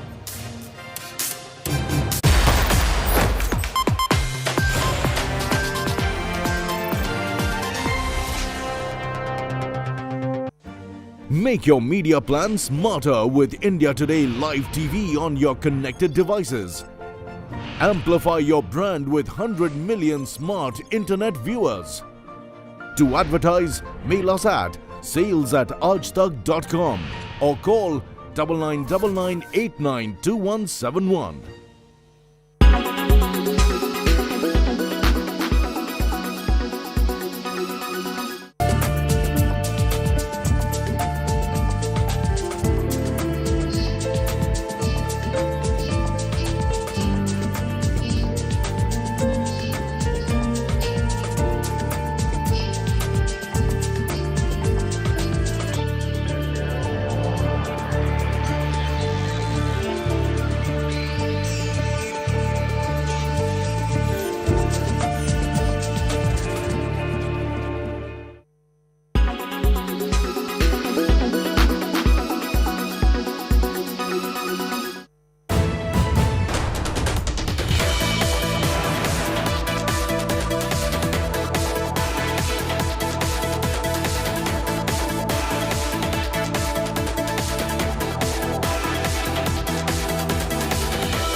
India's #1 political reporter. Defines what seems to be happening, vendetta politics. कोई दूध के से धुला हुआ नहीं है. Unmatched eye, unmatched experience. The world has changed. My black hair has become grey as well. And with unmatched passion for the story. Do not monopolize the conversation. When it's 100% news that matters. It's News Today with Rajdeep Sardesai. Monday to Friday, 9 p.m. Only on India Today TV.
And we've got a big update on India Today's news break on the death threat letter to Salman Khan and his father Salim Khan. Salman Khan, in his statement to the Mumbai Police yesterday,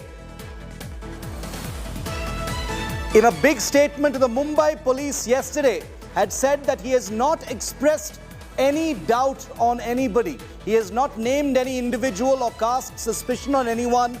He says there is no recent enmity with anyone that he can think of that could have led to this.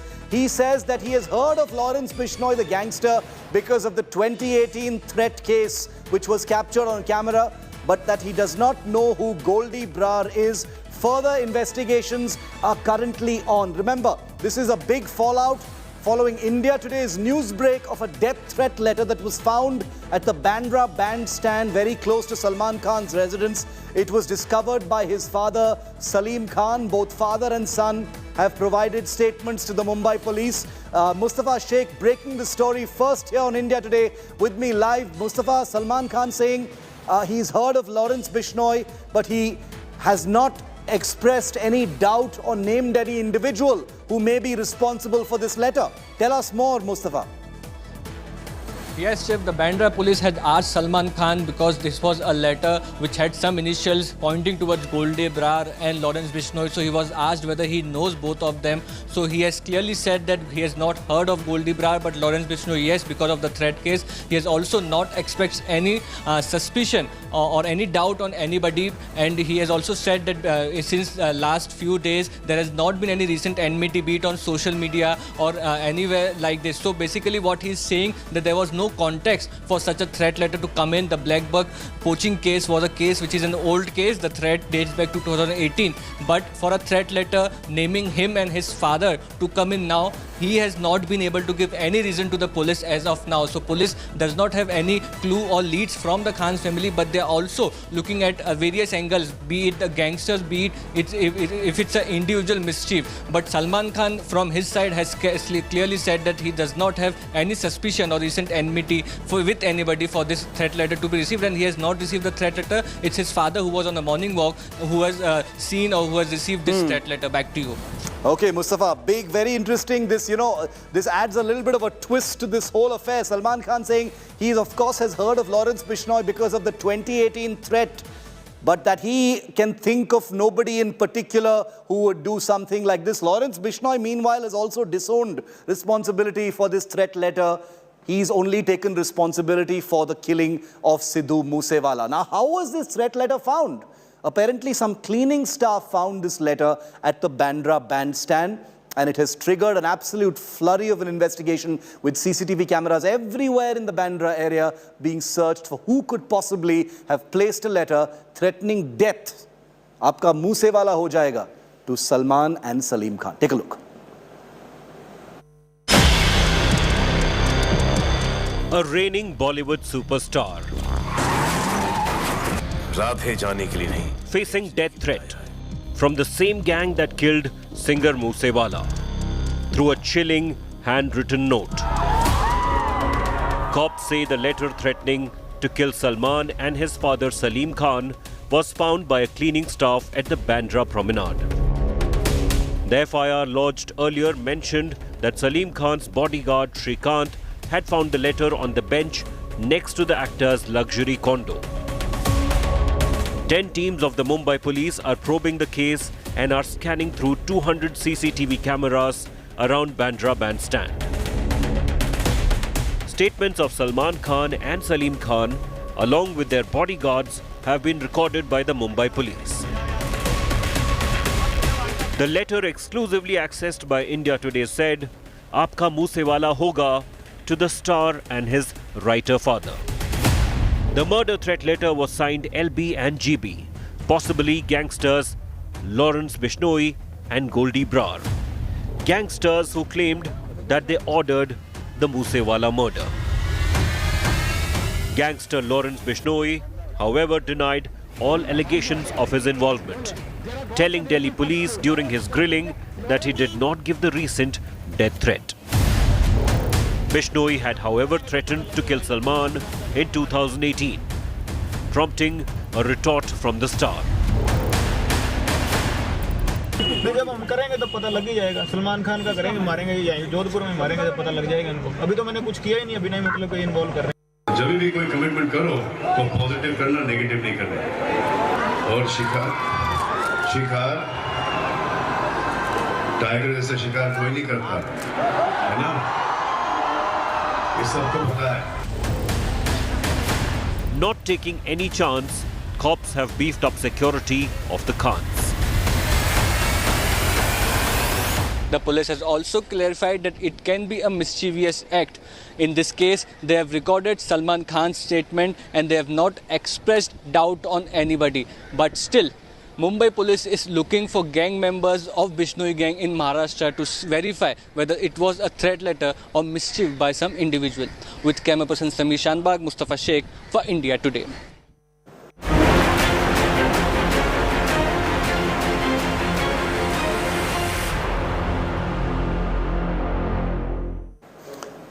And remember, this shadow over a threat to Salman Khan came just a week after the killing of Punjabi pop superstar Sidhu Musewala. India Today has been piecing together every aspect of the investigation in the wake of that brutal assassination in Mansa in Punjab. Here's the latest. A CCTV video that shows the assassins fleeing just minutes after the murder. They ditched one vehicle, they got into another vehicle, they stopped at a petrol pump. Take a look.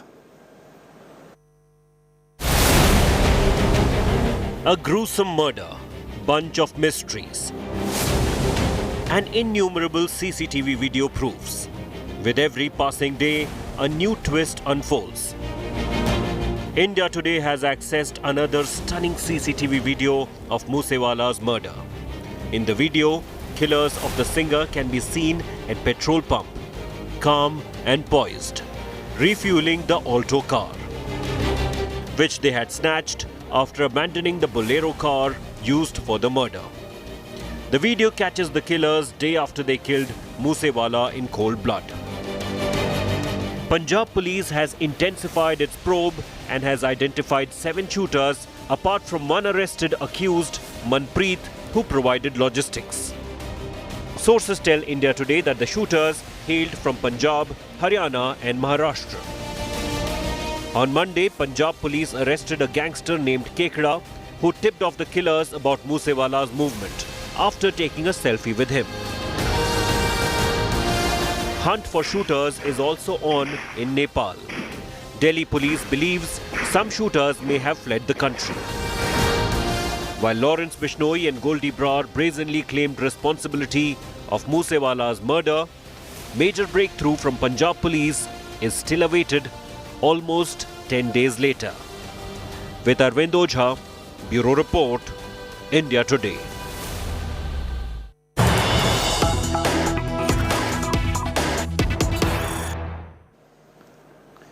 Okay, we've got some more breaking news coming in now. 8 persons have been arrested in the Musewala murder so far. Remember, only 1 person had been arrested so far. That number has gone up to 9 with 8 more people being identified and arrested.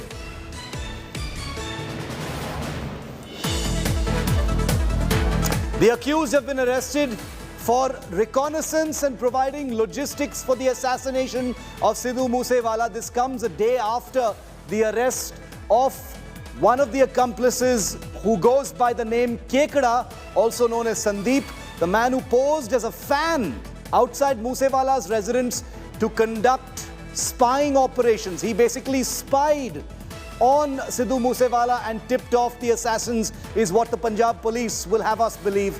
And when the singer left his residence, Kekda, aka Sandeep, Kekda, remember, means crab in Hindi, is the person who allegedly tipped off the killers. One of the killers has been arrested, Manpreet. The other 7 are still out there. This is the big development today. 8 arrested for reconnaissance and logistics provided to the assassins of Sidhu Musewala.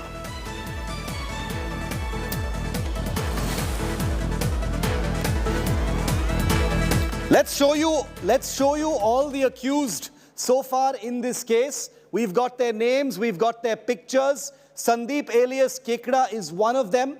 Manpreet Singh alias Manna is another. Manpreet Bhau is the third. Saraj Mintu, let's move that up, is a fourth.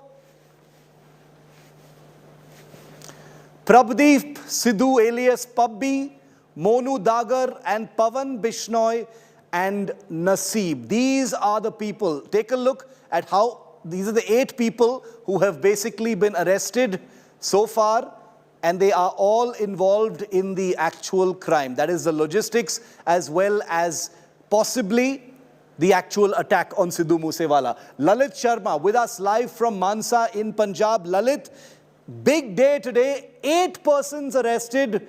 The total number is 8 now, including Manpreet, who was detained earlier. Take us through the role that these men played, Lalit. It was reconnaissance, logistics, and basically orchestrating the kill on Sidhu Musewala.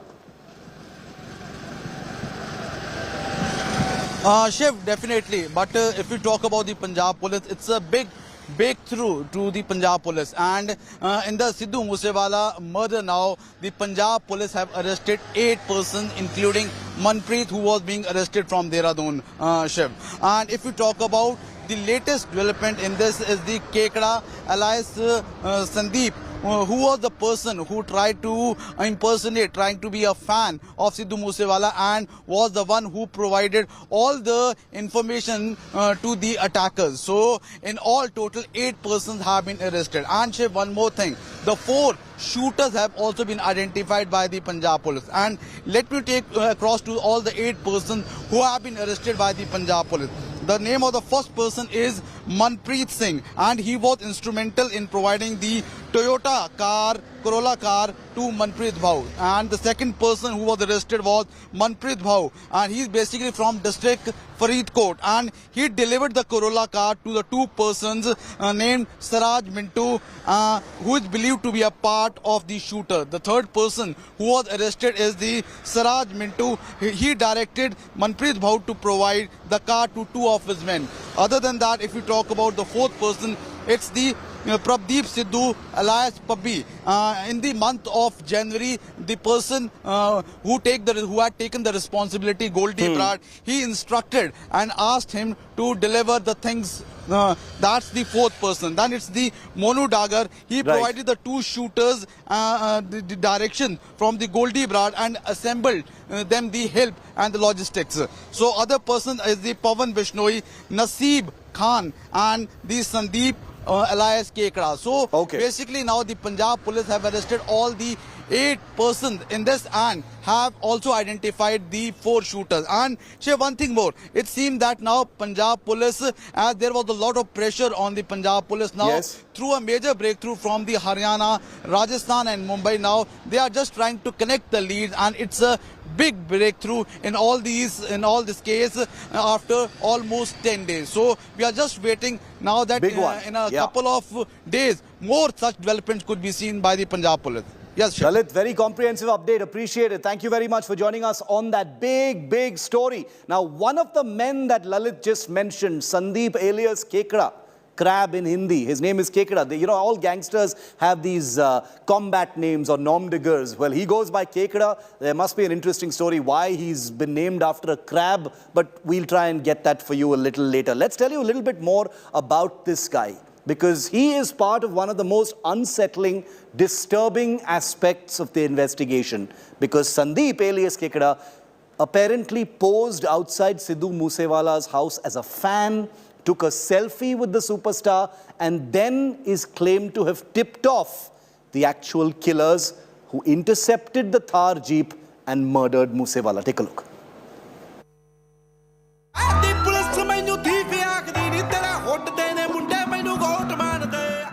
Single biggest CCTV evidence.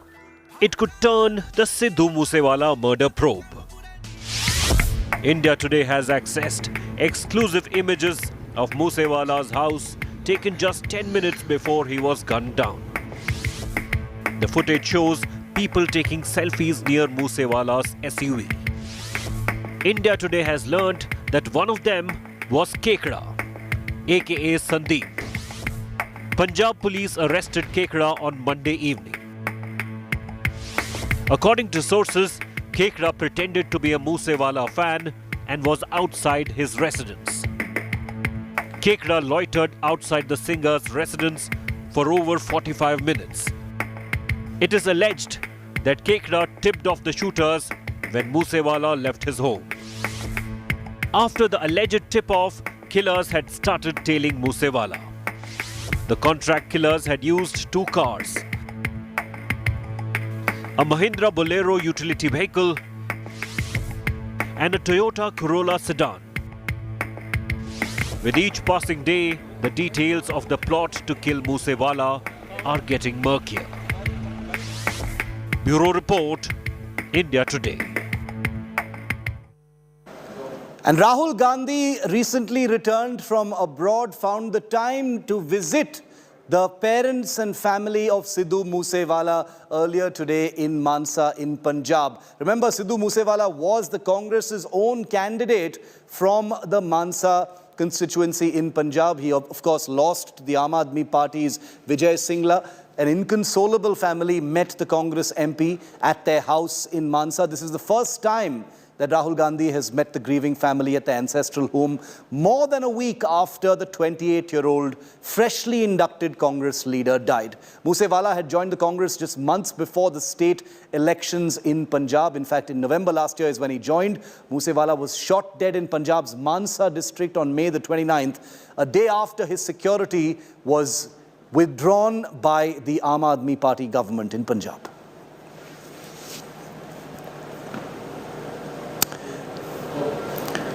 Very, very short break. You don't want to miss what's coming up. Ed Sheeran has delivered a very, very emotional song that's gone hugely and deservingly viral for the Queen to close the Jubilee celebrations. People are saying, can Ed Sheeran do no wrong? Well, you know why they're asking that when you see the song.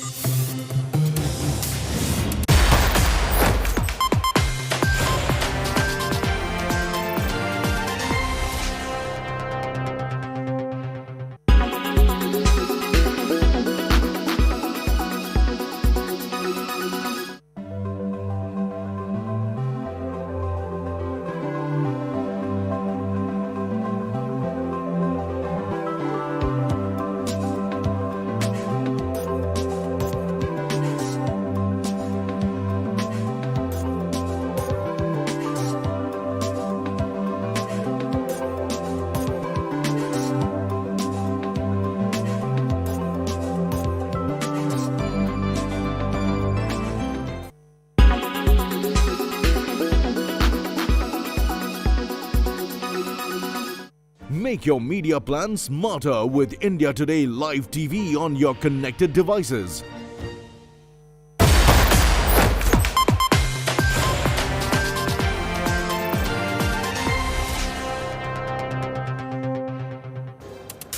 Millions of Ed Sheeran's fans all around the world are saying Ed Sheeran cannot make a bad song. He can do no wrong. And when you watch this report on the song he sang for the Queen to close the Jubilee celebrations in London, you'll know why. Enjoy.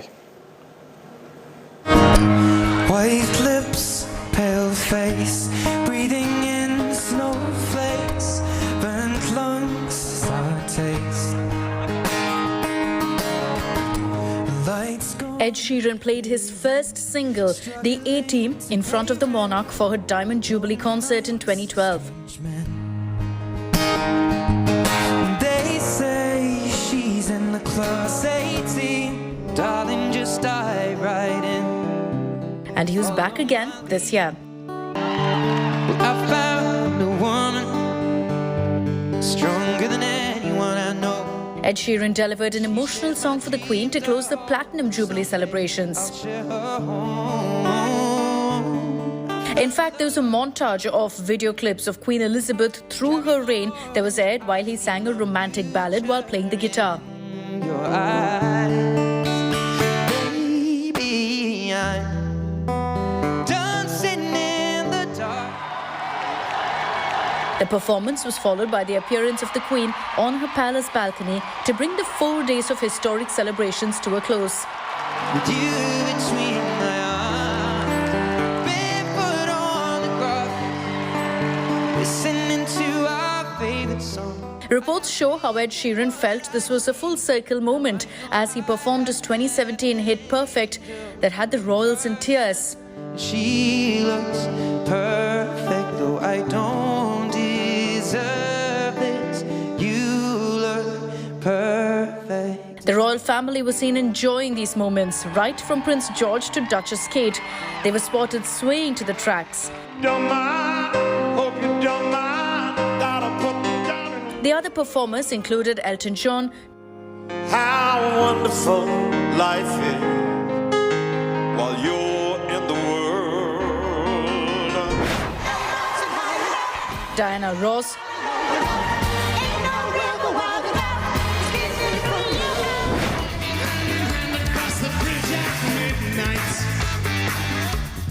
Duran Duran and Adam Lambert. You're an old man, poor man, pleading with your eyes, gonna get you some peace someday. You got mud on your face, you big disgrace. Bureau Report, India Today.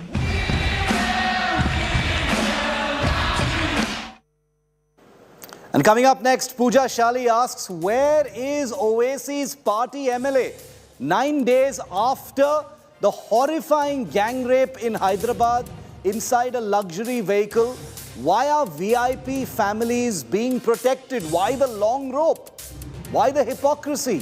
When will this end? Big questions and a full update on that story that has shaken the country coming up next.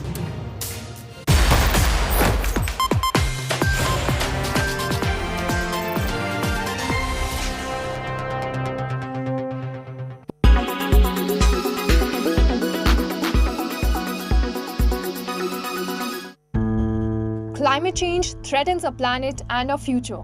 In 2021, the global temperature grew by 0.13 degrees Celsius. Amid the rising global warming concerns, green hydrogen seems like a formidable solution. But what is green hydrogen and how can it reduce carbon footprint?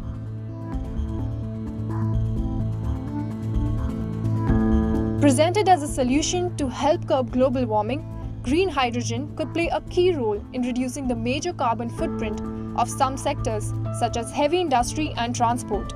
Hydrogen is the most abundant chemical element in the universe. A minor-age girl allegedly gang raped. Accusations of brutal sexual torture are against boys who are under 18. This disturbing development coming in from Hyderabad. 4 of the accused have been taken into arrest and sent to juvenile custody, while 1 is absconding. But importantly, apart from the investigation, in the dock is Asaduddin Owaisi's party AIMIM, because Underlens and the absconding suspect are related to the incumbent MLA of the AIMIM. So at 6 p.m. prime today, I'll be getting you details about this development, about the politics and the investigation from the Hyderabad gang rape horror. Tune in.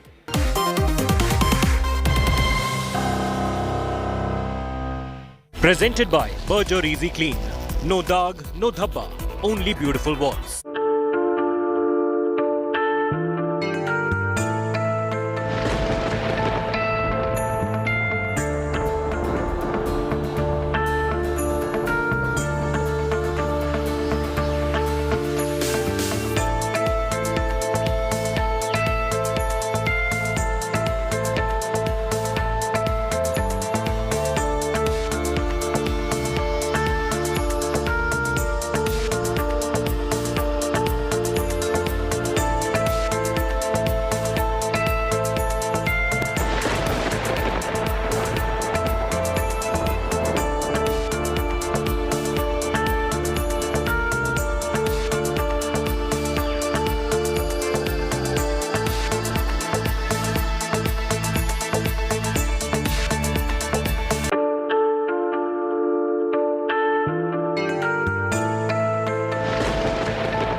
Nupur Sharma shockwaves escalate.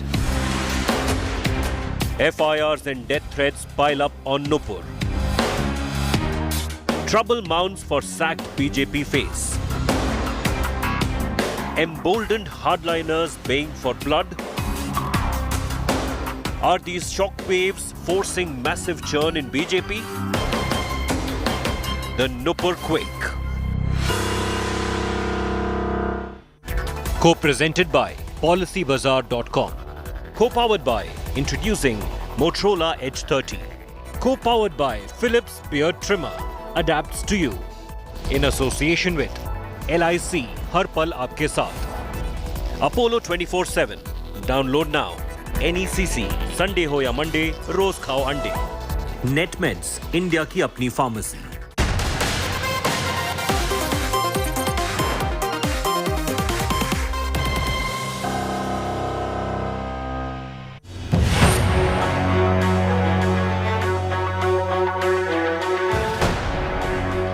Days after Hyderabad gang rape horror.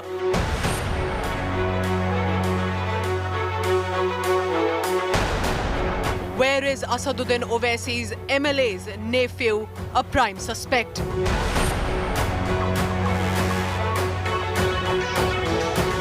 Why the VIP shield for Owaisi's MLA?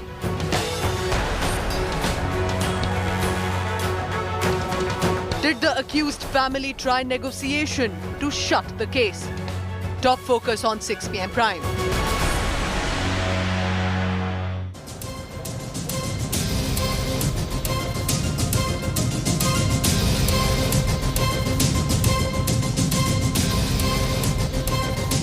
Good evening and welcome. You're watching 6 p.m. Prime. I'm Pooja Shali. Thank you for tuning in. Today we are going to also discuss and show you about a disturbing development. Gang rape accusations of a minor age girl in Hyderabad. But what is more worrisome is also that the allegations are against minor age boys. That development and more. First, the headlines. Suspended BJP spokesperson Nupur Sharma now summoned by Maharashtra Police on 22nd June after 3 complaints against her.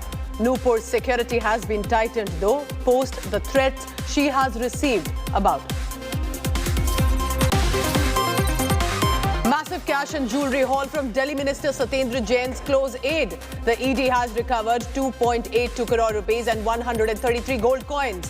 This is 2 days before Jain's ED custody comes to an end. 9 days after murder of Sidhu Musewala, Congress Member of Parliament visits the family of the singer who fought last elections on Congress ticket. Gangster Kekada, who tipped off the killers after the selfie picture, has also been arrested.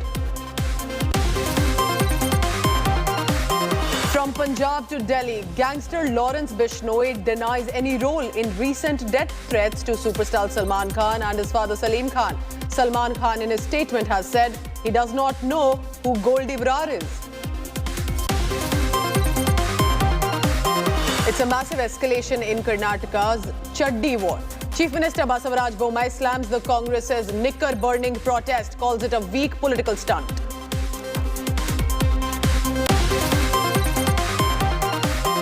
Tamil Nadu temple campaign gains momentum. Revered Temple-Pontiff in Madurai levels sensational graft charge at the Dravida Munnetra Karagam government. Pushes for dismantling of the temple trust departments.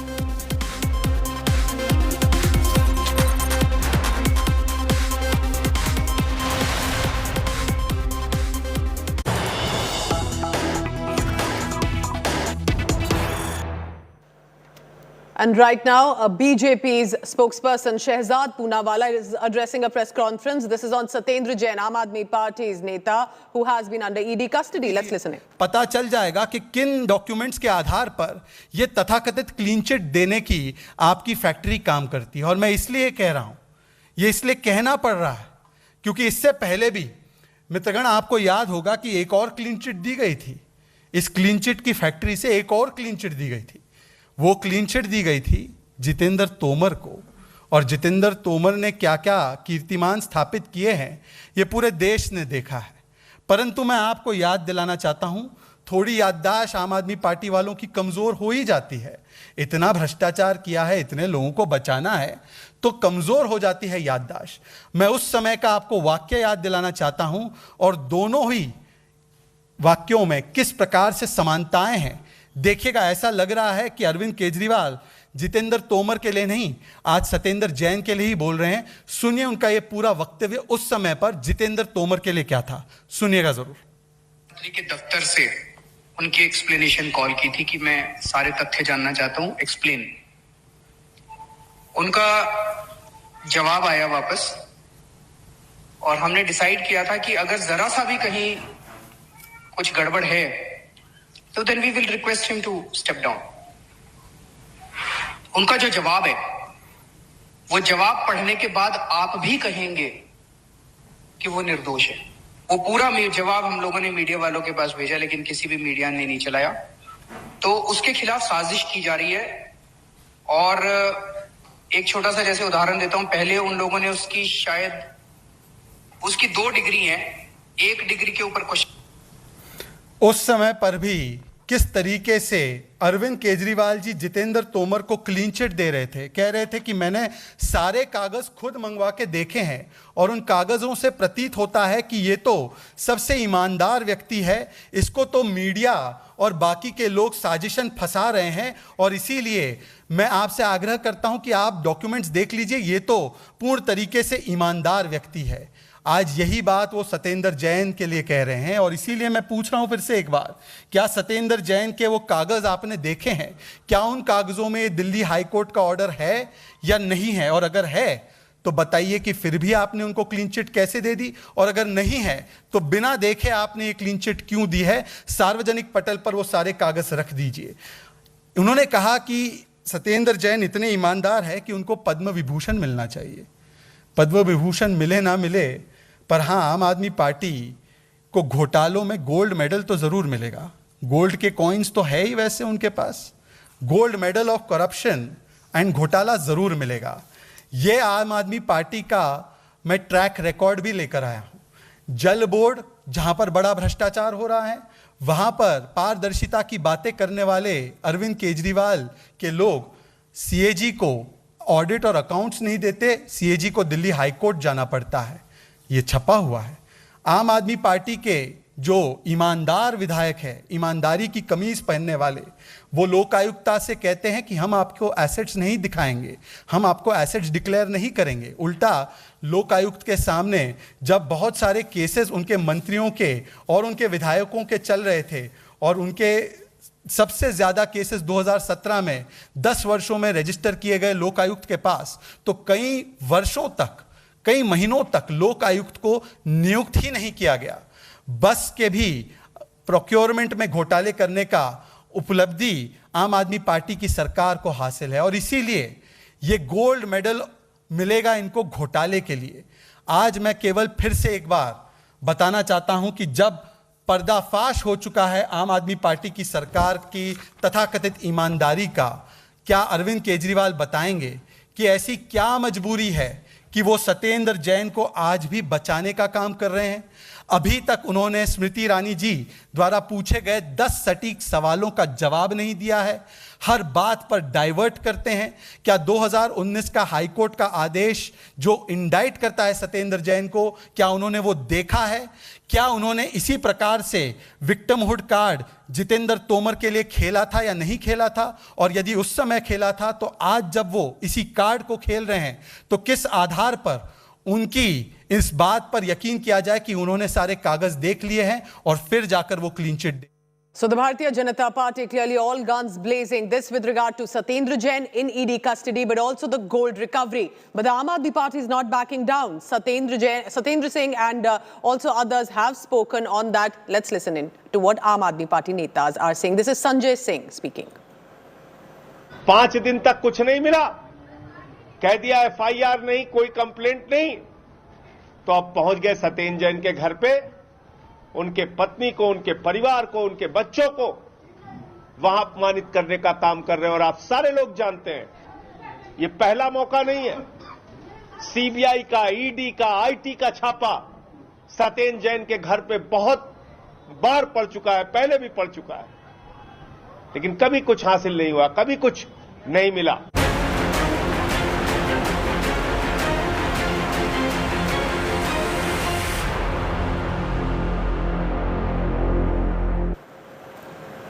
Our top story today comes in from Hyderabad. This is more than a week after an FIR was lodged in the shocking alleged gang rape of a 17-year-old girl was filed.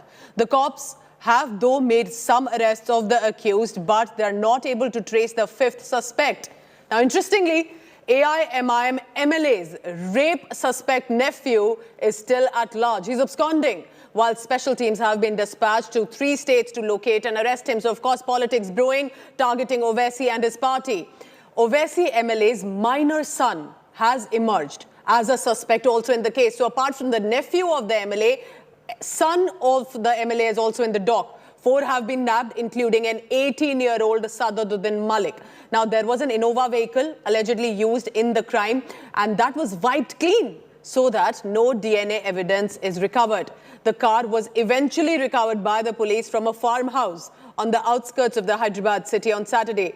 But that farmhouse location is owned by a woman with links with a political family, and the vehicle was being used by the top Waqf board functionary as his official vehicle. The police has also recovered another car, which was an Innova, which was used for the crime. Now remember, there was the first car, the red Mercedes-Benz, then an Innova. Both vehicles have now been seized by the cops.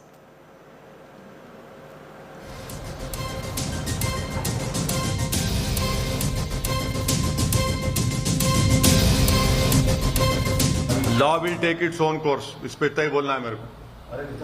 भाई law will take its own course. अब बिल्कुल ले लिए कोई moral high ground कोई नहीं ले रहे. Heinous crime है.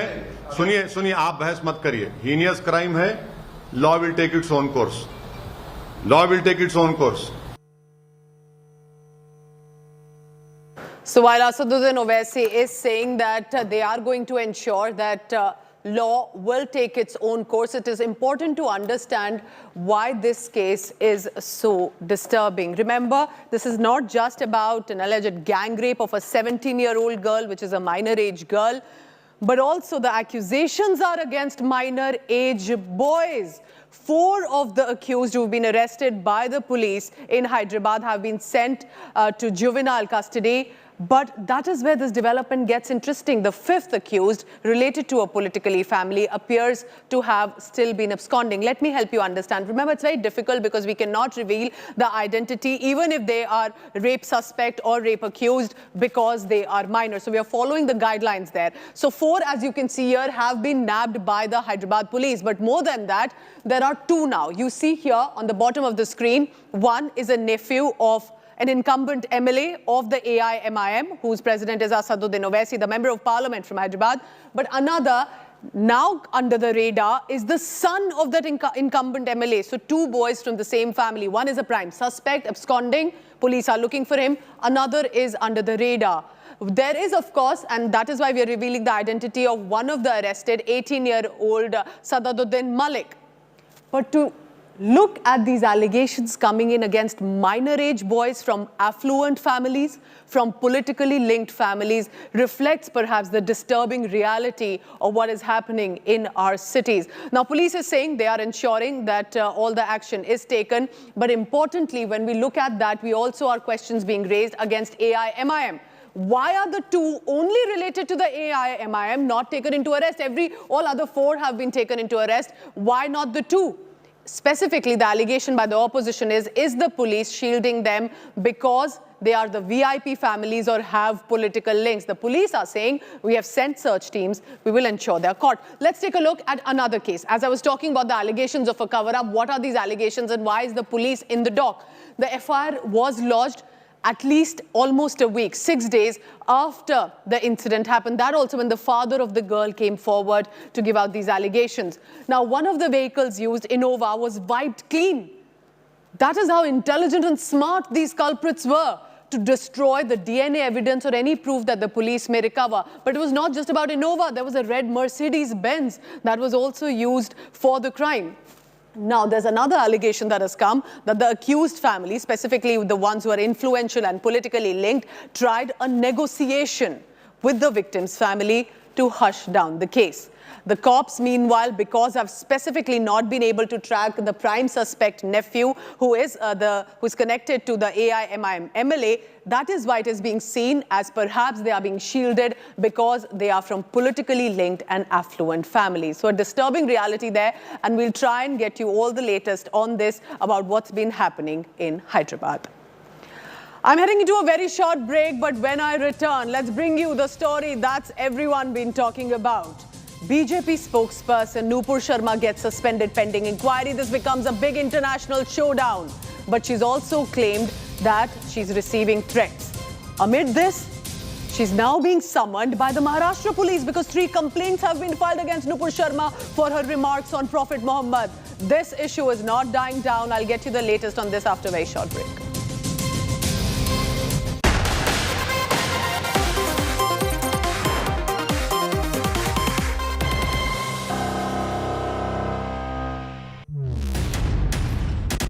The men and women who built Indian industry,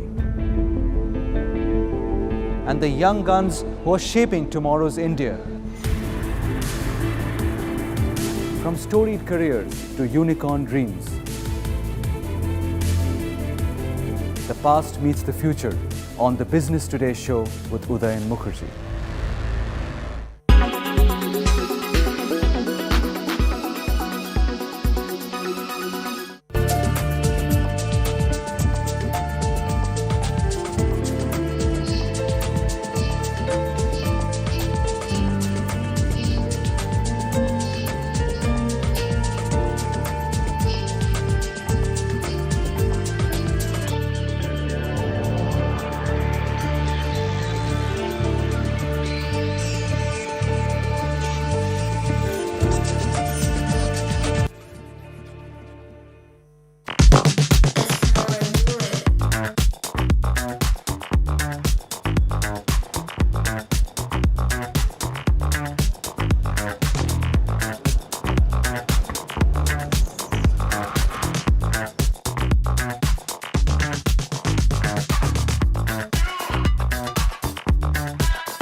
Pour les entrepôts de préparation de commandes, donc typiquement un de nos clients est Cdiscount. Si vous passez une commande chez Cdiscount, avant c'est des gens qui dans un entrepôt essayaient de retrouver le téléphone et la coque de téléphone que vous aviez commandé, qui pouvaient faire jusqu'à 15 km par jour dans des entrepôts immenses.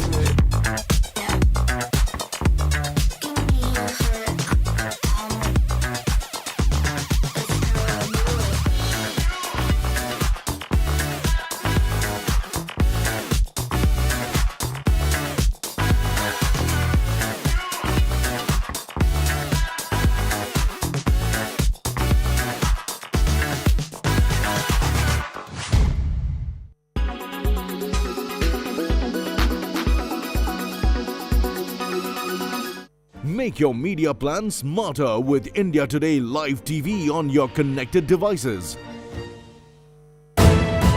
You are watching India Today. Our top focus at 7:30 p.m. on To The Point this evening is, will bulldozers roll post the Kanpur violence? The latest viewers is that 50 people have been arrested by the Uttar Pradesh police, but the district magistrate has hinted that bulldozers might very well roll on the properties if they are found illegal from which stones were pelted. We are going to be joined by the DM of Kanpur at 7:30 p.m. this evening on To The Point. To stay tuned.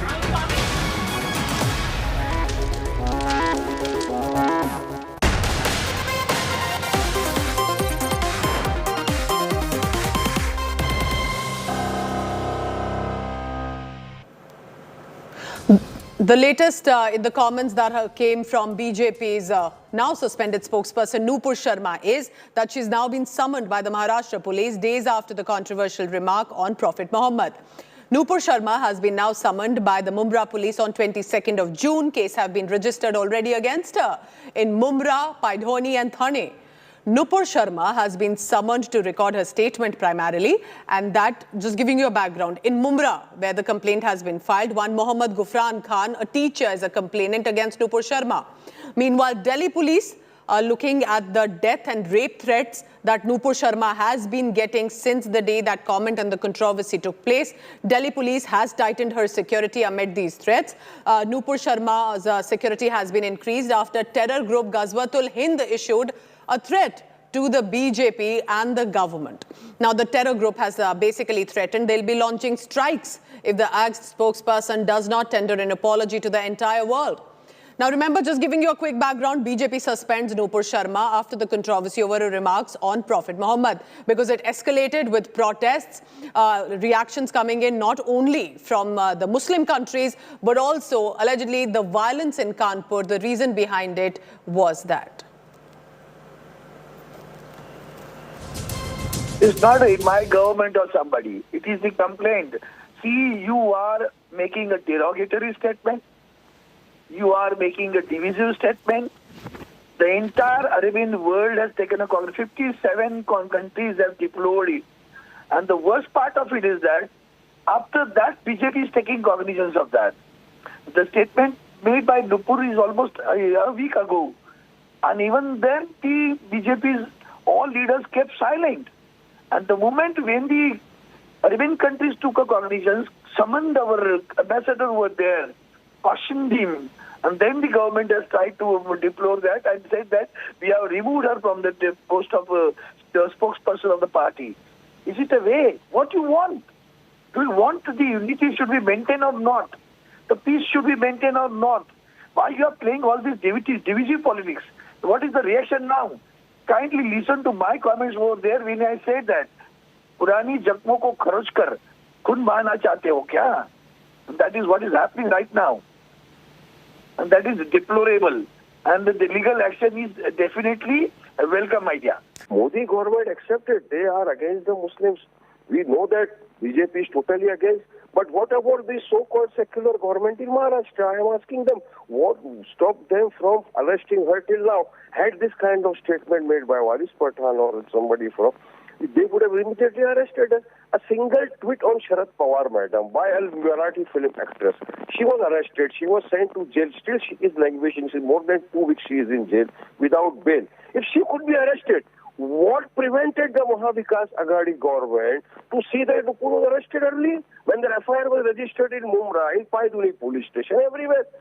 The Raza Academy has also registered FIR against it. But we say, reiterate time and again that no insult would be tolerated on our Prophet Muhammad, peace be upon him, by any person in the country or anywhere in the world. We condemn, but we want her to be arrested. Mere suspension would not serve any purpose. She just said what has been said umpteen times, their own ideologues, their own Maulvis, their own scholars, the fact of Prophet Muhammad's life. She did not any comment to that. She did not make any insulting remark.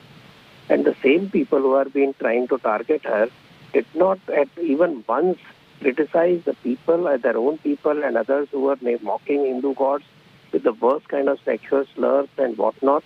And none of these people spoke. So this one-sided outrage, this one-sided victimhood doesn't fit well. And when she said it, I think the idea of, this creating an idea of saying that she said something wrong and because of party pressure she has said it. But point is, the idea was to go to court and court decide, because courts decide on this, but everybody goes to court. But here these people talk of Sarpan se juda. The threats is around nearly 70,000 in 2-3 days. Did anybody speak up for her?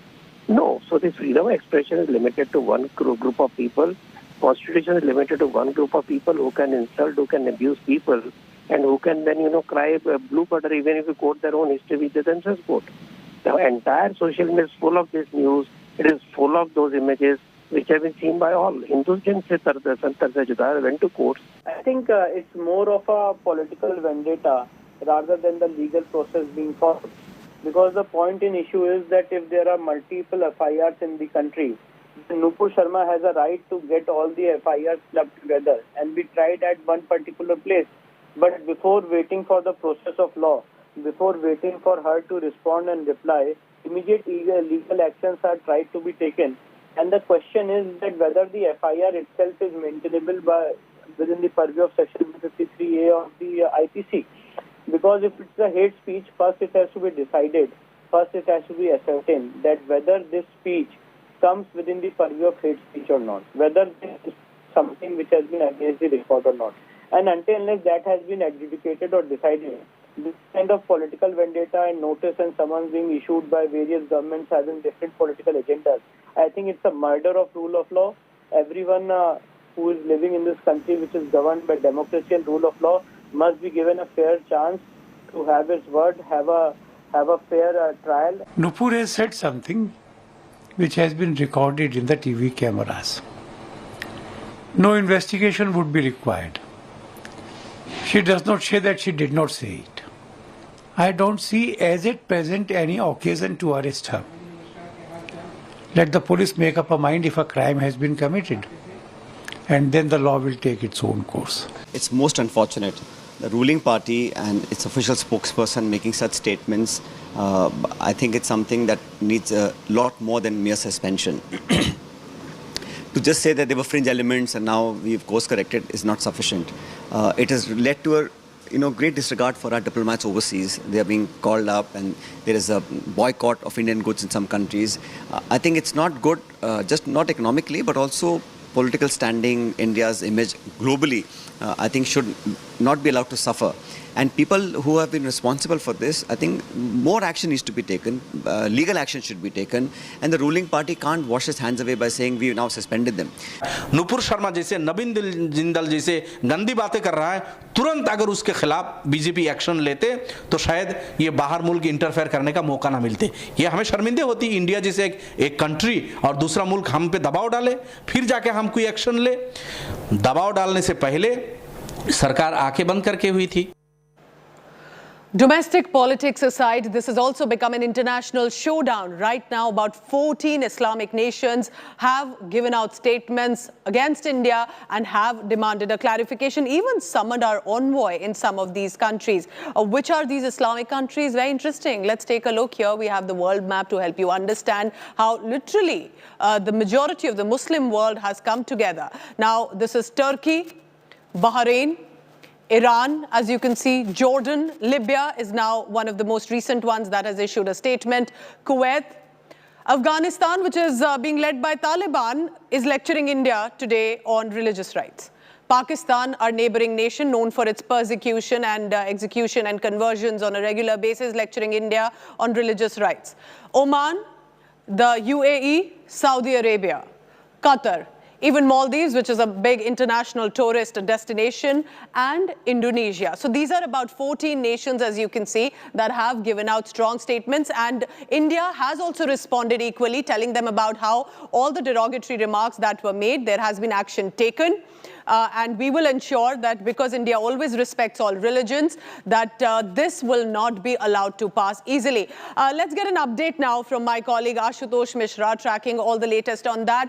Ashutosh, the government took a decision because there was so much international pressure that was building and there was a lot at stake. But it's very interesting about the countries that are reacting, because most of them, as we just showed to our viewers, are known for their own human rights violations. You know, there could be internal issues of those countries regards to the human rights violation. But remember, India has very strong ties with the Gulf nation, be it the economic trade or the bilateral relationship. And several diplomats, those who have served in Gulf and Middle East, believes that earlier, you know, pre-2014, the relationship with Gulf was seen how the relationship in Pakistan. But after 2014, after Prime Minister Modi's leadership, India has strengthened, strong relations with with these countries. So clearly, when there are certain statements or anything that happens which can, anger these countries, that India really cannot afford to. And particularly when something comes like, making statement as provocative as what recently been several BJP leaders have been done, particularly against Prophet Pagambar. These statements were bound to happen. And remember, this is not only about how these nations are responding. Of course, they are accused of violating human rights. But remember, more than it is also about the interest of more than 10 million Indians who are working in the Gulf nation. In fact, today I've been speaking to several people. There is a growing concern and, apprehension that since this all happened, there is a strong retaliation and response from these countries. What will be the repercussion on the Indian migrants, those who are working with the Gulf country, and hence almost everyone condemning the statement, but often they're praying for the peace and harmony that should prevail all the side, be it India or the Gulf country. Remember, the statement that was made by the OIC in Pakistan, India strongly rejected and condemned that. But when it comes to the Gulf nation, it is a strong relationship that cannot be compromised, particularly when these statements are being. And that's so exactly national interest there, specifically with regard to the fossil fuel, import of energy sources, all of that being considered here, and there is a political standing. Ashutosh, thank you very much for the latest on that. Now, remember, it's important to understand that why has India also ensured to, with responding to the statements coming in from these countries, has had a mature and a diplomatic stand. Now, there is a significance of India and West Asia relations. Most of these nations, as I just told you about, are located in that area. On top is world's third largest Muslim population comes from India. So it is the numbers also, and largely how is it seen across the world. For example, 30% of UAE's population consists of Indians who are working there, who've been living there for a while now, which means all of this is also interconnected. Let's now come to the business aspect of it specifically. India's business with the Gulf nation amounted to $87 billion in 2020-2021, which is about the year prior. This is the Gulf Cooperative Council, the GCC, which has different nations, including Kuwait and Qatar, and therefore the business dealings have been done of $87 billion, which means there is a certain strategy. So what is the strategy that has come here? The strategy is, remember that at this point, India's energy imports, the top source comes in from this region, specifically from the UAE, Kuwait area, and this West Asia region as top imports for energy are important for India. The strategic importance is also with Prime Minister Narendra Modi being frequently visiting some of these nations. There is a diplomatic friendship and connections that have been made. UAE, which was one of the recent countries to give out a statement and has been a friend of India, was one of the first countries, very interesting here, to support India when Article 370 was abrogated from Jammu and Kashmir. UAE had given a statement in support. So there is, of course, a lot at stake, whether it's political standing, diplomatic relations, business dealings, all of that has been taken into connotation here. I'm heading to a very short break, but when I return, let's get you the politics that is brewing on the other side. Lots more happening across the country, specifically with regard to the Rajya Sabha elections in Maharashtra.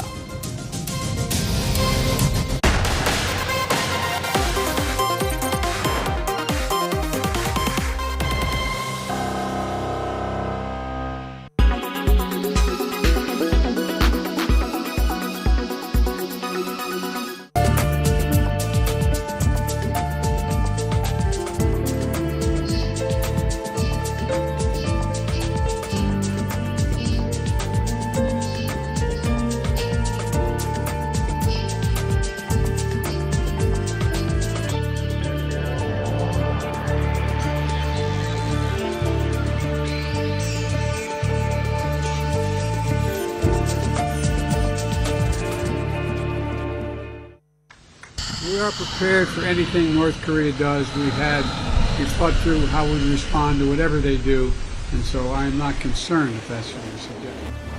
The US and South Korea did not shy away from showing their joint military prowess, launching 8 ballistic missiles into the sea as a reply to North Korean military provocations. The firing exercise lasted for 10 minutes, and the firings took place from South Korea's eastern waters. The missile drill was to show that the US and South Korea can respond swiftly and accurately. Earlier, North Korea had triggered the face-off by firing 8 short-range missiles over 35 minutes from at least 4 different locations. This would mark North Korea's 18th round of missile tests this year alone. The joint test firing comes right after President Biden returned from his South Korea visit, and it will be the first such joint drill between the two countries since 2017. Military intimidations from North Korea are far from new, and neither is North Korea's spat with South Korea as well as the United States. North Korea under Kim Jong-un has long condemned the Allies' combined military exercises as invasion rehearsals and often countered them with its own missile drills. The US, on the other hand, has vowed to push for additional international sanctions if North Korea conducts a nuclear test. However, these measures are dim as the UN members remain divided so far. Russia and China have vetoed a US-sponsored resolution that would have imposed additional sanctions on North Korea. It also seems Kim Jong-un is not going to fully surrender his arsenal. His government has so far rejected the Biden administration's offers for open-ended talks. Experts believe that these dormant conversations on denuclearization will soon turn to talks on mutual arms reduction.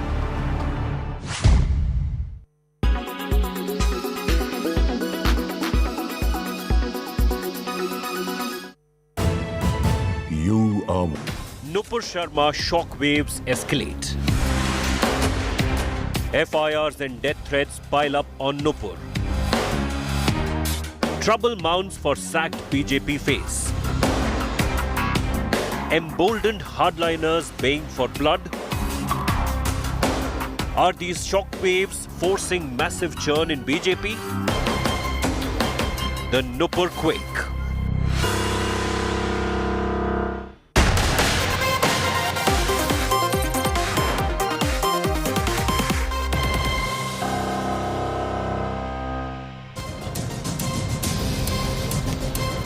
Welcome back. Let's now take you to the resort politics that has returned. So from Maharashtra to Rajasthan, the Rajya Sabha elections are prompting political parties, netas to huddle their MLAs in various five-star hotels. So in Maharashtra, for example, both Shiv Sena and the Bharatiya Janata Party are trying to lure their independent MLAs on their side. So clearly, five-star hotels are booked with our politicians just for emergency cases. Here's a report.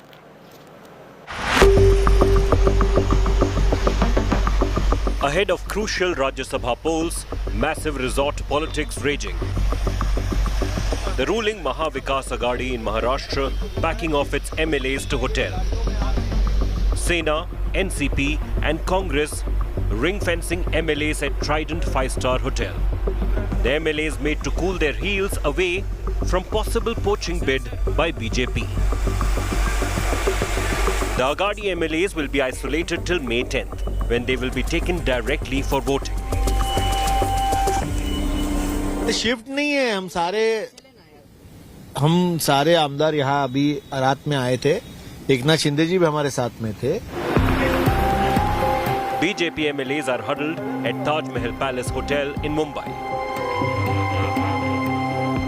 सेना को अपने विधायकों को बस में डालकर एक hotel पे लेके जाना पड़ रहा है. इसका मतलब साफ है कि शिवबंधन ये पूरी तरह से खत्म हुआ है. आप देख सकते हैं मुंबई का द रिट्रीट रिसोर्ट, यहाँ पे 25 शिवसेना के एमएलए को रखा गया है. बहुत जल्द जो है यहाँ से भी इन एमएलए जो 25 एमएलए यहाँ हैं अभी मौजूद हैं उनको यहाँ से भी शिफ्ट कर दिया जाएगा. सबसे बड़ा मुद्दा और सबसे बड़ा कारण यही होता है कि कोई एमएलए को बहका ना सके और अपनी तरफ खींच ना ले. Similar scenes played out in neighbouring Rajasthan, where it was the turn of opposition BJP to shepherd its MLAs to this Jaipur hotel after Congress. The MLAs guarded by senior leaders like State Party Chief Satish Punia and Leader of Opposition Gulab Chand Kataria.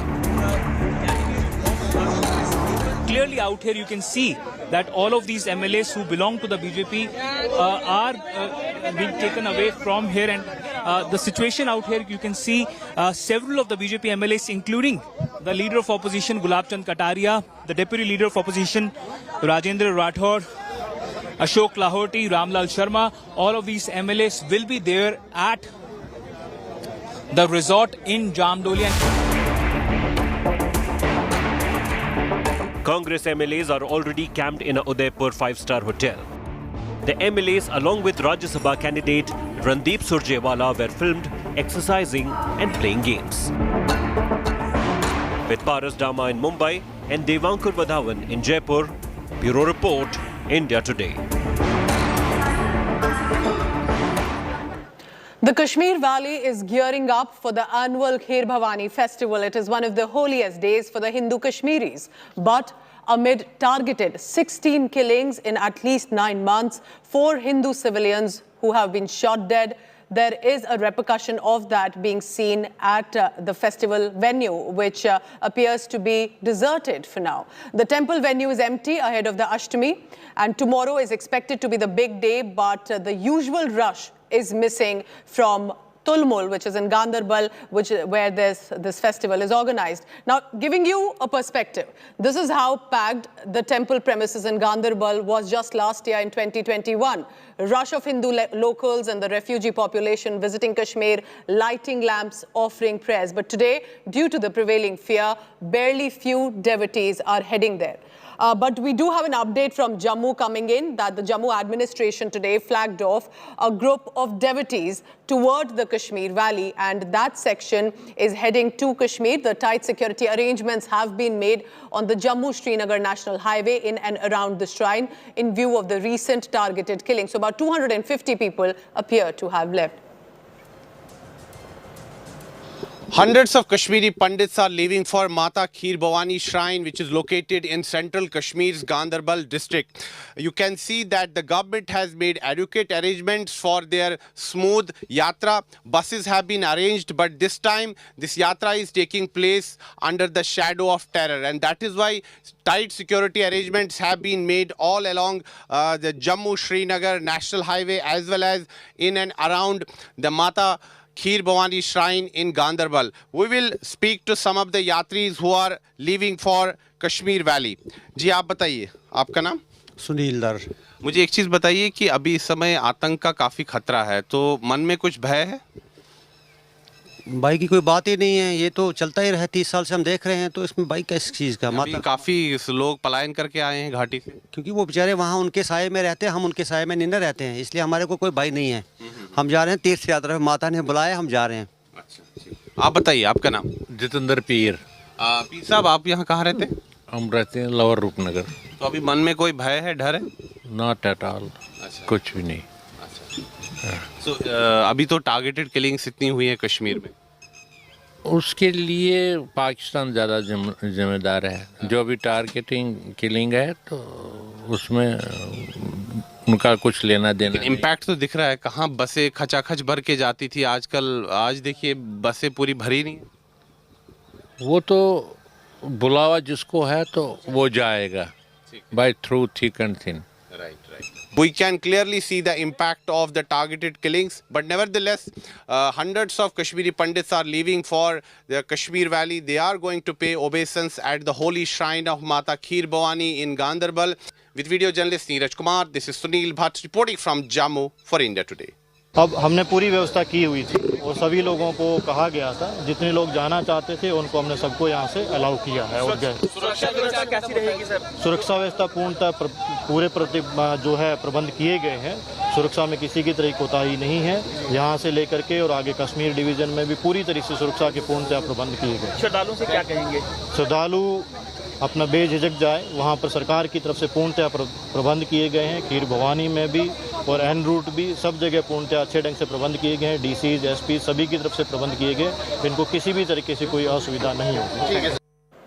Joining me in this live telecast is Ashraf Wani from Srinagar. Ashraf, because you've covered these pilgrimages for years now, what is the usual rush of devotees in previous years at the Tulmul, at the Kheer Bhavani festival? How many have arrived till now, this time? Are we expecting more, perhaps likely to be arriving by tomorrow morning? Pooja, as you mentioned in the start of the bulletin, the flavor, the kind of a crowd we see always in the Kheer Bhavani temple, everywhere that is not visible here in the Kheer Bhavani. But in fact, there is also a reason that the employees who were the main hosts for all those displaced Kashmiri Pandits from different parts of the country are boycotting this year's this Kheer Bhavani festival as a token of protest against the non-availability of security for the minorities in the Kashmir Valley.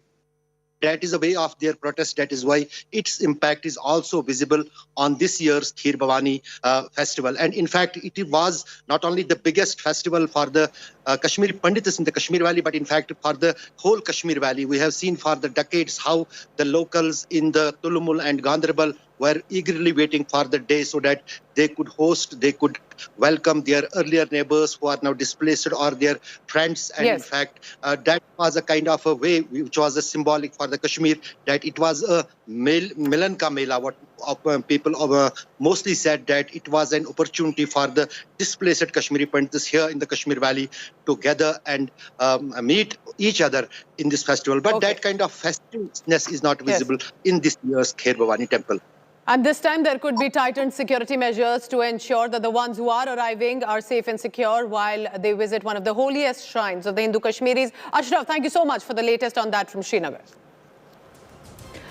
Time for a quick commercial break. Singer Ed Sheeran has delivered an emotional song for the Queen to close the Jubilee celebrations. I'll be getting you the latest on that after a very short break. That's a lovely song, a tribute from Ed Sheeran to Queen Elizabeth. The royal family was seen enjoying.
based on sort of experiences that I had growing up and being a young Muslim Pakistani growing up in Jersey. And, one of my old bosses got very excited about being like, oh, maybe there's like a version of a young Sana that we can play with. And me and G. Willow Wilson, the writer of the comic book, just developed this idea. And ultimately we knew we needed to tell an identity story about a young woman kind of looking at the world outside her window, where a bunch of really beautiful, powerful looking people were saving the day. None of them were brown. And so what does that say about who you are and how you perceive yourself? I think that's ultimately what we're really excited to tell. Well, it was a big honor and privilege to be part of the MCU and be able to translate or try to translate the vibrancy, the colorful world of Kamala Khan that was in the comic book into the real world. So that was great fun and being allowed by Kevin Feige and producers at Marvel to play with the animation aspect, which is different from the other shows and movies in the MCU. To get into her fantasy world, her dream world with that aspect, that was just great fun and unbelievable that we could really do that. Yeah, it's an absolute honor.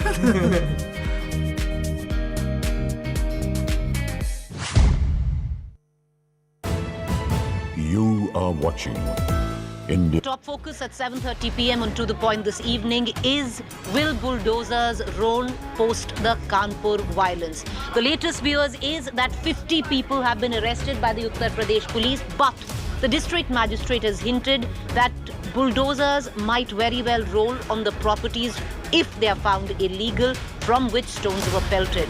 We are going to be joined by the DM of Kanpur at 7:30 p.m. this evening on To The Point. Do stay tuned.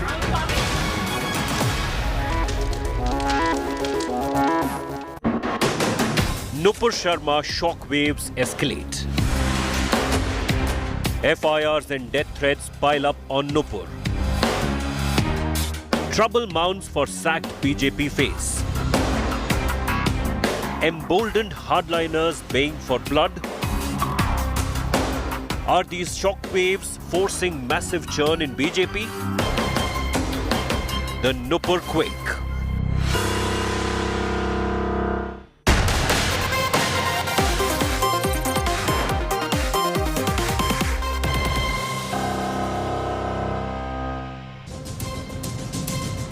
So we all saw those grand platinum jubilee celebrations of the monarch, Queen Elizabeth of the British royal family. And now one of the concluding headlines from that event was popular singer Ed Sheeran's performance. And here's why it is being referred to as a full circle moment for him. Very interesting here. Take a look at this. An emotional song from Ed Sheeran to the Queen. White lips, pale face, breathing in snowflakes, burnt lungs, sour taste. Ed Sheeran played his first single, The A-Team, in front of the monarch for her Diamond Jubilee concert in 2012. They say she's in the class 18, darling, just dive right in. And he was back again this year. I found a woman stronger than anyone I know. Ed Sheeran delivered an emotional song for the Queen to close the Platinum Jubilee celebrations. In fact, there was a montage of video clips of Queen Elizabeth through her reign that was aired while he sang a romantic ballad while playing the guitar. Your eyes, baby, I'm dancing in the dark. The performance was followed by the appearance of the Queen on her palace balcony to bring the 4 days of historic celebrations to a close. With you between my arms, barefoot on the grass, listening to our favorite song. Reports show how Ed Sheeran felt this was a full circle moment as he performed his 2017 hit Perfect that had the royals in tears.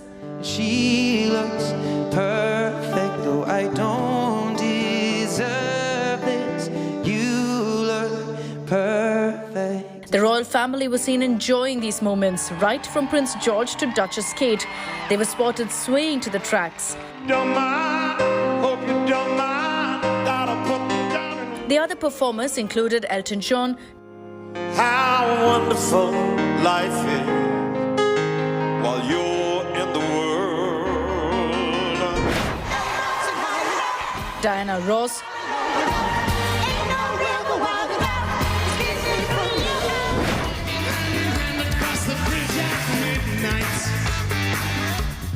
Duran Duran and Adam Lambert.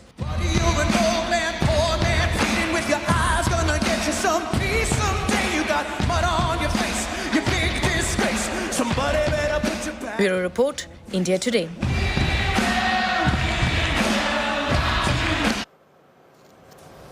Remember, the longest running monarch for the royal family of Britain. Wrapping up this bulletin for now. Thank you so much for watching. Coming up after a break at 7, we have the big political news coming in. This time, it's a massive cash and jewellery haul from Delhi Minister Satyendra Jain's aid house, where ED has recovered 2.8 crore rupees and 133 gold coins. It's become a massive BJP Aam Aadmi Party face-off. Don't miss it. Coming up at 7. Thank you for watching.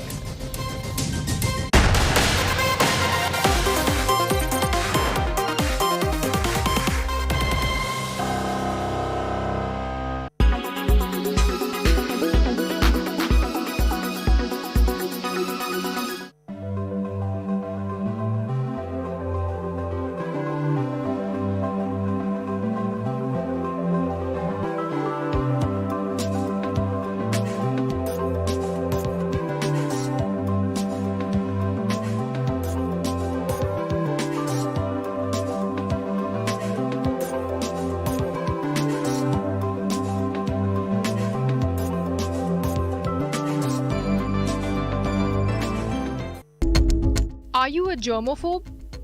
Do you freak out when things aren't clean? You may be able to clean things on Earth, but what about space junk? Did you know there are more than 9,800 tons of debris floating around Earth's orbit? Yes, you heard it right. Well, let us help you relax. A tow truck in space is using magnets to clean the space.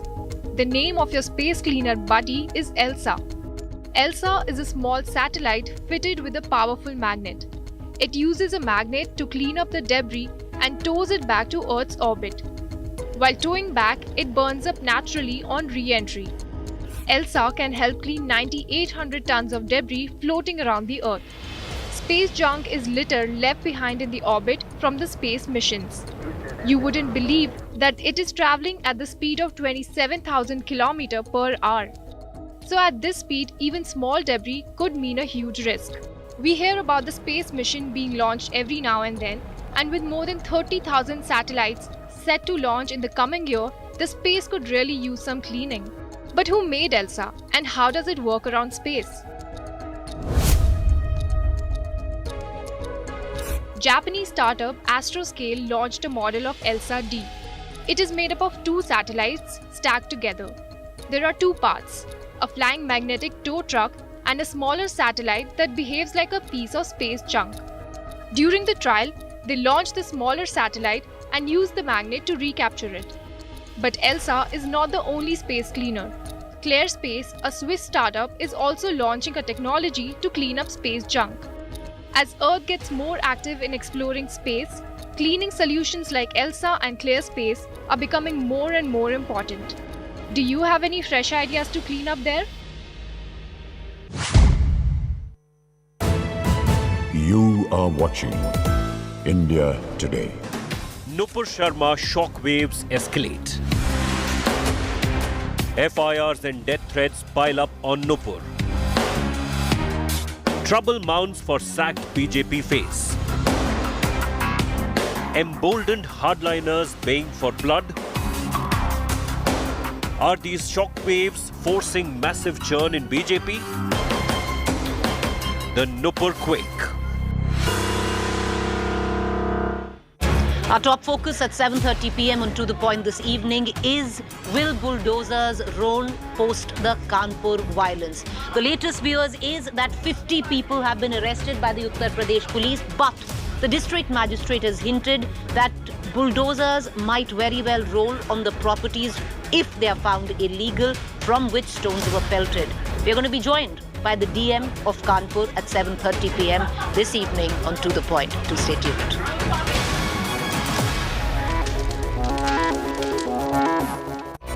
Presented by Aditya Birla Group, Big in Your Life. Co-powered by only OLX Autos gives the best price for your car.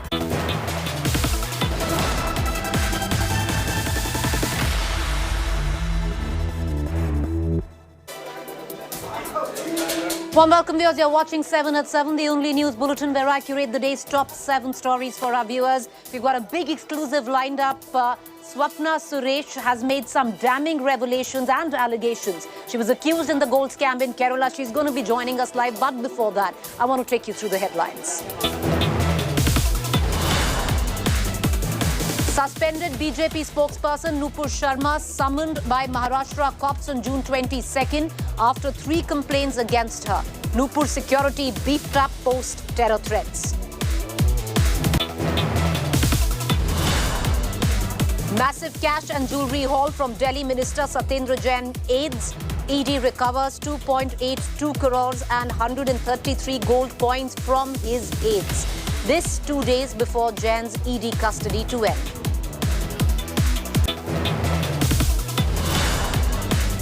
Nine days of murder of Sidhu Musewala. Congress MP visits family of the singer who fought last polls on Congress ticket. Gangster Kekda who tipped off killers after selfie arrested.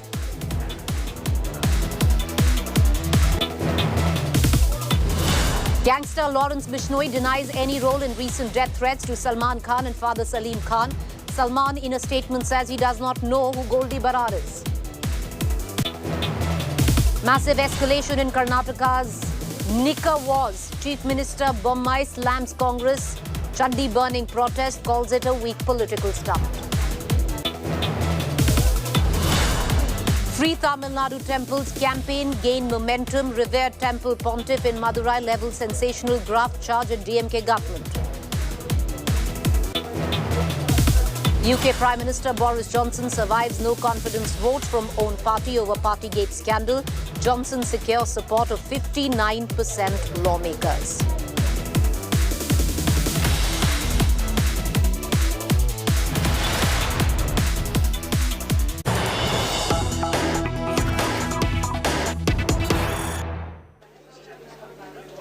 All right, viewers. Big news break coming in right now on India Today, which seems to suggest that Swapna Suresh, who was one of the main accused in the gold smuggling case in Kerala, has made some damning allegations against Chief Minister of Kerala, Pinarayi Vijayan, and his family. Swapna has accused the ex-Chief Minister's aide, M. Sivasankar, the Chief Minister, his wife, daughter, an IAS officer, Nalini Nattu, and former Minister K.T. Jalil. She said in 2016, Siva Shankar contacted me for the first time when Chief Minister was abroad and said that Chief Minister forgot a bag and that needs to be sent immediately. In that bag, there was currency. We sent the bag with a diplomat.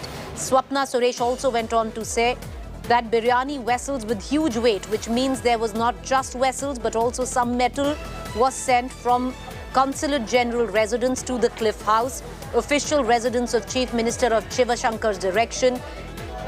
That's the latest that is coming in, viewers. Huge revelations that have been made, or rather damning allegations.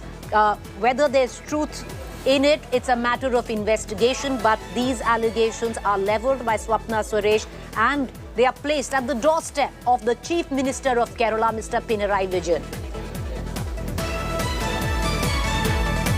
Way back in ഇതെല്ലാം തുടങ്ങുന്നത് എങ്ങനെയെന്ന് വെച്ചാൽ way back in 2016 Honorable Chief Minister ദുബായിൽ പോയ സമയത്താണ് ആദ്യമായിട്ട് ശിവശങ്കർ എന്നെ contact ചെയ്യുന്നത്. കോൺസുലേറ്റിൽ സെക്രട്ടറി ആയിട്ട് ഇരിക്കുന്നുണ്ട്.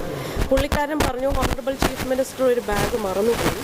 ആ ബാഗ് ഇമ്മീഡിയറ്റ് ആയിട്ട് എത്രയും പെട്ടെന്ന് ദുബായിൽ എത്തിച്ചു തന്നെ ആവണം. അങ്ങനെ നമ്മളുടെ കോൺസുലേറ്റിൽ ഒരു ഡിപ്ലോമാറ്റ് Ahmed Al-Duki എന്ന് പറയുന്ന ഒരു ഡിപ്ലോമാറ്റിൻ്റെ കയ്യിലാണ് ഈ ബാഗ് കൊടുത്തുവിടുന്നത്. ആ ബാഗ് കോൺസുലേറ്റിൻ്റെ ഒഫീഷ്യൽ കൊണ്ടുവന്നപ്പോൾ നമ്മൾ മനസ്സിലാക്കിയത് അതിൻ്റെ അകത്ത് കറൻസി ആയിരുന്നു. അങ്ങനെയാണ് ഇതെല്ലാം തുടങ്ങുന്നത്. All right, these are sensational charges, viewers, that have been leveled and they've been taken to the doorstep of the Chief Minister of Kerala. They've been leveled by Swapna Suresh, who's one of the prime accused in the gold smuggling case. She has not just alleged that that corruption charges leveled at the Chief Minister, but also involved the family of the Chief Minister as well.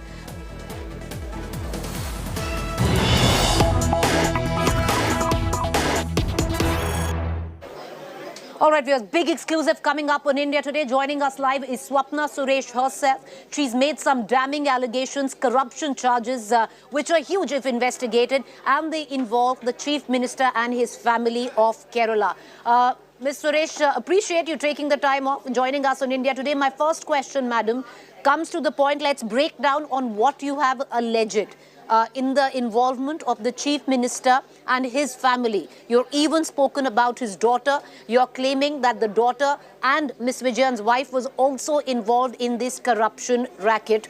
I want to ask you, you mentioned that a huge bag of cash after instructions from Shiva Shankar was for the Chief Minister. What makes you say that, sir? That, ma'am?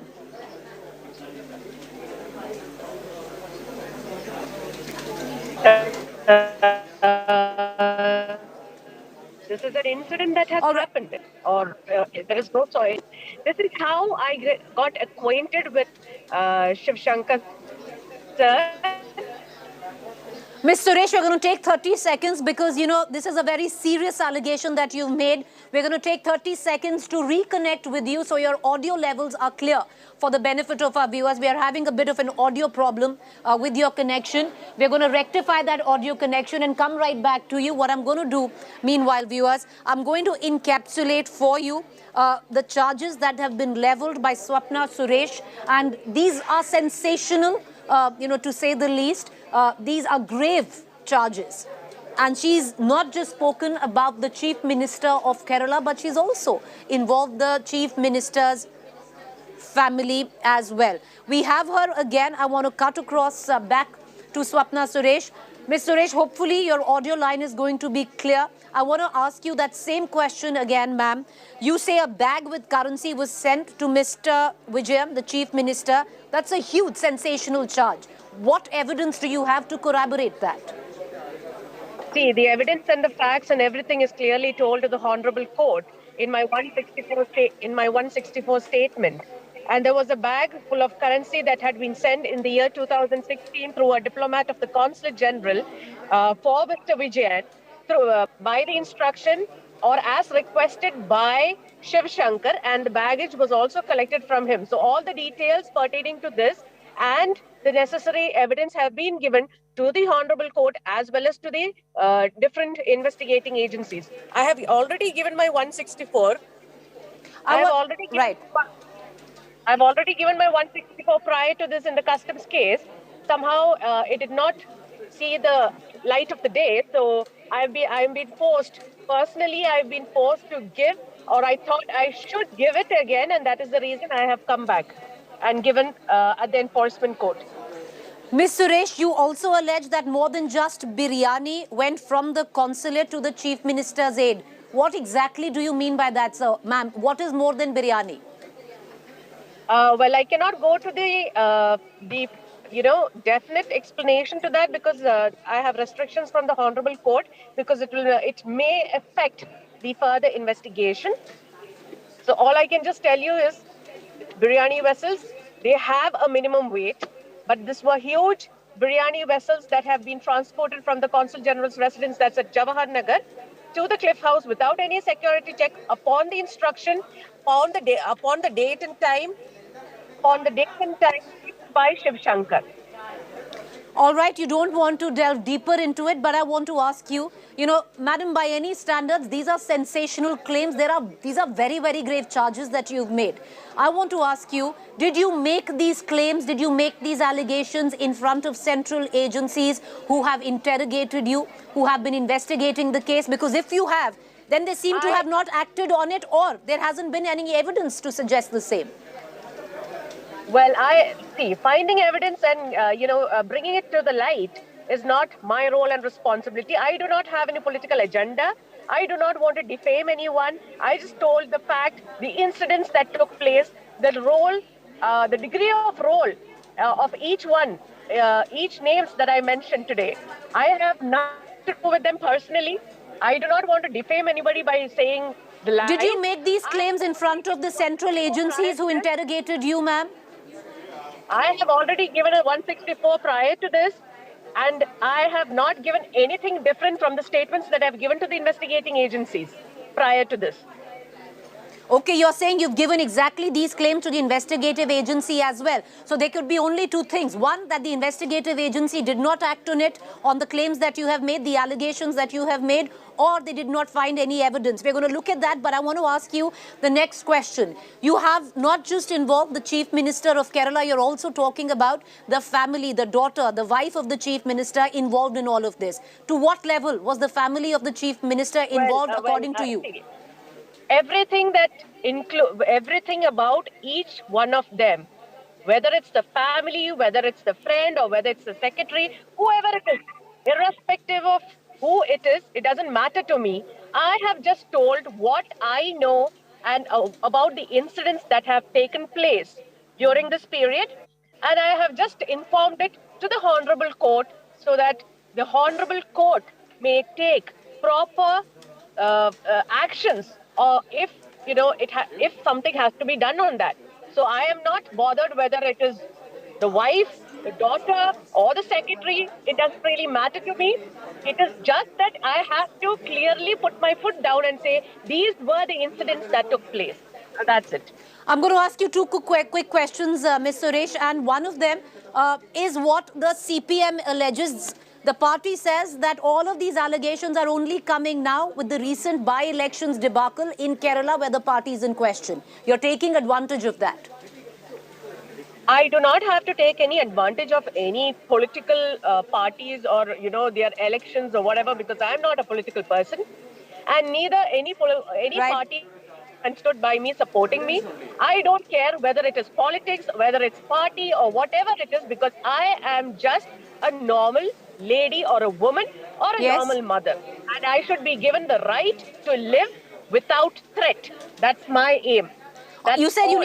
you said you want a right to live without threat. I want to ask you another quick question, ma'am. Till now, there's little clarity whether you have spoken with Chief Minister Pinarayi Vijayan on his own, or did he always interact with you through the virtue of his aides? Well, these details I have already given to the Honorable Court. And there will come a time, there will come a situation, there will come a proper time where I'll be able to give you more and more details in the coming days. Why do you say your life is under threat? What evidence do you have, ma'am, to suggest the same? I don't think I have to give any evidence to the media. I have already given enough and more reasons to the Honorable Court, and they're considering the protection factor of it. All right. Appreciate you taking the time out, Ms. Suresh, and joining us. Thank you there. You've put your point of view. Grave allegations, sensational to say the least. Is there any meat in them? Is a matter of investigation. We're going to leave it at just that. Moving on right now from the big exclusive there, I want to cut across to the other big developing story that we are tracking, and that is the health minister in question, where Delhi Health Minister is concerned, Satyendra Jain. The ED viewers has said that an amount of 2.82 crore cash was recovered from the aid of Satyendra Jain, as well as 130 gold coins and biscuits, gold biscuits have also been recovered from Satyendra Jain. The aides, in fact, not Satyendra Jain in person, but the aides of Satyendra Jain. There's no mention on who these aides are, how has this amount of cash, the gold coins, the gold biscuits, how have they been recovered? We're going to try and get in a larger understanding. We're going to cut across to our reporter. Munish Pandey joins us live. Munish, give us details. Who are the aides that are being talked about, that Satyendra Jain's aides, on them was found 2.82 crore of rupees and all these gold coins and biscuits? How are they associated with Satyendra Jain? Yeah, well, Preeti, Satyendra Jain is already in the custody of Enforcement Directorate, and what the sources within the agency have told India Today that while they were investigating this case, they got to know about certain people who are business associate of Mr. Satyendra Jain. After getting that information, yesterday, 7 locations in the national capital, those locations were searched. Now, according to ED, these are the business associates of Satyendra Jain, including a residence of Vaibhav Jain and Ankush Jain. And Vaibhav Jain and Ankush Jain are linked to those companies which were allegedly involved in laundering of 16 crore rupees by Satyendra Jain and his family members. So these premises are linked to the business associates of Satyendra Jain. Now what ED claims that during these searches they have recovered more than 2.82 crore rupees in cash, and apart from that they have also recovered gold jewelries, including 133 gold coins. Now, Satyendra Jain... Aides were involved, and what is the proximity in terms of closeness to Mr. Jain and his family?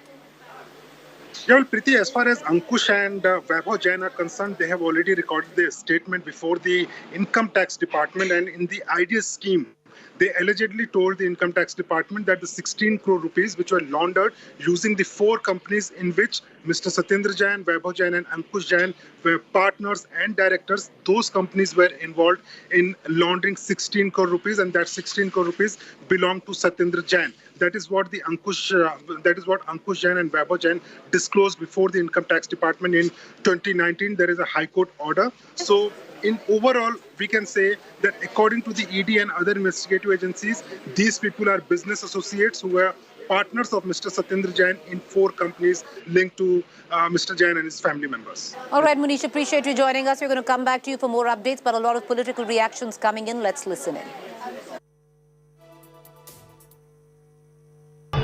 Bharat शर्मिंदा हो रहा है आपके कारण।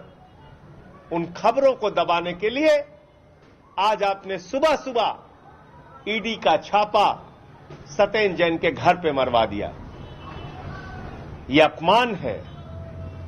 एक अच्छे, एक ईमानदार स्वास्थ्य मंत्री का भी 5 दिन तक कुछ नहीं मिला, कह दिया एफआईआर नहीं, कोई कंप्लेंट नहीं, तो अब पहुंच गए सत्येंद्र जैन के घर पे, उनके पत्नी को, उनके परिवार को, उनके बच्चों को वहां अपमानित करने का काम कर रहे हैं। और आप सारे लोग जानते हैं ये पहला मौका नहीं है। सीबीआई का, ईडी का, आईटी का छापा सत्येंद्र जैन के घर पे बहुत बार पड़ चुका है, पहले भी पड़ चुका है, लेकिन कभी कुछ हासिल नहीं हुआ, कभी कुछ नहीं मिला। ये है वो ईमानदारी का प्रत्यक्ष प्रमाण जो अरविंद केजरीवाल दावा करते हैं अपने पार्टी की ओर से। अरविंद केजरीवाल के सबसे खास आदमी सत्येंद्र जैन उनके करीबियों से और उनसे 2 करोड़ से ज्यादा का कैश और लगभग 2 किलो सोना, 133 गोल्ड कॉइन्स बरामद हुए हैं। ये उनकी ईमानदारी का प्रत्यक्ष प्रमाण है। Viewers, I'm going to shift focus to the other big political controversy that is peaking as we speak, and that comes at the back of the suspension of Nupur Sharma, now of course suspended from the BJP but the party spokesperson. She has been summoned by the Mumbai Police on 22nd June. Cases have been registered against her in Mumbai and Thane. Nupur has been summoned to record her statement. This is in case of a case which was lodged, FIR by Raza Academy for insulting religion. In Mumbai, Mohammad Gufran Khan, a teacher, has also complained against Nupur Sharma. Meanwhile, Delhi police has beefed up her security in midst of threats. Nupur's security was increased after terror group Ghazwatul Hind issued a threat to the BJP government. The diplomatic fallout over Nupur Sharma's Prophet Muhammad comments also continues. UAE has now become the latest country to condemn the comments made by Sharma during a TV debate.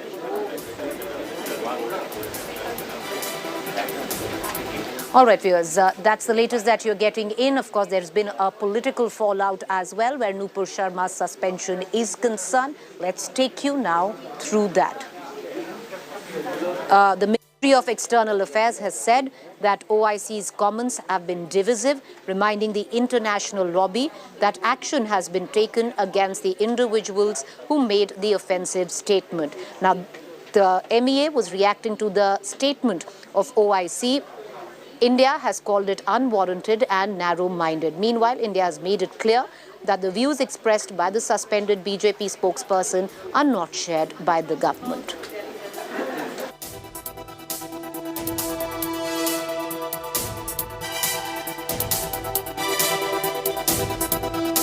All right, viewers, let's now get you the very latest in Salman Khan's alleged death threat. This is what Salman Khan had to say on it.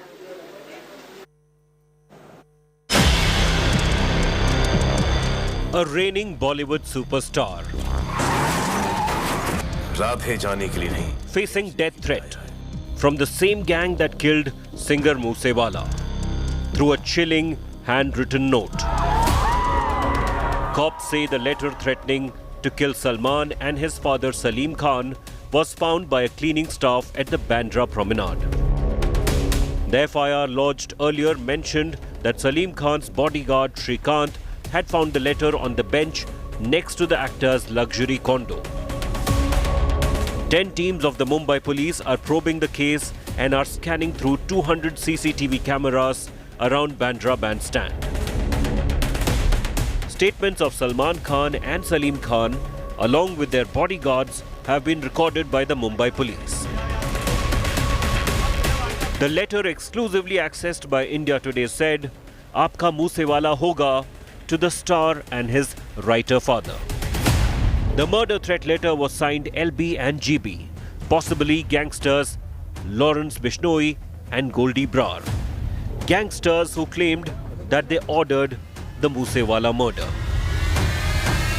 Gangster Lawrence Bishnoi, however, denied all allegations of his involvement, telling Delhi police during his grilling that he did not give the recent death threat.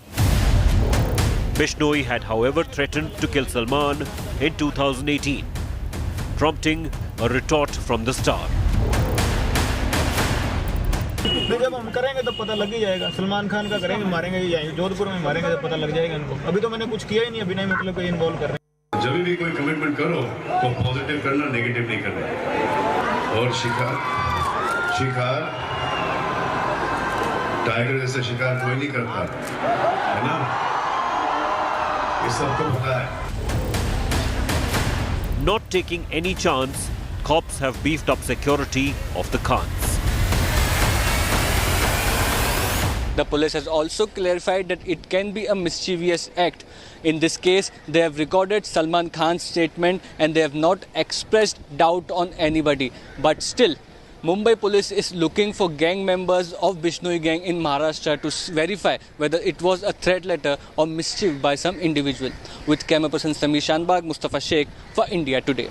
All right, let's get you the very latest coming in from England. The latest, viewers, is that Prime Minister Boris Johnson won a no-confidence vote. This is how it all entailed. I can announce that the Parliamentary Party does have confidence. British Prime Minister Boris Johnson survived a confidence vote on Monday, but a large rebellion in his Conservative Party leaves him with a struggle to win back support. We're going to bash on. We have a huge agenda and we're going to get it done. Despite the victory, the vote was a blow to Johnson, with 41% of his lawmakers casting ballots against his leadership, after months of scandals and gaffes that have raised questions over his authority to govern Britain and knocked his standing among the public. Johnson has tried to move attention away from the Partygate scandal for weeks after it came to light that he and staff held alcohol-fueled parties in his Downing Street office and residence while the rest of Britain was under strict COVID-19 lockdowns.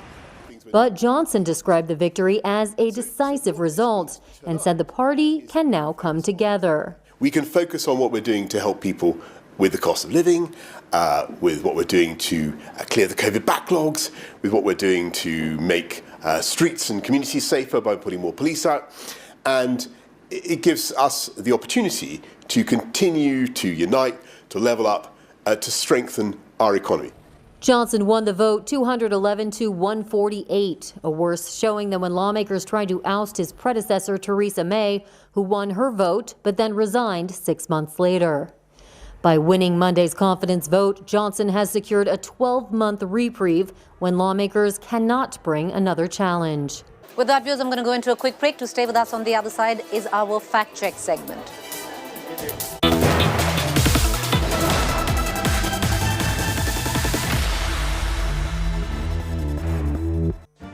Make your media plan smarter with India Today Live TV on your connected devices. Amplify your brand with 100 million smart internet viewers. To advertise, mail us at sales@aajtak.com or call 9999892171.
You are watching.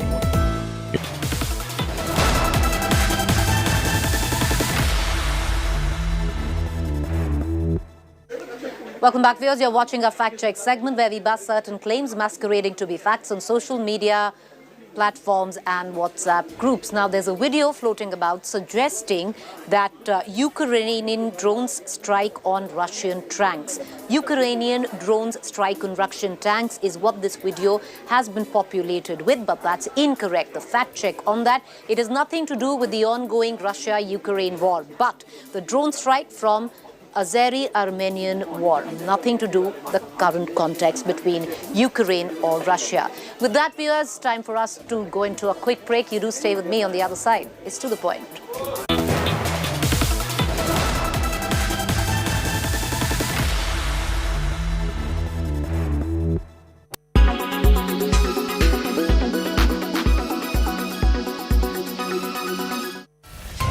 A contagious infection in Kerala has triggered a fresh health scare.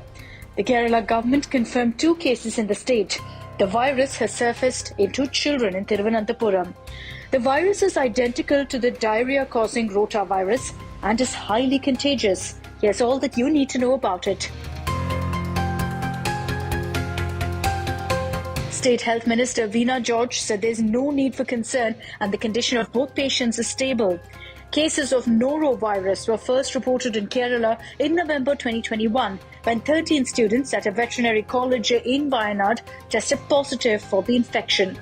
The government took immediate action and brought it under control. No further spread was reported after that.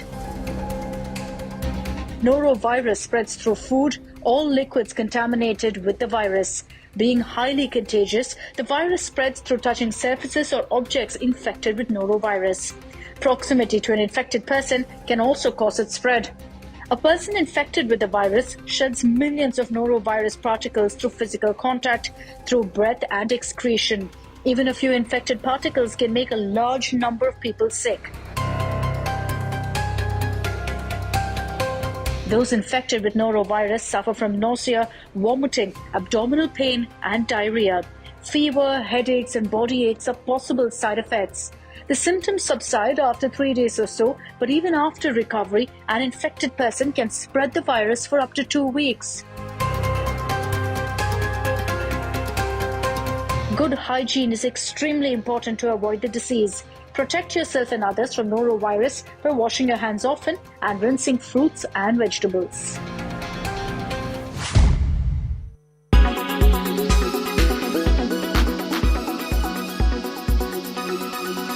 Make your media plan smarter with India Today Live TV on your connected devices. Everyone's busy finding what's trending. You're busy finding out why. India Today, for those who research before reacting. Download the India Today app now. Make your media plan smarter with India Today Live TV on your connected devices. You are watching. Our top focus at 7:30 p.m. on To The Point this evening is, will bulldozers roll post the Kanpur violence? The latest viewers is that 50 people have been arrested by the Uttar Pradesh police, but the district magistrate has hinted that bulldozers might very well roll on the properties if they are found illegal, from which stones were pelted. We are going to be joined by the DM of Kanpur at 7:30 p.m. this evening on To The Point. To stay tuned.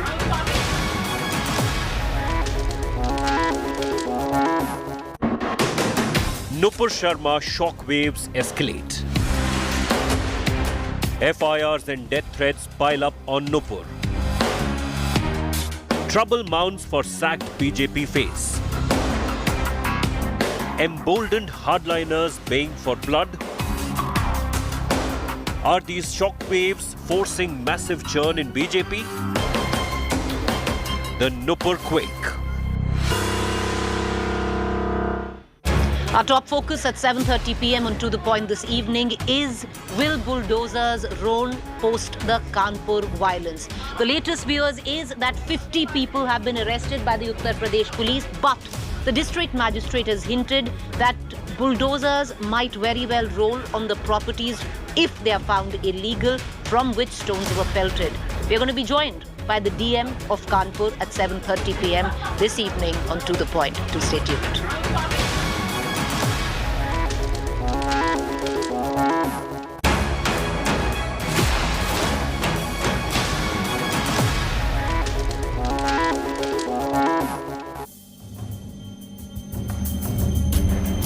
Warm welcome, viewers. You're watching To The Point. I'm Preeti Chaudhary. What you see on your television screen were posters that were put forth by the UP police of what went down in Kanpur, viewers, on the 3rd of June. This was Kanpur, Uttar Pradesh, 3rd of June, a violent communal clash between two communities.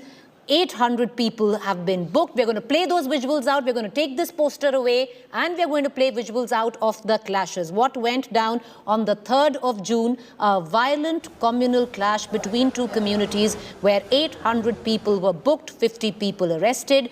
Posters of 40 accused were plastered. Now, in midst of all of this, the news that is coming in is that there is now a clear indication. Bulldozers could very well roll in Kanpur Old City, on the buildings in the Old City from which stones were allegedly being pelted. As per the administration, a list of 147 buildings is being drawn and an investigation is being carried out if there is illegal construction involved.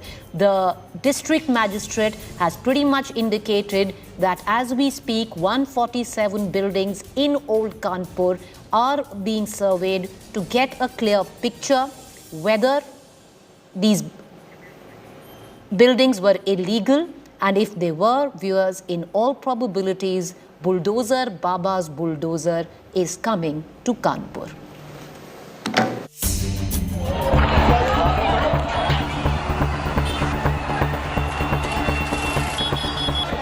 Kanpur, Uttar Pradesh, 3rd June 2022. A violent communal clash between two communities. 800 people booked, 50 people arrested, posters of 40 accused plastered. In midst of claims and counterclaims, there is now a clear indication. Bulldozers could roll in Kanpur, on the buildings in the old city from which stones were allegedly being pelted. As per the administration, a list of 147 buildings is being drawn and an investigation is being carried out if there is illegal construction. देखिए KDA अपने इस कार्रवाई को अंजाम दे रहा है। लगातार KDA ने चमनगंज और बेकनगंज एरिया में पूर्व में भी प्रवर्तन किया है, लेकिन अभी इस पर्टिकुलर इंसिडेंट के बाद बहुत ही सघन रूप से इस पे इंटेंसिव प्रोग्राम बना के केडीए कार्रवाई करेगा और निश्चित ही जो लोग इलीगल एनक्रोचर्स हैं उनके विरुद्ध में जो भी कार्रवाइयां लीगली प्रोसीड करने की हैं वो की जाए। The local Qazi claiming that residents are being unfairly targeted because of their religion has now issued a veiled threat if bulldozers roll in the old city of Kanpur. अगर इस तरह की कोई कदम उठाए गए तो फिर सर पे कफन बांध के लोग निकल भी आएंगे मैदान में। ज़्यादा दिन इंतजार नहीं कर पाएंगे। अब ज़ियादती की इंतहा, सब्र का इंतहा हो रही है। अगर मतलब होना है तो फिर ठीक है वो। On June 3rd, clashes broke out between two communities in Kanpur. The reason, a protest against BJP spokesperson Nupur Sharma for her remarks against Prophet Muhammad. Crowds of protesters resorted to stone pelting during a Bandh call observed by members of the Muslim community. As per the UP police, allegations of links between Islamic outfit PFI and the violent protest are also being probed. The cops working on a four-pronged investigative pitch. Who was involved in the stone pelting conspiracy? Who all were pelting stones? Where do the stone pelters live? Is there involvement of a political angle that instigated violence? The main question, was the violence premeditated or pre-planned? Political connection अभी जुड़ा है क्या इसमें? किसी party का ऐसा हो कि प्रोवोक किया गया हो इस द्वारा इस तरीके से? ये तो हम लोगों ने देखा है, कुछ फोटोग्राफ्स आ रही हैं, तो वो भी विवेचना का प्रश्न है, उस पर भी कार्रवाई आगे चल रही है, क्योंकि ये जानबूझ के घटना कारित कराई गई और की गई जिससे कि शांति व्यवस्था की स्थिति उत्पन्न हो। While the communal pot still continues to simmer in Kanpur, the big question, will Baba's bulldozer roll in Kanpur? Will action be taken against only one community or both involved? And what will be the pushback? Bureau Report, India Today. Viewers, I want to cut across right now to the DM, the District Magistrate of Kanpur. She's joining us live. Neha Sharma is the DM of Kanpur Nagar. Many thanks, Ms. Sharma, for joining us this evening. बहुत शुक्रिया कि आप हमसे जुड़ी इस show पर। सबसे पहला यही सवाल करूंगी नेहा जी कि are things in control now? क्या अब चीजें नियंत्रण में हैं? यस प्रीति जी, अभी बहुत स्थिति नियंत्रित है, पूरी चीज़ें जो है वो कंट्रोल में हैं और जिन पर शिकंजा कसा जाना है उस पर भी कार्रवाइयाँ आगे हम लोग उसी तरीके से कर रहे हैं। सामान्य स्थिति है, नॉर्मलसी रिस्टोर हो चुकी है और सतर्कता बढ़ती जा रही है। नेहा जी, क्या हुआ? What instigated the violence? क्योंकि ये 3 जून का वाकया है, अभी तक कुछ पुख्ती हो पाई है that what exactly started the fire, the violence? देखिए, इंस्टिगेशन के पीछे तो एग्जैक्टली पुलिस का जो इन्वेस्टिगेशन है वो इसको फाइनलिटी देगा, लेकिन जो प्राइमा फेसी नज़र आया है वो यही आया है कि एक गुट जो है जो बाजार बंद का आह्वान लेकर के जिन्होंने इस बात को रखा था और जुमे की नमाज के बाद ये ग्रुप वहाँ से जिस रास्ते गुजर रहा था तो उन्होंने शॉप्स को बंद कराने का प्रयास कुछ करता हुआ नज़र आया है वीडियो फुटेजेस में, और उस प्रयास में वो उसमें उनको सफलता नहीं मिली, उसमें उनको एक एजिटेशन भी मिला। तो उसको लेकर के ये दो पक्षों के बीच जो एक आमना सामना शुरू हुआ and which took a violent turn of this nature. जी, ये दो गुटों में आमना सामना शुरू हुआ, बट नेहा जी क्या ये प्री मेडिटेटेड था, प्री प्लान था? क्या इसकी साजिश पहले से रची गई थी? क्या इसमें पॉलिटिकल पार्टीज इन्वॉल्व हैं? बहुत सारे सवाल हैं जिनकी पुख्ती पुलिस तो कर रही है, कह रही है कि ये प्री मेडिटेटेड था। देखिए, ये पुलिस इन्वेस्टिगेशन में इस चीज़ की फाइनलिटी, मैं इस बात को बार बार इसलिए रिट्रेट कर रही हूँ क्योंकि इन्वेस्टिगेशन अभी भी अंडरवे है, it is not final as of now. तो प्री मेडिटेटेड था या नहीं था, इस पर मैं बहुत ही फाइनलिटी के साथ कमेंट नहीं कर पाऊंगी, लेकिन निश्चित तौर पे आवाहन तो था ही, और आवाहन जब था तो इसका मतलब है कि कुछ ना कुछ थॉट प्रोसेस इसमें था। नेहा जी, एक ये सवाल है जो एक और सवाल की मतलब दो सवाल आंसर करता है, क्योंकि एक जो गुट है वहां पर कह रहा है कि भाई ये पथराव बिल्डिंगों के ऊपर से हुआ, प्री मेडिटेटेड था, वहां पे पत्थर इकट्ठे किए गए थे, और यही बिल्डिंग्स जो हैं अभी उनमें से 147 बिल्डिंग्स आइडेंटिफाई की गई हैं कि यहां से पथराव हुआ है, ऊपर से हुआ है, और ये अब इनके लीगैलिटी या लीगल हैं इलीगल हैं उसकी पुख्ती की जाएगी। आपकी तफ्तीश के बाद, in terms of after your investigation, has it been found that stones were all thrown from the top? The stone pelting happened from the top and not from the front? See, it was majorly from the ground, लेकिन कुछ एक video footages हम लोगों के सामने भी आए हैं जिसमें कुछ ऊपर से स्टोन थ्रो करते हुए भी नजर आ रहे हैं। लेकिन जब हम लोग, क्योंकि मैं खुद भी मौका वारदात पे थी, तो आई कुड सी ज़्यादा हम लोग जो फेस कर रहे थे वो सामने से पेल्टिंग फेस कर रहे थे, तो लार्जली ओवर द ग्राउंड। लेकिन एक दो वीडियोस आए हैं और कुछ जगहों पर स्थिति शायद अंदर की गलियों की तरफ ऐसी स्थितियां थी। नेहा जी, इसमें ऑपरेटिव पार्ट तो ये भी होता है जो आपने बोला था लार्जली फ्रॉम द ग्राउंड, पर मैं आपसे एक और सवाल करूंगी कि now is there a list that is been created? Is there a list of 147 buildings where at least the police says that on top of which stones were collected and stone pelting was going on, and those 147 buildings will now be investigated for illegality, and if there is illegal construction then bulldozers will roll. Is there a list? कोई list अभी तैयार हो रही है क्या इन buildings की? देखिए, identification naturally is the genuine course में इन्वेस्टिगेशन के आगे बढ़ाने में ये निकलना ज़रूरी है कि कौन सी बिल्डिंग्स थी, उन बिल्डिंग्स में कौन लोग रह रहे थे जिन्होंने ऊपर से पेल्टिंग की, तो ये तो एक इन्वेस्टिगेशन का पार्ट है ही। साथ ही साथ में because it's a very hugely congested area और ये कानपुर का ओल्ड कानपुर का हिस्सा है, तो इसमें कुछ अवैधानिक निर्माण इफ़ दे एमर्ज आउट तो उन पर भी कार्रवाइयाँ जो निरंतर कर रहे हैं के लिए लगभग 1-1.5 महीने से कर रहे हैं, पर इसमें हम लोगों को और सघन और इंटेंसिफाई करके कार्रवाई करने की आवश्यकता लग रही है। नेहा जी, बस एक लाइन में सवाल करूंगी क्योंकि ये लिस्ट आप तैयार कर रही हैं, आपको आदेश दिए गए हैं। Will bulldozers roll in Kanpur? क्या कानपुर ओल्ड सिटी में अब आगे बुलडोजर चलेंगे जो इलीगल बिल्डिंग है, जो अवैध बिल्डिंग है?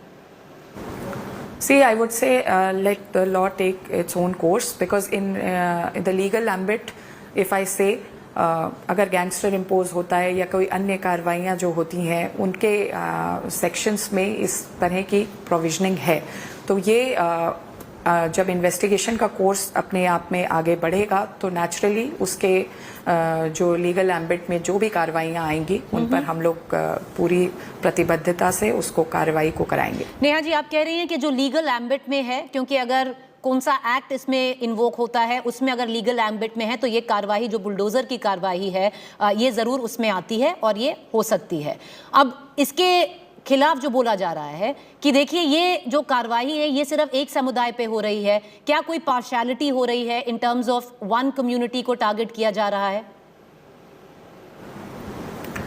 एब्सोल्युटली, ये एक बात मैं पूरी प्रमुखता से रखना चाहूँगी कि पूरी निष्पक्ष कार्रवाई हुई है, क्योंकि कार्रवाई के दौरान जब मौका वारदात पे हम थे तो वहाँ पर जो पुलिस ने जिन लोगों को नैप किया उसमें ऐसा कोई वो नहीं था कि जो किसी एक समुदाय विशेष का था। जो भी पेल्टर था, जो भी उपद्रवी वहाँ मौजूद था, उसको उठाया गया, उसको नैप किया गया। और ये वीडियो विजुअल्स पर आधारित है, जो भी पोस्टर्स बनाए गए हैं, तो इनमें किसी प्रकार का मैनिपुलेशन या पक्षपात होना अपने आप को पुष्ट नहीं करता है। तो ये बात का मैं पूर्णतः खंडन करना चाहूँगी एंड आपके माध्यम से भी इसको पुट अप करना चाहूँगी, क्योंकि ये अपने आप में बहुत बड़ा चैलेंज थ्रो करने की कोशिश कर रहे हैं। कुछ लोग हमारी कार्रवाइयों को, निष्पक्षता को जो प्रश्न चिन्ह लगाने की कोशिश कर रहे हैं, उनको ये बताना चाहूँगी कोई भी जो कार्रवाई है वो साक्ष्य विहीन नहीं है, वो इफेक्टिवली एविडेंस से कोरोबोरेट होकर कार्रवाई की गई है। नेहा जी, आप कह रही हैं जो कार्रवाई हो रही है बिल्कुल निष्पक्ष है, बिल्कुल इम्पार्शियल है, पर जो पोस्टर्स की आप बात कर रही हैं वहाँ के जो एक समुदाय है, अब उसको नाम ही दे देते हैं, जो मुस्लिम समुदाय है, वो कह रहे हैं कि देखिए ये पोस्टर आपने 40 लोगों का लगाया, इनमें 40 के 40 मुसलमान हैं। ऐसा तो नहीं है कि सिर्फ मुसलमान ही पथराव कर रहे थे या वही मतलब क्लैशेस में इन्वॉल्व थे। आप, क्योंकि एक और सवाल उठाया जा रहा है इसके साथ, वो कहा जा रहा है नेहा जी कि जो 50 लोग अरेस्ट हुए हैं ये ज्यादा से ज्यादा मुस्लिम समुदाय से हैं। क्या ये सही है या गलत है? अभी ये डेटा मेरे सामने इस तरह से नहीं है कि सामुदायिक रूप से किस कम्युनिटी के थे, लेकिन जो भी कार्रवाई हुई है, एज आई पॉइंटेड आउट, ये उस सभी उपद्रवियों के विरुद्ध कार्रवाई हुई है, कोई समुदाय विशेष के विरुद्ध नहीं है। नेहा शर्मा जी, आप डीएम है कानपुर की, बहुत शुक्रिया, आप हमसे जुड़ी, हमसे बात की और आपने अपना जो आपका पॉइंट था, the point that you raise, that you want to make it clear to the people of Kanpur that there is no impartiality in terms of the way the investigation or the probe is being carried out. I hope that message reaches out, and let's hope that message filters down not just in letter but in action right to the ground where Kanpur, Nagar, Old City is concerned, where these clashes took place. I want to now cut across to our two panelists. They've been very patient. They've been waiting on while we spoke to the DM. I appreciate Rajat Sethi, author and political analyst, and Ashutosh Verma, spokesperson, Samajwadi Party, joining us this evening. The question that is being raised right now is, will bulldozers roll in Kanpur? And if they do, will they target one particular community? Because that is what this one local community fears. However, the DM just came onto our channel and said there is no partiality in the probe. Rajat Sethi, I'll just ask you one quick question. Should bulldozers at the back of what went down in Kanpur roll in Old City of Kanpur? Should buildings be identified and then action be taken if they are found illegal? So Preeti, thank you for having me. I hail from Kanpur, and knowing the old Kanpur area, the Baconganj area, which was the epicenter of all the rioting that happened, the entire old Kanpur area is known for illegal encroachment. The KTA, the Kanpur Development Authority, has been, carrying out periodic operations to clear up the area which has been wrongfully, taken up. But remember that this trigger of this rioting is going to further expedite, because there were petrol bombs which were hurled from the rooftops of some of these encroached buildings. And I'm sure that there are now enough grounds, because it has now directly resulted in public nuisance. It has directly resulted in causing harm to the public at large, and also to the state administration. I think the state administration has more than sufficient grounds to go after all the illegal encroachment that is there in the entire old Kanpur area, and not just Baconganj alone. They should get rid of this huge nuisance. Kanpur, for past 30-40 years, has always been at the epicenter of rioting. It has only been in the past 6-7 years that we believe that the riots have calmed down in Kanpur because of strict administration. Therefore, the buck now stops with the government, the district administration, to ensure that Kanpur, the bad old days of rioting, does not rear its head again in this city. All right. I want to bring in now the Samajwadi Party spokesperson, Ashutosh Verma. Mr. Verma, the fact is, with what Rajat Sethi said, if there is illegality found, then why shouldn't bulldozers roll? Why should we then look at it and make it communal? Though the action would happen after the rioting, mostly it's one particular community that lives in the old city. But, should one not take legal action because it's one community? So Preeti, I have also been in Kanpur. I have a graduation from the Kanpur Medical College and remained there for 6 years, and I know about the Kanpur well, as Rajat said. Since 1995, excluding one period, the Kanpur Municipal Corporation is ruled by Bharatiya Janata Party, I think last 3 terms was by Bharatiya Janata Party. Mayor was there, so the illegal encroachment was still there. But now, since the Bharatiya Janata Party are doing something which can ignite the social fabric and it can disturb the social fabrics, if the communal forces are there, it should be dealt with bravely by the Superintendent of Police, the Commissioner, and the Police Authority. I do agree, but just targeting a single majority and not knowing what is the cause of this violence, who was behind this violence, and how did it erupt. The reason was how the intel was failed when the president was there, when the prime minister was about 90 kilometers away from the city. It could happen even in Lucknow also. So it is total failure of the Yogi government, the total failure of intel which hasn't happened. And I just very shocking that they are now doing that just to overrun all these things and not accepting their failure.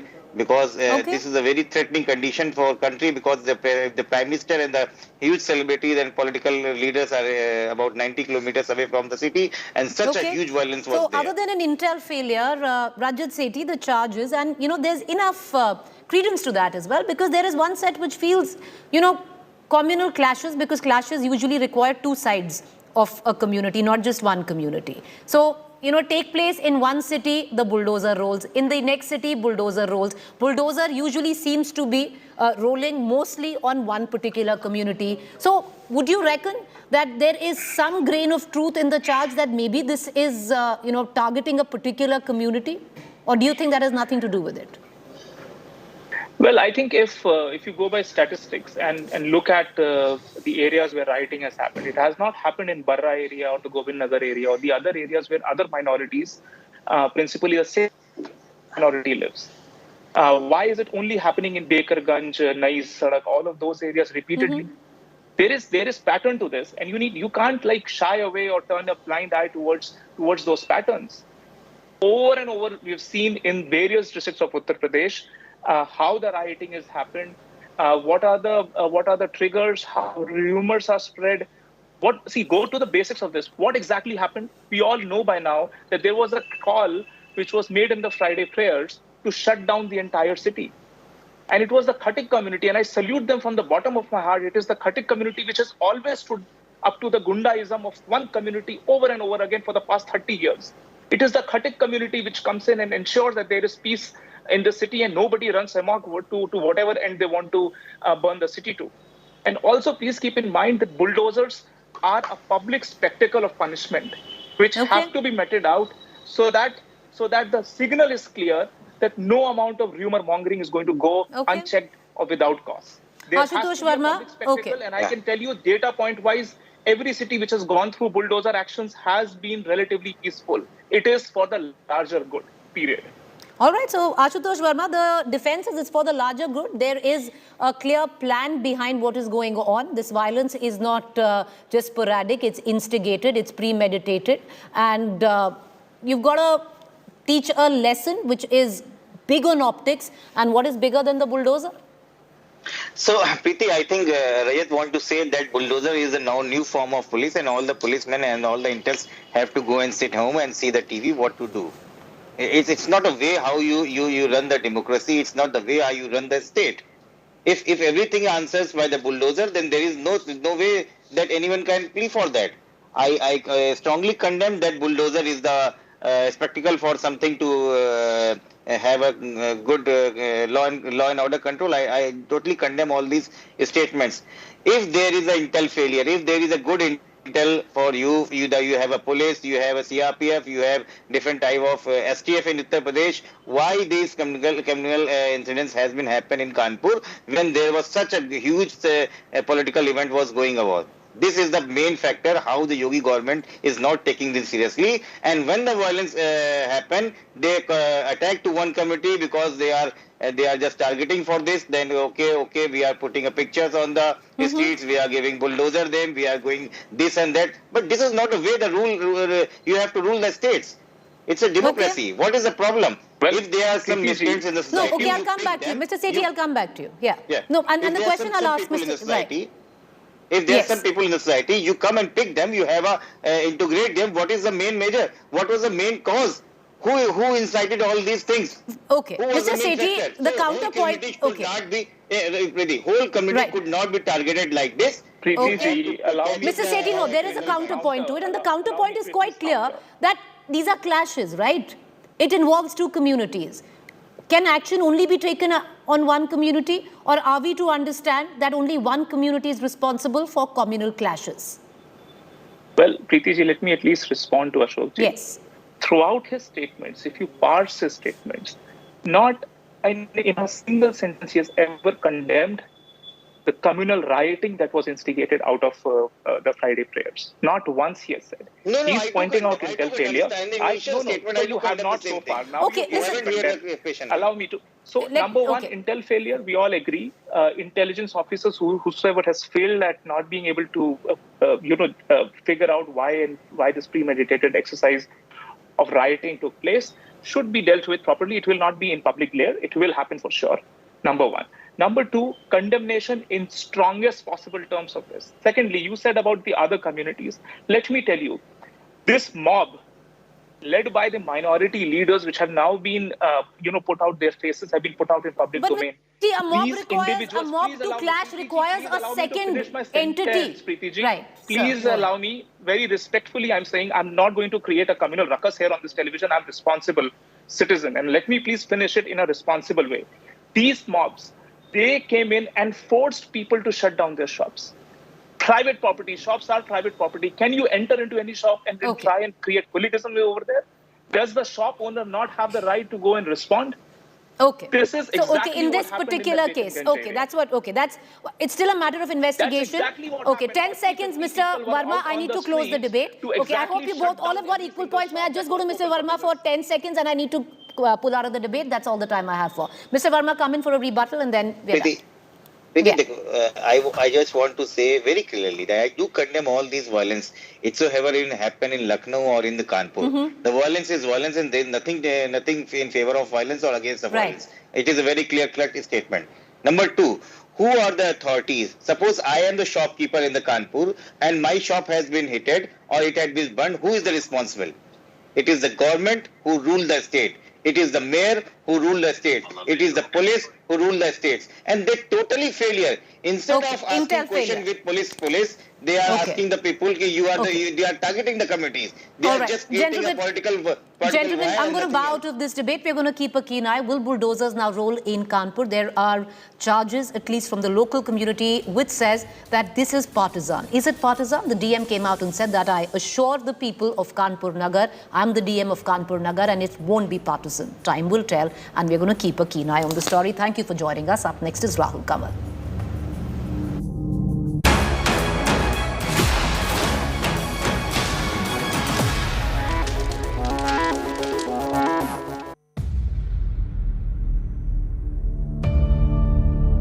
India's #1 political reporter. Defines what seems to be happening, vendetta politics. कोई दूध के से धुला हुआ नहीं है. Unmatched eye, unmatched experience. The world has changed. My black hair has become grey as well. And with unmatched passion for the story. Do not monopolize the conversation. When it's 100% news that matters. It's News Today with Rajdeep Sardesai. Monday to Friday, 9 p.m. Only on India Today TV.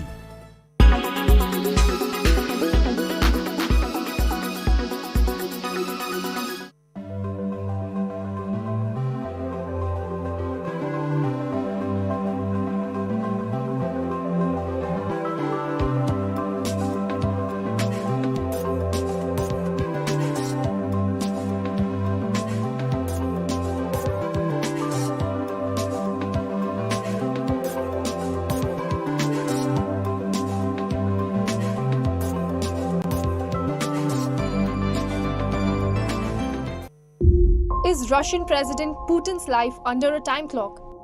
Well, according to Russian intelligence, Putin has only 2 to 3 more years to live. He is suffering from a severe form of rapid cancer. The Federal Security Service also said Putin is losing his eyesight and suffering from severe headaches. The FSB officials said that when appearing on TV, Putin needs everything written on a huge paper. He said, and I quote, They are so big, each page can only hold a couple of sentences. His eyesight is seriously worsening, and his limbs are now shaking uncontrollably. The concerns about Putin's health are rising as he left many meetings for medical treatment. But amid these speculations about Putin's worsening health, Russian officials have a different story to tell. Russia's Foreign Ministry Sergei Lavrov denied these rumors about Putin's health. He said, and I quote, "I don't think that sane people can see in this person signs of some kind of illness or ailment." Many Russian newspapers also deny that Putin is suffering from cancer. But the UK intelligence claims Putin has rapid mood swings. They say that he trusts no one and is furious with his subordinates. गोल गोल रोटियां बनाने वाली कोमल अब kitchen से बाहर निकल गई है, क्योंकि गोल मार्केट में इनकी बुटीक खूब चल रही है। अब आप भी अपने हुनर को आगे ले जाएं। पाएं हर आशीर्वाद आता पैक पे 3000 रुपए के ऑनलाइन कोर्सेज बिल्कुल फ्री। पैक पे लिखे नंबर पे मिस्ड कॉल दें।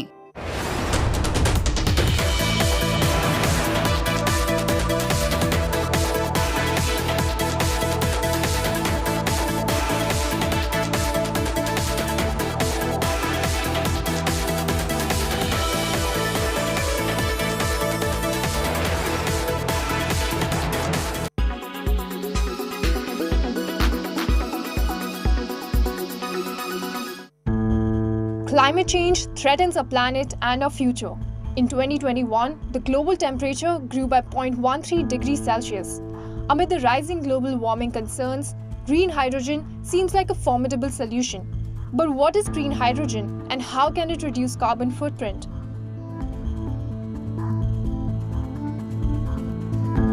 Presented as a solution to help curb global warming, green hydrogen could play a key role in reducing the major carbon footprint of some sectors such as heavy industry and transport.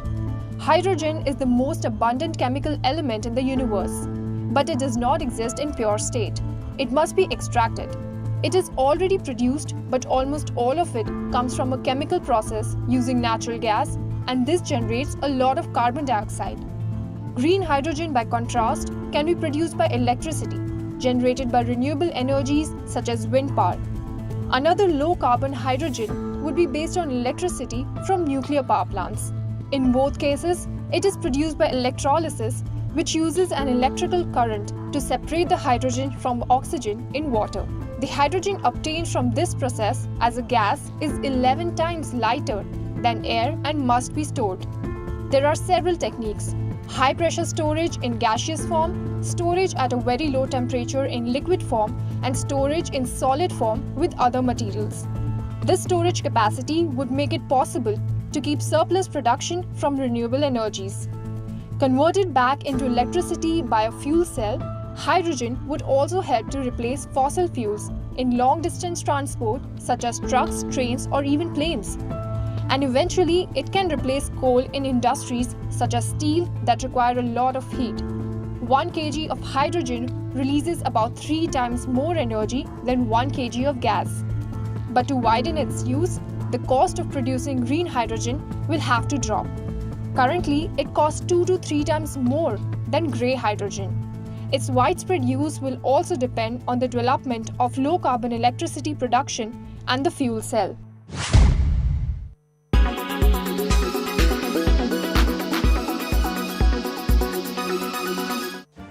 Make your media plan smarter with India Today Live TV on your connected devices. Amplify your brand with 100 million smart internet viewers. To advertise, mail us at sales@aajtak.com or call 9999892171. Make your media plan smarter with India Today Live TV on your connected devices. You are watching India Today. You are watching.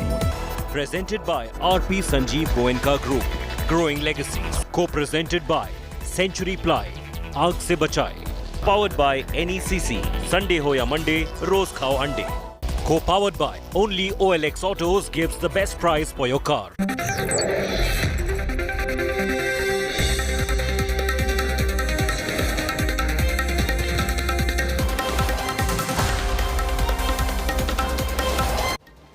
Good evening and welcome. You're watching the news track. I'm Rahul Kanwal. BJP's expelled spokesperson Nupur Sharma being summoned by the Maharashtra police. Is she now being harassed after actions already been taken against her by the BJP central leadership? That and all the details from India and the world over on this big story coming up on the news track tonight.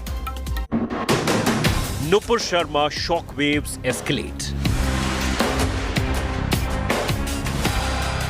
FIRs and death threats pile up on Nupur.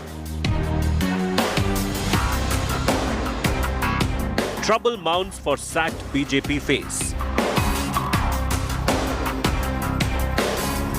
Emboldened hardliners baying for blood. Are these shockwaves forcing massive churn in BJP? The Nupur quake. Shockwaves triggered by Nupur Sharma continue to escalate. While more Arab countries have condemned her comments on the Prophet Muhammad, FIRs and death threats are piling up against the BJP's suspended spokesperson. Nupur Sharma has been summoned by the police in Maharashtra. Are these reactions forcing a massive churn and consternation within the BJP?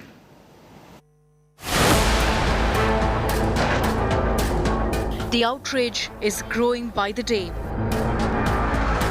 Regardless of their apology, regardless of party action, and regardless of India's rejection of criticism by the 57-member Organization of the Islamic Conference. The diplomatic storm over the remarks of Nupur Sharma and Naveen Jindal continues to build up in the Islamic world. A close ally of India and home to more than 3 million Indian expats. The United Arab Emirates is the latest Muslim country to condemn the former BJP leader's remarks about the Prophet Muhammad. The statement from this key Arab partner came barely months after India and the UAE signed a broad agreement to increase their annual trade to $100 billion within 5 years. So far, 15 Islamic countries, including Qatar, Kuwait, Iran, Afghanistan and Indonesia, have condemned the remarks. In his tweet, Oman's Grand Mufti Sheikh Ahmad Al-Khalidi has even called for global Muslim solidarity in response to the comments, and Qatar expected a public apology from the Indian government, a demand underplayed back home. People are entitled to their opinion. That is what's important. We should not, India cannot bother about these small reactions. But we have to be careful about protecting our own tradition. And our own tradition is not tolerance, respect and acceptance for all traditions. Meanwhile, security for Nupur Sharma, now suspended from the BJP, has been tightened over an increased threat perception. At the same time, at least 3 cases have been registered against her in Maharashtra alone for hurting religious sentiments. Sharma has been summoned by the Mumbai Police in Thane. The BJP may have distanced itself from the controversy that's taken an international turn, but the polarizing debate around it is far from over in domestic politics. The action is to be initiated. The speeches of Owaisi and others is a direct effort to incite violence. Why should action not be taken against him? A bilateral trade of around $100 billion and millions of dollars in remittances from Indian workers in the Gulf. India, the world's 3rd biggest importer of oil, gets 65% of its crude from that region. No holds barred religious rhetoric has clouded an important international relationship, at least for now. Bureau Report, India Today. Is the BJP drawing a new line for its spokespersons and for its members? Will action against Nupur and Naveen lead to an improvement in the quality of public dialogue? And why is the Maharashtra government summoning Nupur Sharma, given the fact that action has been taken against her by her party already? Joining me To talk about this one issue which is being debated and discussed inside political circles and outside, I want to welcome first a well-known advocate, Mahesh Jethmalani, closely associated with the BJP. Also with us is Priyanka Chaturvedi, Member of Parliament, spokesperson of the Shiv Sena. Zafar Sareshwala joins us. He is been with the Maulana Azad National Urdu University, has been closely associated with the rise of Prime Minister Modi and has seen him as Chief Minister and now as Prime Minister for several decades. Sudhendra Kulkarni joins us, well-known author, analyst. He was closely associated with the Vajpayee Advani BJP and will give us some sense of how the dialogue has been becoming shrill. Ratan Sharda joins us. He is a writer, socio-political analyst and also someone who leans towards the RSS. I want to go across to Mahesh Jethmalani first because you put out a tweet saying that Nupur Sharma isn't fringe, which she isn't, because she's a national spokesperson of the BJP. The BJP, the MEA tried to dismiss her as a fringe element. Do you think that a new line is being drawn, and do you think this action against Nupur Sharma, which has seen a huge pushback for the senior leaders in the BJP from within their own supporters, will lead to an improvement, or could it lead to a deterioration of the level of public dialogue? Mahesh. Well, you know, I think that what has been done has been salutary because, you know, a few months ago, I had appeared before the Supreme Court and Justice Kaul had actually echoed something which is after my own heart, and he had said, you know, I hope that the standard of debate, particularly in the media, improves. And, you know, it's not so, that it isn't so polemical and, you know, to some extent hate-filled. And I think that drawing this suspension is in some sense a benchmark now. That, you know, while you can have lively debates, right, there has to be some sense of civility during the course of debates. The other side is not your enemy, right?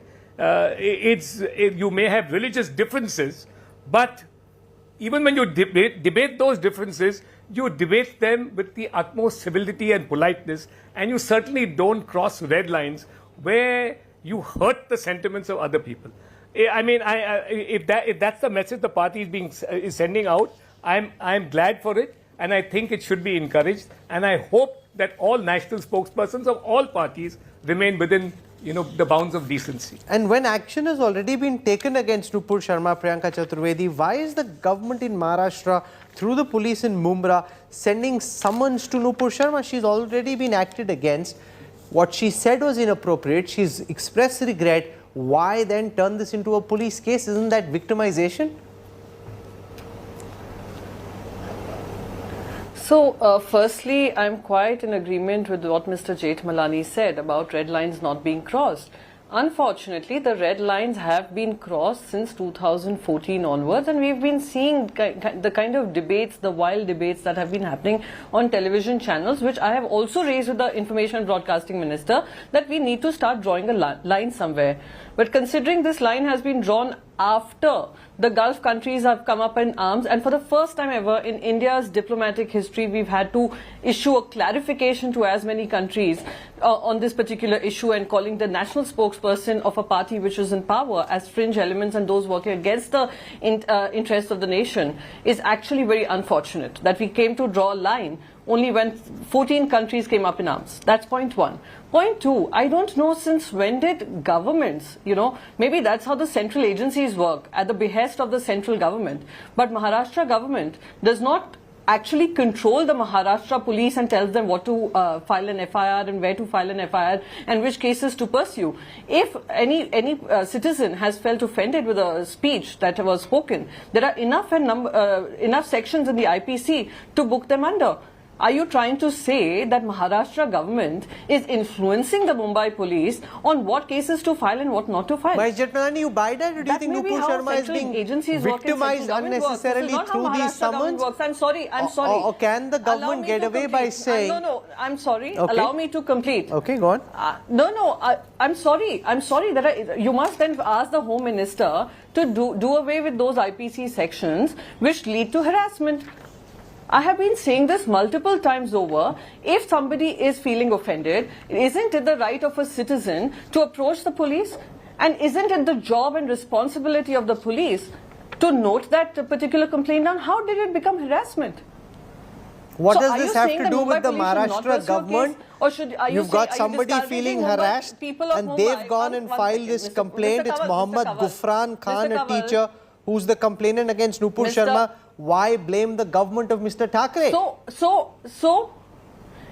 I'm asking Mr. Jethmalani to respond to that. So all I'm trying to... Is that for me? Yes, no, I'm getting Mr. Jethmalani to respond to that. Sorry, Rahul, between in the sort of intervention of Priyanka, I lost track of your question. What exactly is your question? So do you think that the government is responsible for the summons against Nupur Sharma? Is she being harassed? Because Priyanka Chaturvedi says, what does the Maharashtra government have to do with it? You've got a gentleman by the name of Mohammad Gufran Khan. He's feeling offended. He's filed a complaint. She's been summoned. The Thackeray government in Maharashtra has nothing to do with it. Don't blame us. It's not as if we want her to be harassed. Well, I don't want to get into the politics behind why Mr. Sanjay Pandey acts. I mean, but 153A has actually been more frequently used by state governments in opposition than the BJP. It is more frequently used by the state governments, both in West Bengal, I've noticed, and particularly in Maharashtra. They did it recently in the case of Navneet Rana and her husband. So there seemed to be a pattern over there, but that's fine. I don't attribute motives to any police officer, though I'm a little surprised that there have been 5 FIRs filed in Maharashtra, or at least 3, if not 5. I'm not sure what the number is. It keeps increasing. But as I said, I won't attribute any motives to the Commissioner of Police or the concerned police station where this is happening. But there does seem to be a pattern where 153A is more frequently invoked in Maharashtra than in any other state. And while the opposition has been screaming for the abolition of 124, the sedition section, it still continues to be invoked by the Maharashtra government. Though recently I've seen that better sense has prevailed and they've dropped the case of the Ranas. But, let's keep the politics out of this. But there seems, more than the politics is, if you are really concerned about, rousing communal passions and creating communal disharmony, then on that television debate, Nupur Sharma was not the only person. Actually, she did it in retaliation to a rather offensive remark. I'm not justifying what she said. I think all national spokespersons, even under provocation, should be extremely balanced and careful in their response, right? But there were also some extremely offensive statements made by the members of the Muslim community on that debate on that channel. Do you want to respond to the charge of there being a pattern, whether it's against the Ranes or against Nupur Sharma, the fact that Raza Academy has multiple charges against it, the fact that cases have been filed in several police stations, whether it is in Thane, whether it's in Faidoni, whether it's in Mumbai. So it's not one case. It suggests that there is a pattern to what we are seeing in Maharashtra. Actually, I'm sorry, I beg to differ. Perhaps Mr. Jethmalani is not in tune with what is happening in Uttar Pradesh, Madhya Pradesh, Assam. If you remember, an elected MLA of Gujarat was taken overnight to Assam on some particular charges. And talking about the sedition charge, I'm sorry, we did not drop it. And again, I have continued to say, we would have proved it in the court. Either we would have lost that particular charge or we would have won the case. The only reason why this has been dropped is because the Supreme Court has put a stay on that particular section till the government of India does not take a call, till the law minister of this country does not take a call when the sedition charge stays or it goes for good. So that is a debate for some other day. Now, about a pattern. I'm sorry, there's no such pattern. If you were to look at patterns would emerge across the nation on this particular sentiment where people feel offended, where their religion is attacked, working across. Now, just because we ensured law and order prevails and we do not see a situation like it happened and unfolded in Kanpur, just because Maharashtra keeps its law and order the topmost priority, and if somebody is coming with a grievance and Mumbai Police is recording that grievance, I would rather say that we are preempting any such riots-like situations to take place, rather than repenting at leisure with what Uttar Pradesh government is doing. So I'm sorry, I do not want to get into the politics of it, simply because the bigger challenge here is today India has had to apologize to various other nations because of the work of a few people in the Bharatiya Janata Party who are national office bearers in entire country, and all the our IFS officers have had to do the explanation as to why this was being promoted, and no action was taken against this particular. So let's broad-base this for a moment. Mr. Jethmalani, you want to respond to this charge of BJP spokespersons embarrassing India internationally, and then I'll go across to other guests as well. The fact that you've allowed political dialogue to coarsen to a point where there's a massive pushback from more than a dozen countries, and this is embarrassing for India internationally. Well, I think it has had a fallout. Nobody can deny that. I mean, you've seen the reaction. For anybody to say that what happened the other day, the statement that was made by Nupur Sharma didn't have an adverse fallout would be shutting a blind eye to the obvious. But having said that, I don't think that the Indian government has apologized, because the Indian government was quite clear that it has not. It doesn't subscribe to the views of Nupur Sharma, and which is why, although Nupur Sharma is not a fringe politician, her views, I believe, are of the fringe, even within the BJP, and even under what is called what is called the Hindu right. Okay. So I don't accept the view that India has apologized at all. India has had no call to apologize. A party spokesperson crossed the line, and that's where it rests. But what we've seen over the past 48 hours, and I want... Sorry, go on. No, but what we've seen over the past 48 hours, and I want Ratan Sharda to comment on this, is a massive pushback against the top leadership, whether it's on internal WhatsApp groups of the BJP, whether it is in conversation between party karyakartas. They're not happy with the fact that Nupur Sharma and Naveen Kumar have been acted against. They would have liked the senior leaders to stand up. Why is it that you think, Ratan Sharda, that the BJP erred in taking action against Nupur Sharma? Why do you think the top leadership should have actually stood up and defended her, given especially the fact that there was the kind of international condemnation that we've been seeing? Rahul, I would not like to speak on behalf of BJP. It's their policy matter. Sure. So I can say I was present in that particular debate. In that debate, what Nupur said was exactly what various theologians, various religious scholars have said. She did not add a single sentence to that. She did not make any mocking comment. But if you look at the background, for days together, Hindus were mocked, ridiculed, insulted. Worst kind of graphics were shown on the social media. No action was taken. And when she speaks, suddenly in the morning, somebody makes a dog whistle and thousands of people pour upon her. So I would expect the party to stand by her at that time. If it thought that there was something wrong, it should not have waited for 10 days to take an action on either side. It cannot be one-sided. So we must think about this, keep on talking of Nupur Sharma. Remember that for days together, this is what happened in the case of Gyanvapi. I have been around for a long time. This is what used to happen in Ram Mandir also. People used to mock us, ridicule us during TV debates. कि मंदिर वहीं बनाएंगे, समय नहीं बताएंगे, though it was in the hands of the courts. So we must realize that the religious debates, if you take, TV channels should stop taking religious debates first of all. If they do take, then there should be condition that the right to offend, right to quote correctly is available to everybody. It cannot be one-sided. If 295A is invoked, it can be invoked for every community, not for one community. Right to offend, does it mean that somebody had something, Hindus have gone to courts, should it mean that if anybody says something, what did they say? Nabi ke beadbi ki saza santar se juda. So are we running a Sharia state or are we running a constitutional state? The people who claim that they are constitutional, they follow constitution, they then go ahead and quote Sharia to kill somebody, to throw stones, to run riot. Is this the way? Are we justifying riots? Are we justifying death threats by claiming that somebody is offended? Atikur Rahman, respond to this grouse that the likes of Ratan Sharda and many others have, saying that when Hindu gods and goddesses are made fun of, everybody hopes that the community should be irreverential, should be able to laugh it off, take it in its stride.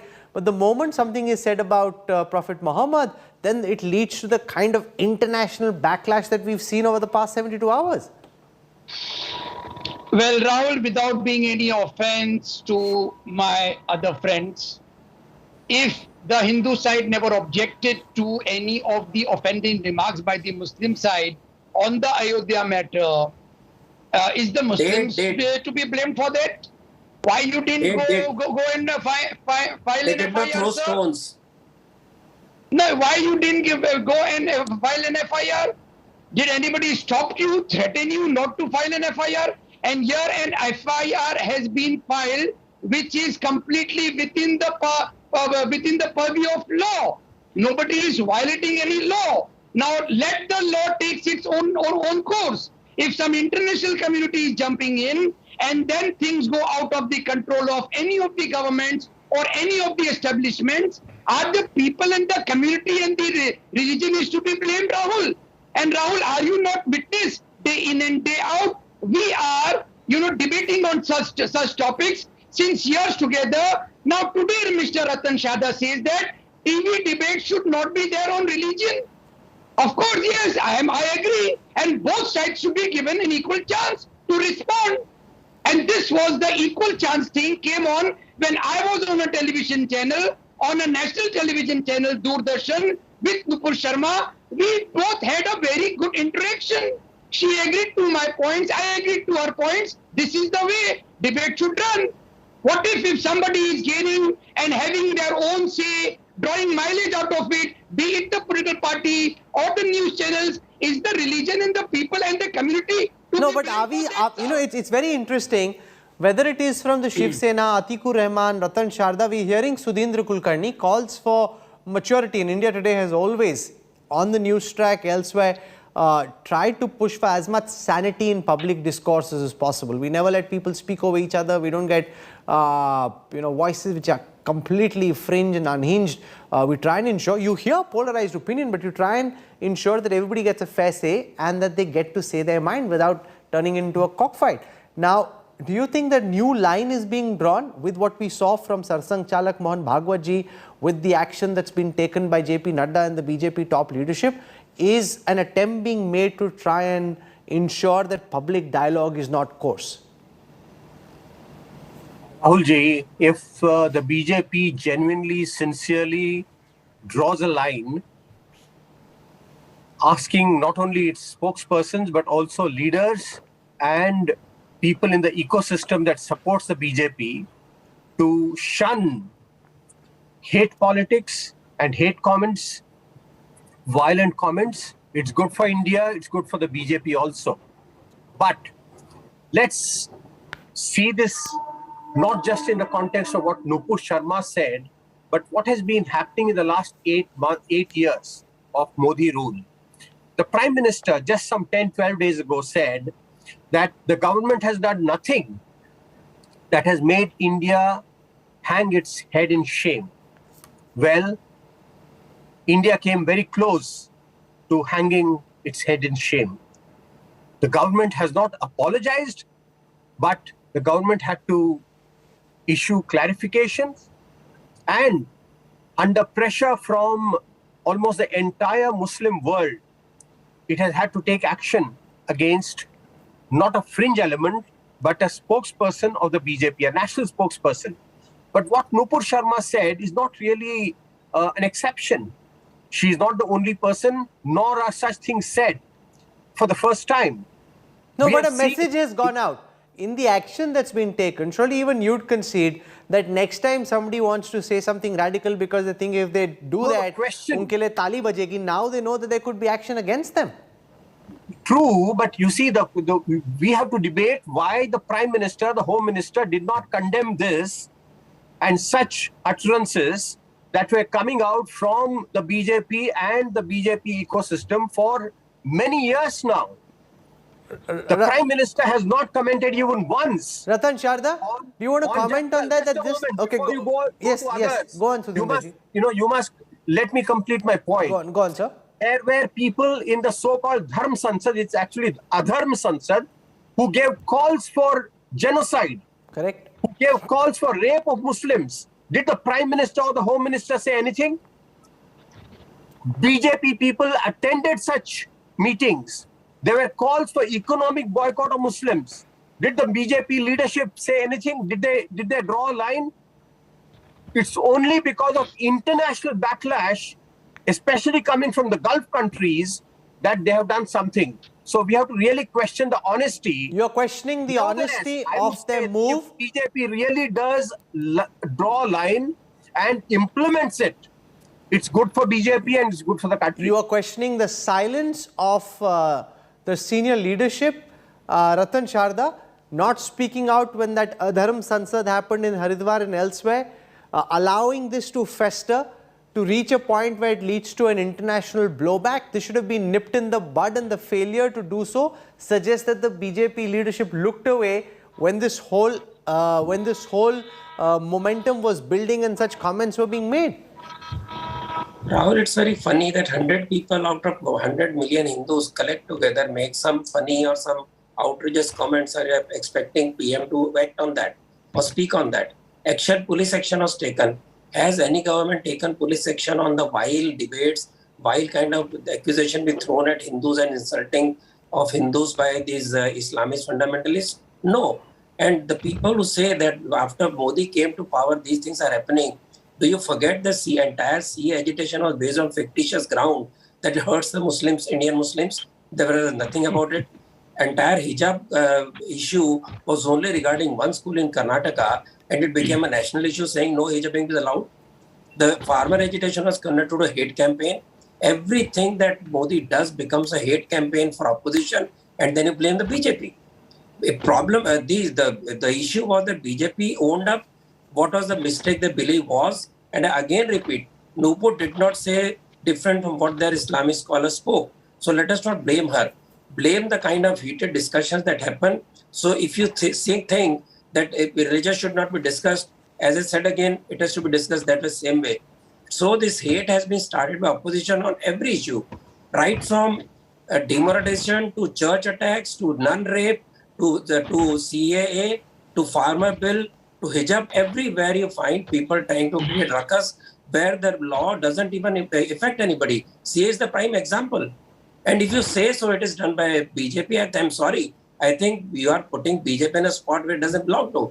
Why opposition members are never pulled up? Why they never passed a guideline? What kind of debate should happen? Why they come and mock everybody? Why they laugh and smirk at people who are trying to defend the religion? You're blaming a general coarsening of dialogue, which includes actions of members of the opposition, and something which can't be blamed only on the BJP. Sudhindra Kulkarni, do you buy that? No, I don't buy that at all. The fact of the matter is that it's not some fringe elements that were saying it.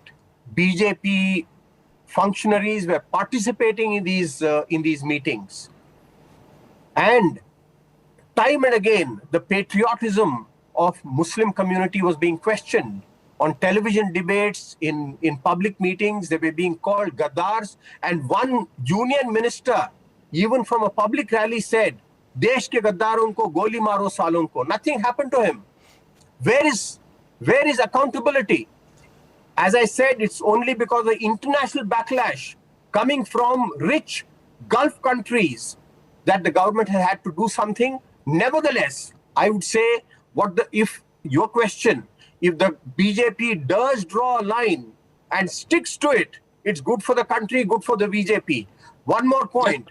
Whether there is fanaticism from the Muslim side or the Hindu side, from any side, we must condemn equally.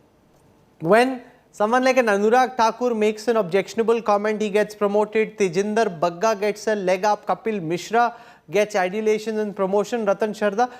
Therefore, Sudhindra Kulkarni making the argument that they've actually seen others benefit by spewing hate or anger or venom. And therefore, before this, there was nothing which was telling them don't go there, because it seemed like a road which led to prosperity and growth. One, now the cases are in the courts about Delhi riots. Who are being accused? Is Kapil Mishra named?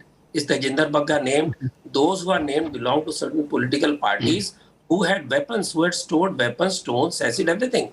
It is very clear it was pre-planned. Now to put the blame on BJP or their leaders is trying to just, play funny with the entire facts of matter.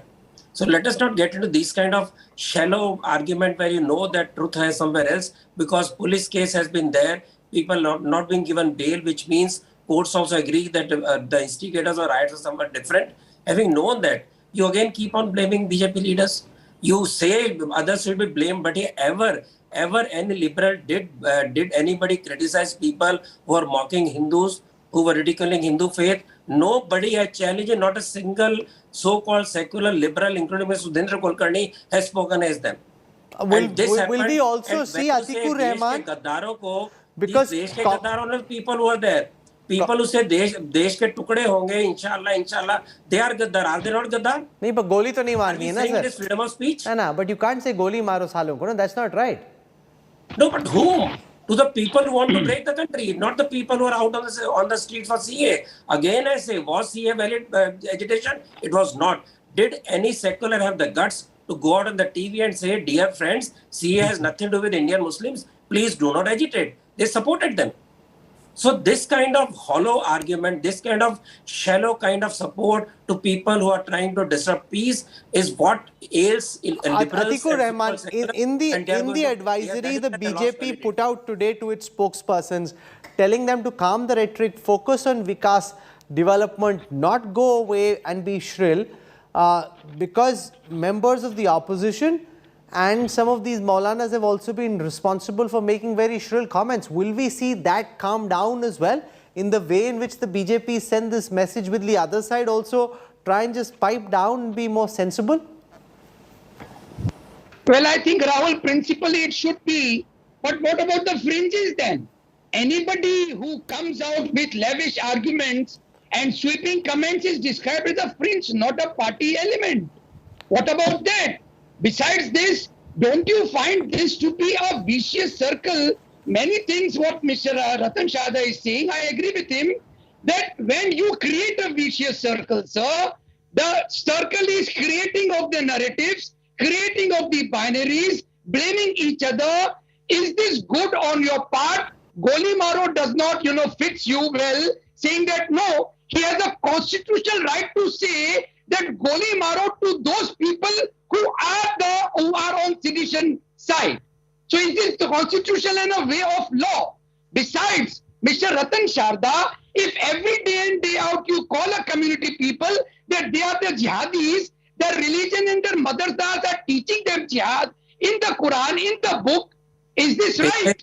Is this not a narrative? Is this not a binary? Is this not what you seem to say that, okay, the things have been done, now mileage will be drawn out of this and some elements will be creating a consolidation of their lot, be them anybody. So that's a binary, that's a narrative, that's a vicious circle, sir. Okay, I'm out of time. Ratan Sharda, very quickly, final comments before I wrap up. See, today's debate was not about what madrasa are teaching. I did not comment on that. He's trying to force that dialogue on me. Is he saying that Himanta Biswa Sarma and Yogi Adityanath doing something which is unconstitutional? Are we saying that madrasa should not be modernized? Are we saying madrasa should not teach people the modern science and modern technology? That is the point. That's all. We'll debate madrasas another time. The hope really was in this conversation that will a new line be drawn on all sides of the political divide, where there is less shrillness, more sense, less noise, more news. That I think is critical. That's something that we endeavor for. It will be good if political parties also try and just calm things down, because this whole Hindu-Muslim, Pandit versus Maulana rhetoric does the nation no good. There are real challenges. Those are the challenges India should be focusing on. This is where I wrap up the news track debate, and I'll be back on the other side of a quick break with more details emerging about the killer selfie taker in the Musewala murder case. 8 suspects arrested so far. Details on the other side.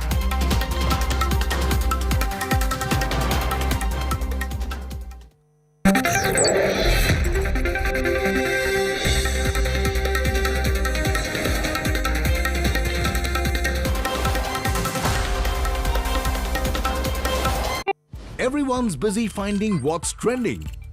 You're busy finding out why. India Today, for those who research before reacting. Download the India Today app now.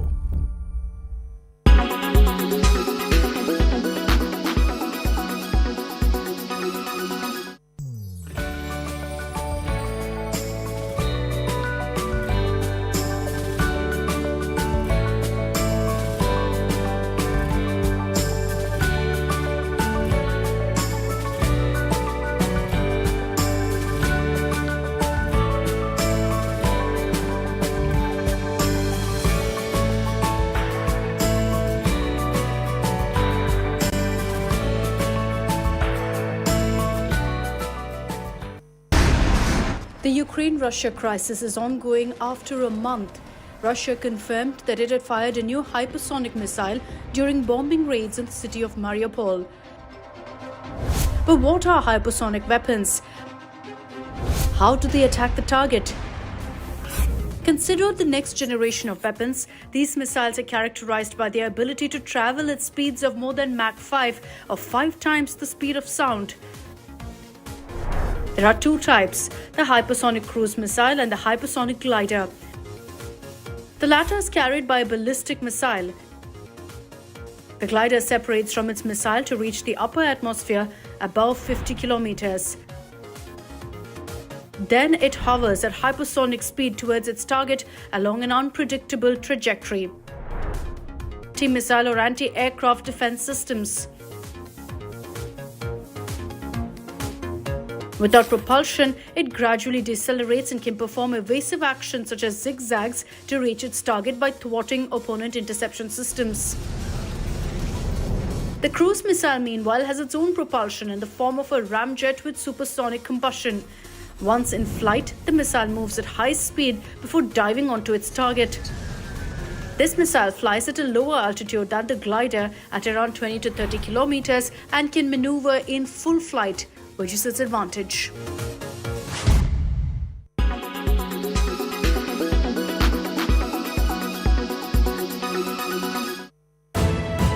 You are watching India Today. Bollywood's biggest night returns. After a 2-year pause, it's back with a bang. Welcome to Alpha! I'm Dipali Patel and you will be joining me at the heart of the Alpha extravaganza in Abu Dhabi. The stars are all aligned on India Today. So sorry!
Tonight at 9 p.m. on the news today with me, Rajdeep Sardesai. After the politics, it's police action. The Mumbai Police threatens to act on an FIR against suspended BJP spokesperson Nupur Sharma. The big question, what's the best way to tackle hate speech in this country? Also on the show, an exclusive interview with Hamid Ansari. The former vice president speaks on the reaction in the Islamic world to the controversy brewing in India. All that and much more on the news today. News without the noise.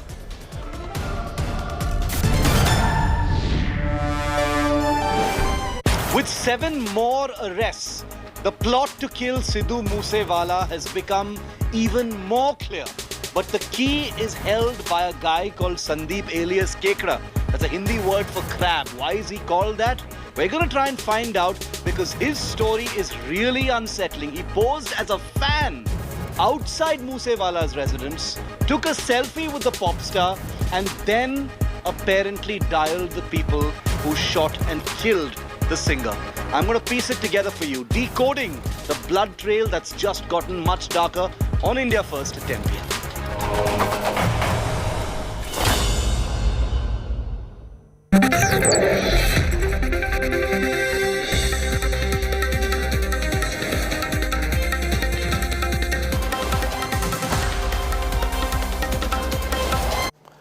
You don't bought the news track. 8 more arrests have been made in connection with the Musewala murder. But it is the role of Kekda alias Sandeep that is under the scanner. It was Kekda who posed as a Musewala fan and tipped off the shooters about the singer leaving his home. Our crack crime correspondent Arvind Ojha with the latest. A gruesome murder, bunch of mysteries, and innumerable CCTV video proofs. With every passing day, a new twist unfolds. India Today has accessed another stunning CCTV video of Musewala's murder. In the video, killers of the singer can be seen at petrol pump, calm and poised, refueling the Alto car, which they had snatched after abandoning the Bolero car used for the murder. The video catches the killers day after they killed Musewala in cold blood.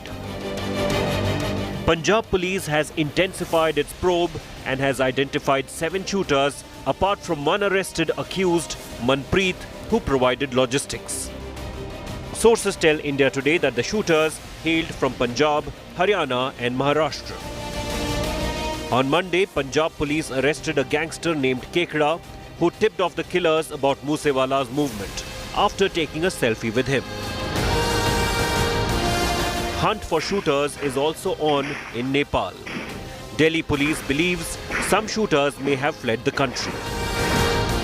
While Lawrence Bishnoi and Goldie Brar brazenly claimed responsibility of Musewala's murder, major breakthrough from Punjab police is still awaited almost 10 days later.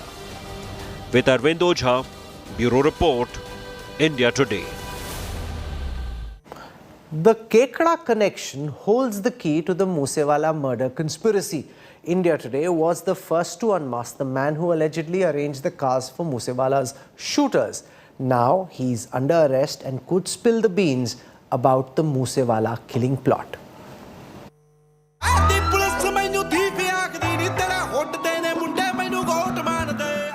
Single biggest CCTV evidence.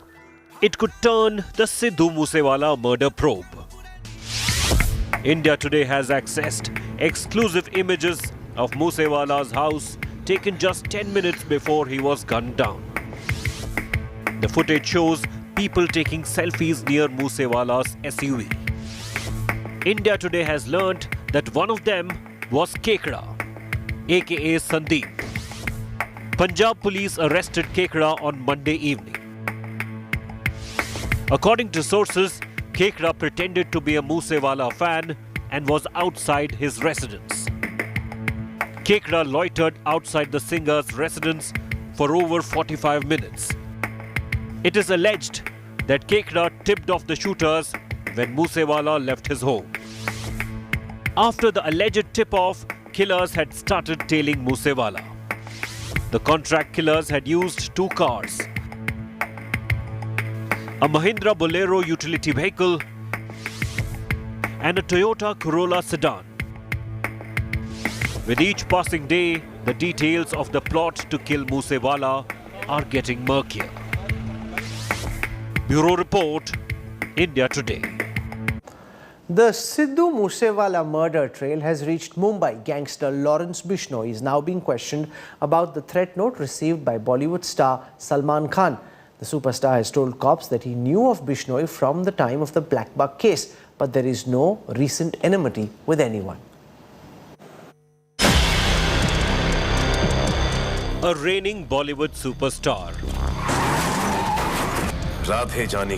facing death threat from the same gang that killed singer Musewala through a chilling handwritten note. Cops say the letter threatening to kill Salman and his father Salim Khan was found by a cleaning staff at the Bandra promenade.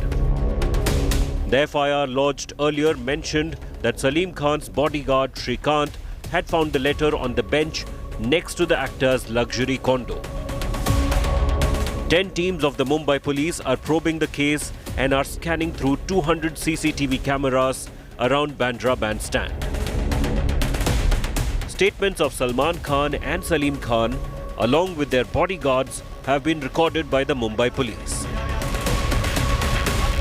The letter exclusively accessed by India Today said, "Aapka Musewala hoga," to the star and his writer father.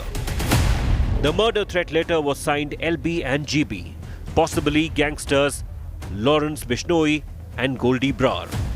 Gangsters who claimed that they ordered the Musewala murder. Gangster Lawrence Bishnoi, however, denied all allegations of his involvement, telling Delhi police during his grilling that he did not give the recent death threat. Bishnoi had, however, threatened to kill Salman in 2018, prompting a retort from the star.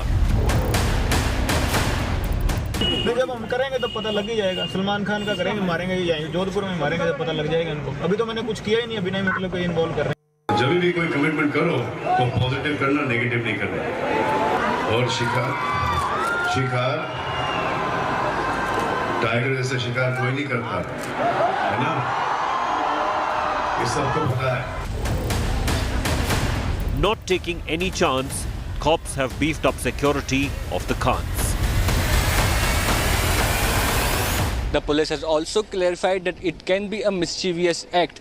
In this case, they have recorded Salman Khan's statement and they have not expressed doubt on anybody. But still, Mumbai Police is looking for gang members of Bishnoi gang in Maharashtra to verify whether it was a threat letter or mischief by some individual. With camera person Samir Shanbag, Mustafa Sheikh for India Today. This is where I wrap up the news track tonight. For your time and your trust, thank you very much. I look forward to seeing you 8 p.m. tomorrow evening. Till then, from all of us here, goodbye. Good night.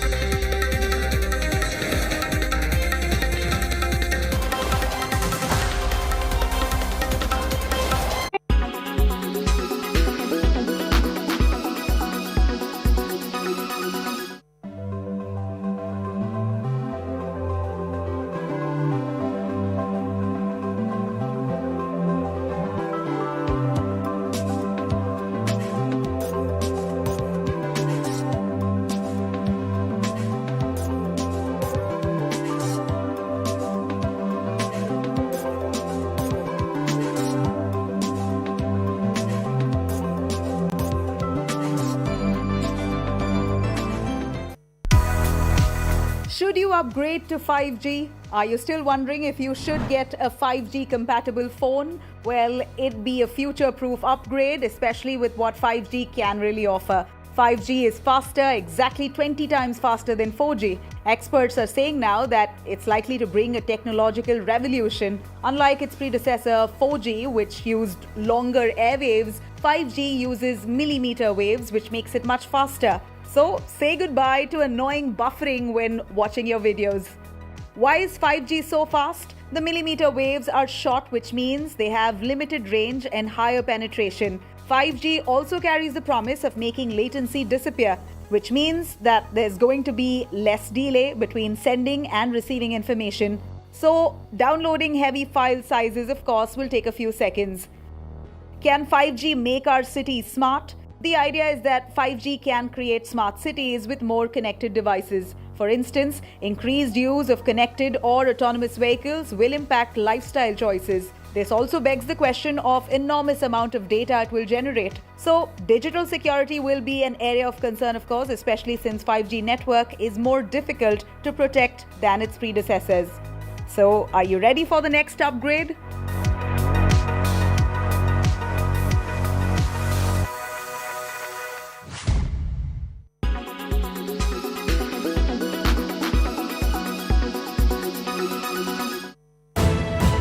You are watching India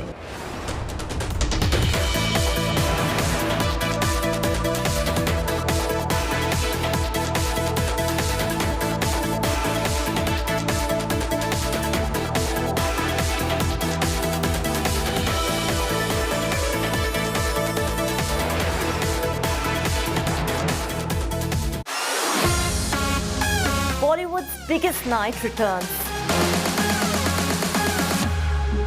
After a 2-year pause, it's back with a bang. Welcome to Alpha! I'm Dipali Patel and you will be joining me at the heart of the Alpha extravaganza in Abu Dhabi. The stars are all aligned on India Today.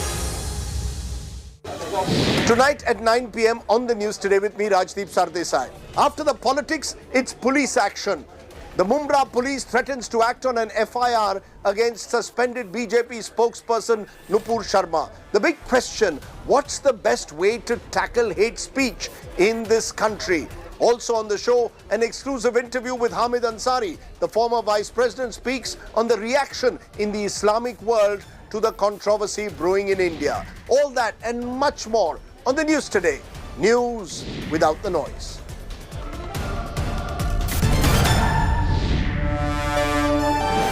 So sorry.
Make your media plan smarter with India Today Live TV on your connected devices.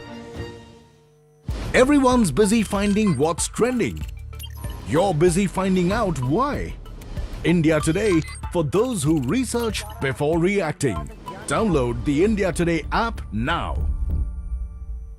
Make your media plan smarter with India Today Live TV on your connected devices. You are watching India Today. Bollywood's biggest night returns. After a 2-year pause, it's back with a bang. Welcome to Alpha! I'm Dipali Patel and you will be joining me at the heart of the Alpha extravaganza in Abu Dhabi. The stars are all aligned on India Today. With 7 more arrests, the plot to kill Sidhu Musewala has become even more clear. But the key is held by a guy called Sandeep alias Kekra. That's a Hindi word for crab. Why is he called that? We're going to try and find out because his story is really unsettling. He posed as a fan outside Musewala's residence, took a selfie with the pop star, and then apparently dialed the people who shot and killed the singer. I'm going to piece it together for you, decoding the blood trail that's just gotten much darker on India First at 10 p.m.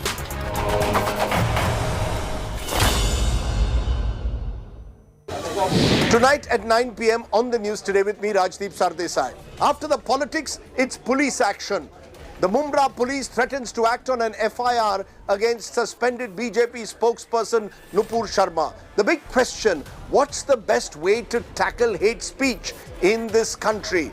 Also on the show, an exclusive interview with Hamid Ansari. The former Vice President speaks on the reaction in the Islamic world to the controversy brewing in India. All that and much more on the news today. News without the noise.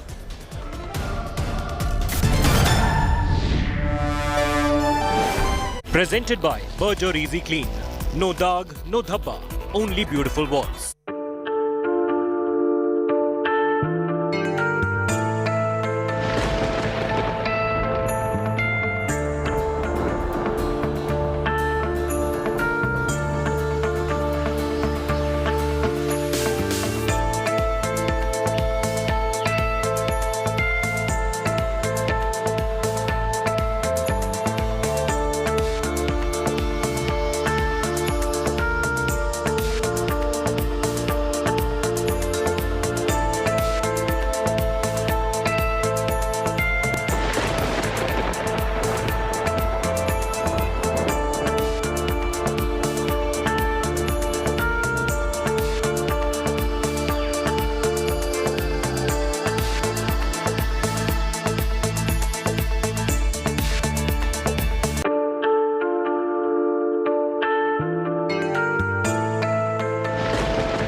Presented by Aditya Birla Group, Big in Your Life.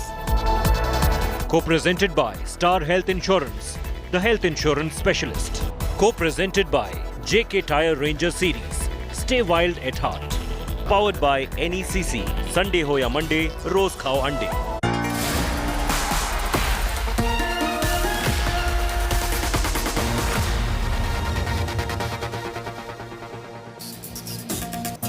Good evening, hello and welcome. You're with the news today, Tuesday night, your destination for news, newsmakers, talking points. The big talking point, the suspended BJP spokesperson Nupur Sharma has been booked. She claims she's facing death threats. The big question, of course, hate speech and blasphemy laws. Do we need a complete review of them? Should she be arrested? Also, former Vice President Hamid Ansari, considered the foremost expert on the Islamic world in this country, will be joining me on an exclusive. Why is West Asia simmering? All that and much more in a moment. But first, as always, it's time for the 9 headlines at 9. Suspended BJP spokesperson Nupur Sharma summoned by the Maharashtra police on June 22nd after 3 complaints against her. Nupur's security beefed up post the terror threats. Enforcement Directorate claims to have seized several crores worth of cash and over 130 gold coins from Delhi Minister Satyendra Jain's aides. Arvind Kejriwal alleges political vendetta by the centre, accuses the government of misusing agencies. Kerala gold scam returns to haunt the Chief Minister Pinarayi Vijayan. Main accused Swapna Suresh alleges involvement of the Chief Minister and his family, says bags of cash were sent to his house. Chief Minister refutes the allegation. 8 accused arrested by Punjab police in the Musewala murder plot. 9 days after the murder of the singer, Rahul Gandhi meets the family of Musewala. Gangster Lawrence Bishnoi now denies any role in a death threat letter to actor Salman Khan. The actor in his statement says he doesn't know Goldie Brar, the gangster who claimed responsibility for the Musewala murder. Centre amends its rules to widen the pool to include recently retired 3-star officers and serving service chiefs to be eligible for the role of the Chief of Defence Staff. British woman on holiday with husband raped at Arambol Sweetwater Beach in North Goa. Police nab a 32-year-old local man accused of the crime. World Bank cuts India's economic growth forecast to 7.5% for FY23, cites rising inflation, supply chain disruptions, geopolitical tensions behind a hampered recovery. And UK PM Boris Johnson survives a no-confidence vote from his own party over the Partygate scandal. Johnson secures support of 59% lawmakers.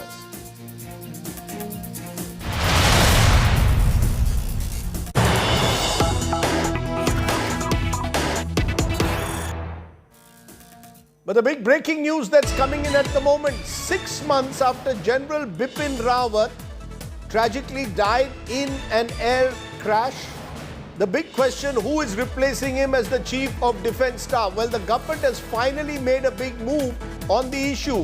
The government has amended the Military Act to choose a CDS that can now involve both serving and, importantly, retired 3-star officers. That's right.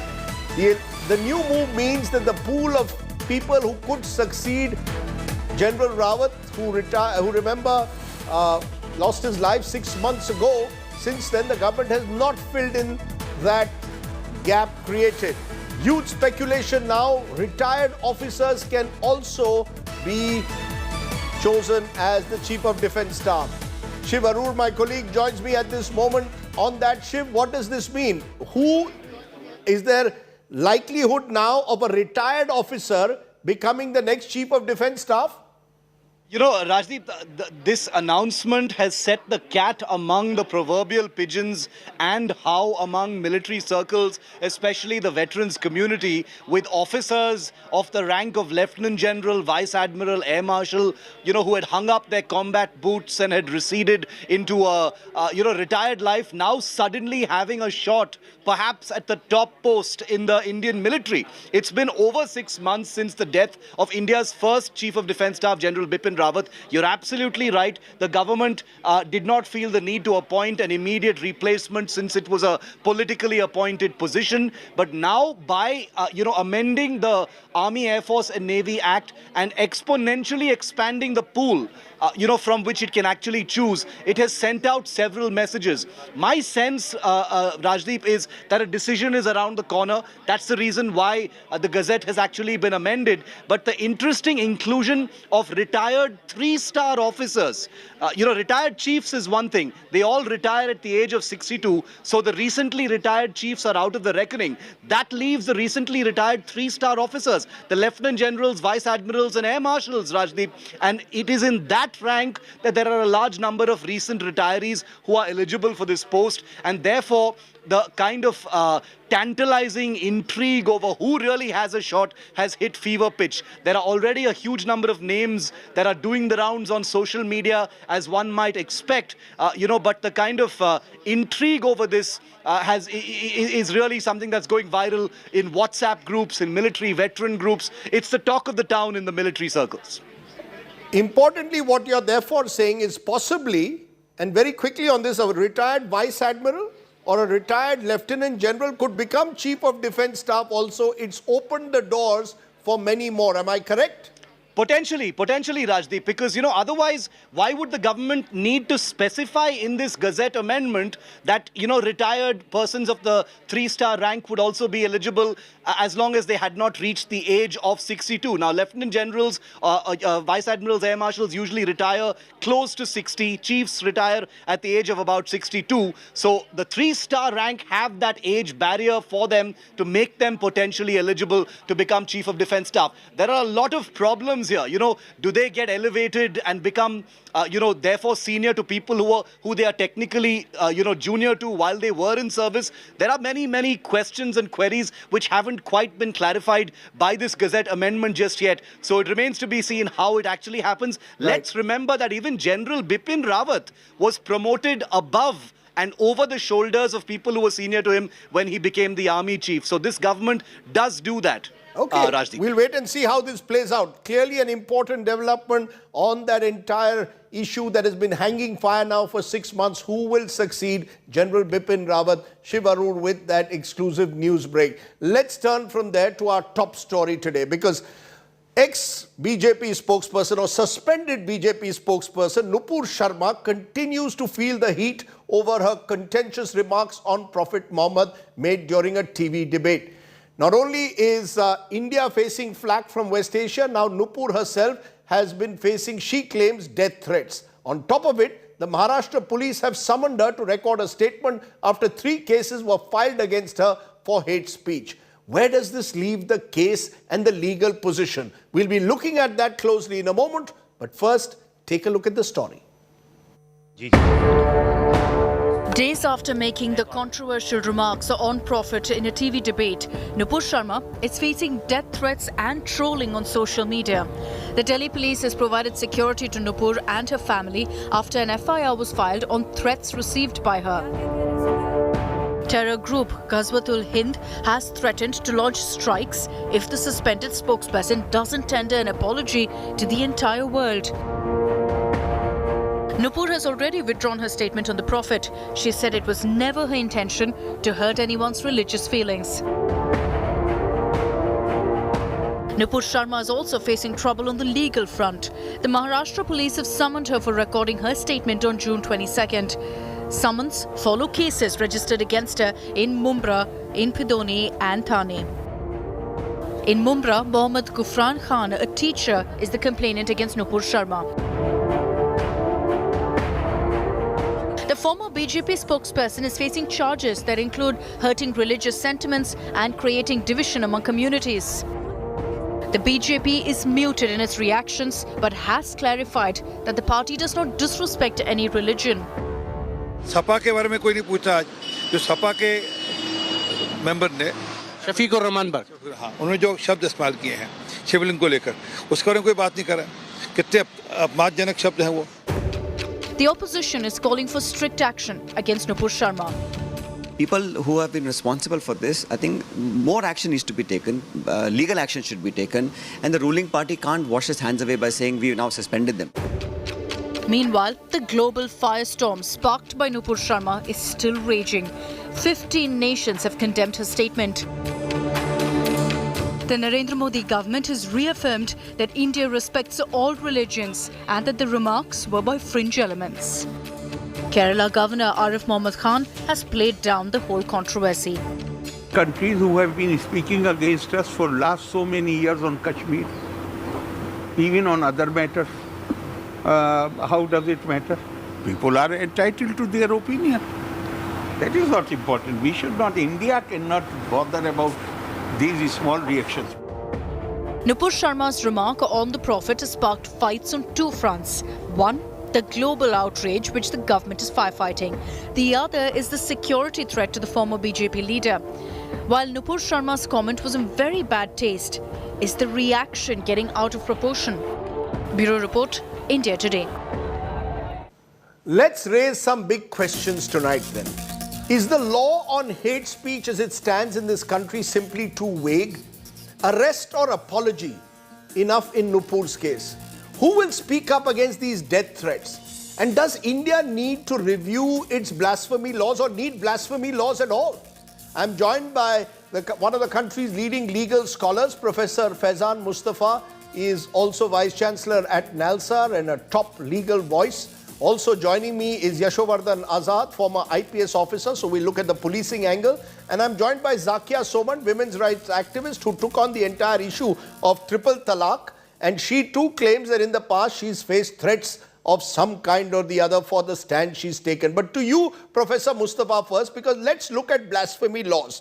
Section 295A of the IPC says, deliberate and malicious acts intended to outrage religious feelings, insulting religion by words or by signs or by visible representation, up to 3 years in jail or fine or both. Now, in neighboring Pakistan, it can result in death, and that's pure blasphemy laws. In India, is the law vague? Does it need to be reviewed? Does it need to be relooked? And importantly, does Nupur Sharma actually fall in any way within it? Thank you, Rajdeep. First, some 71 countries today have blasphemy laws. My personal opinion as a constitutional law teacher is that such laws have a chilling effect on freedom of speech and expression and should not be there in a modern liberal democracy. Now, even Indian Penal Code did not originally have 295A. This clause was inserted in 1927. But Chapter 15 of the Penal Code has 5 sections dealing with various aspects of blasphemy law. Pakistan, when General Ziaul Haq initiated the process of Islamization, made this law far more stringent with a mandatory death penalty if you say anything against the Holy Prophet. Now, within the Islam, Rajdeep, there is a debate. There are people who say that the Holy Quran, which mentions the capital offenses, which are just 5, does not mention blasphemy as one of the capital offenses. But there are other scholars who believe that for such an offense, there has to be a death penalty. My position is that defamation of religions should not be the concern of modern liberal democracy. But hate speech should very much be on our agenda. And no one should be allowed to indulge in hate speech. Indian laws on hate speech, if implemented properly in Section 153A and 153B, would have been enough to deal with this situation. Can I just stop you, sir? Can I just stop you for that? You are telling me, for our viewers, very importantly, you're saying Indian Penal Code does not need Section 295A as it exists. It is almost a mirror of blasphemy laws. We don't need it. 153A, where you resort to hate speech that promotes religious enmity, is enough. But what is the difference between hate speech and blasphemy? Did Nupur Sharma commit blasphemy because she mentioned the Prophet? Or is it enough to look at it as hate speech? And should she be, if at all, prosecuted under hate speech only? You know, as the law stands today, Rajdeep, it may be covered by 295A. The point is that state at some point of time, realize that we would punish anyone who criticizes religion. And then the state said, well, we are protectors of religion. Now, we have crossed that stage. In modern democracy, I believe any blasphemy law would have a chilling effect on freedom of speech. But as law stands today, probably she can be charged under 295A. But what I am trying to say, that increasing punishment will not help. Intensity of the punishment really does not deter. Even death penalty does not deter. It is the certainty of the punishment which deters. If more and more people are punished under 153A, it would have the desired effect. Therefore, we should use hate speech laws rather than the blasphemy laws, which I consider to be the relic of past. Very interesting, because remember, Nupur Sharma has been booked under IPC Section 295A along with Sections 153A, 153B, 298 and 505 of the IPC. But Yashovardhan Azad, if what is being said by Professor Mustafa is taken to become the law in the future, the question is, will the police understand the implications of a difference between blasphemy and hate speech? The problem is the way the police acts in this country. I'll give you the example of stand-up comedian Munawar Farooqi, who along with 4 others was booked under IPC Section 295A last year for allegedly making indecent remarks about Hindu deities. Now, the police is quick to seize on any aspect of the penal code because they believe that 295A will virtually ensure non-bailable offense. They'll be put in jail for a few days, as was Munawar Farooqi. Is the problem not just with the law, but with the police? Do the police in this country even know the difference between blasphemy and hate speech? And in the case of Nupur Sharma, the Maharashtra police is ruled by an opposition state, so they will be very quick to target her. In India, of course, there is a coloring of the police investigation as per the regime they serve under, as you rightly said. And therefore, under the BJP regime, there was no cases registered against her. And in Maharashtra, cases were registered under both 153A and 295A. You're absolutely right. When it comes to any kind of such speeches, I think the police takes it very, very safely. In the sense that they'll put all the sections, but this kind of fine division between the two, I think very rarely it is perceived. In the case of Nupur Sharma, it was in a debate, and when a debate stretches on, you just tend to say anything what you feel like. It escapes from her actually. It's unfortunate that she certainly should be booked under 295A because it was really hurtful. And as far as the 153A is concerned, as far as the blasphemy laws are concerned, I'm totally against it. It doesn't make any sense at all in a modern country. And in fact, I would also say that the dictators who are ruling in the name of religion are hardly the ones who can teach India how to manage our minorities. No, that point I take. But you seem to be suggesting that it is a deliberate and malicious act, that therefore she should be charged under 295A. Is that what you're saying, that you believe it's a fit case for that? I think it's an offensive remark. And it's an offensive remark. An apology not enough? Well, if she apologizes, definitely, I think she should. In fact, I would also say that all the cases which have been registered against her in Maharashtra or other places, I don't think, because of the severe threat she faces from the hardline Islam, that she should be called even to give her statement, and they should absolutely wait till her security is absolutely foolproof, and she should be given full security. And once she has apologized, yes, then there is no question. I'll come to the apology question in a moment, but I want to bring in Zakia Soman, because Zakia Soman, when you took out the campaign against triple talaq, at that time, presumably there were threats to you also from fanatic groups within the Islamic community who believed that you were on the wrong track. Do you believe that in cases like this, therefore, the likes of Nupur Sharma also need to be protected? Rather than throw the law book, if you want to throw the law book at them, throw the law book in a manner that is transparent, that is not arbitrary, and that uses the existing laws effectively. Otherwise, you're creating a situation where she's got these death penalties against her, so the fear factor comes in. How do you see it? Before coming to that, Rajdeep, with your permission, I want to say how I wish the government of India had heeded to the protests of the Muslims and so many other non-Muslim Indians who were protesting against these offensive remarks. It is sad that we have caved into the pressure of foreign states who are not known to be democratic. So that's a very sad development. Having said that, yes, the women who fought against triple talaq faced a lot of opposition, a lot of attacks, including personal attacks. Can you specify? Can you tell our viewers what kind of threats did you face?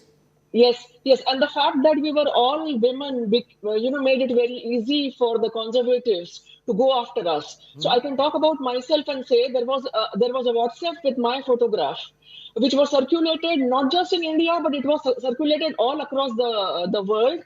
My relatives from North America were extremely worried, and they received it before we had any clue about it. So it carried my photo, and it carried my kind of a CV about my husband being from another faith background, and I have married him as per Hindu rites, and I am an agent of the RSS, and my son is a self-declared atheist, and therefore I have no right to intervene in matters of quote-unquote Islamic faith. And this WhatsApp was circulated everywhere, and my photos were, updated periodically on this WhatsApp. And in fact, the Ahmedabad police and the Mumbai police both had an input about the threat which were posed to myself and all our other volunteers. We used to receive regularly dirty emails, with all kinds of nonsense written in that. We used to receive phone calls, and it was extremely difficult for our volunteers, in fact, most of whom come from socially, economically deprived backgrounds, who live in the mohallas, in the ghettos amongst Muslims. So they had to undergo a lot of pressure. They had a lot of explaining to do. We had to do a lot of, dialoguing back and forth, and to clarify our position, because at that time, in 2016, a lot of things have changed now, but at that time, we were all women who were posing a challenge to the authority of the mullah, and we were interfering within in a realm which is the realm of religion, which we were not at all qualified to interfere in according to them. So I believe even as Nupur Sharma's statement is hateful, it is offensive, it is condemnable. But just the fact that, the kind of threats which are being given to her, she should be given protection. I do So believe she that, should be yes, given, Rajiv. I'm glad you're telling us what happened to you, Yes. because our viewers need to know that here is Zakia Soman, and remember, she was part of a Muslim women's rights group which was fighting against triple talaq, and she and others also faced threats at the time. Others have also faced threats. Even MF Hussain, remember, faced threats, left the country. So it is fanatics on both sides who threaten those who try to promote a certain secular value. But Professor Mustafa, if today Nupur Sharma, as she claims she is, apologizes for a statement, offensive though it be, condemnable though it be, during a TV debate, should that be enough in your view to ensure that she doesn't have to go through a prolonged period of going to courts across the country? Or do you believe she becomes a test case for seeing if Section 153A works effectively and ensures that people do not promote hate speech? Rajdeep, I would say if we are talking of blasphemy as defamation of religions, then in any defamation, the apology is considered good enough to close that chapter. And if we follow Prophet of Islam, then he is all about mercy. He is all about forgiveness. People in his lifetime have been abusing him and he has been forgiving them. So anyone who follows Prophet should have a big heart and forgive anybody for anything. But that is what the ideal situation is. And as you rightly said, many fanatics may not agree with. So you're saying, in your view, an apology should be enough in a case like this? I told you that it is a defamation of religion. If for defamation apology is good enough, here also it can be good enough. The real point is that she was, one, ignorant, and two, she intentionally did it. In fact, there is, great scholarly evidence available which proves that Bibi Aisha was not 6 years old when she was married. Can I just prod you further? Because it involves the Prophet and a direct, in a sense, statement on the Prophet, does it make the issue even more sensitive and more difficult to handle, Professor Mustafa? Yes, Rajdeep, because if there is some cause of Muslims, then we will definitely not accept any external interference. When OIC said something about the rights of Muslims, I also made a video and I said that Indian Muslims have their constitution, their judiciary, and they have Hindus who fight for their rights. We don't need any organization of Islamic states. But when you say such things against the Prophet and he has followers throughout the world, then I think you are crossing the Lakshman Rekha and inviting problem. Because then it is no more an internal matter of India in which others should not interfere. Because you are hurting the religious feelings of the millions and millions of people across the globe. The fact though is, Yashovardhan Azad, that it comes back to whether the police will apply the law fairly and not arbitrarily. We had a Dharam Sansad where calls were made for killing Muslims. Person goes to jail for a few days, is out on bail, goes back and starts making the same statements. The question is, do you believe that the law is a deterrent as it stands today? Do you believe that therefore the law in a sense needs to become a deterrent and the police in a way need to act evenly, fairly across communities, whoever resorts to hate speech, including politicians who keep getting away? They don't get prosecuted in this country. Yeah, I don't think the law needs to be strengthened. I think the police needs to be impartial and use the law effectively and impartially against all kinds of people. The issue about Prophet is very, very sensitive, and the remark which Nupur made certainly would hurt every Muslim. But the reaction has been totally disproportionate, and I totally disapprove of that. She should get full protection. She should not be allowed to go to any police station to give statement. And once she has apologized, the case should be finished. I think this is the hardline Islam, and one should not take lessons from OIC countries who rule these tin pots in the name of, and they made it Islamic countries. And the last point which I want to say is, yes, the Dharam Sansads are bad, but also the remarks made against Shivling hurt not only me, who was a Shiv Bhakt, but crores of people in this country. But there are no death threats, and that was made by a professor. So I think there should be some balance. And as far as Nupur Sharma goes, her case should be closed once he offers a formal apology. And I'm very happy, Professor Mustafa said, that Islam talks of mercy and therefore she should be forgiven. You want to also dive into that, Zakia Soman? Should she be given mercy, to use the word as Professor Mustafa says? That is in a sense the high quality of religious beliefs. No, so if she has apologized, she must be forgiven. But I will also say that it has to be backed by more action on the part of the BJP and on the part of the government. Because right now you are cornered and you are forced to give out an apology, but you have to walk the talk, you have to mean the apology. Not just that, the government has to do a lot to curb the kind of hate and venom which is being spewed all around against the minorities. So I think it is high time that the Prime Minister, walks his own slogan of Sabka Saath and Sabka Vikas. And I think India cannot be a world superpower or an economic superpower with this kind of religious polarization and hatred all around. Very so well. I think it's not an isolated remark, which is the problem. And that is really, it's not just a remark that was off the cuff, because if you look at some of the remarks that have been made by various spokespersons of the ruling party, they often take this line, which is seen to be very hateful and spiteful for many. I'll give you, Professor Mustafa, a final quick word for 30 seconds. The politicians, during election time, the kind of hate speeches they resort to, they don't get arrested, if arrested very rarely.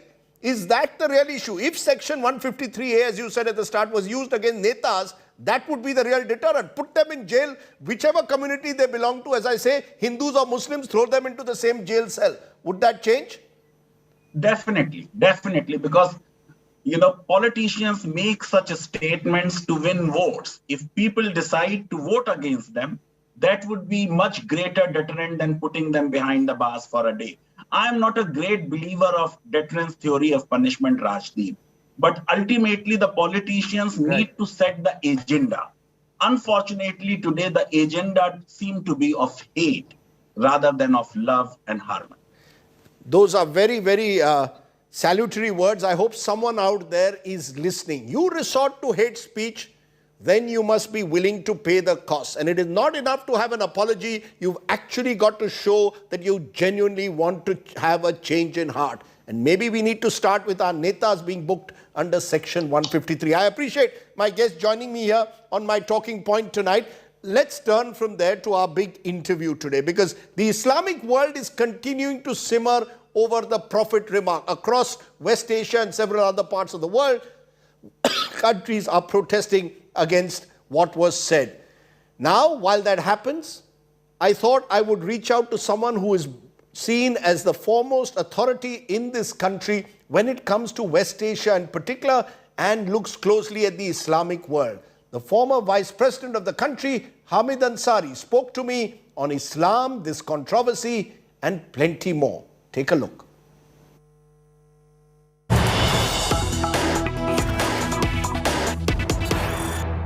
As the controversy continues to snowball over remarks made by a BJP spokesperson since suspended over the Prophet and continue to convulse the Islamic world in particular, I'm joined by a very special guest, the former Vice President and an expert and authority on West Asia, where he served for several years, Mr. Hamid Ansari. Appreciate your joining us, Mr. Ansari. How do you see this controversy, particularly in West Asia, where several of the countries have protested and condemned the Indian government and India also? It is not only West Asia. It is Indonesia, it is Iran, and countries all across the board. You see, the point is every faith has got certain touch points. Every faith, irrespective of what the faith is. In the case of Muslims, the personality of the Prophet of Islam is very, very important, and references to it always have to be very carefully done. So when somebody goes out of his or her way and say rude things about the person, I mean, mind you, these are historic personalities 1500 years back, and yet the sensitivity is very great.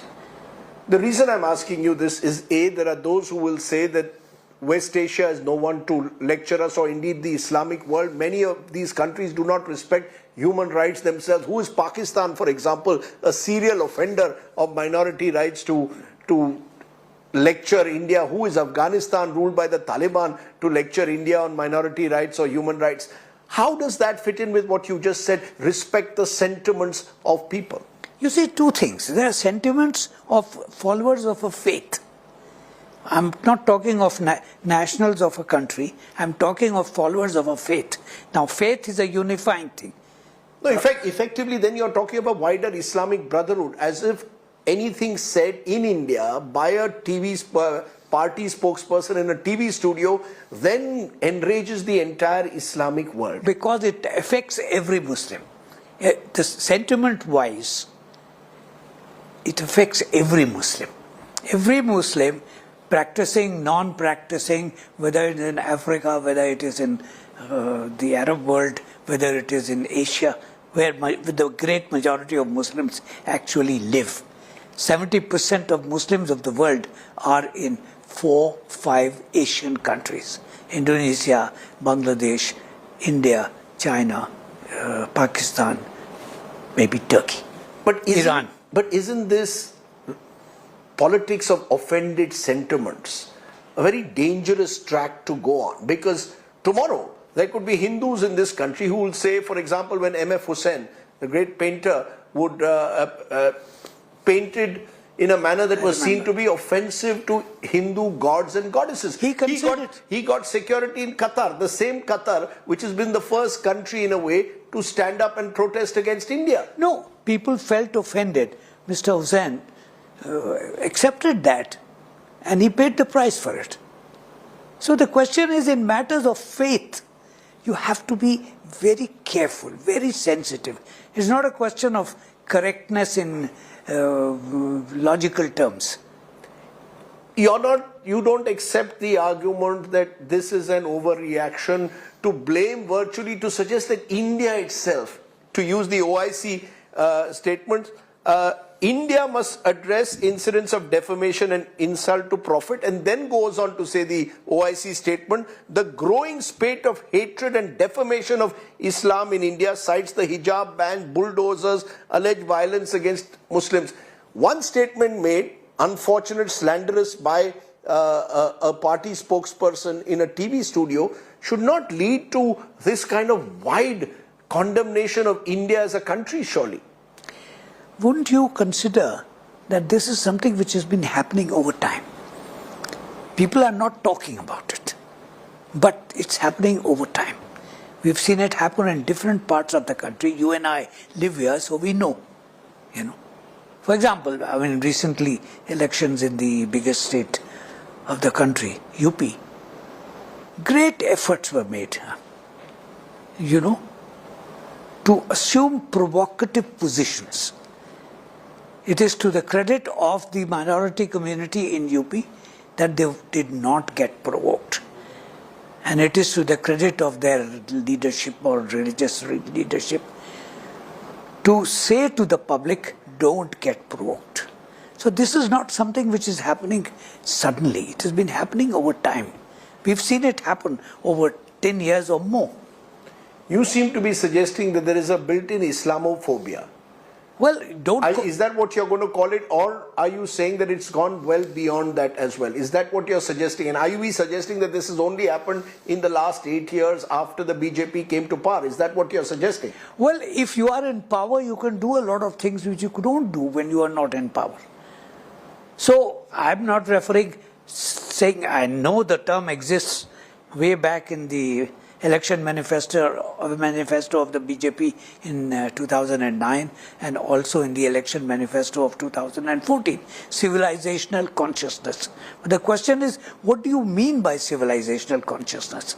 If you interpret it in a very narrow sort of way, then you end up with what is today being called Hindutva, which all learned people say it has nothing to do with Hinduism.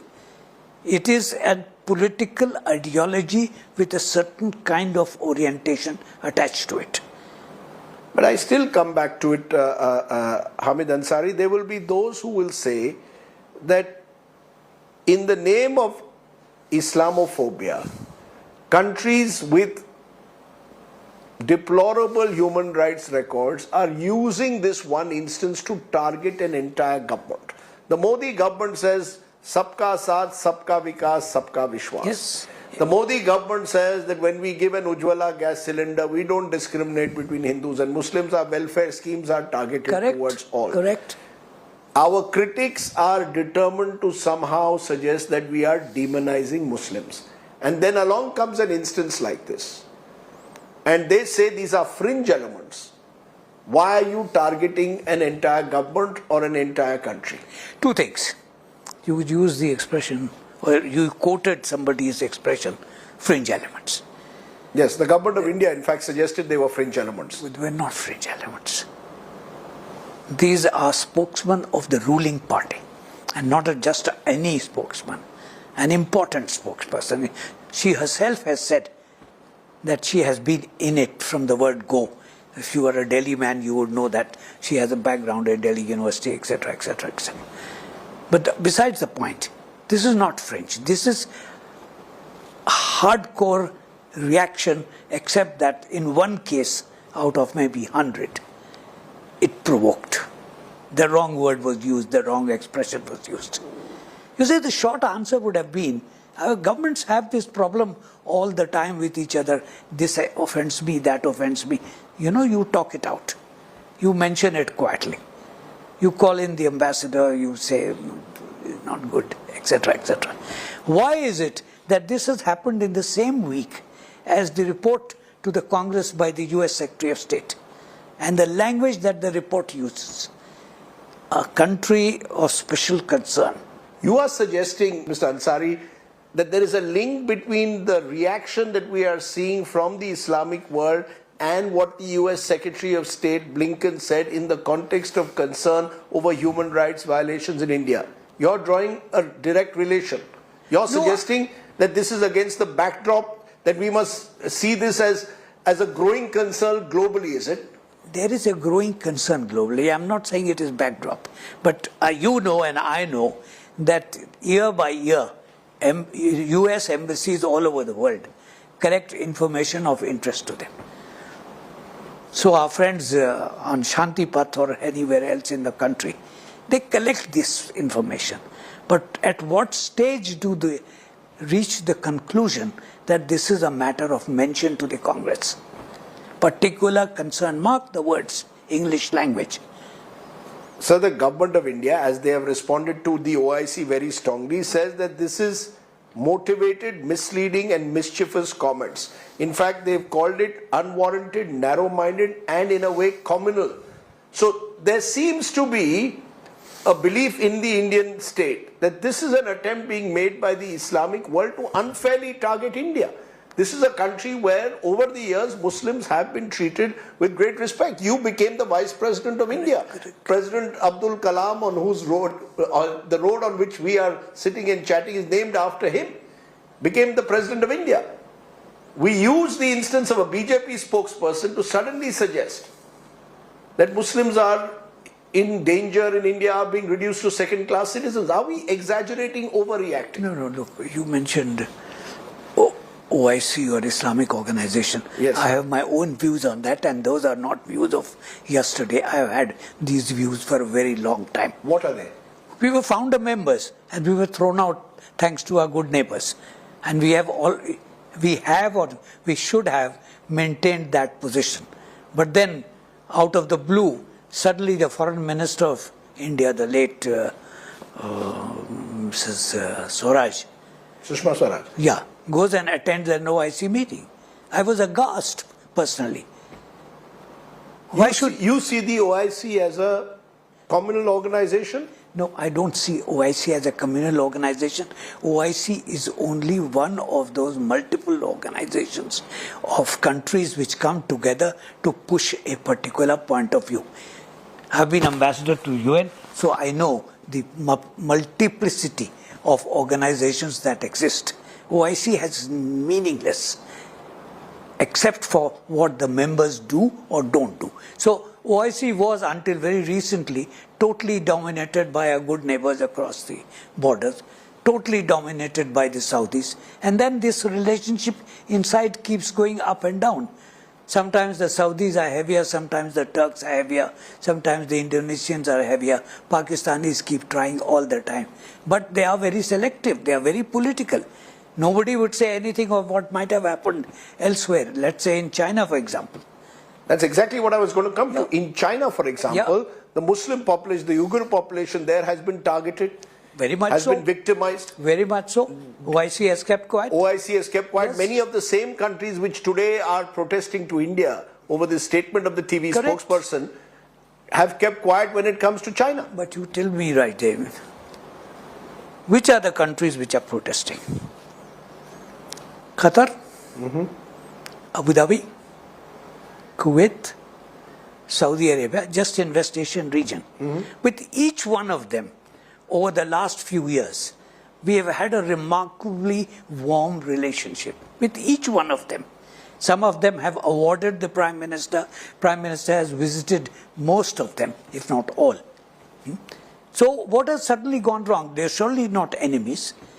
We have an excellent trading relationship with them. We have good political understanding. I mean, where else would you get a wanted man in a jail in Saudi Arabia returned to India, except through cooperation at a level amongst intelligence agencies which doesn't happen normally. Which is precisely the point, Mr. Ansari. Over the last 8 years, the Modi government's achievements has been this reach out to the Gulf and West Asia. I say it, absolutely remarkable. I've worked for a very long time in West Asia. I know things when things were difficult, when they would be less than friendly, occasionally hostile also. And yet things have changed over time. It hasn't changed in last 8 years. It has been changing. Dr. Manmohan Singh went there a long time back. Srimati Indira Gandhi went there. So things have changed. So they've changed for the better in terms of diplomatic relations. We've got a stronger economic relationship with all the countries in the region. We are signing bilateral trade agreements. And yet when it comes to this one instance, suddenly you've got India being seen as a country which is demonizing Muslims, is responsible for spreading hatred against Muslims. Reconcile these two. Well, you tell me. These are countries when nobody says they are democratic countries. They are autocratic. Forms of autocracy are there. So if something happens there, and that too at a politically expressible manner, it happens with the approval of the autocrats, isn't it? So if something happens to the government of Qatar, it has the approval at some stage, not at some stage. It happens in Kuwait, same thing. Happens in Abu Dhabi, same thing. Saudi Arabia, same thing. So the point to note is, as I would as a professional note, that these protests are indicative of a concern at the political level, and they have therefore to be tackled politically. Mr. Ansari, in conclusion then, what's the way forward? Because there are those who are today threatening violence against Nupur Sharma. She has been given extra security. There are those who are saying arrest her right away, imprison her. What's your view on this? How do you resolve sensitive issues, as you call them, in a manner that we can actually move forward? By a legal method, nothing else. It doesn't matter whether this lady committed the offense or this gentleman committed the offense. If they committed the offense, let the law take its course. You see, as I said it, there are two ways about it, and both have to move together. One is the path of law, whatever the law dictates. But the other is the political path. The leadership has to follow the political path also. Why is it that, I mean, this incident which has happened in the countries of the Persian Gulf and elsewhere, why is it that no political leader in it, of the ruling government, has said anything about it? Why is it that the foreign minister has not spoken? Why is it that the Prime Minister, with all the stature of the Prime Minister and of this Prime Minister, with his relationship with the ruling class in those countries, has not spoken? This is not accidental. These things don't happen like that. You can't leave it to the official spokesman of the Ministry of External Affairs. He'll say all the right things. But there comes a time when saying the right thing is not enough. Because a spokesman to spokesman, foreign secretary to foreign secretary is of no consequence in these matters. At a personal level, therefore, do you still feel optimistic about the future? As a former vice president, as a proud Indian citizen of this country, do you feel still optimistic that the ideals of 1947, of 1950 will be preserved? Oh yes, I am optimistic. I'm an old man. फिर सुबह होगी? सुबह होगी, बिल्कुल होगी. रात होगी तो सुबह भी होगी. No two views about it, because, mind you, all said and done, the majority of population in this country still thinks sanely, isn't it? It doesn't matter what language I speak. It may be Tamil, it may be Assamese or anything else. But I have to have that approach, which is a typically Indian approach and a special Indian approach of accommodation of diversity. To say that I tolerate is simply not enough. I don't have to tolerate. Tolerate is a negative term. I have to accept. I have a fraternal tie with you. You are my brother. I am your brother. Mr. Hamid Ansari, appreciate your joining me and talking to me. Thank you so much. Thank you, Rajiv. Thank you very much. If we could only build on that great word used by Dr. Ambedkar in the Constitution, fraternity, brotherhood. That's what we need in this country a little bit more of. Harmony, not hate. Think about it. Let's take a break. On the other side, our Only in India story. It comes from Jodhpur in Rajasthan. You're watching the news today. News with knowledge, without the noise. Back in a moment.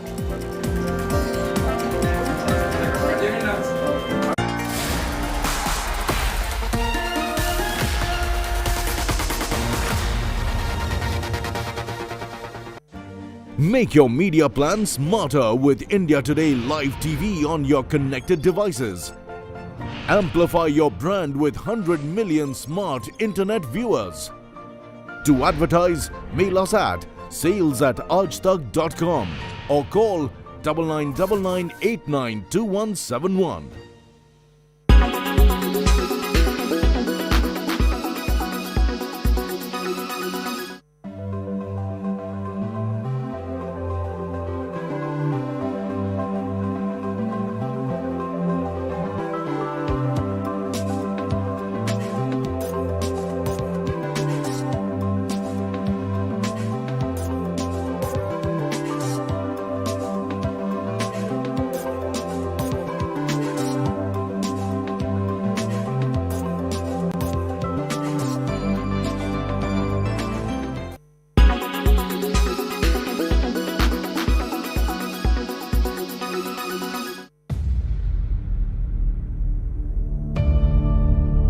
India's #1 political reporter. Defines what seems to be happening, vendetta politics. कोई दूध के से धुला हुआ नहीं है. Unmatched eye, unmatched experience. The world has changed.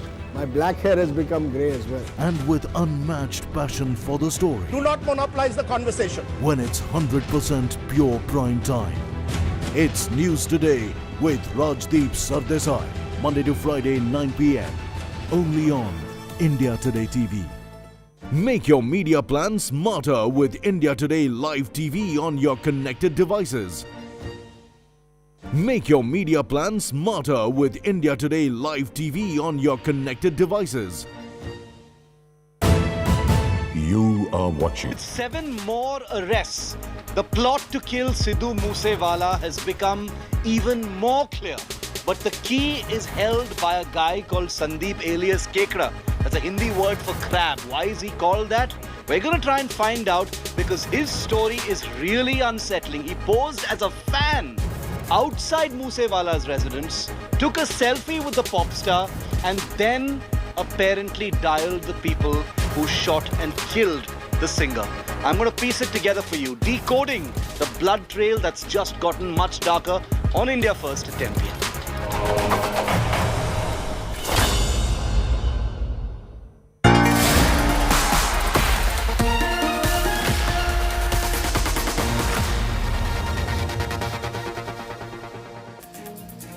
Let's turn to another of our headline stories tonight. The Salman Khan threat plot is unraveling every day. Police say the letter threatening to kill the actor and his father Salim Khan was found by cleaning staff at the Bandra promenade. 10 teams of the Mumbai Police are now probing the case, scanning through 200 CCTV cameras around the Bandra Bandstand. What's the latest? Take a look. A reigning Bollywood superstar facing death threat from the same gang that killed singer Musewala through a chilling handwritten note. Cops say the letter threatening to kill Salman and his father Salim Khan was found by a cleaning staff at the Bandra promenade. The FIR lodged earlier mentioned that Salim Khan's bodyguard Shrikant had found the letter on the bench next to the actor's luxury condo. 10 teams of the Mumbai Police are probing the case and are scanning through 200 CCTV cameras around Bandra Bandstand. Statements of Salman Khan and Salim Khan, along with their bodyguards, have been recorded by the Mumbai Police.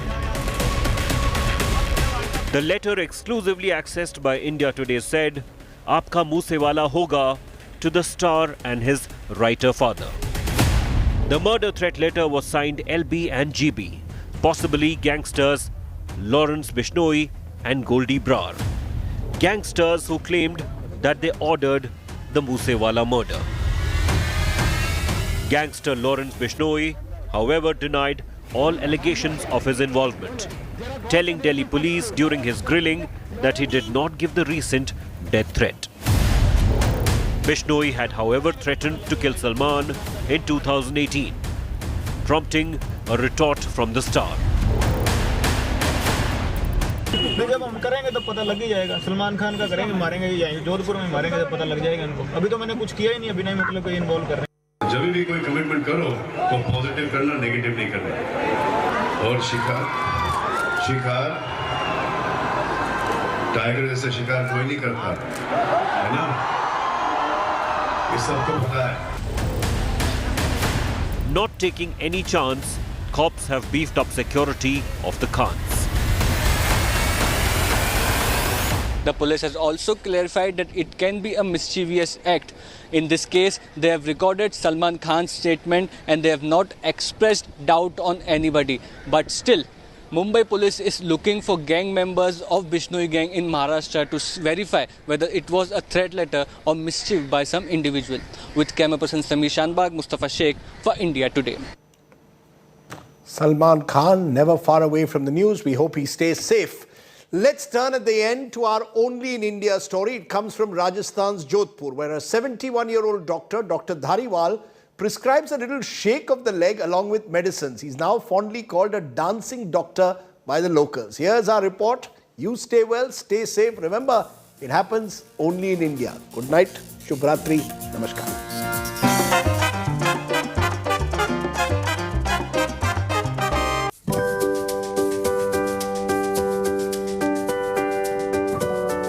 He's a doctor with a difference. He cures patients with a dash of dance. Meet 71-year-old Dr. Raj Dhariwal from Rajasthan's Jodhpur, fondly called the dancing doctor. Dr. Dhariwal's prescription includes a little shake of the leg, and he doesn't hesitate to teach a few moves to children himself. Dr. Raj says there's no better treatment than dancing to keep the body healthy. मैं नियमित रूप से exercise बहुत सालों से कर रहा हूँ, इसलिए मेरा अभी भी 71 पे भी आज भी उतना ही एक्टिव हूँ जितना मैं 28 पे था. Not surprisingly, his unique therapy has made him a social media hit and of course very popular with the patients in his care. Bureau Report, India Today.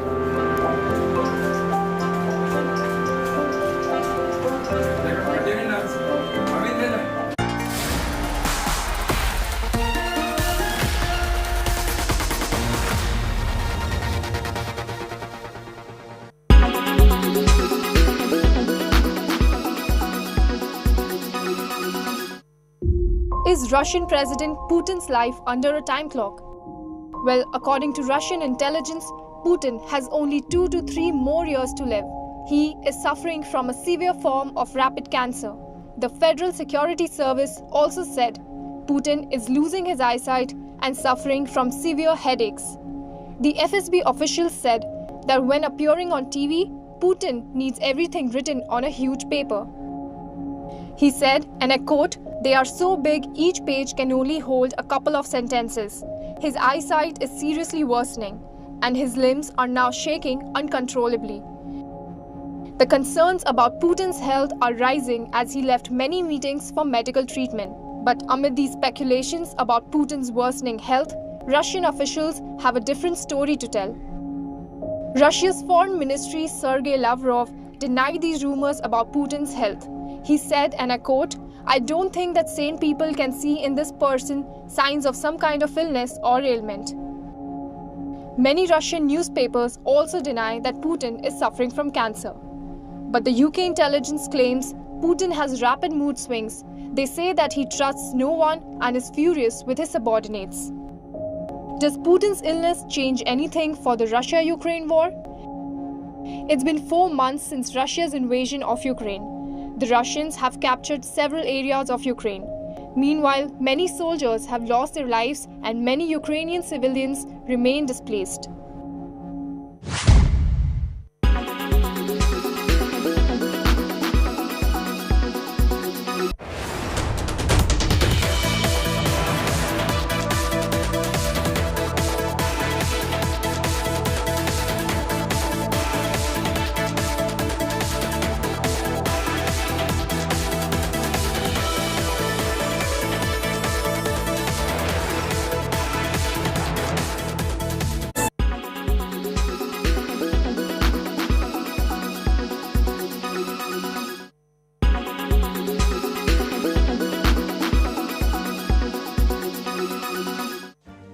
Make your media plan smarter with India Today Live TV on your connected devices. Amplify your brand with 100 million smart internet viewers. To advertise, mail us at sales@aajtak.com or call 9999892171.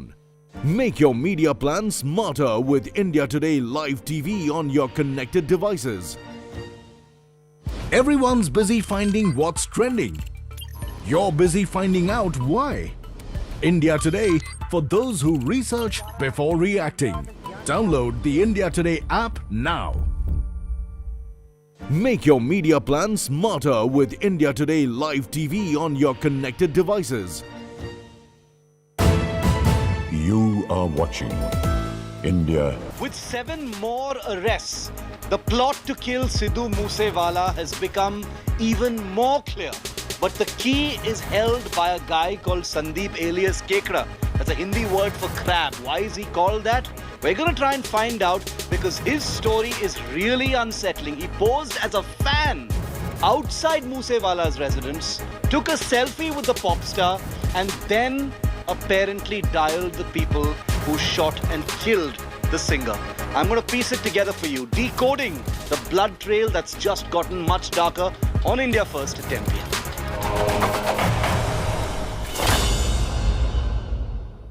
Presented by Berger Easy Clean. No dag, no dhabba, only beautiful walls.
In association with LIC, हर पल आपके साथ।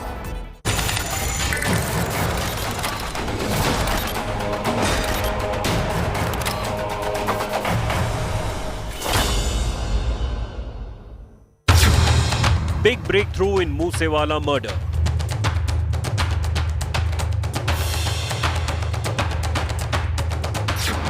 Seven new arrests in superstar Supari killing.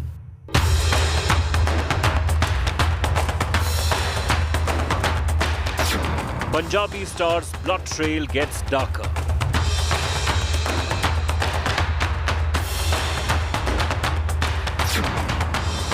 Most disturbing thread to the crime emerges.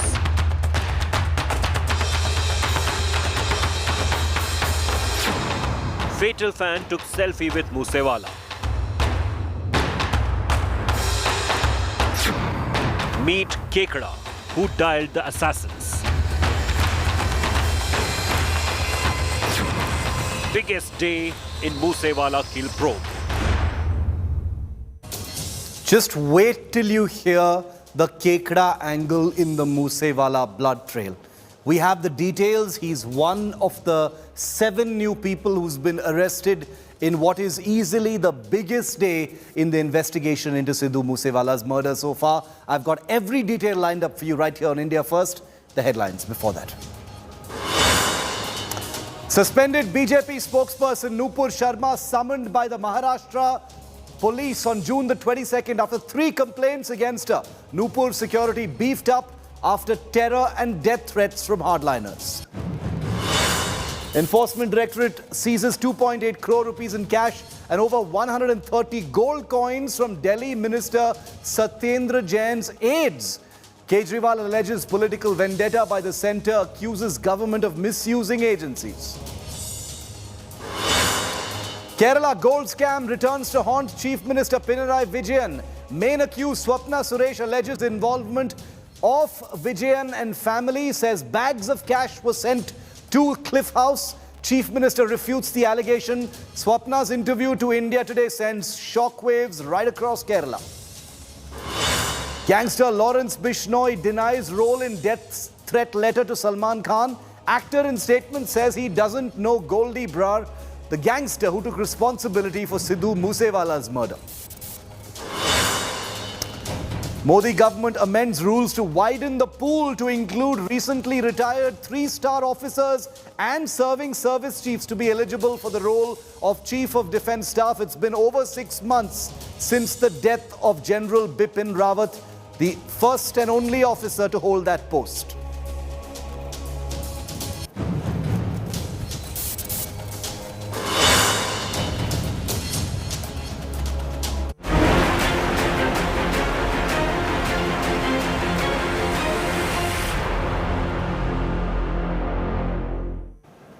Seven more arrests have been made in connection with the Sidhu Musewala murder probe, but it is the role of a person who goes by the name of Kekda, which means crab in Hindi, that is now under the scanner. It was Kekda, whose real name is Sandeep, who posed as a Musewala fan outside his residence and then tipped off shooters about the superstar leaving his home in Mansa, Punjab. Arvind Ojha, with what is easily the most unsettling and disturbing thread in the murder trail so far. A gruesome murder, bunch of mysteries, and innumerable CCTV video proofs. With every passing day, a new twist unfolds. India Today has accessed another stunning CCTV video of Musewala's murder. In the video, killers of the singer can be seen at petrol pump, calm and poised, refueling the Alto car, which they had snatched after abandoning the Bolero car used for the murder. The video catches the killers day after they killed Musewala in cold blood. Punjab Police has intensified its probe and has identified 7 shooters, apart from one arrested accused, Manpreet, who provided logistics. Sources tell India Today that the shooters hailed from Punjab, Haryana and Maharashtra. On Monday, Punjab police arrested a gangster named Kekda who tipped off the killers about Musewala's movement after taking a selfie with him. Hunt for shooters is also on in Nepal. Delhi police believes some shooters may have fled the country. While Lawrence Bishnoi and Goldie Brar brazenly claimed responsibility of Musewala's murder, major breakthrough from Punjab police is still awaited almost 10 days later. With Arvind Ojha, Bureau Report, India Today. Now, the Kekda connection has become front and center in the investigation because this connection holds the key to the Musewala murder conspiracy. India Today was the first to unmask the man who allegedly arranged the cars for Musewala's assassins. He's now under arrest along with 6 others and could spill the beans about this entire plot. We're wondering whether this entire assassination conspiracy will now simply fall apart, will unravel. The truth will be known as a result of this very decisive day, the arrest of 7 people, including Kekda.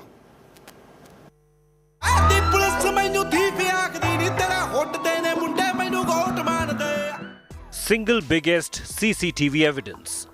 It could turn the Sidhu Musewala murder probe. India Today has accessed exclusive images of Musewala's house taken just 10 minutes before he was gunned down.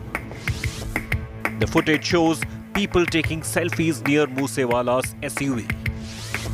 India Today has learnt that one of them was Kekda, aka Sandeep. Punjab police arrested Kekda on Monday evening. According to sources, Kekda pretended to be a Musewala fan and was outside his residence. Kekda loitered outside the singer's residence for over 45 minutes.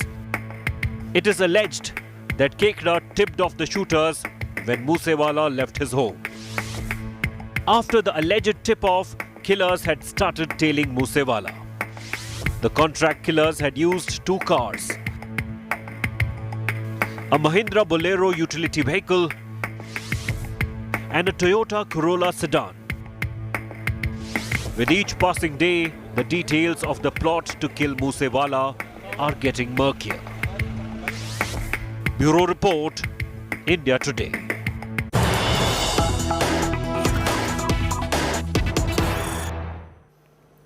And we've got an update coming in right now, late in the evening. The Punjab Police, in fact, the additional Director General of Police has told India Today that Kekda, the fan of Sidhu Musewala, who actually stood outside his house and then betrayed him to his assassins, is the one who relayed information, including the fact that Sidhu Musewala was not accompanied by security personnel. He relayed the number of occupants in that Jeep Thar, the vehicle details, and very crucially, Kekda also revealed to the assassins that Sidhu Musewala was not traveling in his usual bulletproof vehicle. He shared this info allegedly with the shooters and handlers operating from abroad. So this is the Goldie Brar connection, and that's where the assassins finally allegedly came in. Let's go across to India Today's Shreya Chatterjee, who's been reporting from Mansa and Delhi on this entire this development, a very decisive day in the investigation, Shreya, with the arrest of 7 more, suspects in the entire killing, but a lot of interest and intrigue over the character of Kekda, this guy called Sandeep, who apparently posed as a fan outside the residence of Sidhu Musewala, took a selfie with the singer before he left, and then relayed all this crucial information to his handlers and to the assassins, perhaps, that finally led to the killing. Well, absolutely so, Shiv. And there have been total 8 arrests made in the case, but the one person who becomes the crucial in this whole case is Sandeep alias Kekda. Now, what we've picked up from our sources is during the course of investigation, Kekda has revealed that he was working under the advice of Goldie Brar and Sachin Thapan Bishnoi, who's the nephew of Lawrence Bishnoi. Now, he on 29th had gone outside the residence of Sidhu Musewala. That's the day Sidhu Musewala Musewala was murdered. Then he waited till the Thar vehicle came out. And, you know, in that CCTV visual that's also been accessed by India Today, we have got confirmation from the police that one of those who was clicking the selfies was Sandeep alias Kekra. He clicked the selfie, then give that information to those shooters that Musewala was without any security and he wasn't traveling in that bulletproof car. Among the other persons who were arrested today, Shreya, you know, 7 people in all have been arrested, including Sandeep alias Kekra. Is any further information known about those people as well?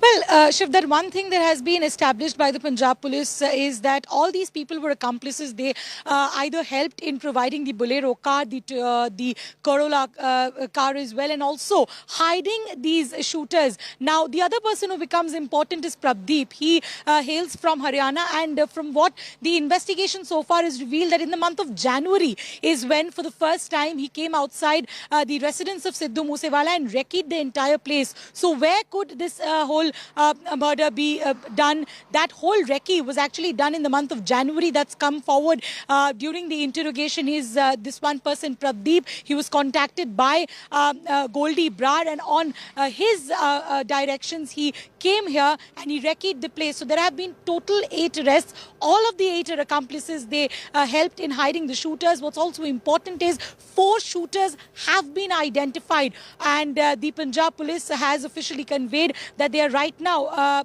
carrying out raids to nab these 4 shooters. But what also important, Shiv, almost 10 days have actually passed by. Till now, they have not been arrested. There's a possibility that they might have destroyed the evidences. They might have hid the weapons, because recovery of these are also important to make this a watertight investigation. Shreya, thanks very much. Keep tracking that story. We will keep in touch with you on those crucial updates. 8 persons, including Kekra, have been arrested so far. But there are at least 3 more persons, as Shreya said, who are on the loose and could have potentially left the country as well. Now, as you know, thanks to India Today's news break yesterday, the Sidhu Musewala murder trail reached Mumbai, with gangster Lawrence Bishnoi being questioned about a threat note received by superstar Salman Khan. The superstar told the police yesterday that he knew of Bishnoi from back in the day during the Black Buck case in 2018, but there is no recent enmity with anyone. India Today broke news about the letter, about the police beefing up security for Salman Khan, and what Salman Khan has now told the Mumbai Police.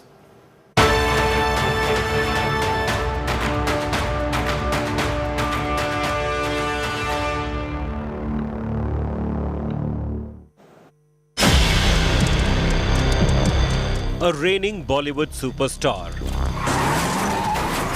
Radhe जाने के लिए नहीं, facing death threat from the same gang that killed singer Musewala through a chilling handwritten note. Cops say the letter threatening to kill Salman and his father Salim Khan was found by a cleaning staff at the Bandra promenade. The FIR lodged earlier mentioned that Salim Khan's bodyguard Shrikant had found the letter on the bench next to the actor's luxury condo. 10 teams of the Mumbai Police are probing the case and are scanning through 200 CCTV cameras around Bandra Bandstand.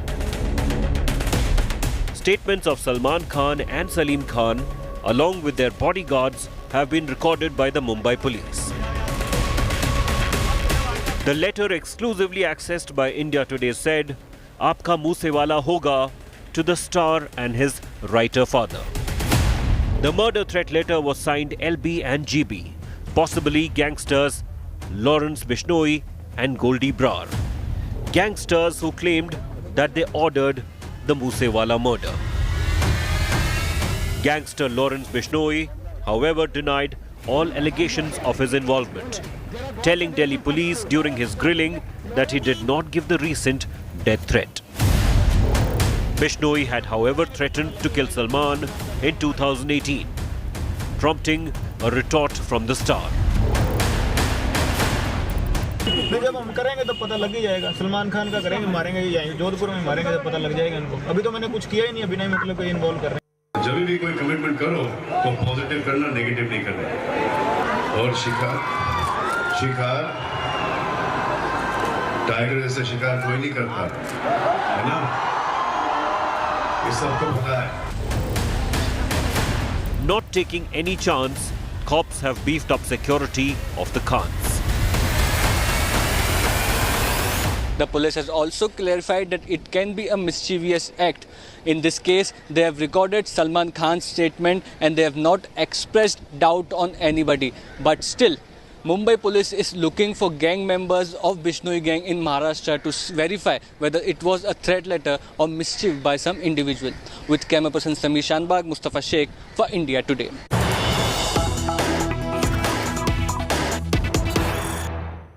And we've got a very important piece of news that's breaking right now on India First. India Today has accessed a 2021 interrogation of gangster Lawrence Bishnoi in 2021.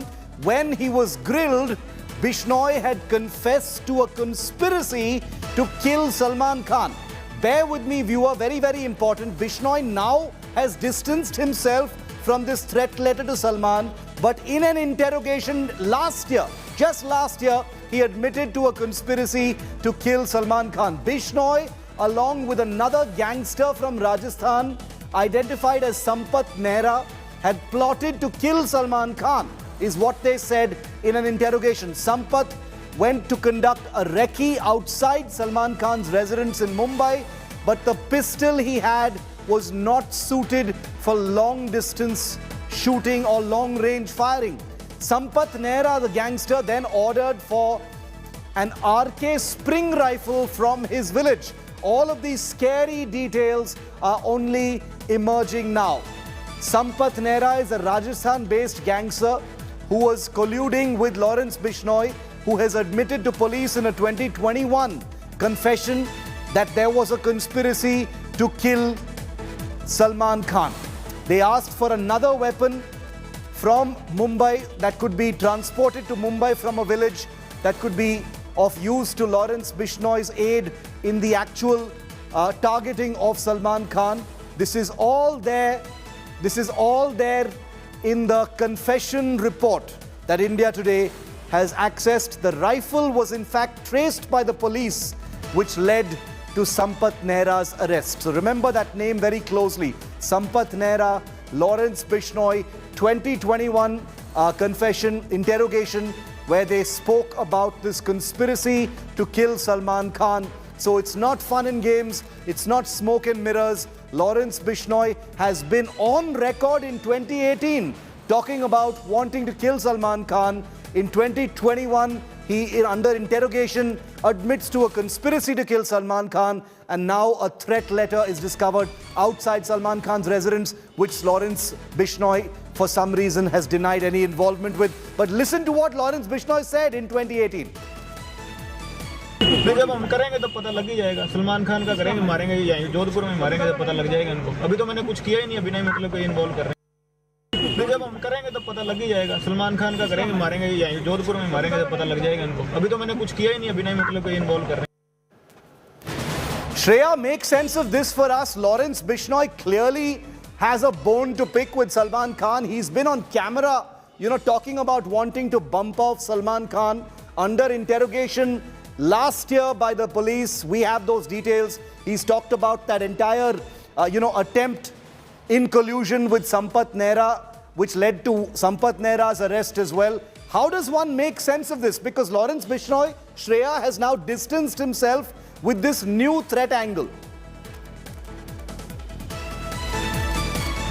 Well, yes, he has indeed distanced himself from the new letter that has, that was a threat that was sent to Salman Khan. However, the interrogation report clearly establishes that he indeed had a plan to get Salman Khan killed, and this was in the year 2018. Now, the interrogation report, which is dated 2021, he accepts that it was Sampath Nehra who was handed over the job. Sampath Nehra went, recce'd the Galaxy apartments, and then he couldn't shoot Salman Khan Khan because he had a pistol. Followed by that, they actually tried to get that RK spring rifle from Lawrence Bishnoi's village in Fazilka. The weapon that we are talking about was in the presence and security of Dinesh Fauji. He's another accomplice of Lawrence Bishnoi. And this weapon that we are talking about, Lawrence Bishnoi himself had bought this weapon for a cost of 3 to 4 lakhs from a person named Anil Pandya. The Delhi police had actually recovered this weapon, which actually led to the arrest of Sampath Nehra. Both Lawrence Bishnoi and Sampath Nehra are in the arrest of Delhi police. And Lawrence Bishnoi, he's in the custody of Delhi police in another Arms Act case right now. Thanks very much, Shreya, for putting that together for us. There are so many missing pieces still, but it's going to be up to the police to make sense of these disparate threads and angles that are coming together, stretching between Mansa in Punjab to Bandra in Mumbai to Tihar jail in Delhi. Now let's try and get you an overview of all of the people involved through a bit of a flowchart of how all of this actually comes together. Salman Khan, the big bhai of Bollywood, is at the center of it right now because he's become a person under the spotlight in the shadow of the killing of Sidhu Musewala. Now, Kala Jathedi is a gangster who is in Delhi police remand. He is a crime partner with Lawrence Bishnoi, who's currently lodged in Tihar jail. Remember those two faces and names because they're important. Now, Lawrence Bishnoi's associate, as I just explained to you, is Sampath Nehra, the Rajasthan gangster, who actually went to Mumbai and Galaxy Apartments to conduct that in-person recce of Salman Khan's residence and realized his pistol is not enough to do the job. Now, Kala Jathedi's mentor is Naresh Sethi, who was actually tasked. The actual shooter, the person who would pull the trigger, was a guy called Naresh Sethi, who would have conducted the real assassination. He's the guy who would have done it if this entire conspiracy had not fallen apart. Lawrence Bishnoi, remember, is the one who was threatening. He was the one on camera who said, "Hum isko uda denge." And now there's a letter saying, "Aapka Musewala hoga," to Salman Khan and Salim Khan.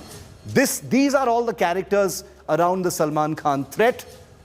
The police is yet to make full sense of what the connection is with the Sidhu Musewala murder and Salman Khan's own safety and security.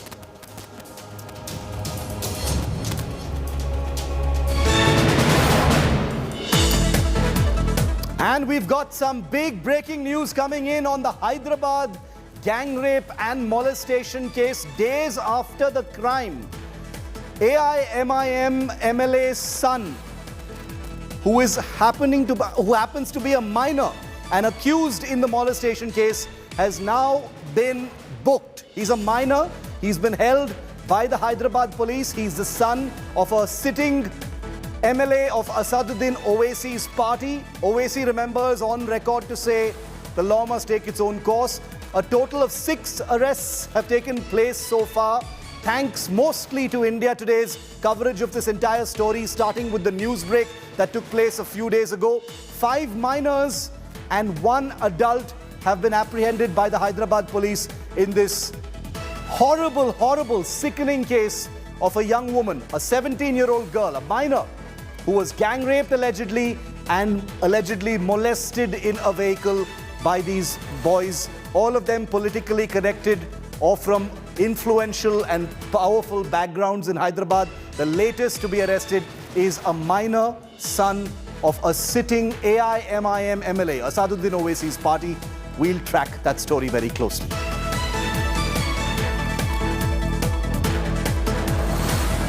Thanks for watching India First. That's a wrap today. I'm going to see you at the same time tomorrow. Up next, it's Business Today with Abba.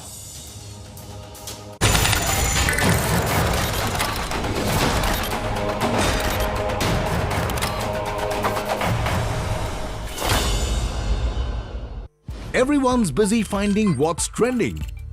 You're busy finding out why. India Today, for those who research before reacting. Download the India Today app now.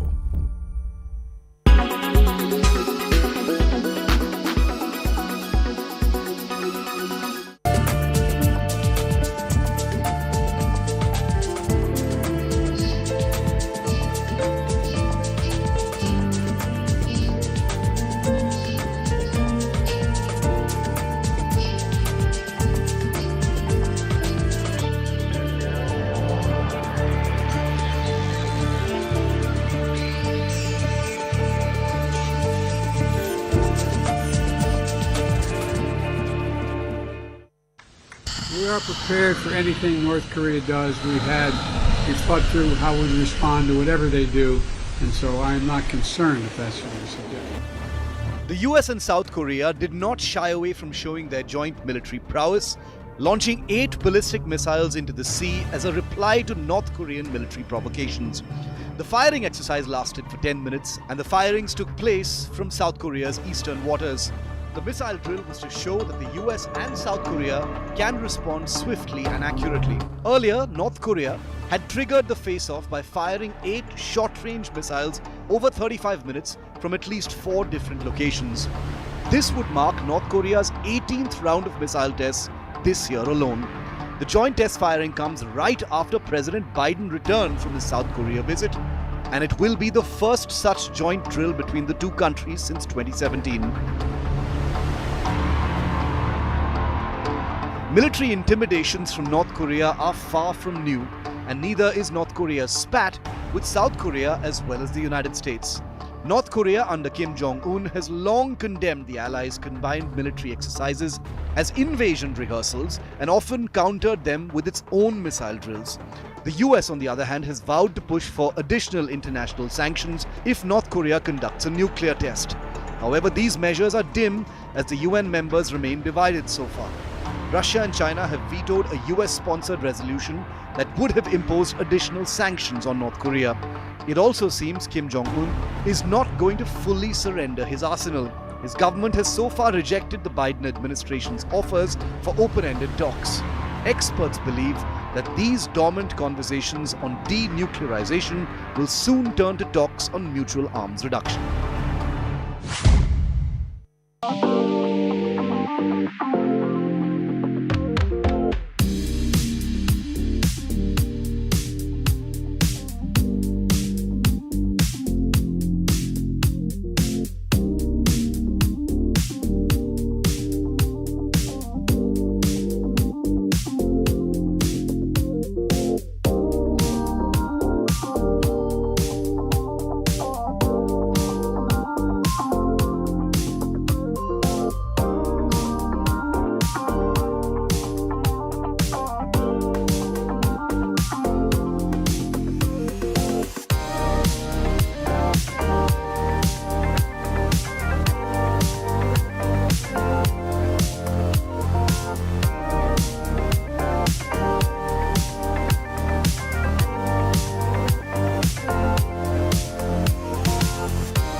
Make your media plan smarter with India Today Live TV on your connected devices.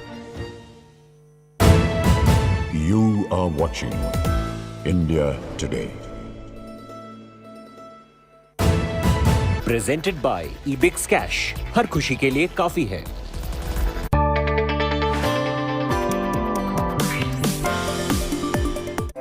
Hello and welcome. You're with us here on Business Today. I'm Abha Bakaya. Here are the day's top business stories. Caution on Dalal Street ahead of the monetary policy tomorrow. Sensex down nearly 600 points, Nifty below 16,450. Realty, IT, capital goods, top losers. 10-year bond yield at highest level in more than 3 years ahead of RBI policy tomorrow indicates the financial markets are bracing for a rate hike. 60% of those polled by Business Today expect a 40 to 50 basis point hike. LIC continues to disappoint investors. Share plunges 3% in trade today. With today's fall, shareholders lose 1.23 lakh crores in 16 sessions. It's a big Business Today TV exclusive. Top officials tell us the government is looking at changing the definition and ambit of virtual digital asset. New guidelines could be issued very soon. This could be the break crypto investors were looking for. Could be the end of the road for the notorious Gupta brothers who went from Saharanpur to Durban to Dubai, accused of massive scams in South Africa. They've been arrested in the Emirates and could be extradited very soon. Benchmarks declined for the third straight day as investors booked profit a day ahead of the RBI's monetary policy outcome. Sensex fell 793 points intraday before closing 568 points lower at 55,107. Though the Nifty 2 slipped 153 points, it did manage to hold on to the crucial 16,400 mark. So what weighed on investor sentiment today? The street anxiously awaited the result of RBI's MPC meet. The RBI is likely to hike interest rates by another 40 to 50 basis points to rein in inflation. Persistent rise in crude oil prices is a cause of concern for investors. The street is keeping a close eye on CPI inflation and also US inflation, which is expected on Friday. Consumer durables, realty, IT and financials among the worst hit pockets, with Titan, UPL, Dr. Reddy's, Britannia, L&T shedding between 3 to 4%. Meanwhile, insurance behemoth LIC continue to disappoint, shares hitting an all-time low at 751. At the current level, the stock is available at a discount of around 21% to its IPO price. Finance Minister Nirmala Sitharaman has hailed retail investors in the equity market, saying they are playing the role of shock absorbers at a time foreign portfolio investors are pulling out of India. The minister said the pandemic witnessed a very significant increase in retail investor numbers. Listen in to the FM speak at the Azadi Ka Amrit Mahotsav celebrations. During the pandemic, the very significant increase in retail investor numbers in India. In fact, there are times when I've answered, even in the parliament, that if FPIs are going away and coming into the country as and when, and giving us a feeling that funds are going out of India, retail investors in India have come in a big way that they seem to act like the shock observers. If FPIs went away, FIIs went away, our markets did not really have to show the ups and downs in a very distinct way, because the small investors in the country have come in a big way, trickling into the country. And that is one of, I would think, in the 75th year for us to be able to say that Indian investors, the small and the big and everybody, are coming into the market and coming in with greater awareness. Oil companies outperformed in the weak market. Higher crude oil prices and benchmark Singapore gross refining margins hitting a record high buoyed the stocks. The OMCs were a happy bunch today, also on the back of reports suggesting that India is looking to double down on its Russian oil imports. The state-owned refiners are now more eager to take heavily discounted supplies from Rosneft. As per reports, India is looking to finalize and secure new 6-month supply contracts. ONGC rose nearly 5% in trade today. Bangalore refinery in Petrochem was up a whopping 20% and Chennai Petroleum 14% in trade. Pharma major Dr. Reddy's down over 3% on fear of increased competition. Credit Suisse has come up with a report which says that there is a new competitor for Suboxone, which is an important product for the company. Aveva, an affiliate of pharma company Apotex, has received the ANDA approval for Suboxone. Moreover, Aveva can potentially be launched immediately, which will cause more competition for Dr. Reddy's. As per Credit Suisse, the impact on Dr. Reddy's would be through lower pricing. Brokerage house has also initiated a neutral rating for DRL with a target price of 4,465 rupees. Shares of PB Fintech, the parent company of Policy Bazaar, nosedived nearly 12% after the company's CEO, Yashish Dahiya, sold over 37 lakh shares via bulk deals. In fact, the shares are a downward slope for the past 1 week, tumbling over 12%. Post the share sale, Dahiya's stock holding has declined to about 4.6% from around 5.45% currently. As per company, the proceeds from this share sale will be used to meet tax expenses on ESOP gains for the chairman. The fintech major assured investors that no further share sales are planned for at least 1 year. The RBI governor will be announcing the decision of the Monetary Policy Committee tomorrow, and a rate hike does seem imminent. In fact, a BT poll shows that all market participants are expecting a 40 to 50 bips hike. The RBI is likely to increase key rates, focusing more on inflation than on growth. Let's head across to Sakshi Batra on what those expectations are from this MPC meet. In under 12 hours from now, RBI Governor Shakti Kanta Das will present the policy decisions of the June 6 to June 8 meeting of the Monetary Policy Committee. And here's what you can expect. Well, we'll need to brace for higher rates, as there is a wide expectation that the RBI will continue to hike the repo rate after a 40 basis points hike that we've seen already in an off-cycle raise. Now, the expectations range anywhere between 25 to 50 basis points this time around. Our BT poll indicates that 41% of the participants believe the RBI will go with a 25 bips hike. Also, a 25% respondents believe that there could be a 40 basis points hike this time around, while a 34% section of the participants believe that RBI could hike the repo rate by 50 basis points this time. Now, a rate hike will not be surprising, as the move will be in tandem with what the central banks across the world are doing to tame inflation. Look at the Australian Central Bank, for example. Just yesterday, they have raised their interest rates by 50 basis points as well. Talk about the US Federal Reserve, that has been aggressively doing the rate hikes as well to tame the red-hot inflation, which is at a 40-year high for them. And it is a priority for economies worldwide and for India as well, as inflation back home has surged across the board, making everything from groceries to electronics quite expensive for the common man right here. Now, analysts also expect that the central bank will raise the inflation projection for the ongoing fiscal year from 5.7% earlier to a more realistic number above the 6% mark as well. Now, most economists do rule out another hike in the liquidity measure CRR this time around. Now, what could a rate hike really mean for the common man, as well as an immediate effect on loans and EMIs? Well, all of those will be set to rise from here on, as banks will continue to raise the home loan rates. All your new auto loans and personal loans will also get expensive in tandem with the rate hikes too. But the big question that we have been constantly asking is that why are the deposit rates not really rising in tandem with the lending rates right now? Well, while banks have immediately passed on the hike in the repo, in fact, in a lending rate as well, but the deposit rates have not really moved as much. Experts here believe that deposit rates will not move so soon, as the market continues to have surplus liquidity even now, and banks don't see the need to attract more deposits as of now as well. So in a way, savers like you and me will continue to suffer widening negative real interest rates amid the spiraling inflation. Thanks for that, Sakshi. While the monsoon may have arrived in India, summer heat has torched parts of central and northwestern India with temperatures as high as 45 degrees Celsius or more. There is no respite in sight for the residents of Delhi and NCR. Even the hilly areas are reeling under the scorching sun.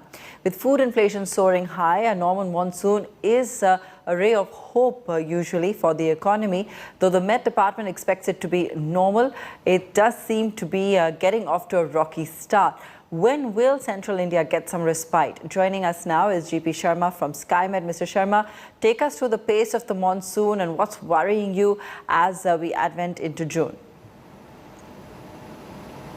See, the monsoon, as of now, it never made a kickstart.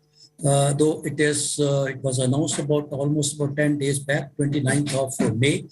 And as of today, it's not a very good news on the monsoon front because it's very slow, rather slow. Spread is also a little poor.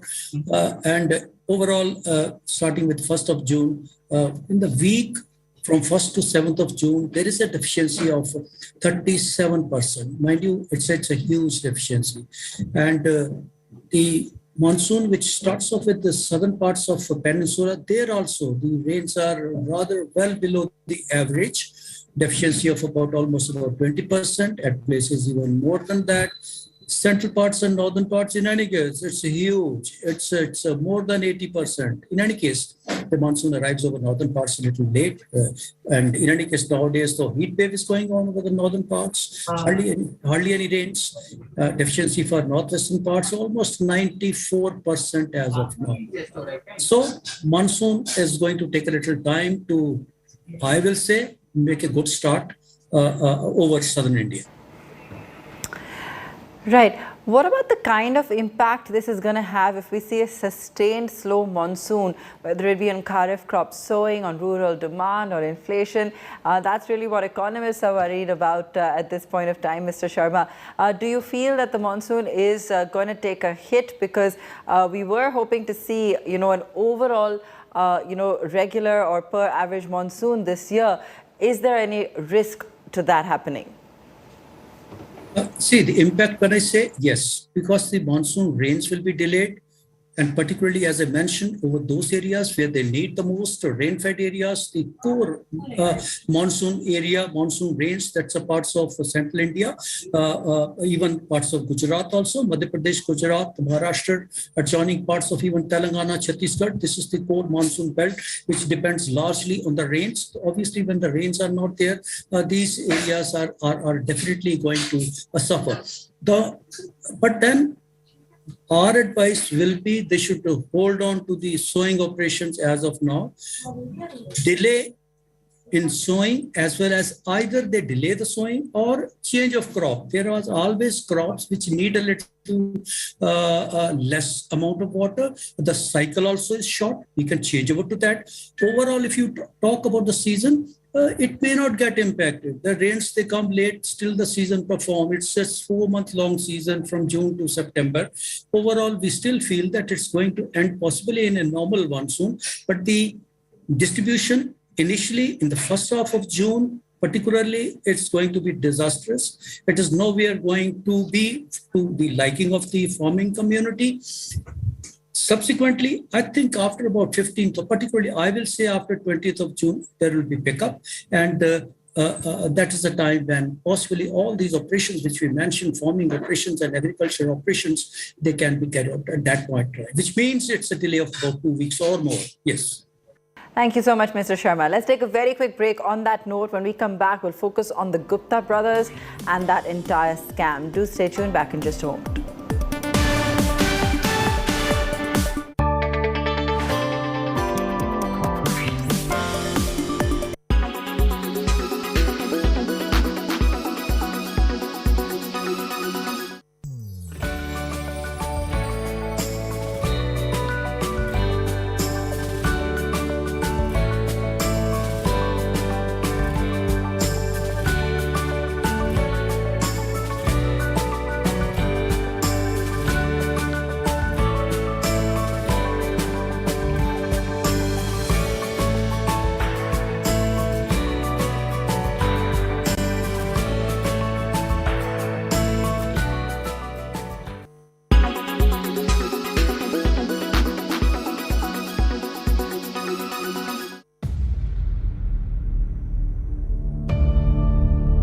India's #1 political reporter. Defines what seems to be happening, vendetta politics. कोई दूध के से धुला हुआ नहीं है. Unmatched eye, unmatched experience. The world has changed.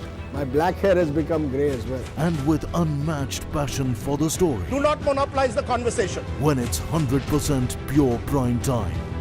It's News Today with Rajdeep Sardesai. Monday to Friday, 9 p.m. Only on India Today TV. Make your media plan smarter with India Today Live TV on your connected devices. You are watching India Today.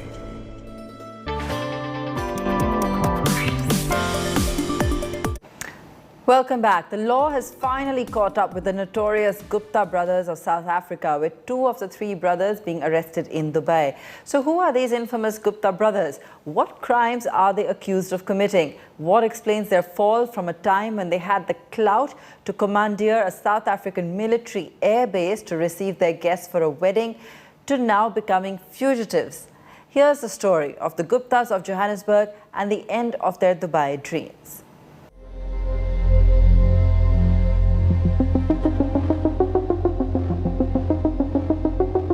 The Sahara estate in Saxonwold, Johannesburg was a compound of at least 4 mansions and home to the Gupta brothers of UP Saharanpur, Ajay, Rajesh and Atul. All was fine till 2018 when they left South Africa for Dubai after their over 2-decade-long spectacular run ran into trouble. Their aura was pierced when the brothers were accused of breaching South Africa's national security by getting a chartered Jet Airways flight to land at the Waterkloof Air Force Base on April 30th, 2013. Instead of official guests, a commission of inquiry later found the plane contained 200 guests from India for a wedding in the family. A public uproar forced the family to issue an apology.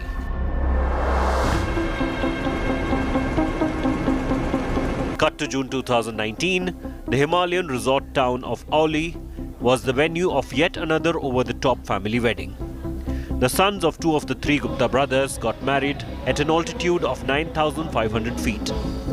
Notorious for leaving a political mess in their wake in South Africa, the Gupta brothers left a mess here too, and were later fined for littering when 22 tons of garbage was reportedly left behind.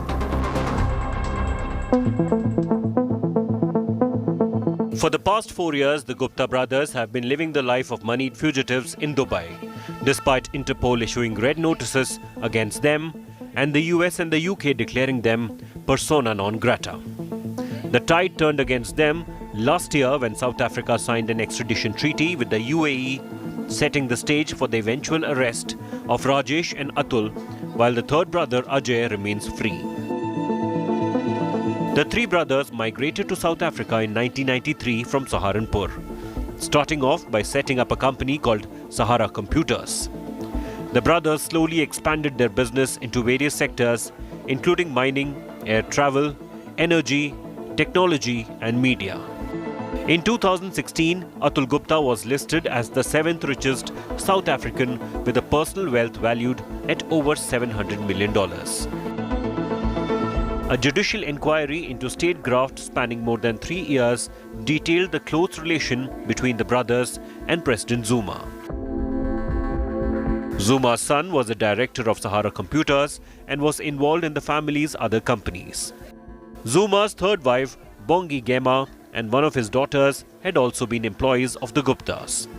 The Gupta family is also alleged to have lobbied against ministers who meddled with the family's business interests and got them sacked. The inquiry found that at least 500 billion rand and $32 billion was stolen during Zuma's 9-year rule. The Gupta brothers and Zuma have always denied the allegations. The arrest has led to fresh news reports of the close family links of the Guptas with the new promoter of Jet Airways, Murari Jalan. And while Jet Airways may soon take to the air again, the Guptas have had a hard landing. Bureau Report, Business Today Television. Joining us on the show, Rajesh Sundaram, consultant Business Today TV, and Erin Marisa Bates, a journalist, Business Day South Africa. Thank you both for being with us. Erin, a big development for South Africa, isn't it, with the Gupta brothers? They ran away in 2018, had refused to appear before South African courts or agencies. Quite right. They were very dramatic events after former President Jacob Zuma stepped down on the eve of Valentine's Day, February the 14th, 2018. The Gupta's luxury family estate in Saxonwold, a very high-end neighborhood in Johannesburg, was swooped upon by authorities. The trio of leading brothers in that family, Rajesh, Atul and Ajay, all fleeing the country. We haven't seen them since, and our law enforcement agencies and our national authorities have been pursuing them over alleged state capture that is stealing a slew of money from the state through various mechanisms and various shenanigans, leveraging that relationship they had with Zuma and his family. All right. Rajesh, there have been so many hearings of the judicial investigation into, as Erin put it, state capture. How deep-rooted was their influence in the Jacob Zuma government? And, it's said that they decided on ministerial appointments and really went to that extent of influence. Well, the state capture, there is a judicial probe that's happening headed by the the deputy head of the Supreme Court of South Africa, the Zondo Commission. And there have been testimonies by various people who've spoken about the kind of influence they had, not just in creating policy, but also choosing who would be part of the cabinet, who were the people who were reluctant to follow their cues and who had to be removed from there. And also it's estimated that about $32 billion, they're accused of looting that and moving out of the country. So the scale, it affects every public sector enterprise of the South African government, from coal to aviation to mining. The entire sweep was involved with this. And it's really the taxpayers of South Africa whose money this was, and $32 billion is what they're accused of looting. Wow. How much of a role, Erin, did the 2019 sanctions on the brothers by the US Treasury, similar action by the UK authorities, and then the recent FATF action on the UAE play in the arrest of 2 of the 3 brothers? Well, I think we need to distinguish the US Treasury, of course, sanctioning the Gupta brothers and their close associate Salim Essa. And that was based, we understand, on information gathered from a singular hard drive, which drew information from the Sahara Computers server. Of course, the Gupta brothers arrived in South Africa in the 1990s. They kind of got their shoe in with government supplying laptops and building up Sahara Computers. And from there, their empire really just mushroomed to the point where they were allegedly running meetings out of our president's very office. So the US Treasury action, the action by the UK authorities, and then the work that the South African authorities have been doing with partners in the UAE to get the Guptas extradited are relatively separate, although of course all based on the same facts, the same evidence, which at least to the US Treasury, the UK authorities, and the South African National Prosecuting Authority provides concrete basis for charging 2 of the 3 brothers. I think one of the questions that many South Africans will be asking is, why has RJ, considered the patriarch of the family, not been issued a red notice and is not in line to be indicted too? It's only Atul and Rajesh Tony who have been charged in relation to actually a pretty small matter of corruption in comparison with the figure that Rajesh Sundaram cited there. And of course, the figures we know, as he said, the alleged corruption and state capture the Guptas committed in cahoots with the very top echelons of South African government and the head of state ran across different state enterprises, aviation, military, rail, infrastructure across the board, and the actual matter that they're being hooked in here on is relatively small, but if it gets them back, I think for a lot of South Africans that might be the best thing. Okay, we're almost out of time, but I just want to get a quick take from both of you on whether or not the authorities actually know where this money is invested by the Gupta brothers. The authorities in South Africa, are they hopeful that that will be returned to South Africa? Erin? I think hopeful, yes. As for the plausibility of accruing all of the stolen loot, I think that's almost impossible. Some of the financial laundering processes and financial flows have been traced with the help of bank records, but there's plenty that's ferreted away in places I'm sure we'll never see or catch. But if we can get some of the billions back into the fiscus and back into building the country and providing services to the people on the ground, it will have been worth all of this time and effort and the many years of struggle which have been involved and are undoubtedly going to continue. Well, the downfall of yet another business empire. Erin, Rajesh, thank you both so much for joining us today. Finally, there could be some more clarity on the government's outlook towards crypto or virtual digital assets. Government officials have told Business Today TV that fresh guidelines could be issued by the beginning of next month. For this, the government is reportedly considering modifications to the definition and ambit of these virtual digital assets. The big question, of course, is whether the government will change the draconian tax rules controlling the trade. For more information on this, we're joined by my colleague Karishma Sudani. Karishma, take us through all the latest.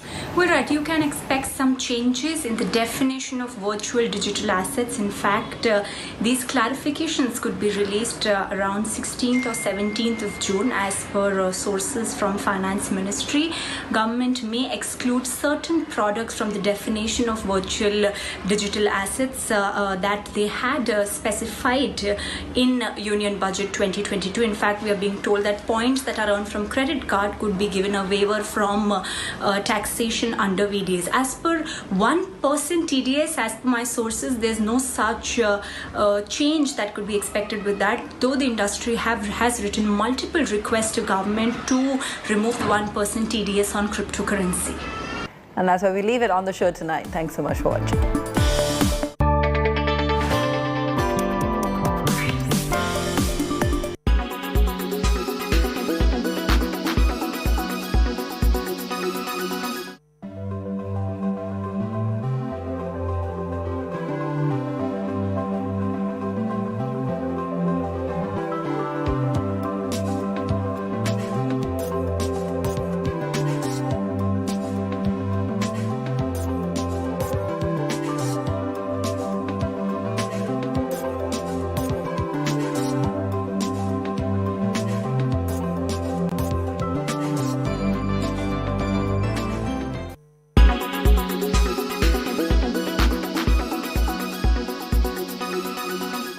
Everyone's busy finding what's trending. You're busy finding out why. India Today, for those who research before reacting. Download the India Today app now. Make your media plan smarter with India Today Live TV on your connected devices. Amplify your brand with 100 million smart internet viewers. To advertise, mail us at sales@aajtak.com or call 9999892171. Make your media plan smarter with India Today Live TV on your connected devices. You are... Bollywood's biggest night returns.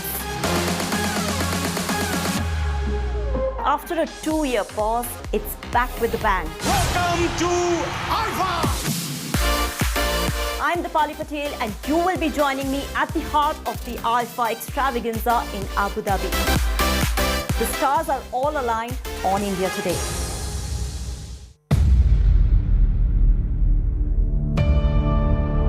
India's #1 political reporter. Defines what seems to be happening, vendetta politics. कोई दूध के से धुला हुआ नहीं है. Unmatched eye, unmatched experience. The world has changed.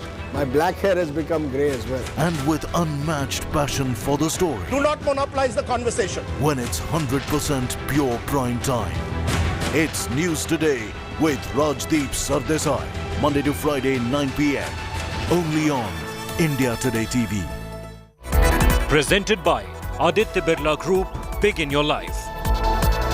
Co-presented by Star Health Insurance, the health insurance specialist. Co-presented by JK Puncher Guard Tire. Ab hawa nahi niklegi. Powered by NECC. Sunday ho ya Monday, roz khao ande. Bollywood's biggest night returns. After a 2-year pause, it's back with a bang. Welcome to Alpha!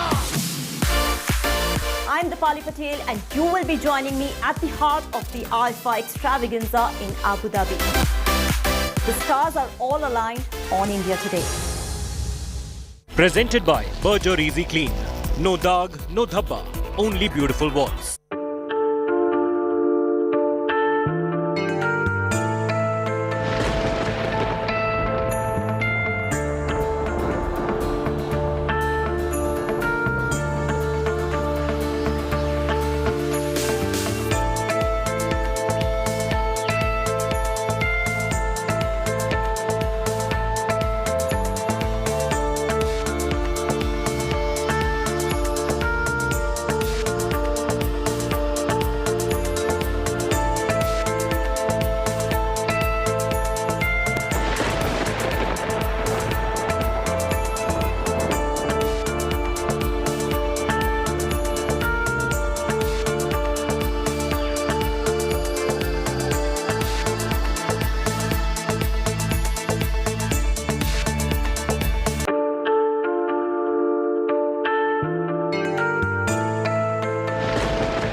Hello and welcome. This is Chaiti Narula. Let's begin with the headlines first on this bulletin. ED seizes 2.8 crore rupees cash and over 130 gold coins from Delhi Minister Satyendra Jain's aides. Kejriwal alleges political vendetta by the centre, accuses government of misusing agencies. Suspended BJP spokesperson Nupur Sharma summoned by Maharashtra police on 22nd June after 3 complaints against her. Nupur's security beefed up after the terror threats.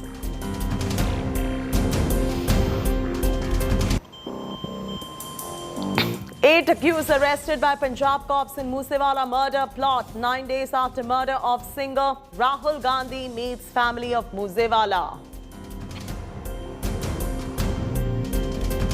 Kerala gold scam returns to haunt Chief Minister. Main accused Swapna Suresh alleges involvement on Pinarayi Vijayan and family. Says bags of cash were sent to Cliff House. Chief Minister has refuted the allegations. Gangster Lawrence Bishnoi denies role in death threat letter to Salman Khan. Actor in a statement says he doesn't know Goldie Brar, the gangster who took responsibility of Musewala murder. Centre amends rules to widen the pool to include recently retired 3-star officers and serving service chiefs to be eligible for the role of the Chief of Defence Staff. On Tuesday, the ED raided premises linked to Delhi Minister Satyendra Jain and his alleged aides. The central agency said it has recovered over 2 crore rupees cash and 2 kilograms of gold. The Aam Aadmi Party has alleged political vendetta, while the BJP has said the law is taking its due course. Here's a report. Trouble mounts for Delhi Health Minister Satyendra Jain. The Enforcement Directorate on Tuesday raided premises linked to the AAP leader and his alleged aides. The ED has seized nearly 3 crores in cash and 130 gold coins. The agency has found 2.23 crore rupees in cash from Ram Prakash jeweler. 41.5 lakhs and 133 gold coins have been seized from Vaibhav Jain. 20 lakh have also been recovered from GS Matharu. The agency says the people raided are the directors of Ram Prakash Jewellers Limited and they allegedly directly or indirectly assisted Satyendra Jain in money laundering. Another central agency, the CBI, in its investigation had earlier found that Satyendra Jain, Ankush Jain and Vaibhav Jain were directors of 4 companies allegedly used to launder money. Satyendra Jain resigned as director of these companies after becoming minister in the Delhi government. AAP has alleged political vendetta behind the ED raids. The party claims only 2 lakh rupees were recovered from Jain's house. The BJP says the law is taking its course. Bharat शर्मिंदा हो रहा है आपके कारण। उन खबरों को दबाने के लिए आज आपने सुबह सुबह ईडी का छापा सत्येंद्र जैन के घर पे मरवा दिया। यह अपमान है। एक अच्छे, एक ईमानदार स्वास्थ्य मंत्री का भी 5 दिन तक कुछ नहीं मिला। कह दिया एफआईआर नहीं, कोई कंप्लेंट नहीं। तो अब पहुंच गए सत्येंद्र जैन के घर पे, उनके पत्नी को, उनके परिवार को, उनके बच्चों को वहां अपमानित करने का काम कर रहे हैं। और आप सारे लोग जानते हैं ये पहला मौका नहीं है। सीबीआई का, ईडी का, आईटी का छापा सत्येंद्र जैन के घर पे बहुत बार पड़ चुका है, पहले भी पड़ चुका है, लेकिन कभी कुछ हासिल नहीं हुआ, कभी कुछ नहीं मिला। यह है वो ईमानदारी का प्रत्यक्ष प्रमाण जो अरविंद केजरीवाल दावा करते हैं अपने पार्टी की ओर से। अरविंद केजरीवाल के सबसे खास आदमी सत्येंद्र जैन उनके करीबियों से और उनसे 2 करोड़ से ज्यादा का कैश और लगभग 2 किलो सोना, 133 गोल्ड कॉइन्स बरामद हुए हैं। ये उनकी ईमानदारी का प्रत्यक्ष प्रमाण है। Jain was arrested on 30th May under the provisions of the Prevention of Money Laundering Act. Delhi minister was remanded in ED custody by a Delhi court till June 9. With Munish Pandey in Delhi, Bureau Report, India Today. Shockwaves triggered by Nupur Sharma continue to escalate, while more Arab countries have now condemned her comments on Prophet Muhammad, but FIRs and death threats pile up on the suspended BJP spokesperson. She has also been summoned by the police in Maharashtra. Are these reactions forcing massive churn in the BJP? The outrage is growing by the day. Regardless of their apology, regardless of party action, and regardless of India's rejection of criticism by the 57-member Organization of the Islamic Conference. The diplomatic storm over the remarks of Nupur Sharma and Naveen Jindal continues to build up in the Islamic world. A close ally of India and home to more than 3 million Indian expats. The United Arab Emirates is the latest Muslim country to condemn the former BJP leader's remarks about the Prophet Muhammad. The statement from this key Arab partner came barely months after India and the UAE signed a broad agreement to increase their annual trade to $100 billion within 5 years. So far, 15 Islamic countries, including Qatar, Kuwait, Iran, Afghanistan and Indonesia, have condemned the remarks. In his tweet, Oman's Grand Mufti Sheikh Ahmad Al-Khalidi has even called for global Muslim solidarity in response to the comments, and Qatar expected a public apology from the Indian government, a demand underplayed back home. People are entitled to their opinion. That is not important. We should not, India cannot bother about these small reactions. But we have to be careful about protecting our own tradition. And our own tradition is not tolerance, respect and acceptance for all traditions. Meanwhile, security for Nupur Sharma, now suspended from the BJP, has been tightened over an increased threat perception. At the same time, at least 3 cases have been registered against her in Maharashtra alone for hurting religious sentiments. Sharma has been summoned by the Mumbai Police in Thane. The BJP may have distanced itself from the controversy that's taken an international turn, but the polarizing debate around it is far from over in domestic politics. The action is to be initiated. The speeches of Owaisi and others is a direct effort to incite violence. Why should action not be taken against him?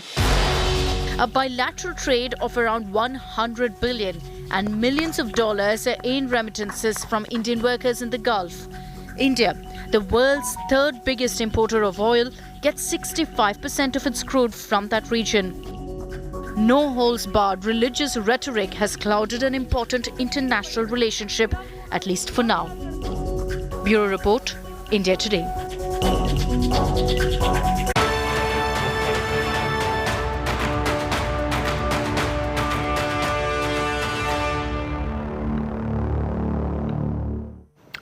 The Salman Khan threat plot is unraveling every day. Cops say the letter threatening to kill Salman Khan and his father Salim was found by the cleaning staff at Bandra promenade. 10 teams of Mumbai Police are probing the case and are scanning through 200 CCTV cameras around Bandra Bandstand. A reigning Bollywood superstar facing death threat from the same gang that killed singer Musewala through a chilling handwritten note. Cops say the letter threatening to kill Salman and his father Salim Khan was found by a cleaning staff at the Bandra promenade. The FIR lodged earlier mentioned that Salim Khan's bodyguard Shrikant had found the letter on the bench next to the actor's luxury condo. 10 teams of the Mumbai Police are probing the case and are scanning through 200 CCTV cameras around Bandra Bandstand. Statements of Salman Khan and Salim Khan, along with their bodyguards, have been recorded by the Mumbai Police. The letter exclusively accessed by India Today said, "Aapka Musewala hoga," to the star and his writer father. The murder threat letter was signed LB and GB, possibly gangsters Lawrence Bishnoi and Goldie Brar. Gangsters who claimed that they ordered the Musewala murder. Gangster Lawrence Bishnoi, however, denied all allegations of his involvement, telling Delhi police during his grilling that he did not give the recent death threat.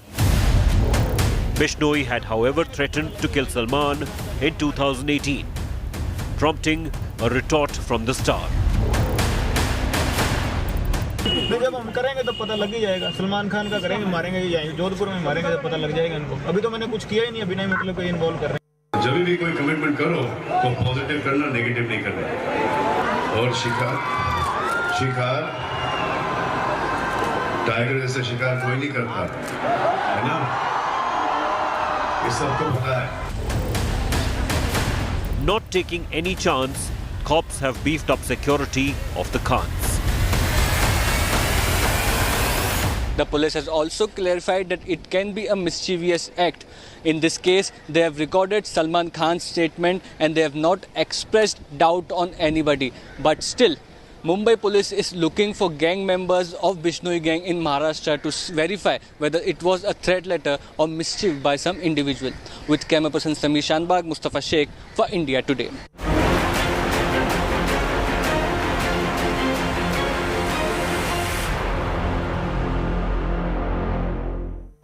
And India Today has access to another stunning CCTV video of singer Sidhu Musewala's murder. In that video, killers can be seen at petrol pump fleeing into an Alto car right after singer's brutal murder. Killers ditched their Bolero car and fled into an Alto after killing Musewala. Take a look. A gruesome murder, bunch of mysteries, and innumerable CCTV video proofs. With every passing day, a new twist unfolds. India Today has accessed another stunning CCTV video of Musewala's murder. In the video, killers of the singer can be seen at petrol pump, calm and poised, refueling the Alto car, which they had snatched after abandoning the Bolero car used for the murder. The video catches the killers day after they killed Musewala in cold blood. Punjab Police has intensified its probe and has identified 7 shooters apart from one arrested accused, Manpreet, who provided logistics. Sources tell India Today that the shooters hailed from Punjab, Haryana and Maharashtra. On Monday, Punjab Police arrested a gangster named Kekda who tipped off the killers about Musewala's movement after taking a selfie with him. Hunt for shooters is also on in Nepal. Delhi police believes some shooters may have fled the country. While Lawrence Bishnoi and Goldie Brar brazenly claimed responsibility of Musewala's murder, major breakthrough from Punjab police is still awaited almost 10 days later. With Arvind Ojha, Bureau Report, India Today. Bishnoi gang aide Kekda has been nabbed by the Punjab cops. Kekda, also known as Sandeep, posed as Musewala's fan and he loitered outside his house for 45 minutes before his death. It is alleged that Kekda tipped off the shooters when Musewala left his home. Here is an India Today exclusive.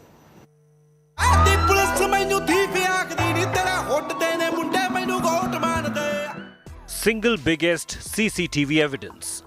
It could turn the Sidhu Musewala murder probe. India Today has accessed exclusive images of Musewala's house taken just 10 minutes before he was gunned down. The footage shows people taking selfies near Musewala's SUV. India Today has learnt that one of them was Kekda, aka Sandeep. Punjab police arrested Kekda on Monday evening. According to sources, Kekda pretended to be a Musewala fan and was outside his residence.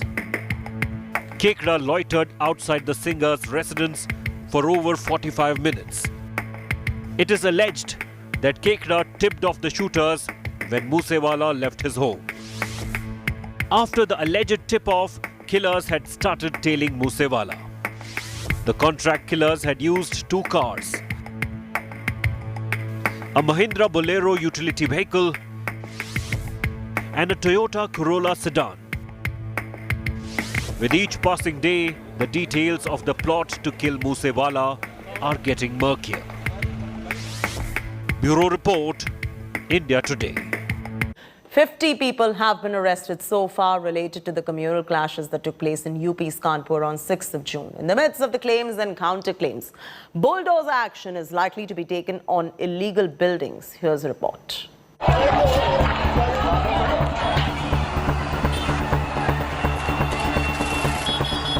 Kanpur, Uttar Pradesh, 3rd June 2022.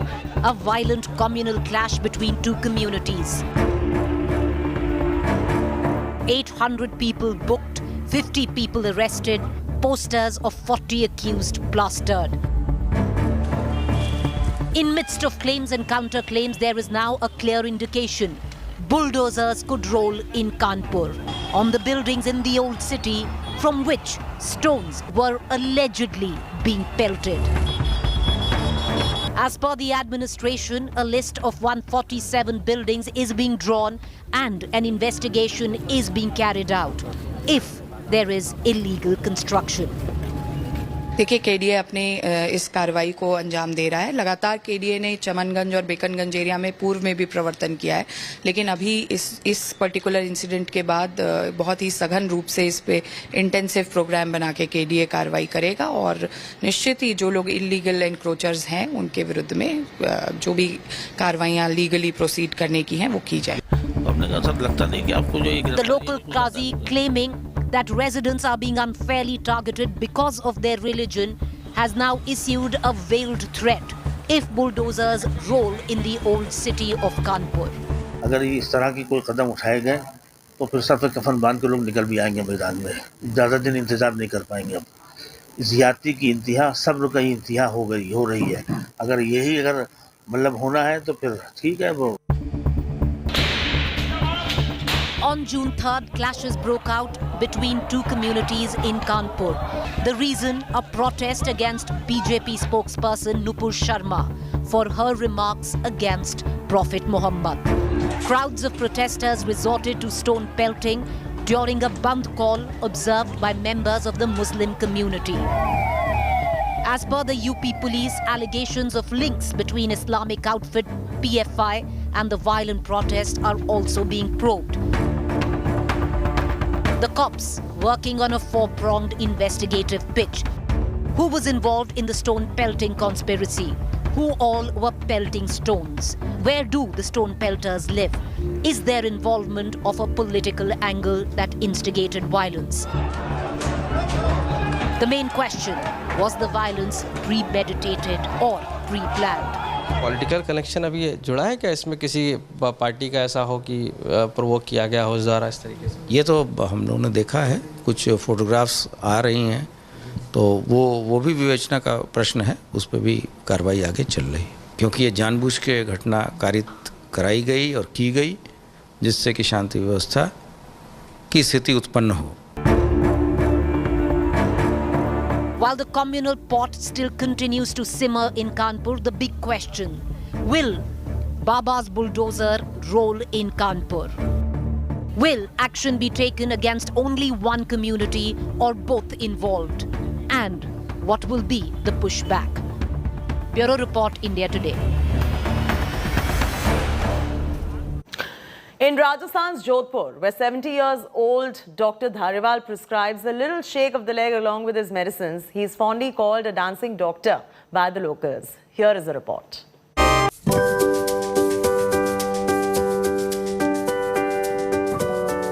He's a doctor with a difference.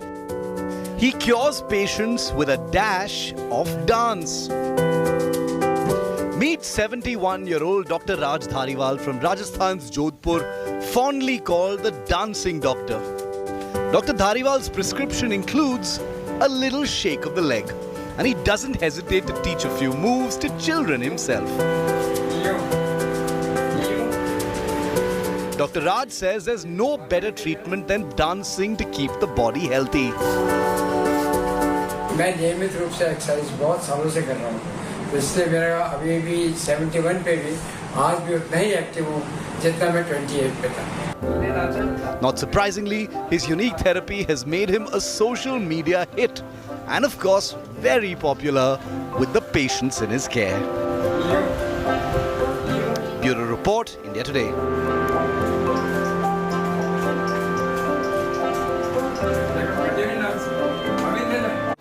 Slipping to a very short commercial break. Lots more coming up on the other side. Stay with us.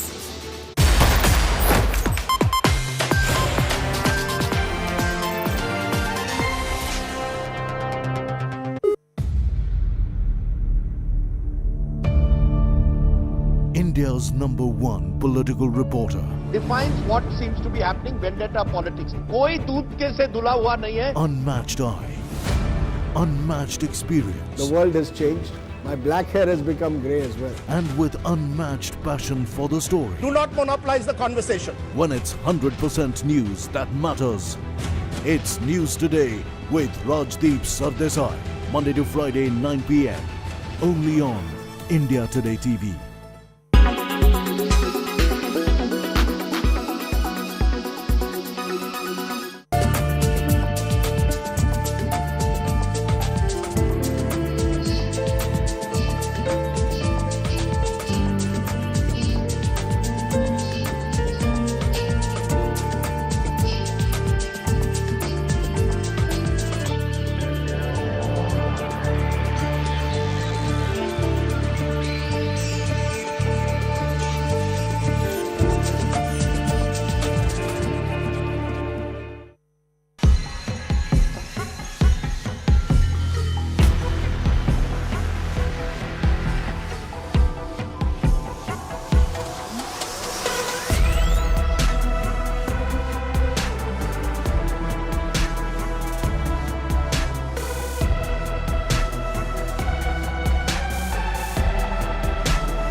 You are watching India Today.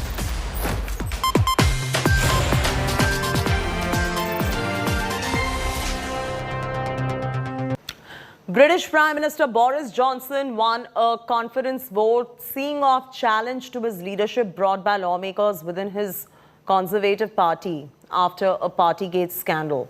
Johnson won the vote 211 to 148, securing the support of 59% of his lawmakers. Here's more.